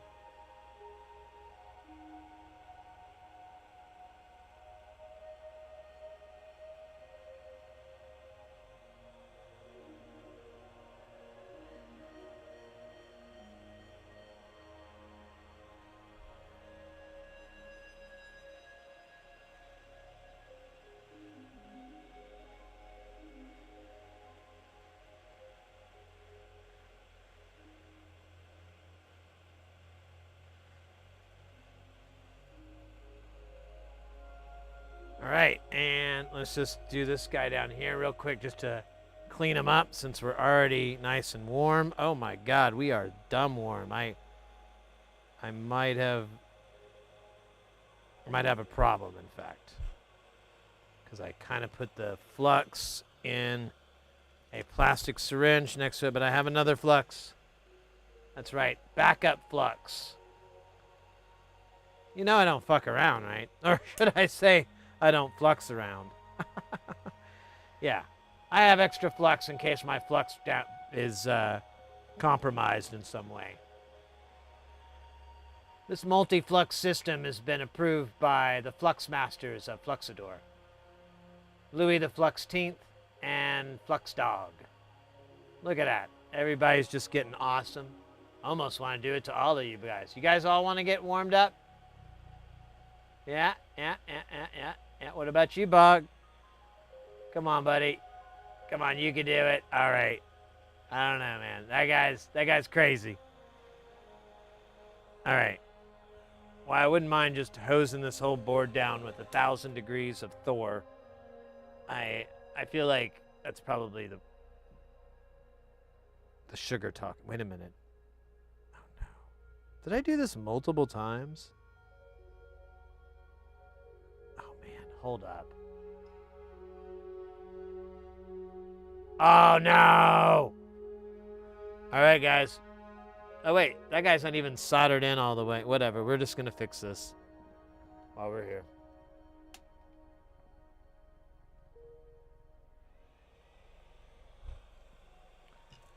I can't believe I'm this guy. I don't know. Whatever. Let's just get it over with. It's going to be fun because these are at a weird angle.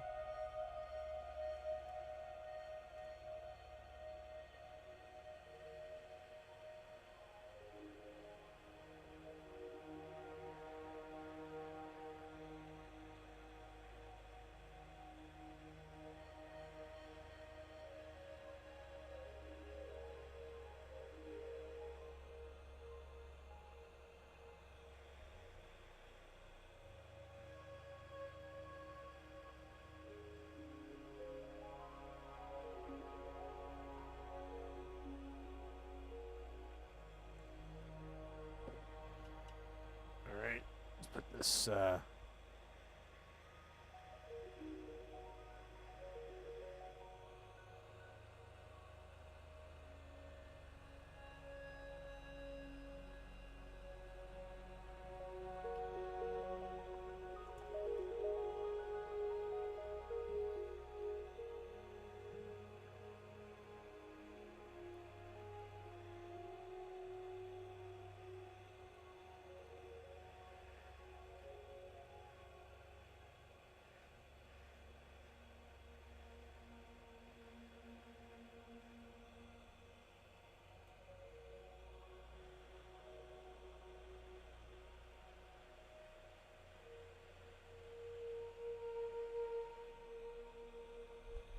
can't believe I put every single TLO 74 on backwards. I think only one I got right, maybe, and that was like right at the end when I'm like, wait a minute, why is this one going that way and that one going that way?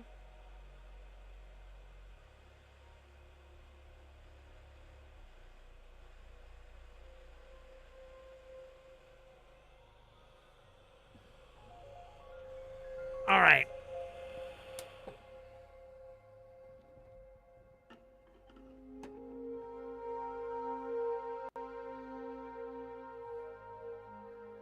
Oh, Devin, you're taking off, mate. Take care. I don't know if you already are out of here, but take care. Yeah, I thought about doing a little tapping, but I felt like that solder wasn't...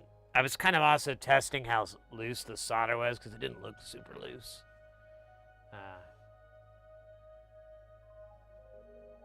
Yeah, they're all pointing the right way now. It's hard to tell, but there's the G. So there's a G here, G here. You can kind of see TLO, so they should all be facing up, like we should be able to read it. This one might be hard to read. We can hit it with the old, there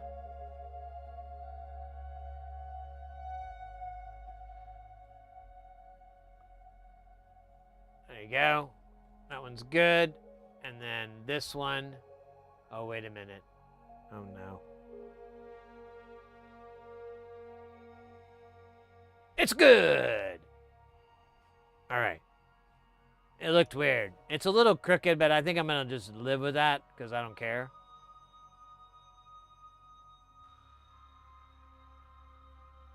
It's good enough.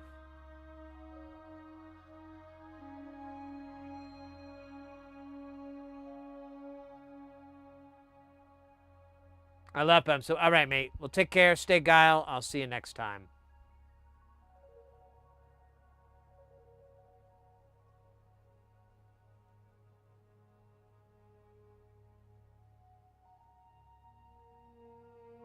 Oh, yeah, mate. So, Maestro, I know I'm trying to break it. I know that doesn't sound very good.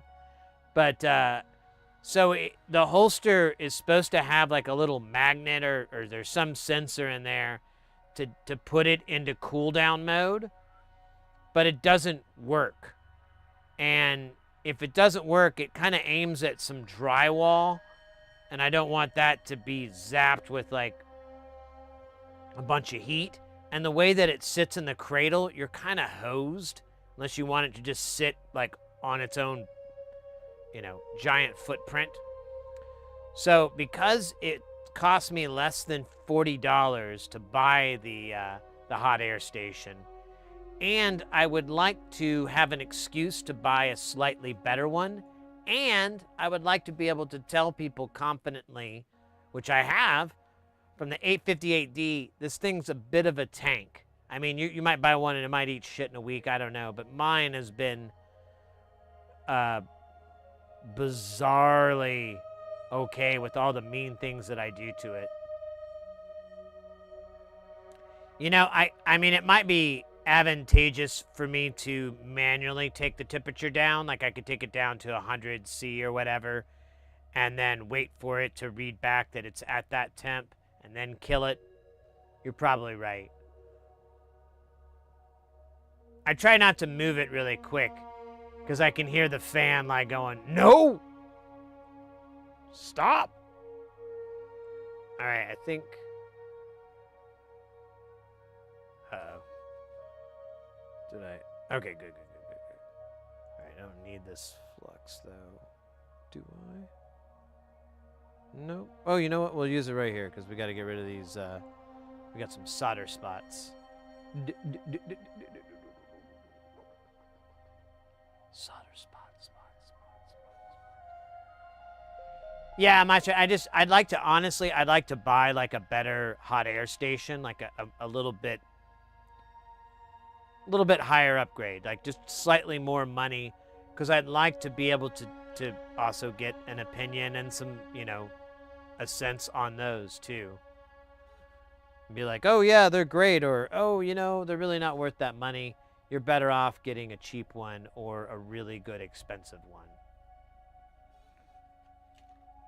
Hellraiser, welcome in. Aqua, welcome in.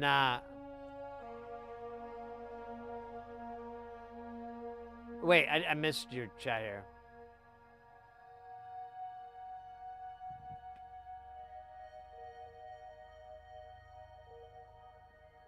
Oh, you should, mate. You should definitely stream.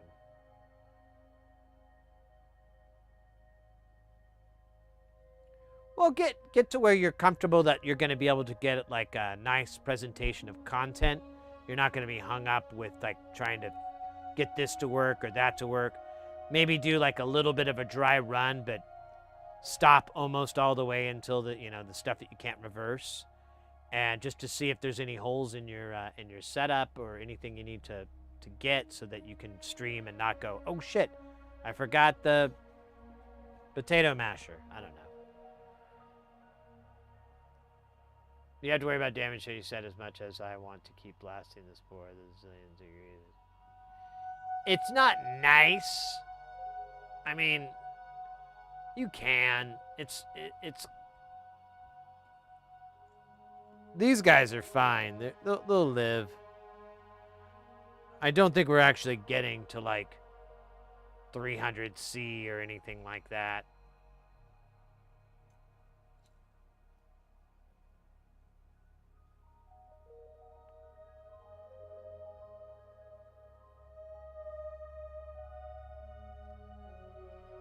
I should have heated the board from underneath, but I'm just kind of lazy, I guess. I can't tell if I cleared these holes or not. If that's just flux or...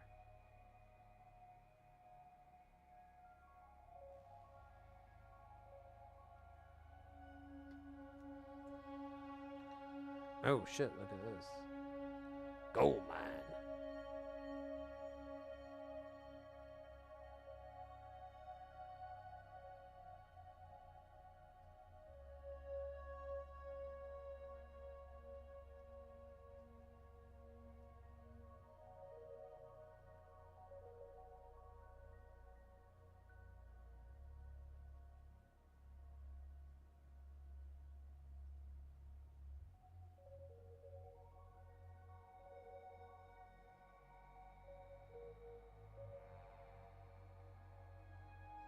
Yeah, anything with plastic bits are going to be something you have to protect against. Let's see if I can get a wire through here. It's a dirty wire. Naughty wire. Naughty wire. Okay. I think that's it. Yeah, we're good. Oh, I see a spot here we'll have to clean up real quick. for my goofy, ragey moment earlier. That was dumb, man. I should have just linked it or something. I really just don't care. It is a lot of TLO 74, so I guess it's good to try. And there is, I don't know about those CMOS chips. I can't remember if they're gonna get hosed by reverse voltage or be like meh.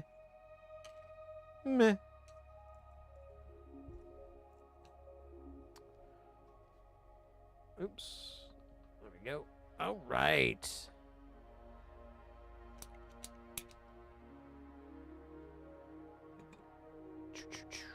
There we go.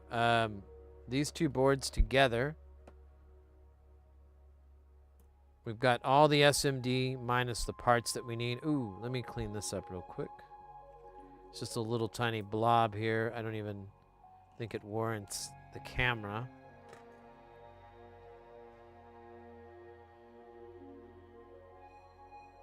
Although, it might help me to see.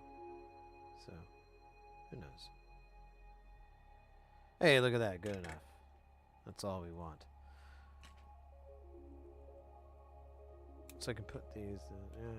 All right, let's clean these some bitches up, and then.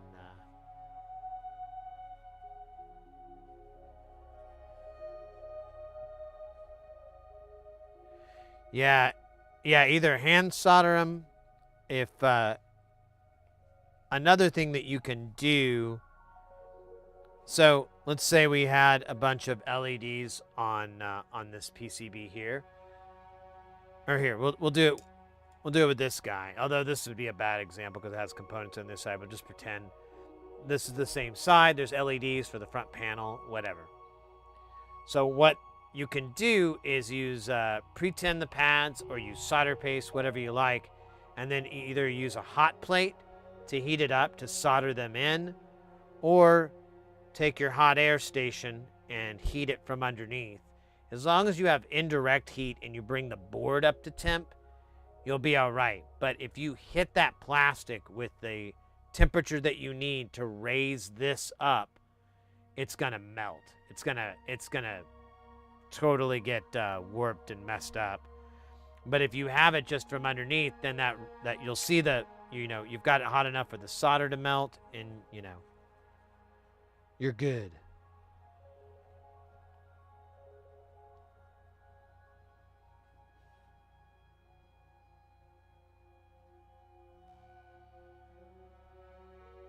Yeah, Hellraiser, I know you've done a lot of those SMD LEDs, so, and a lot of those are, it's mods, so you're not always privy to that, being able to do that, because like a hot plate or a deal might knock some components that are on the other side. A lot of those electronics will do that, where they'll put components on both sides, and you're kind of like, well, I don't know.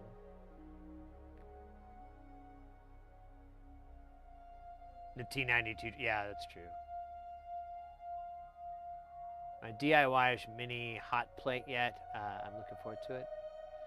So I think I've already told you this before, Aqua, but it bears repeating since we're bringing up the hot plate.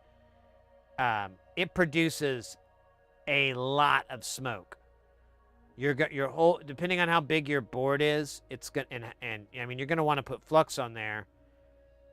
All that flux is gonna burn all at the same time. It's gonna make a lot of smoke.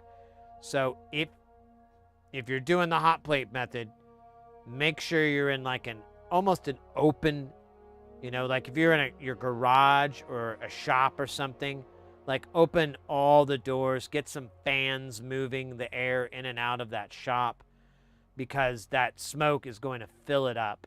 And the example I always tell is like, before I got my snuffleupagus here, I don't even think we were using the hot plate. I think we were just heating from underneath. And I just look up, and I have all these lights in here, for the cameras, and I can just see spires, like these God rays, and I'm like, oh man, there's like way too much smoke in here. And I'm thinking about my pets. I'm thinking about me. I'm like, oh my God, I'm breathing all this garbage in. It can't be good for me. So the only way around that is to have some sort of exhaust system or, you know, live on the edge, I guess. I don't know.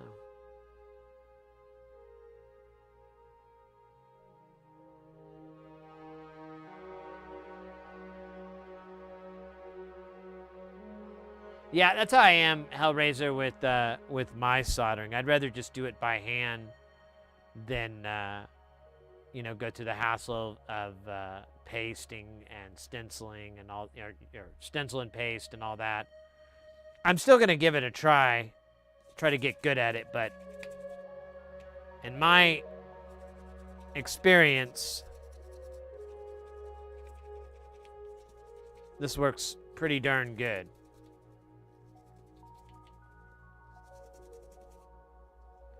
Oh, scheisse.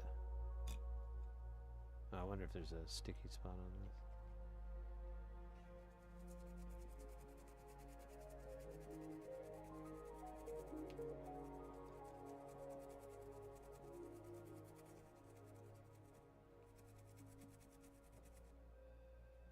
I don't think I'm gonna need to, but I'll just get this. Yeah, it's fine.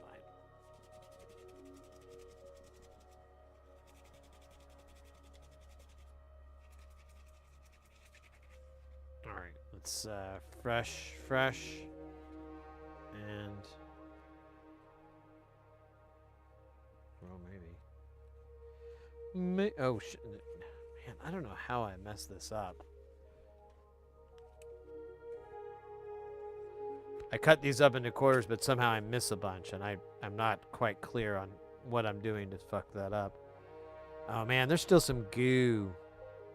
We got a little bit more goo clean in here. I see it.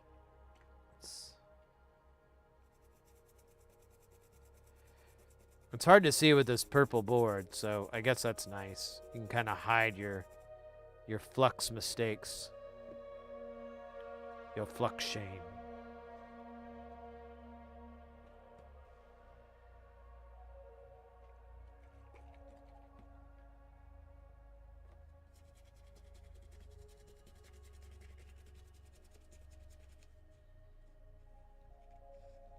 Is that yellow, or am I just hallucinating?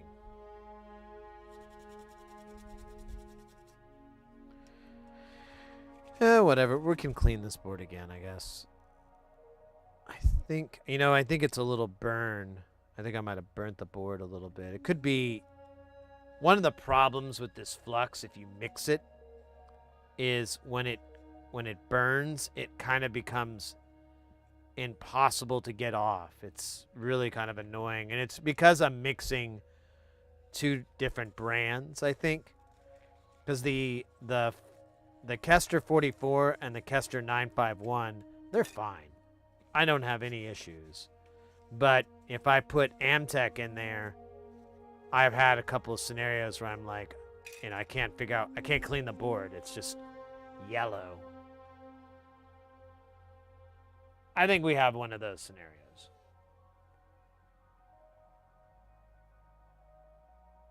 Put it in the wrong way. Yeah, that's true too. Little temperature generator.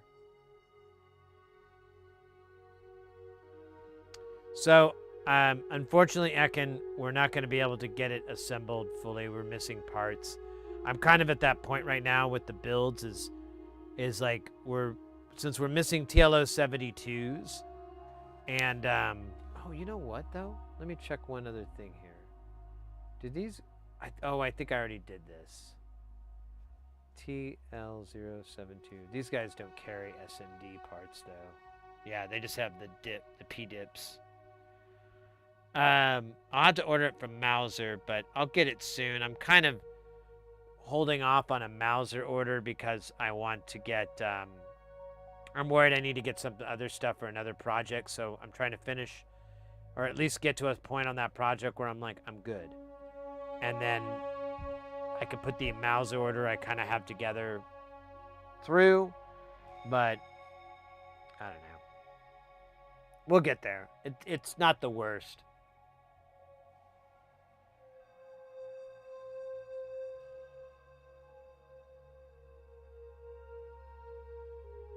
Oh, did I never finish soldering that TLS? Oh, gosh. Good call. Good catch.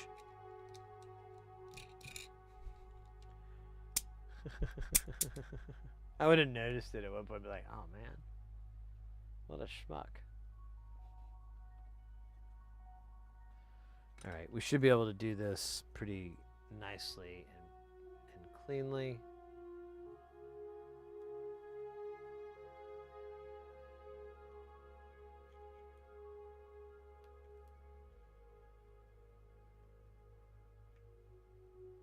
Afraid of that. I can see all that extra solder.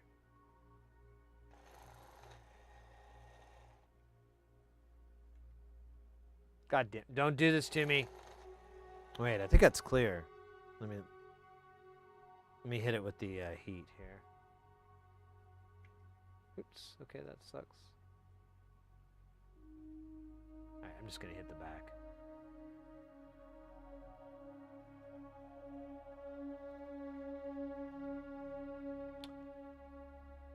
Looks good to me. Let me give it the old. Actually, I just want to check here. The other ones look fine.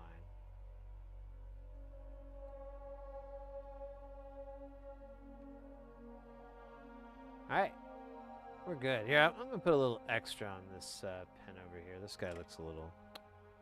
Could use a little bit of TLC. There you go. TLC administered.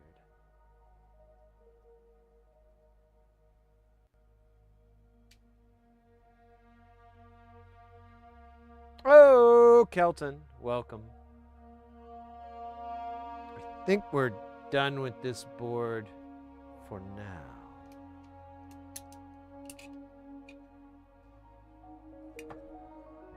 I still haven't found the front panel though, so I don't know what the hell I did with it. That's so weird. I'm pretty sure I stacked it because I kept making these stupid stacks and it fell behind something or something dumb like that, but I don't want to look and accidentally knock the cable out that holds the whole stream together again.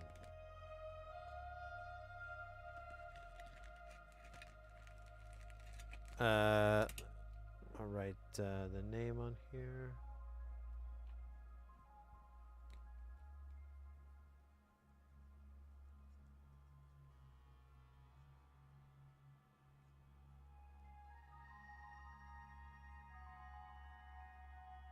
That's horrible. And I should feel shame for writing it. All right. Kick ass. Actually, it's kind of time to pull back out the old box of shit.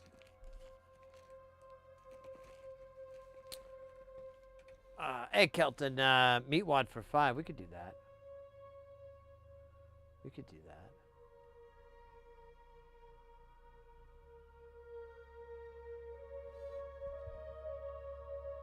Set timer for 5 minutes.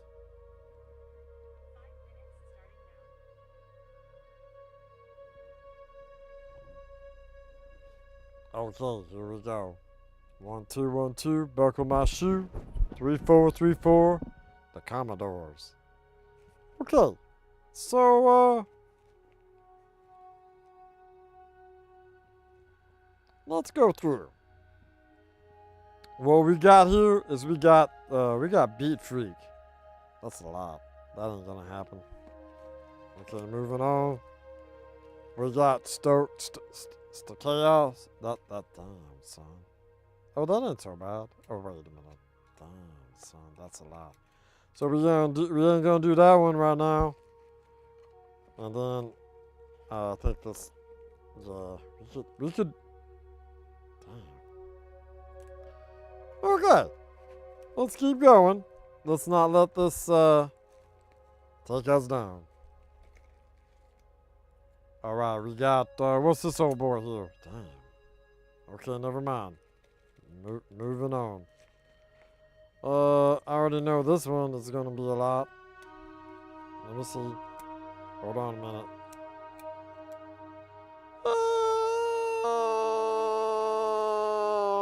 Yeah, that's a lot. No. We need a slam dunk, son. Something that we can do so quickly that Guinness Book of World Records calls us up and says, what you doing, boy? And we say nothing. Oh, damn, this is the through hole. I don't want to do this. That ain't me, man. Oh, this is the fenestrated? I don't know what that means, but it sounds exciting.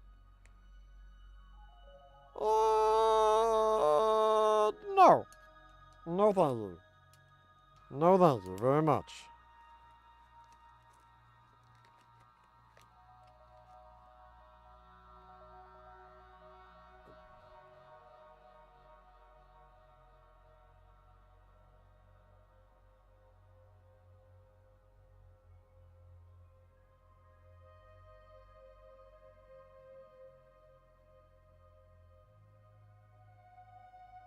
What are we talking about? Using TLO 82s instead of 84s? Or 84? Okay, so we ain't got that either, alright?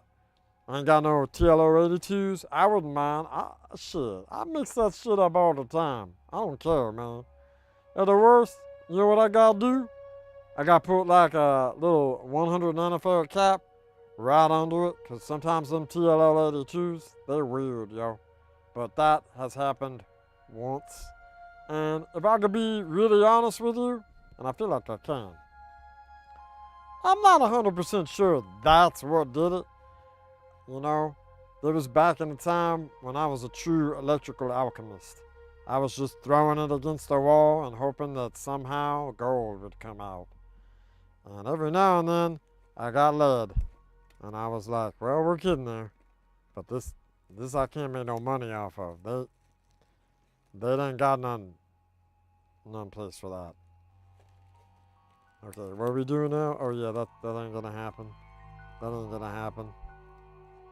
Okay, what about this ball? No, that ain't gonna happen. It's almost sound like a rhyme. Like a rap I'm working on. Rapping and crapping ain't gonna happen. Let me see. Wait a minute. Hold up. That's off the beat. Is that it? Is this one it? Yeah? Yeah. Alright. That's good. Okay. So, oh damn, dog. That's crazy. We're gonna have to do that? Alright, boy. That's good. I got that. Damn, that's like middle again. I just don't know. Yo, we're getting towards the end, and I'm like, damn. That's a lot. Damn. That's a lot. What about you, Lagoria? Damn.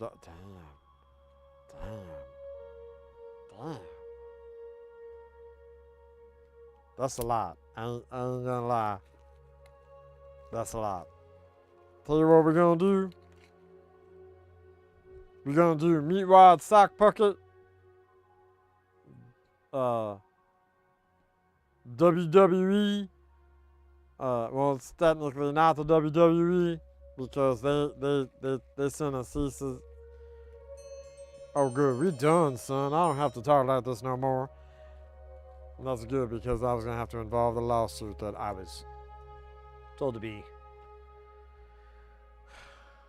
quite quiet about. But, you know, sometimes you gotta let a little bit dribble out of your face hole. I mean, what can they do? Push you with a court order? Yes, they actually can. They hold all the cards there. And they wear a hat and sunglasses. And you can't read their expression because they are expressionless.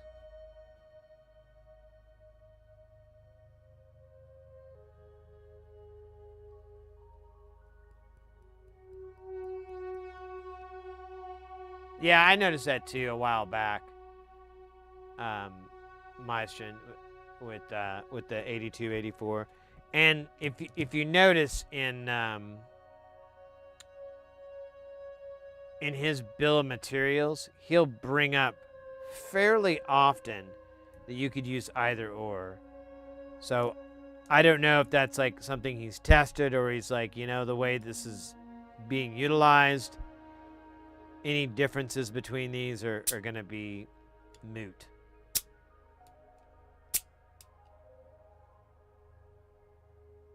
Wait a minute. Did I put this on upside down? I did! It's like... Okay. What the fuck?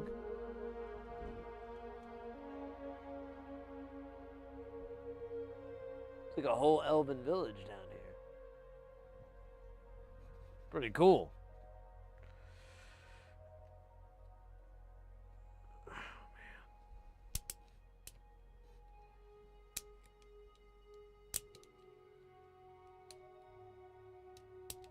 All right.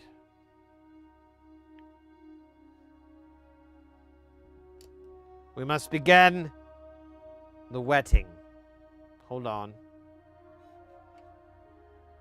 The wetting begins. Yeah, so I got this and it leaked. And it leaked out like half of the contents. And I like went on Amazon to try to get it replaced so I could get another bottle or do something, you know, at least let know the retailer like, hey, because they did it. The bottle had a break in it and they like put some plastic in the nozzle and I guess they thought that was gonna work, but it didn't. And it leaked everywhere and anyway, yeah, but for some reason I get trapped in these weird Amazon logic loops where it won't let me, or it wants me to return it. And I'm like, I'm not returning it. I just want either a new bottle or like 40% off, 50% off. I don't care. But I can't get that through to the Zon. It just sends me back and forth over and over and over. So I've kind of like went like, you know, dude. Oh yeah, actually the plan is I'm just going to buy the big jugs of it. In fact, while I'm thinking of it, can I buy it from Amazon or do I need to order it from Kester? Or not Kester, but Mauser.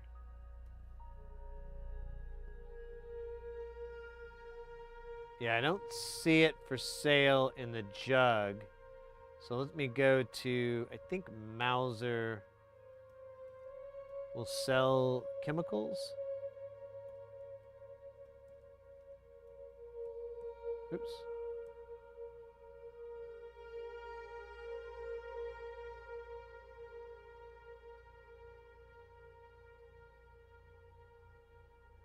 Yeah, there we go. Oh, shit.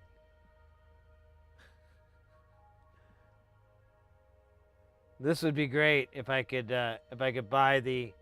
Oh darn it! Give me a second here. It's a stupid fucking ground problem. I don't want to get into it. So this would be great. I can get a 5-gallon jug of this shit.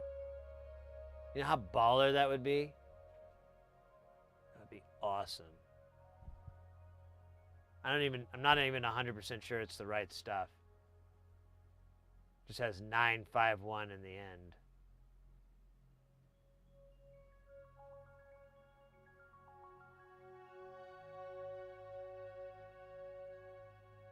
Oh, wait. Is that the only way they sell it? Oh, wait. Here we go. Here's a gallon.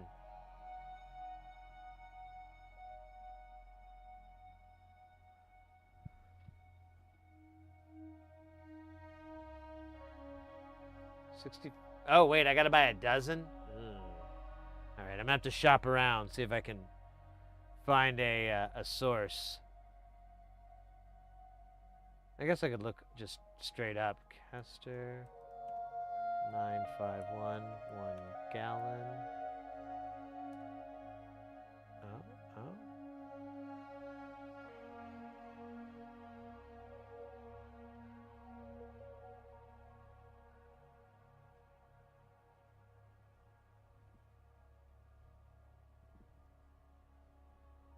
Oh, what? I clicked on the link. Then, oh, there it goes. Damn. Yeah, this is what I want. This would bring me... Whoa!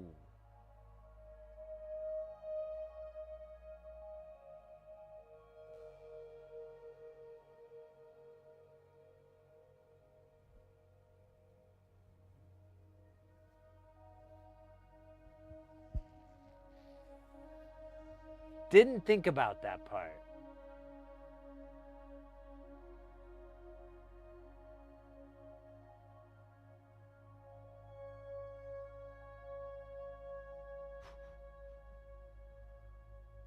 Oh, it's just pricing it?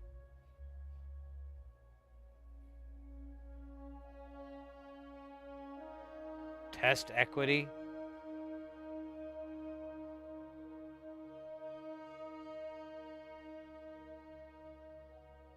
No, they're not coming up.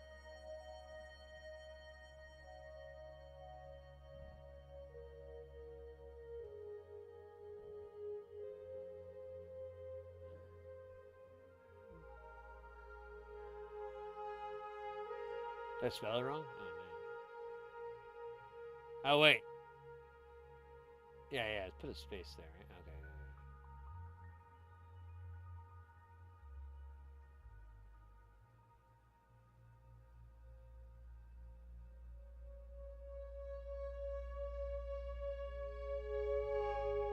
It's 164.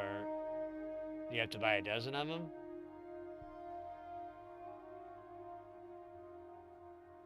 Oh, here we go. So I'm probably go this route unless shipping is stupid. Oh wait, is this? Yeah. This is Kester 951 non-rosin center flux. Blah, blah, blah,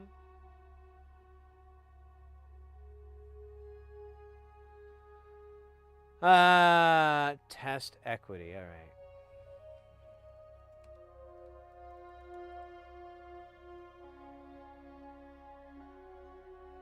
Same price. So, oh wait, this is a 5-gallon. I don't want that. I want the Uno gallon. That says 1 gallon. They're using the 5-gallon picture. That's confusing. Although 5 gallons for $64 is kind of a good idea. All right, well, I don't know what shipping's going to be like. But I'll go ahead and order that. I'm thinking I don't really have anywhere to put it though. I might need to buy like a small fridge for this shit. 'Cause I have a lot of stuff that like likes cold, like flux. It'll be all right, but it would be it's a big gallon jug. I kind of want it to last as long as possible. And what's going to help ensure that is if it's, at 40 degrees Fahrenheit or whatever. It's nice and cool and dark.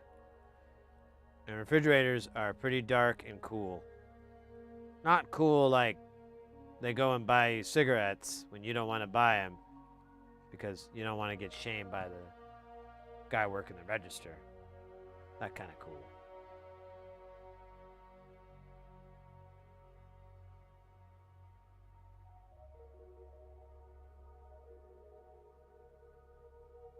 That's the flux I've been using, mate. That's what we've been using for a while is this 951, which, yeah, I think in the data sheet it's recommended for wave soldering. And that's kind of what we're doing here is upside down wave soldering. The solder is on top. And there is no wave. I kind of wave it up and down. There you go. Took a little bit to get there, but we got there. Yeah, well, so you can't really buy it. Oh, shit. Whoa! Holy smokes. Angie Pants with the 58 months. in a row. Unfreaking believable. Mate, thank you so very much. How is your evening going? I hope you're staying guile, keeping the guile alive in your guile verse.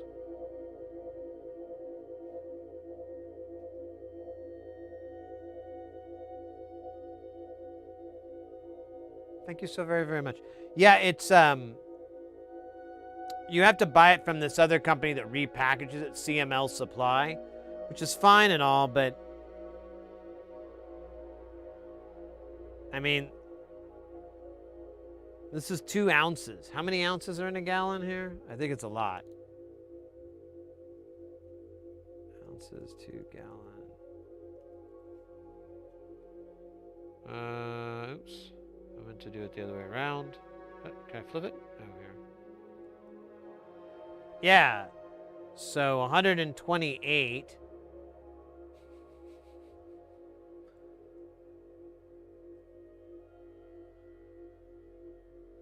Yeah, I feel like that's a good deal. That's like, effectively, it's $1 for each one of these bottles is what it would cost.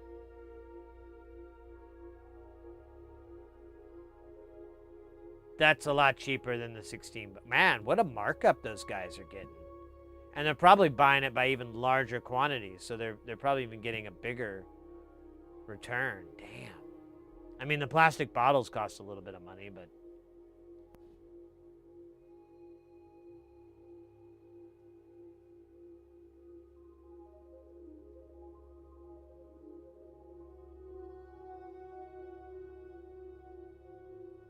you buy jugs and roll your own. 128 ounces per gallon. Sorry, I should have read that out loud. Kind of assumed everybody else knew it, and I didn't, so I didn't really want to tip my hand that I'm ignorant of these probably very common, well-known facts that I, for some reason or another, just lack the mental ability to remember. Doctors believe that it was a result of all the concussions that I had during my upbringing and my wild desire to ride Formula One without a helmet.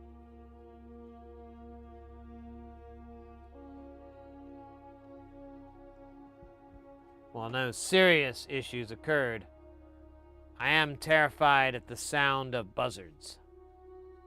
The birds, of course, not the sound of a buzzer. Buzzards.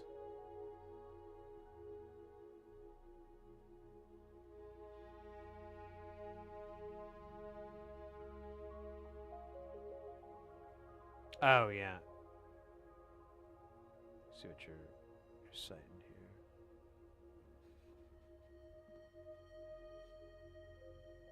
Yeah. Well, if I can buy a jug of that, a gallon of that 951, I already have plenty of these bottles. I mean, I keep grabbing this, but it's the same thing. So I could just get some, use those bottles, refill them, you know, good old funnel.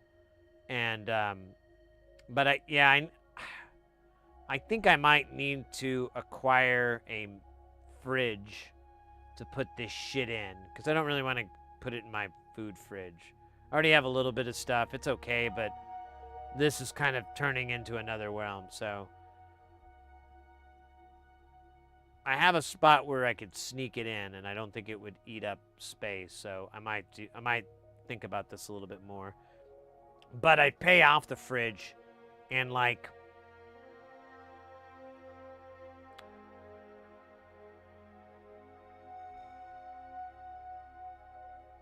10 months, maybe 20 months, with the money I'd save from refilling the bottles. We're not factoring in the cost of electricity, but honestly, I saw a very compelling video on the smaller fridges, and they're actually way more efficient than I would have thought. You got another link there, mate?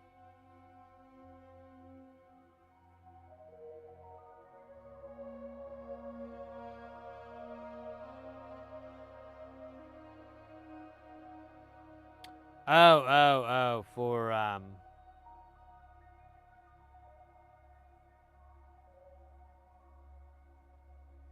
yeah. I'll look into that too.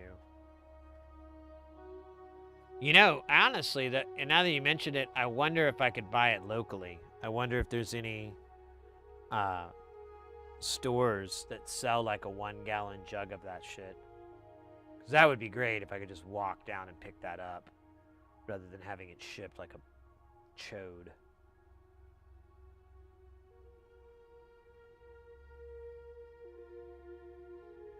Yeah, I could do that too. Well, let me look into a refrigerator and all that good stuff first.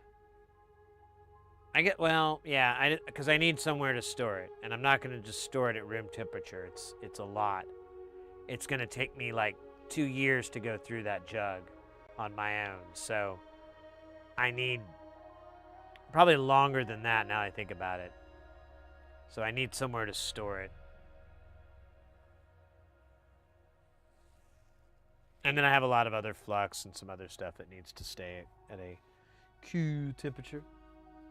All right, mates. We're coming in on that beat freak.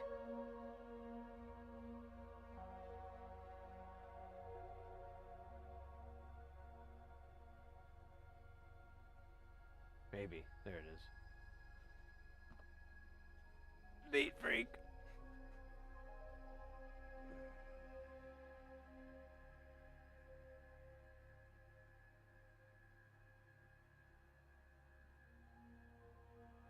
We need the multiple beat freak. Oh, there it is. It's weird that it does that. Is that like the render? Yeah. Oh, that's the old beat freak. Interesting. All right.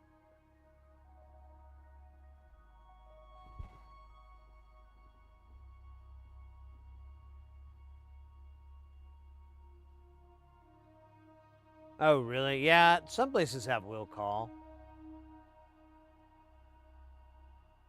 I live in Phoenix. There's quite a bit of that kind of industry here. So it's just a matter of, you know, if you can find their on. So like I can't remember the name of the shop, but there's a lighting shop here. And they mostly just deal with warehouses and big orders. But if you walk into the office, they have like tape and, you know, like board tape and spiking tape and different tools and stuff, like all this crap. And I used to go in there and just buy all my stuff from there. And it was always weird because the receptionist was like, yeah, let me go grab it. And I imagine they had this happen like once every month or two. But whatever. I was trying to support local businesses. I buy my flux on the street. Hey, Johnny, you got that new shit? What are you talking about? I don't know what you're fucking talking about. You know what I'm talking about. That flux all the kids are using right now. Yeah, that fucking shit is crazy. That shit is crazy. I don't know. I don't know. I mean, maybe I've got that flux. Maybe I do. Maybe I don't. Question is, do you have the money for that kind of flux? Because that's high roller stuff, okay? You can't use that on like a low roller. You got to get a high roller thing. So if you've got the high roller stuff, I got the flux for you. Otherwise, I'm going to give you the baby ass shit that you've been taking all this time. You understand me? Scene. That was my drug dealer, Tony, or Tommy. It's a T name. That's all that matters. He's a no-nonsense guy that puts a little bit of violent threats in every sentence he speaks. He's also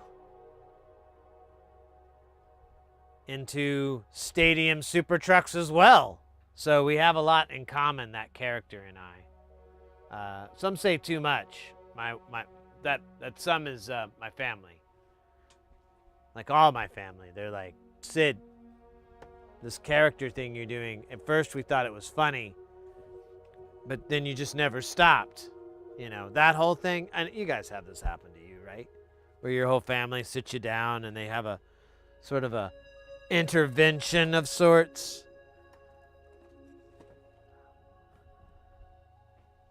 I mean, I've had 9 of them in the last 5 years. For different, separate things, by the way. Not the same thing. I don't need to be intervened over and over now. But for different things, sure. Yeah, because I don't understand, you know, the proper amount of soda you're supposed to drink in a day. Nor do I understand, like, the proper distance to drive behind another vehicle. Proper size of melons when you're buying them at the store. You know, I had a lot of interventions, guys. Like a lot. There was my, what was it? The energy juice. Oh my God, the energy, oh, what was it? Like the naked juice, you know, that you buy? Yeah. I got intervened on that one. That one was raw, man. They were like, they brought like a guy in who had like, he had like a whole bunch of different like cream sodas and root beers, and of course Dr. Pepper, and they were trying to like get me over into that, but I was like, no, I just need this juice. But they got me when they basically called me out that every time I drink that stuff, I get like 50-50, more like 70-30 in favor of really bad heartburn. Like I kind of wonder if there's like acid burning a hole from the inside out of my body. That kind of heartburn. And it's like I said, pretty regular when I drink one of those. And so we had to have an intervention on that. What did I mention? The driving one. There was one about soup, but I'm not even going to go into that one. Let's see. There was the interventions. 20, really COVID and through, because that's really when people didn't have anything better to do than, hey, let's have an intervention for Sid. You know, that's how I imagined it. I don't. They told me that's not what was happening, but come on. 9 interventions in like 5 years. Come on. Like at one point, I was just kind of sniffing out, like, hey, why are we going out to lunch? And why are we going to my house to eat there? And then I get in, everyone's there, and I'm like, ah, damn it. Fell for it again.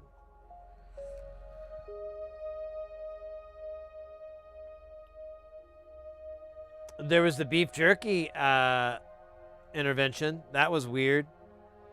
I didn't even have a problem with it.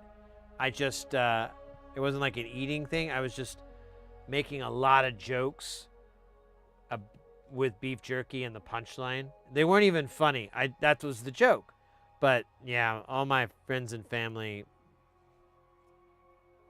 well, they didn't think it was that funny. Which is fine, I get it, you know, whatever. Some people aren't ready for the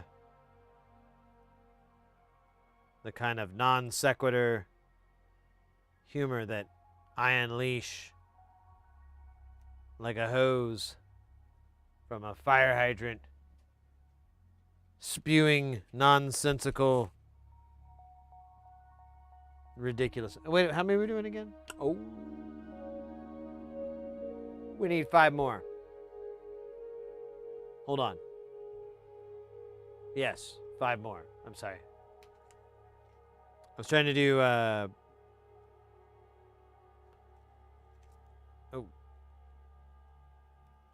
okay, there's 3. Just need 2 more. That was easy. I think that's what happened. I don't know. I kind of blinked.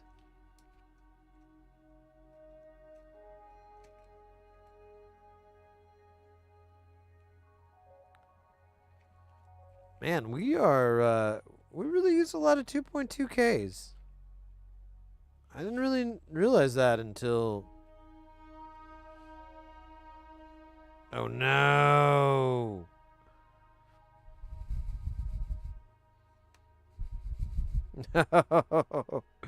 It just skimmed back all this deal, like all these are exposed. Oh no, let me think. Let me get some tape. I can save you, damn it. Sort of. Mostly. Probably not.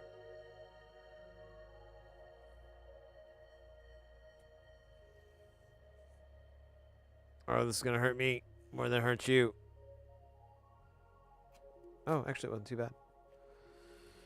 That was really gonna hurt.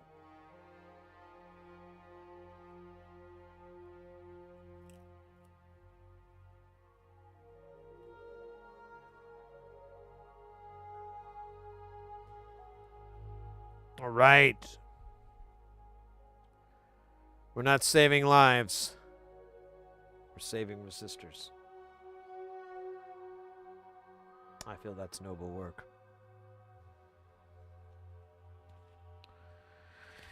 If it weren't for this, these resistors would go into the trash.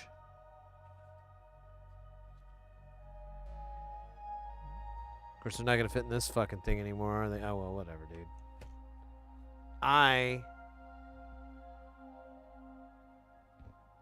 don't care.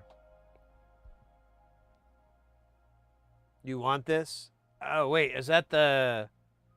I think I have that up on my list of buy, but yeah. I got that website, that tab open for them guys.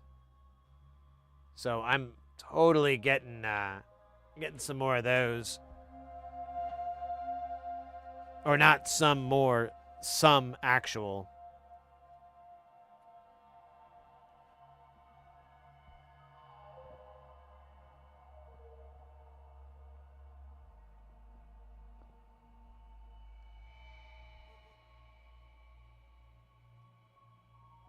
No, it's on the to buy list.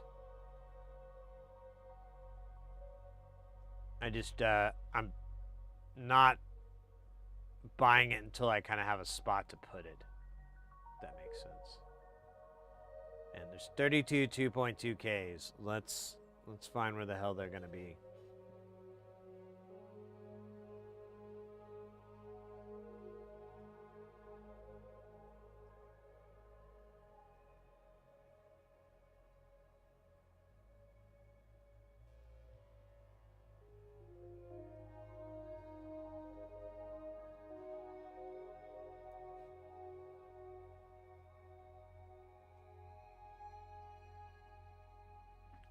I might have to move this thing.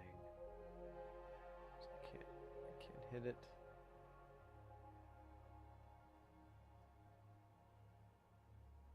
What is RL gonna be? There's 16 of it, says C notes.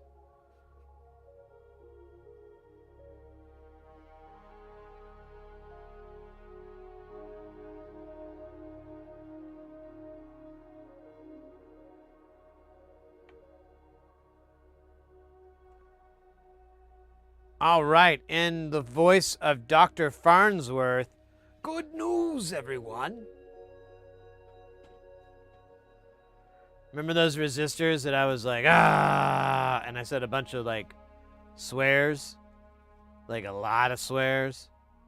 Well, guess fucking what? We're gonna need them.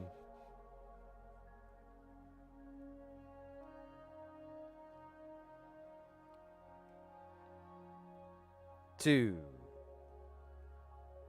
5. All right. 7. Oh, there's one stuck to the tape. 8. 9, 10, 11. 12, 13, 14. 15. And, oh shit, 17. Damn it, I just wanted 16, but I got an extra one. We'll put him in the cryopod. He will wait and be an excellent example for the others. Now I can trim this to this length, and I don't know if it's going to fit in here or not, but I care so little at this point. See? All right. We're back.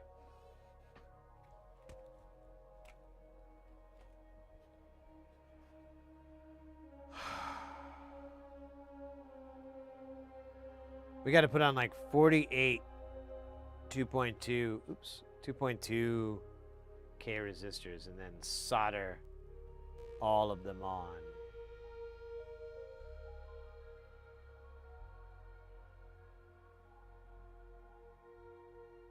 All while wearing pants.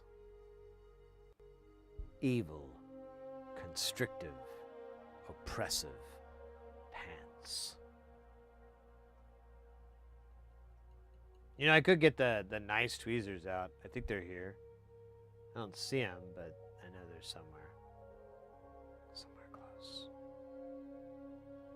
The magical land. Get off my fucking... Sorry.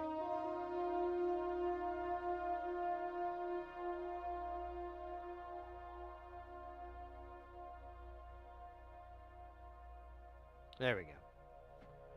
Oh, scheisse. It's too slow, Robo.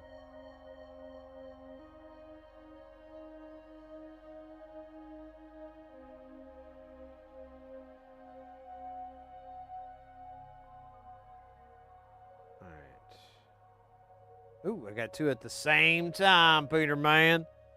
Check this out. Look at that. That's pretty cool, right? Probably. Okay, that's sad. But, you know.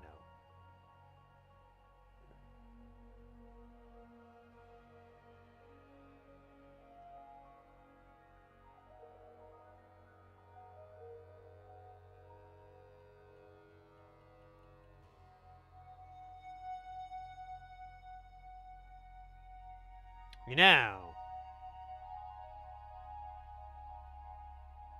This is how Charles Manson was created. Nah, I'm kidding. Can you imagine how different he would have been, though, if he got into soldering instead of becoming a cult leader and a murderer? Well, technically he didn't murder anybody, but you know what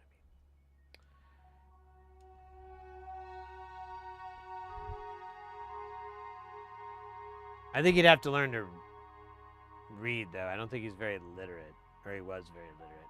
He's dead now.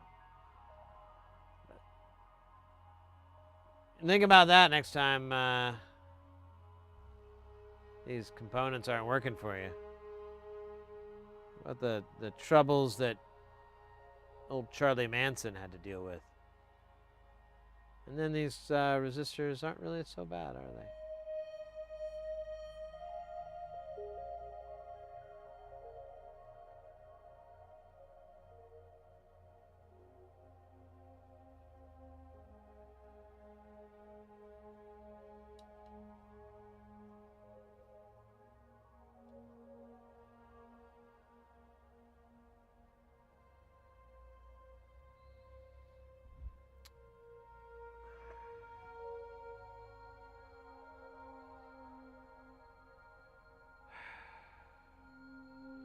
You think I'd learn? Here, let me see if I can like pick up 3 resistors at once.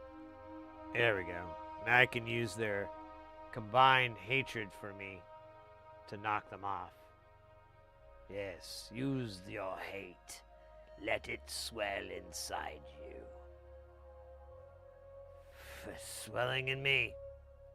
Got a big raging hate. Raging hate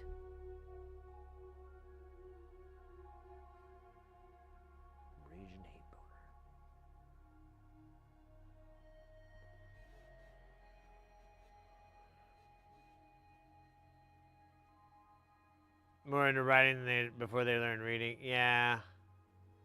I don't know. I'm a little guilty of that myself, though.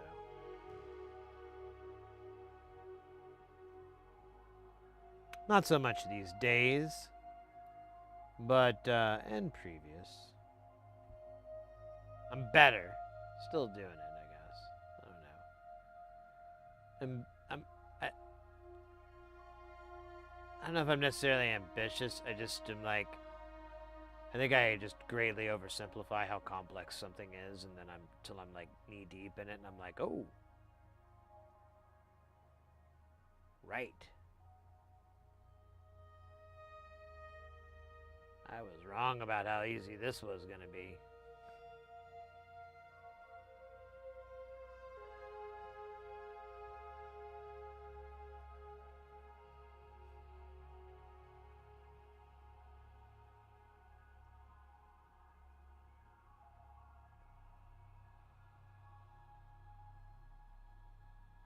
Come on, get off.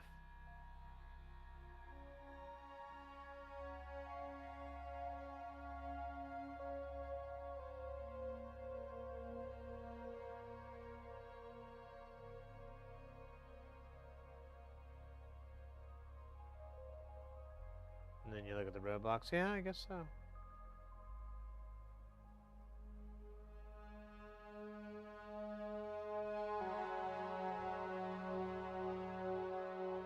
You know, the same approach is true in cosmetology. So.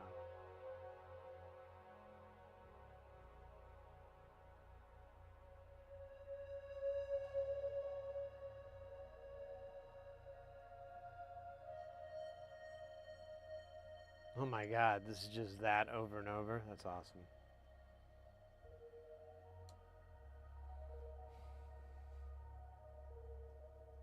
Maybe we should play a game. Like, have you ever, 21 questions, or Monopoly. Trying to pick up 3 at a time.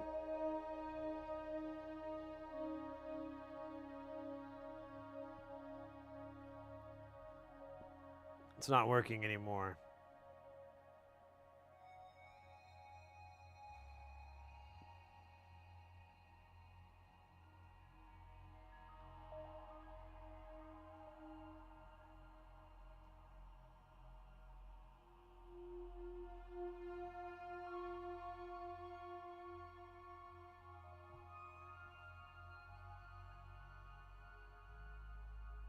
And then you have a product.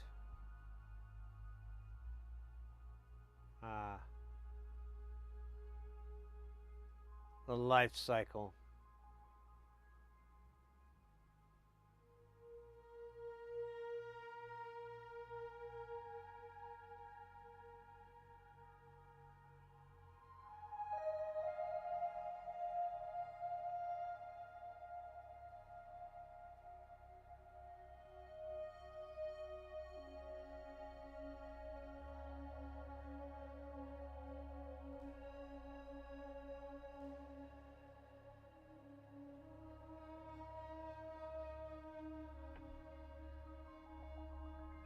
I feel like I should have been doing the transistors at the same time. There's just so many of these.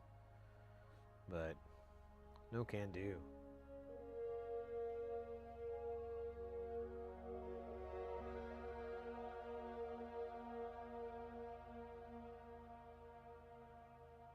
Oh, there you go.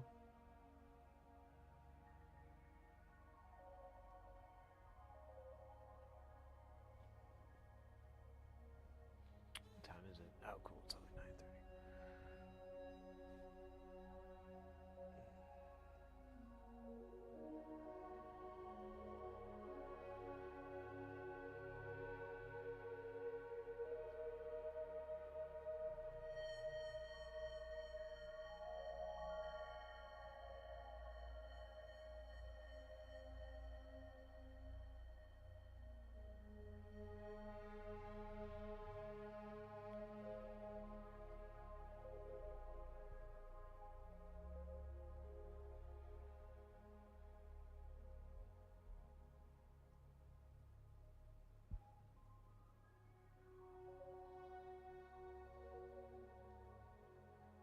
feel like someone that just went on a shopping spree and they drop all their baggages in.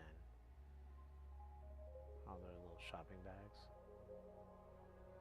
That's what I feel like when I drop all these resistors in here. It's like, oh, can't wait to try this stuff on and see if it works on my leg. I bought clothes, but they're tiny clothes, obviously. But I'm not a very big guy, so. While I don't think they would fit on a resistor per se,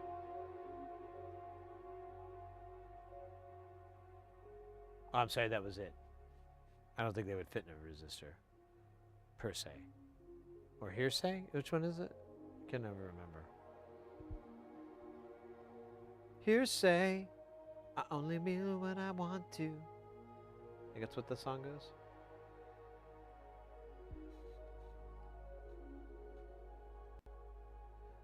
A lot of people think it's hearsay, but I mean, obviously that's not what she's saying. It's USA. It's a very patriotic song. USA. And then it's like, I don't remember. Hear what I want to. But she keeps talking about the USA, so it's kind of a weird song. I think that's Lisa Love or something. It's a terrible joke. I'm sorry, guys. I'll see myself out. Thank you very much. Terrible jokes. Bad bits. We'll just put it in the incinerator. Turn it into a fine powdery mist that we can use as a form of fuel to get us to the center of the planet for the ultimate roast joke.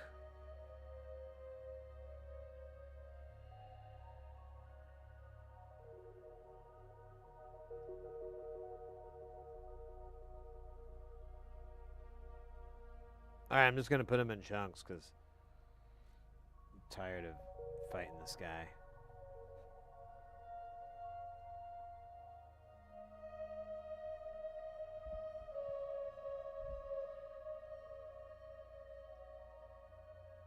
Lisa, oh yeah, exactly. I mean, that should have been able to complete the bingo card, right? Should be in the middle, like the end.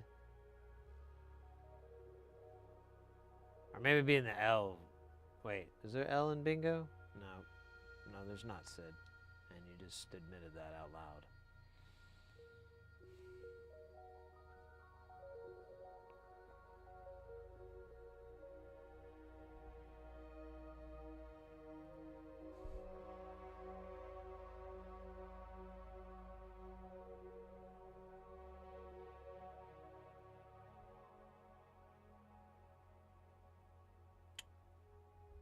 Wonder what awesomes I will eat tonight.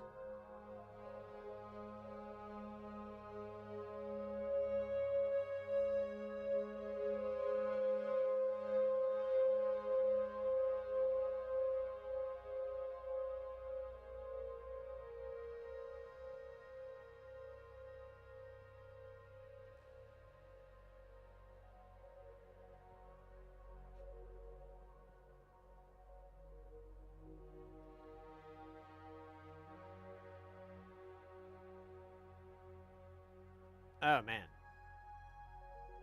Get off of my tweezers.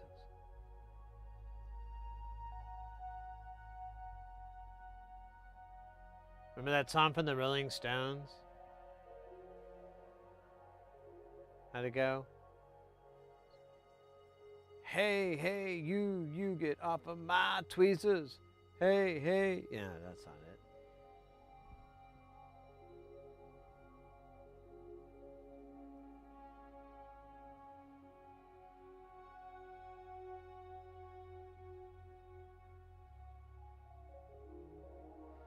Don't hang around because twos are cows. That doesn't make sense.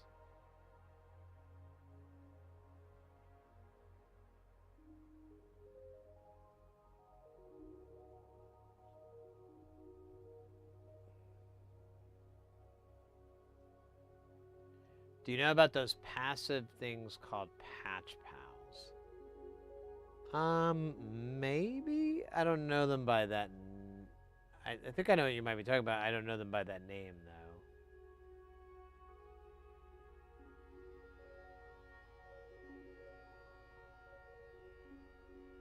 Oh, it's an actual device for the eurorack? Huh.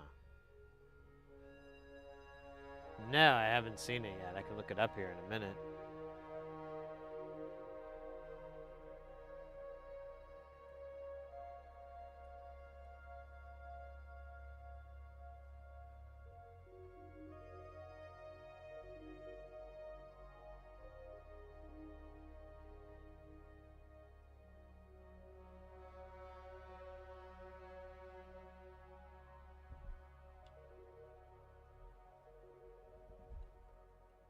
Oh my god, get the hell off of me. Okay, now you're playing with fire here. There we go, buddy. Wait, get off. Oh my god.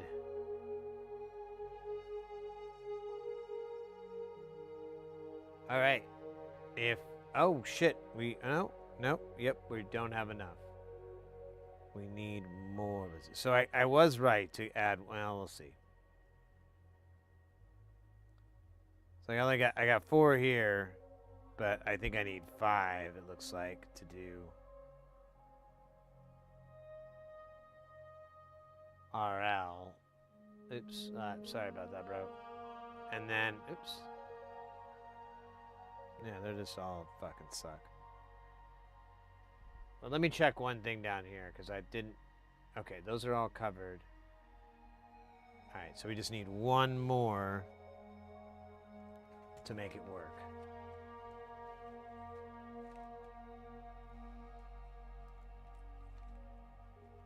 More of this shite.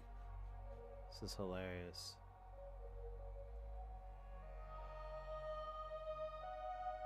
All right. Is that it though, or I can't remember. Oh, there's like some stuck to the tape. I think I'm just gonna say la vie. La vie.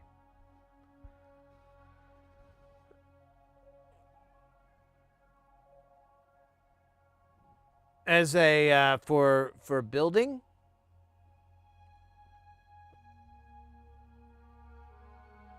or just to get get started in the whole thing.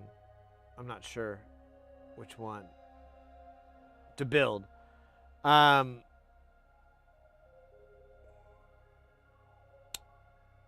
So you probably want to avoid surface mount for right now. You probably want to do through hole. Any passive molt is going to be not a bad thing to have. Especially with eurorack the way it is. I kind of like buffered molts, but they're going to be a little bit bigger since it's through hole.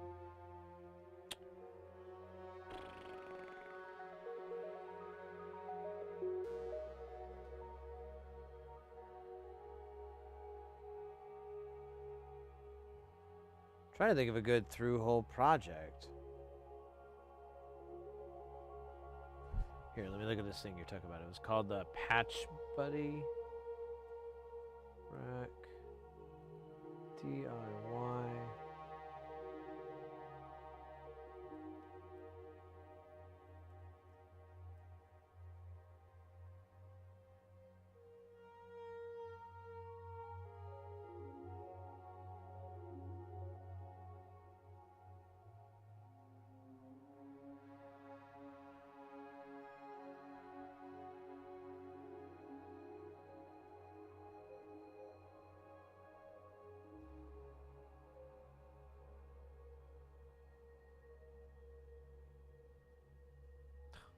I'm waiting. I think I found it. I gotta wait for the page to load.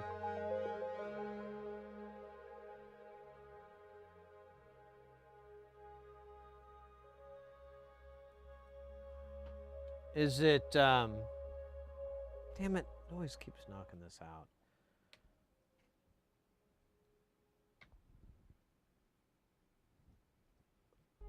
So,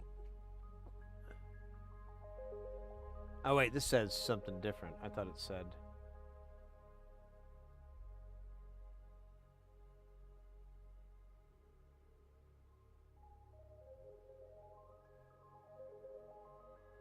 Do you have a link, perchance? Oh wait, you can't put links in stupid YouTube.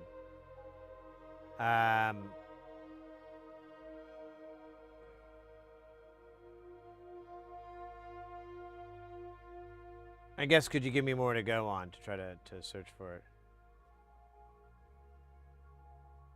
Are those passive? A molt is really useful. You're always gonna want it. The most common thing that I use a molt for, a passive one, is for clocks. So if you have like if you're driving a lot of clocks or anything like that, you almost need one for certain. You can use it for envelopes as well, LFOs, things like that, to split those signals out. You can't use it, like a passive one will really suck if you want to drive 2 oscillators. So if you have like the 1 volt per octave input, you can't, I mean, you can use a passive, but they won't track correctly because of the resistance and something or other. It just won't work. You'll want something called an active molt. Pocket passive patch pals. There we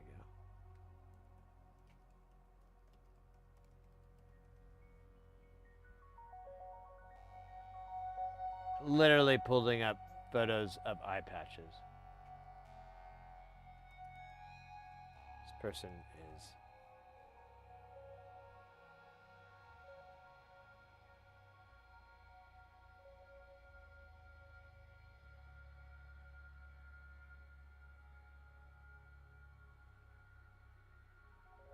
Darn it, I'm still not finding. Let's see, Patch Pals, DIY.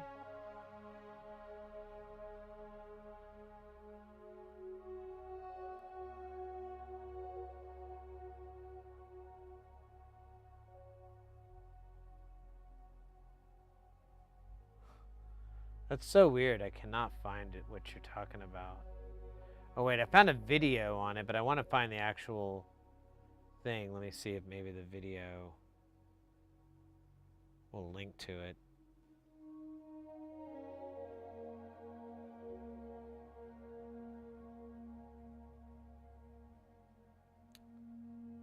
Nope.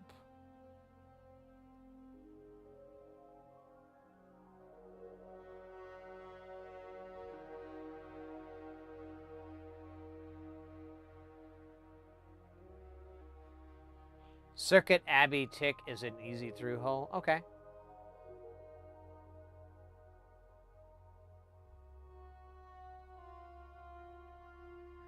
Oh, that's right. You could put the link in if you replace the periods with the words dot or whatever, or space it out or dip around it.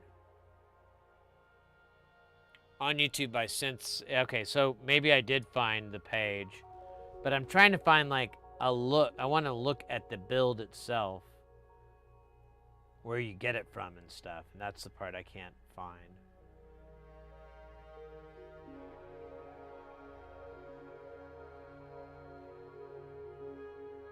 No.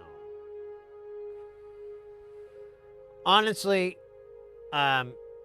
you were more asking if it's just how useful is it, and those are the most common things: to distribute an LFO, distribute clock, to distribute envelopes, to distribute CV. You can distribute audio with it as well. If you need to send a signal out to 2 different sources or whatever, maybe you're trying to make a stereo or whatever the hell, that would work as well. It's just a physical Y cable, or in some instances an 8-way cable.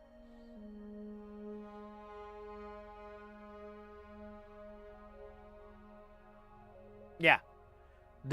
Any of those passives that you find out there, those are really good, and I wouldn't... Well, I mean, that's what I believe the patch pal is. That's the thing. I assume it's a passive molt. There's a video on it, but I want to. Oh, he's like cutting it.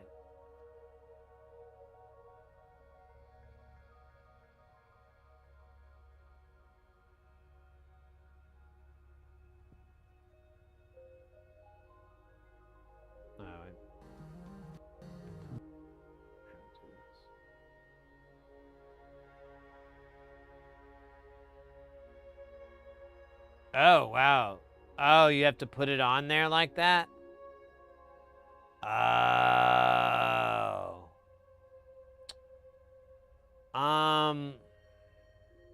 I would not recommend this as a beginning project for somebody.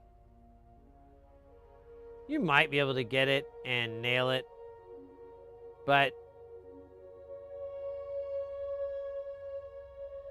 and they do, it looks like they do a good job of walking through and explaining it out. But you might, I don't know, you may, well, I don't know. I think that one's a little hard. I thought it was just you're soldering a bunch of jacks onto a board, because those are bloody easy, and those are useful. That thing, it looks like it's got like a JFET, so it might be kind of like a, it might have like a gate or a VCA effect. I've seen VCAs that way that have been set up like that, so maybe that's what it is. He doesn't really...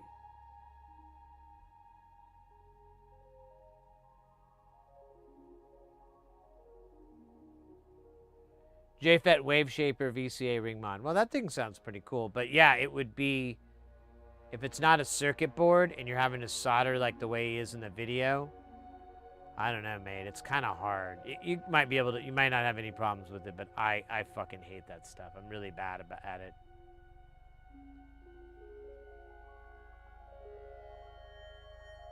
Are the things that are useful or used often? In eurorack? Oh my god, that's a huge list. If you're talking about, like, if I'm remembering right, you're wanting to get some eurorack stuff going. What I tell everybody is, like, honestly, with modular, what you think you're going to be doing and what you end up doing are going to actually be very different. And I've said this to everybody, and they all go, "What do you mean?" And then, like, however much time later, they go, "Yeah, I got what you mean now." I'm like, "Yeah, man, it's weird. You get all this shit to do that, and then you find out that's not what you're doing. You're doing this instead."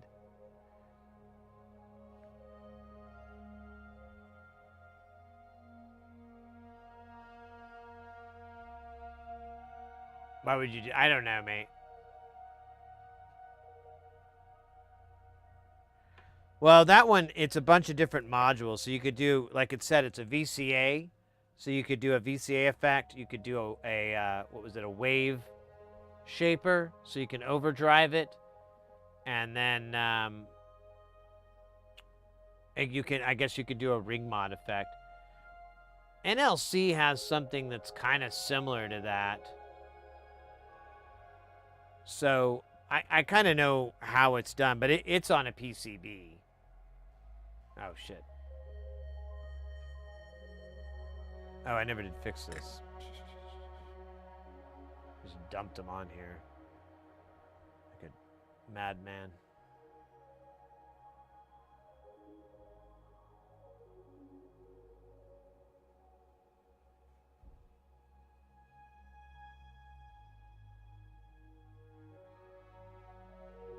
Yeah, I agree with that. I think those are way harder jobs to do. If you're starting out, it's easier to work with a PCB rather than trying to figure out how to glob solder onto... God damn it. Get off. Fuck off, man.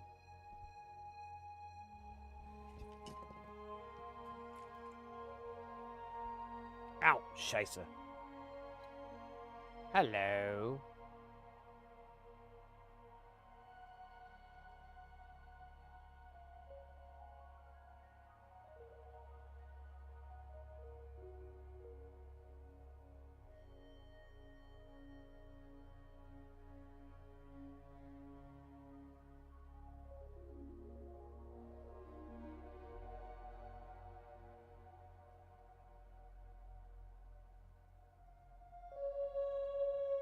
Oh yeah, the enclosure. Exactly. Right.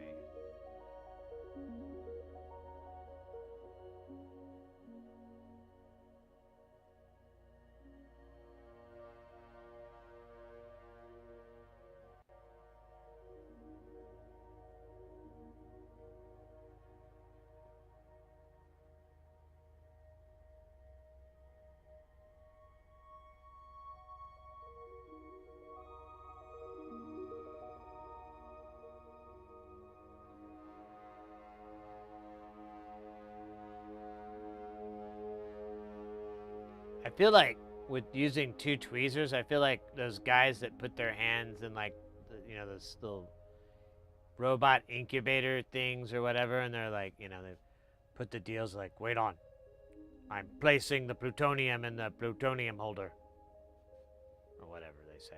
I'm not really paying attention. Yeah, exactly. The cost of PCB fabrication is moot. Absolutely moot.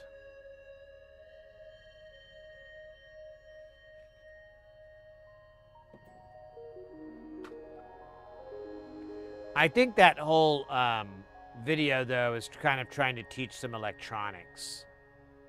So I think that was kind of the intent. The way it looked like it was structured, like they were walking you through the build and giving you like, this does that and that does this, and there's a little bit of education on there. Just a little bit, not too much to blow someone's brain completely sideways. Oops. God, no. That's later.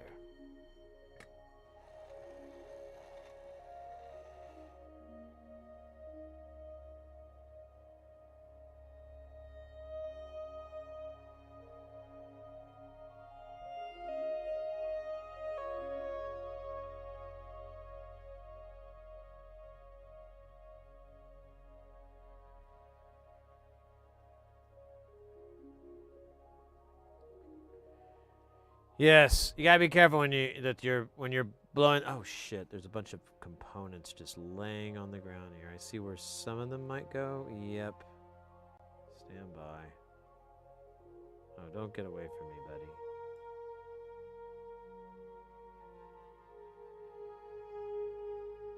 All right, this is a dangerous amount of components on one board. Technically, we'd be all court-martialed. But we're going to be field-marshaled instead.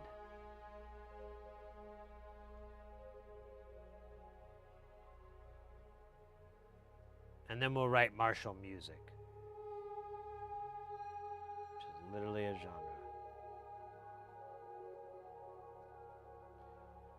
Tronics asks, does anyone do programming here? I'm sure there's a couple of people in chat to do.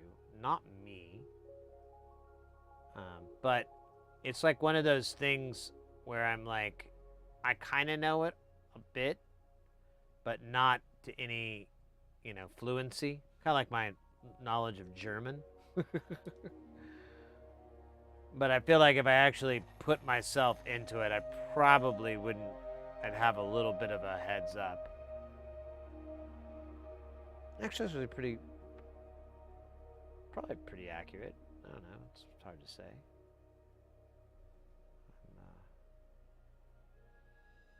Trying to be realistic and self-deprecating at the same time.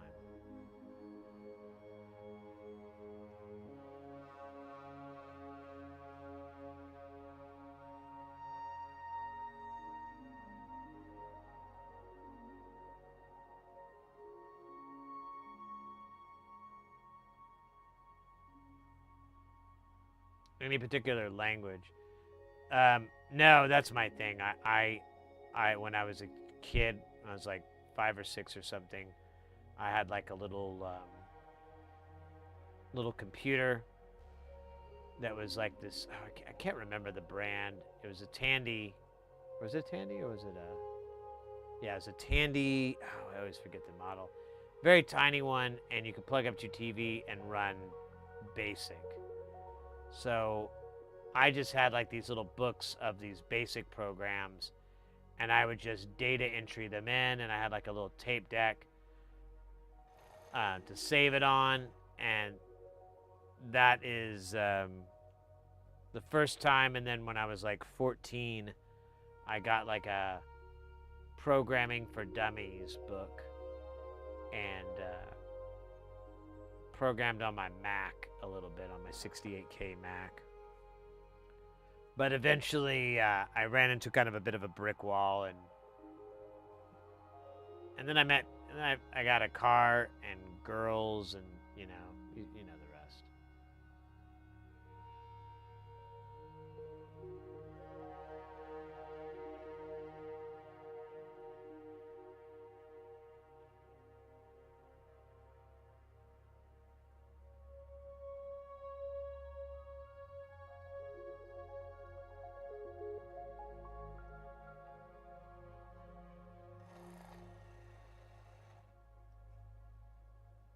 TRS 8. Well, it was the smaller one. Let me look. I always have to look this up. I wish I could remember.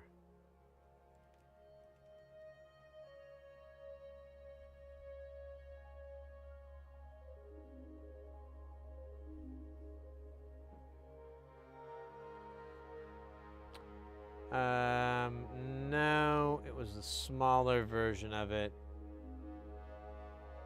They had like the little chiclet keys. It's perfect for a little kid.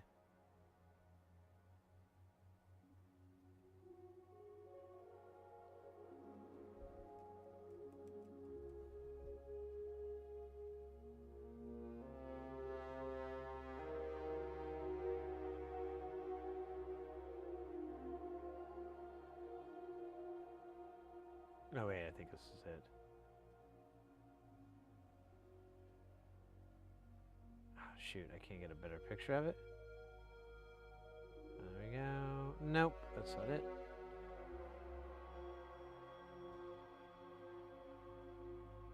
I don't think it was a TRS 80. I think I had another model.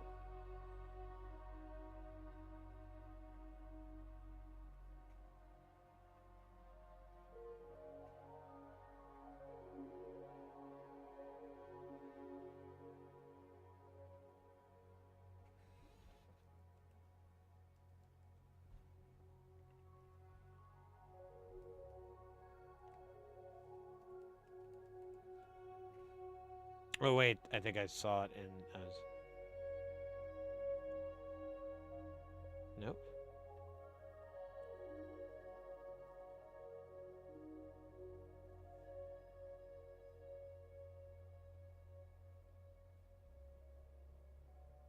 Man, where is it? I can't find it.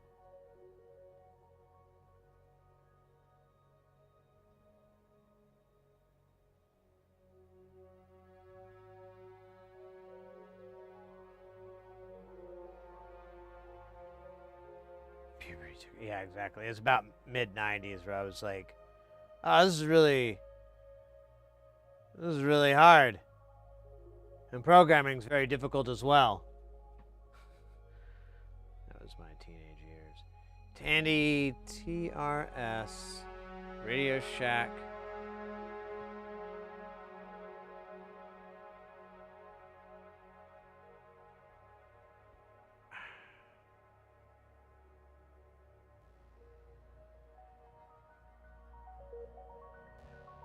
I must be searching the wrong terms, because like normally I can find it pretty easily.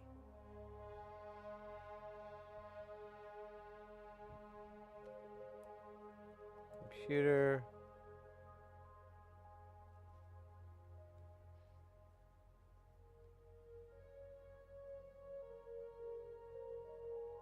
Oh wait, is this it? Well, it kind of looks like. Let me check. No.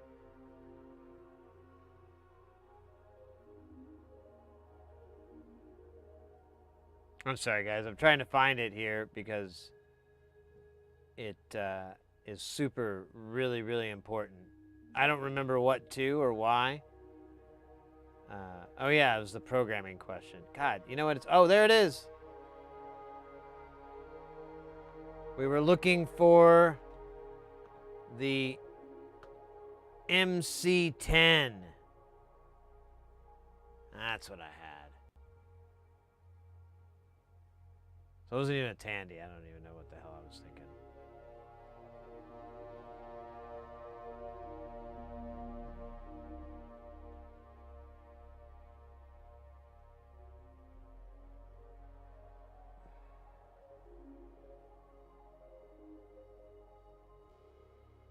Yeah, 6809.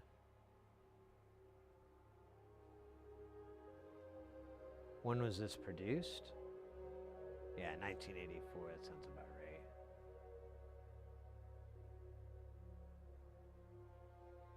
Yeah, I think that's the confusion. Is it's like their rebranding of it. Because Radio Shack did that a lot, where they would have this kind of, I don't know what, under what licensing or whatever, they would rebrand stuff like that.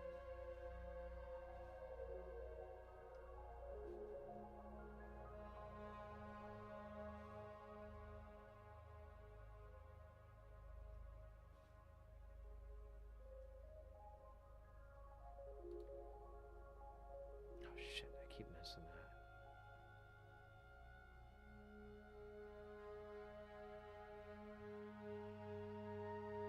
Yeah, that's what mine was. It was a Radio Shack MC10. It was a good computer to learn on when I was a kid.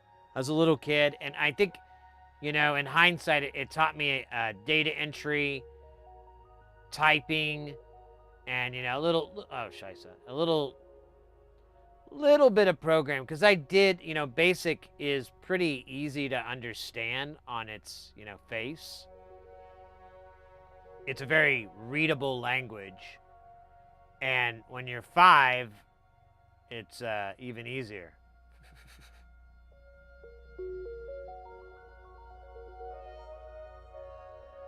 Well, maybe not even easier, but definitely within a 5-year-old reach. Yeah, I think so too. BASIC or what I think HTML is kind of replaced BASIC, like markup language, and, you know, just really kind of boilerplate HTML stuff, I think, as well, because it's pretty easy to understand what's happening and what you're doing and all that. And when I was 13 or 14, I think I studied, it was C. And, yeah, I had a hard time with it. But I think nowadays, technology is a million times better, and resources are better. Like, I had no one to go to figure out the problem that I was running into. I had no one. So, and that's what kind of discouraged me from the whole thing altogether. But nowadays, there's hundreds and hundreds and hundreds of resources for me to pick if I run into something I can't figure out. I can talk to people, I can look it up, there's videos, you know, there's blog posts, probably even videos, really. There's tons of stuff on that topic. I'm almost guarantee it. And, you know, it's just like a Google search away. So I feel like now, if I wanted to dive into program, if I found a project that would interest me, damn it, it wouldn't be that bad. I think I could get through.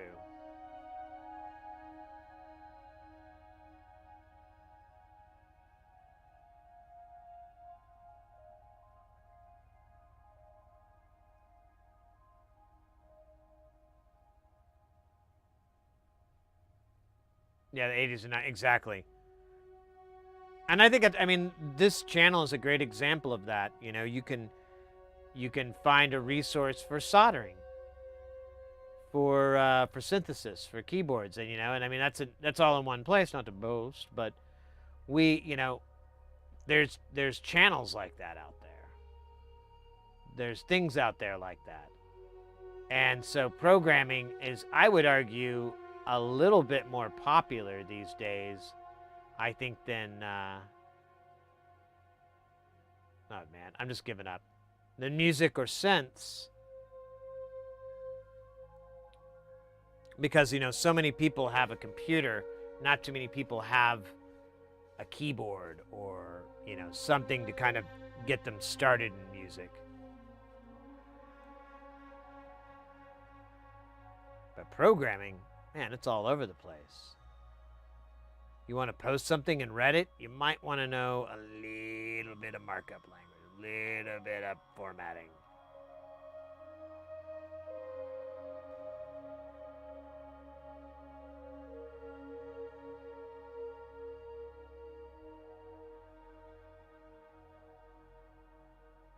Yeah, and then exactly, you can also use AI as a tool. I know several people that have been doing programming projects and using AI to help get the code, and then sometimes they just one-to-one it. Sometimes it's like, oh, well, I need to get this, you know, this named correctly or whatever. You know, there's a little bit of massaging, but for the most part, it's helping them out tremendously with like writing that framework, that kind of the syntax, you know, which I think is a part of programming that gets a lot of people, including me, kind of screwed, is like learning how to format and syntax everything so that it you know, works, compiles.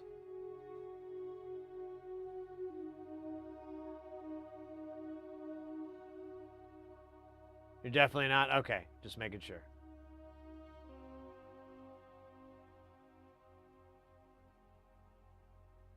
Yeah, well, that's what most of the stuff that they're doing is real basic, and at the end of the day, there's still a lot of massaging, and I mean, I'm sure the code isn't even remotely optimal or anything like that. But I like that. But I think, you know, if you're going to learn programming, there's worse ways to learn it. If you're going to learn it from ChatGPT or, you know, or AI or LLMs, kind of throwing you stuff that you kind of learn down the road, like, well, that's a stupid way to do that, but you're learning.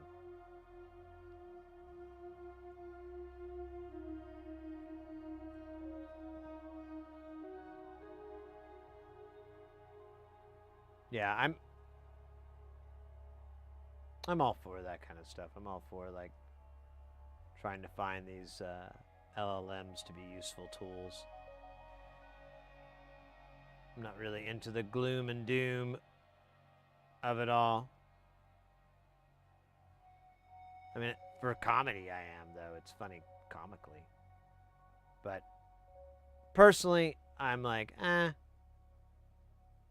it's just the computer in Star Trek, The Next Generation.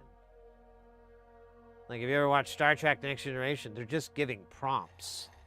Computer, how many planets in this system have 243. I mean, it's literally, they're just Googling shit.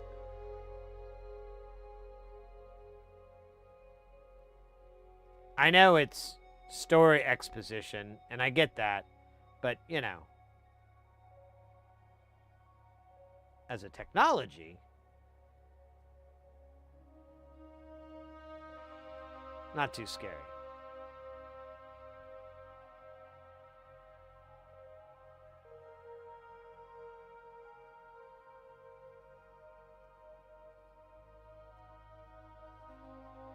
The problem is, if you know what you're doing, it's just faster to do it yourself than to bother with AI. I stopped using autocomplete some 5+ years ago because it's frightened. I figured it'd waste more time. Yeah, that's how I feel with you know, it's for some reason it's some weird issue people have, but some people are really big on auto routing in and maybe that's what you're talking about, autocomplete, when you're referring to that. But I mean, like auto routing, I would rather just do it myself rather than try to clean up that rat's nest that it creates. And also, I kind of have like a plan for that kind of stuff, and I don't want to have to work around what this computer, software thought was a good idea when it really, it's not. There isn't enough parameters for it to really do a good job. There's nothing to tell it like, hey, maybe there is. I don't know how to use it correctly, but oh, Stanley Banana. Oh, mate, guess what? Thank you for that follow. And let me see. Let me make sure. I might be wrong. I'm gonna wait. There it is. Your number 5,200 on that follow list. That entitles you to absolutely nothing except bragging rights and possibly the ability to steal the Declaration of Independence.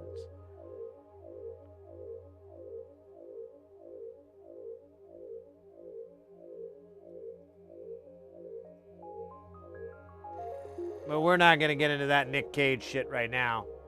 For now, welcome.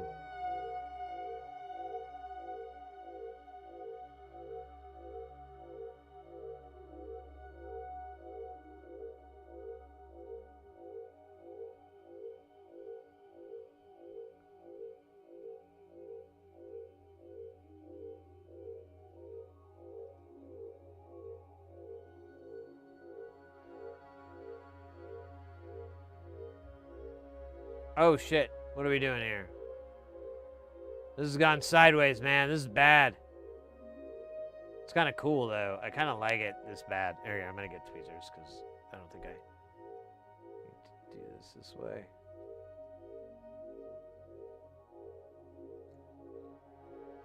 Whoa. Oh, weird. What the fuck is going on here?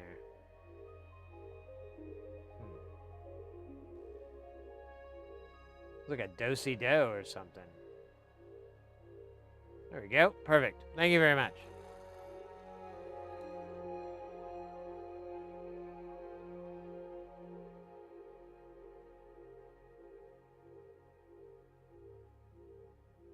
Damn. That was violent.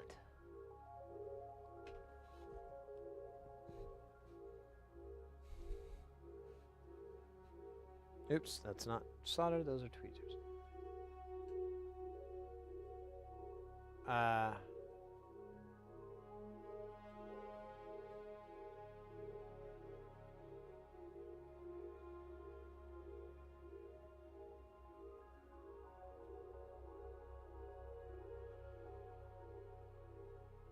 Yeah, autocomplete is trash. And I genuinely enjoy doing that myself anyways. It's the fun part of the whole. It's the most fulfilling part, is like running those traces on the PCB and getting like, these little lines and organizations, and I find that just really fun and rewarding, and I don't really want to give that away to any automation unless there is some sort of incentive for it. Like if you could automate it because it would be able to basically do a much better job than me. Like you could input all these things like, hey, don't do this, do this, do this. And it was able to like figure it out. Then okay, maybe I'll try it out, but I don't think we're there yet.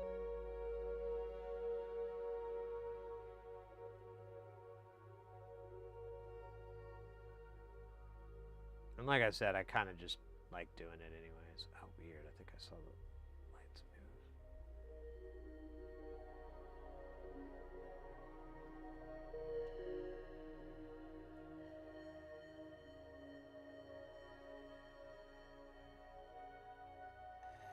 Yeah, Maestro, I would be curious. There's a lot of that too.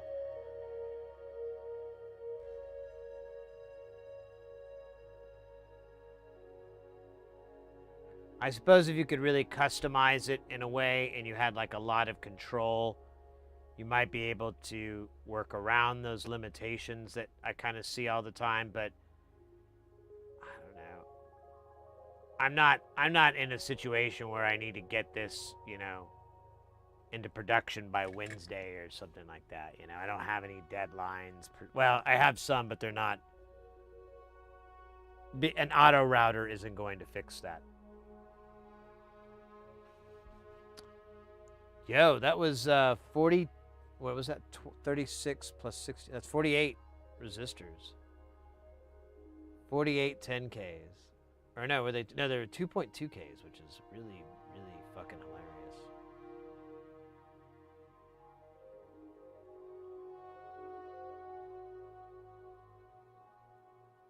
Oh, it's the night patch. That's why it's all spacey. There we go. Change it up. Oh boy.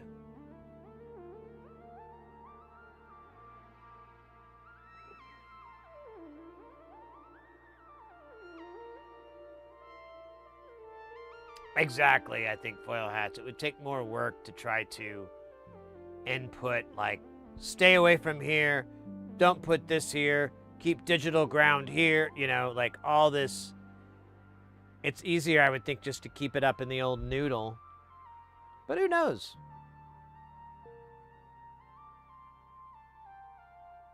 Who knows?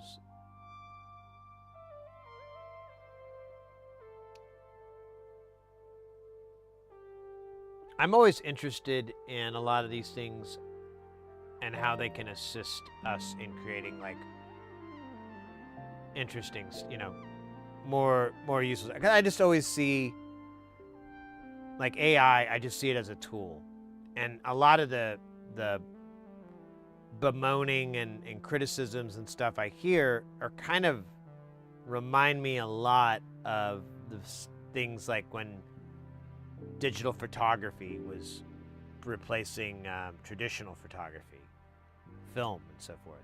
And a lot of people, oh, you're not a real photographer if you use Photoshop or blah, blah, blah. You know, there was all these kind of deals or, oh, it's going to kill, you know, imagery. And there were some valid arguments, but eventually technology outpaced it so much that it was just, you know, if you want to use film, there's nostalgic value, but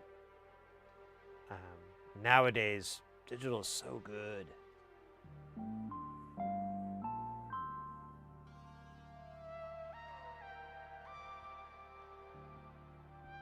Arrays of digital logic chips, I could see that.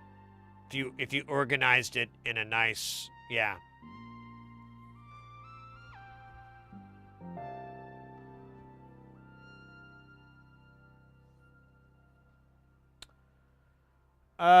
Oh, scheisse.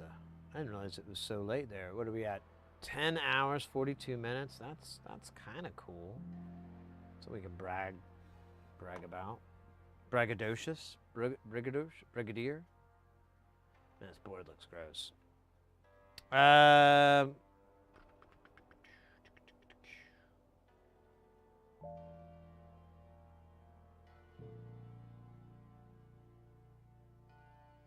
do that.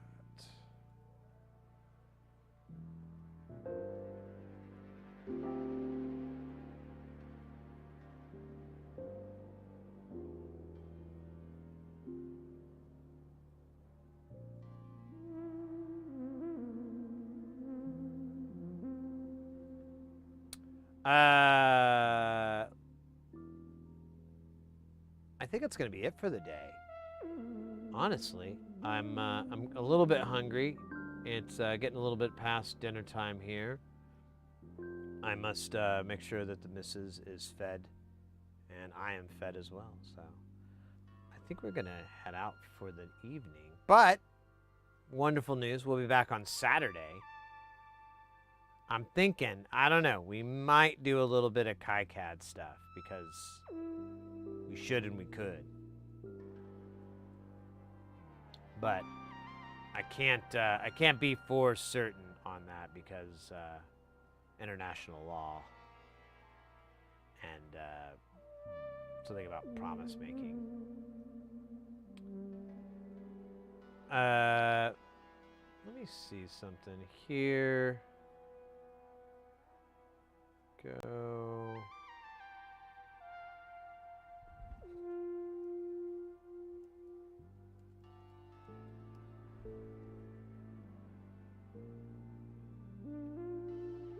All right, I'm gonna give this a try.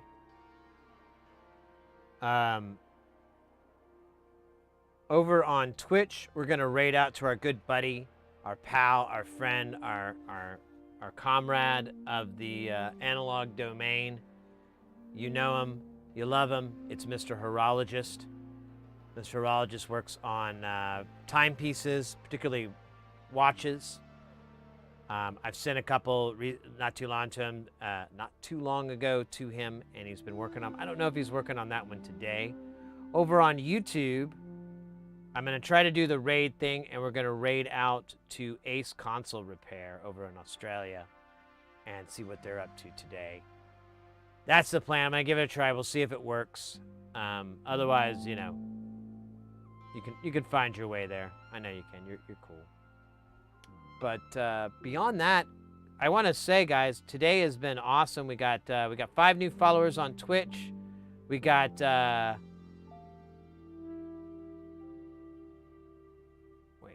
oh, that says gifted subs. Where's regular subs? We had 3 subs today. 2 legends. Angie Pants with the 58 months, and Mr. X with the 55 months. Absolutely unbelievable. Over on YouTube, we are kicking ass and taking names. No prisoners. We've got 892 subscribers over there. We're shooting for 1K. And we got 11 today. 11 in this stream. And just in the stream below, we acquired 11 new friends. That's awesome, mates. That's actually pretty dope. I think that's the most we've ever done on a stream, so. Pretty neat. Pretty neat. Hellraiser. Yeah, we're going to roll over to Horologist on Twitch and Ace Console Repair on YouTube. Let's get that raid rolling there on the Twitch. And the one for YouTube will happen there at the end when we close it out. Guys, thank you again for an awesome, awesome day. Thank you for putting up with me. Thank you for hanging out. Thank you for staying guile. Thank you for your questions. Thank you for everything. I really appreciate it. You guys, there's the social links in the chat. If you're into social media stuff, go and follow those things. Come in and say hi. Say what's up. And beyond that, I want you all to make sure you stay guile. Guile is the most important thing. If you're not familiar with guile, well, literally in German, it means sexy. But it's kind of like what cool means in English. It doesn't literally mean temperature. It means to be awesome. Oh, I'm getting played off. All right, guys, party on. And remember,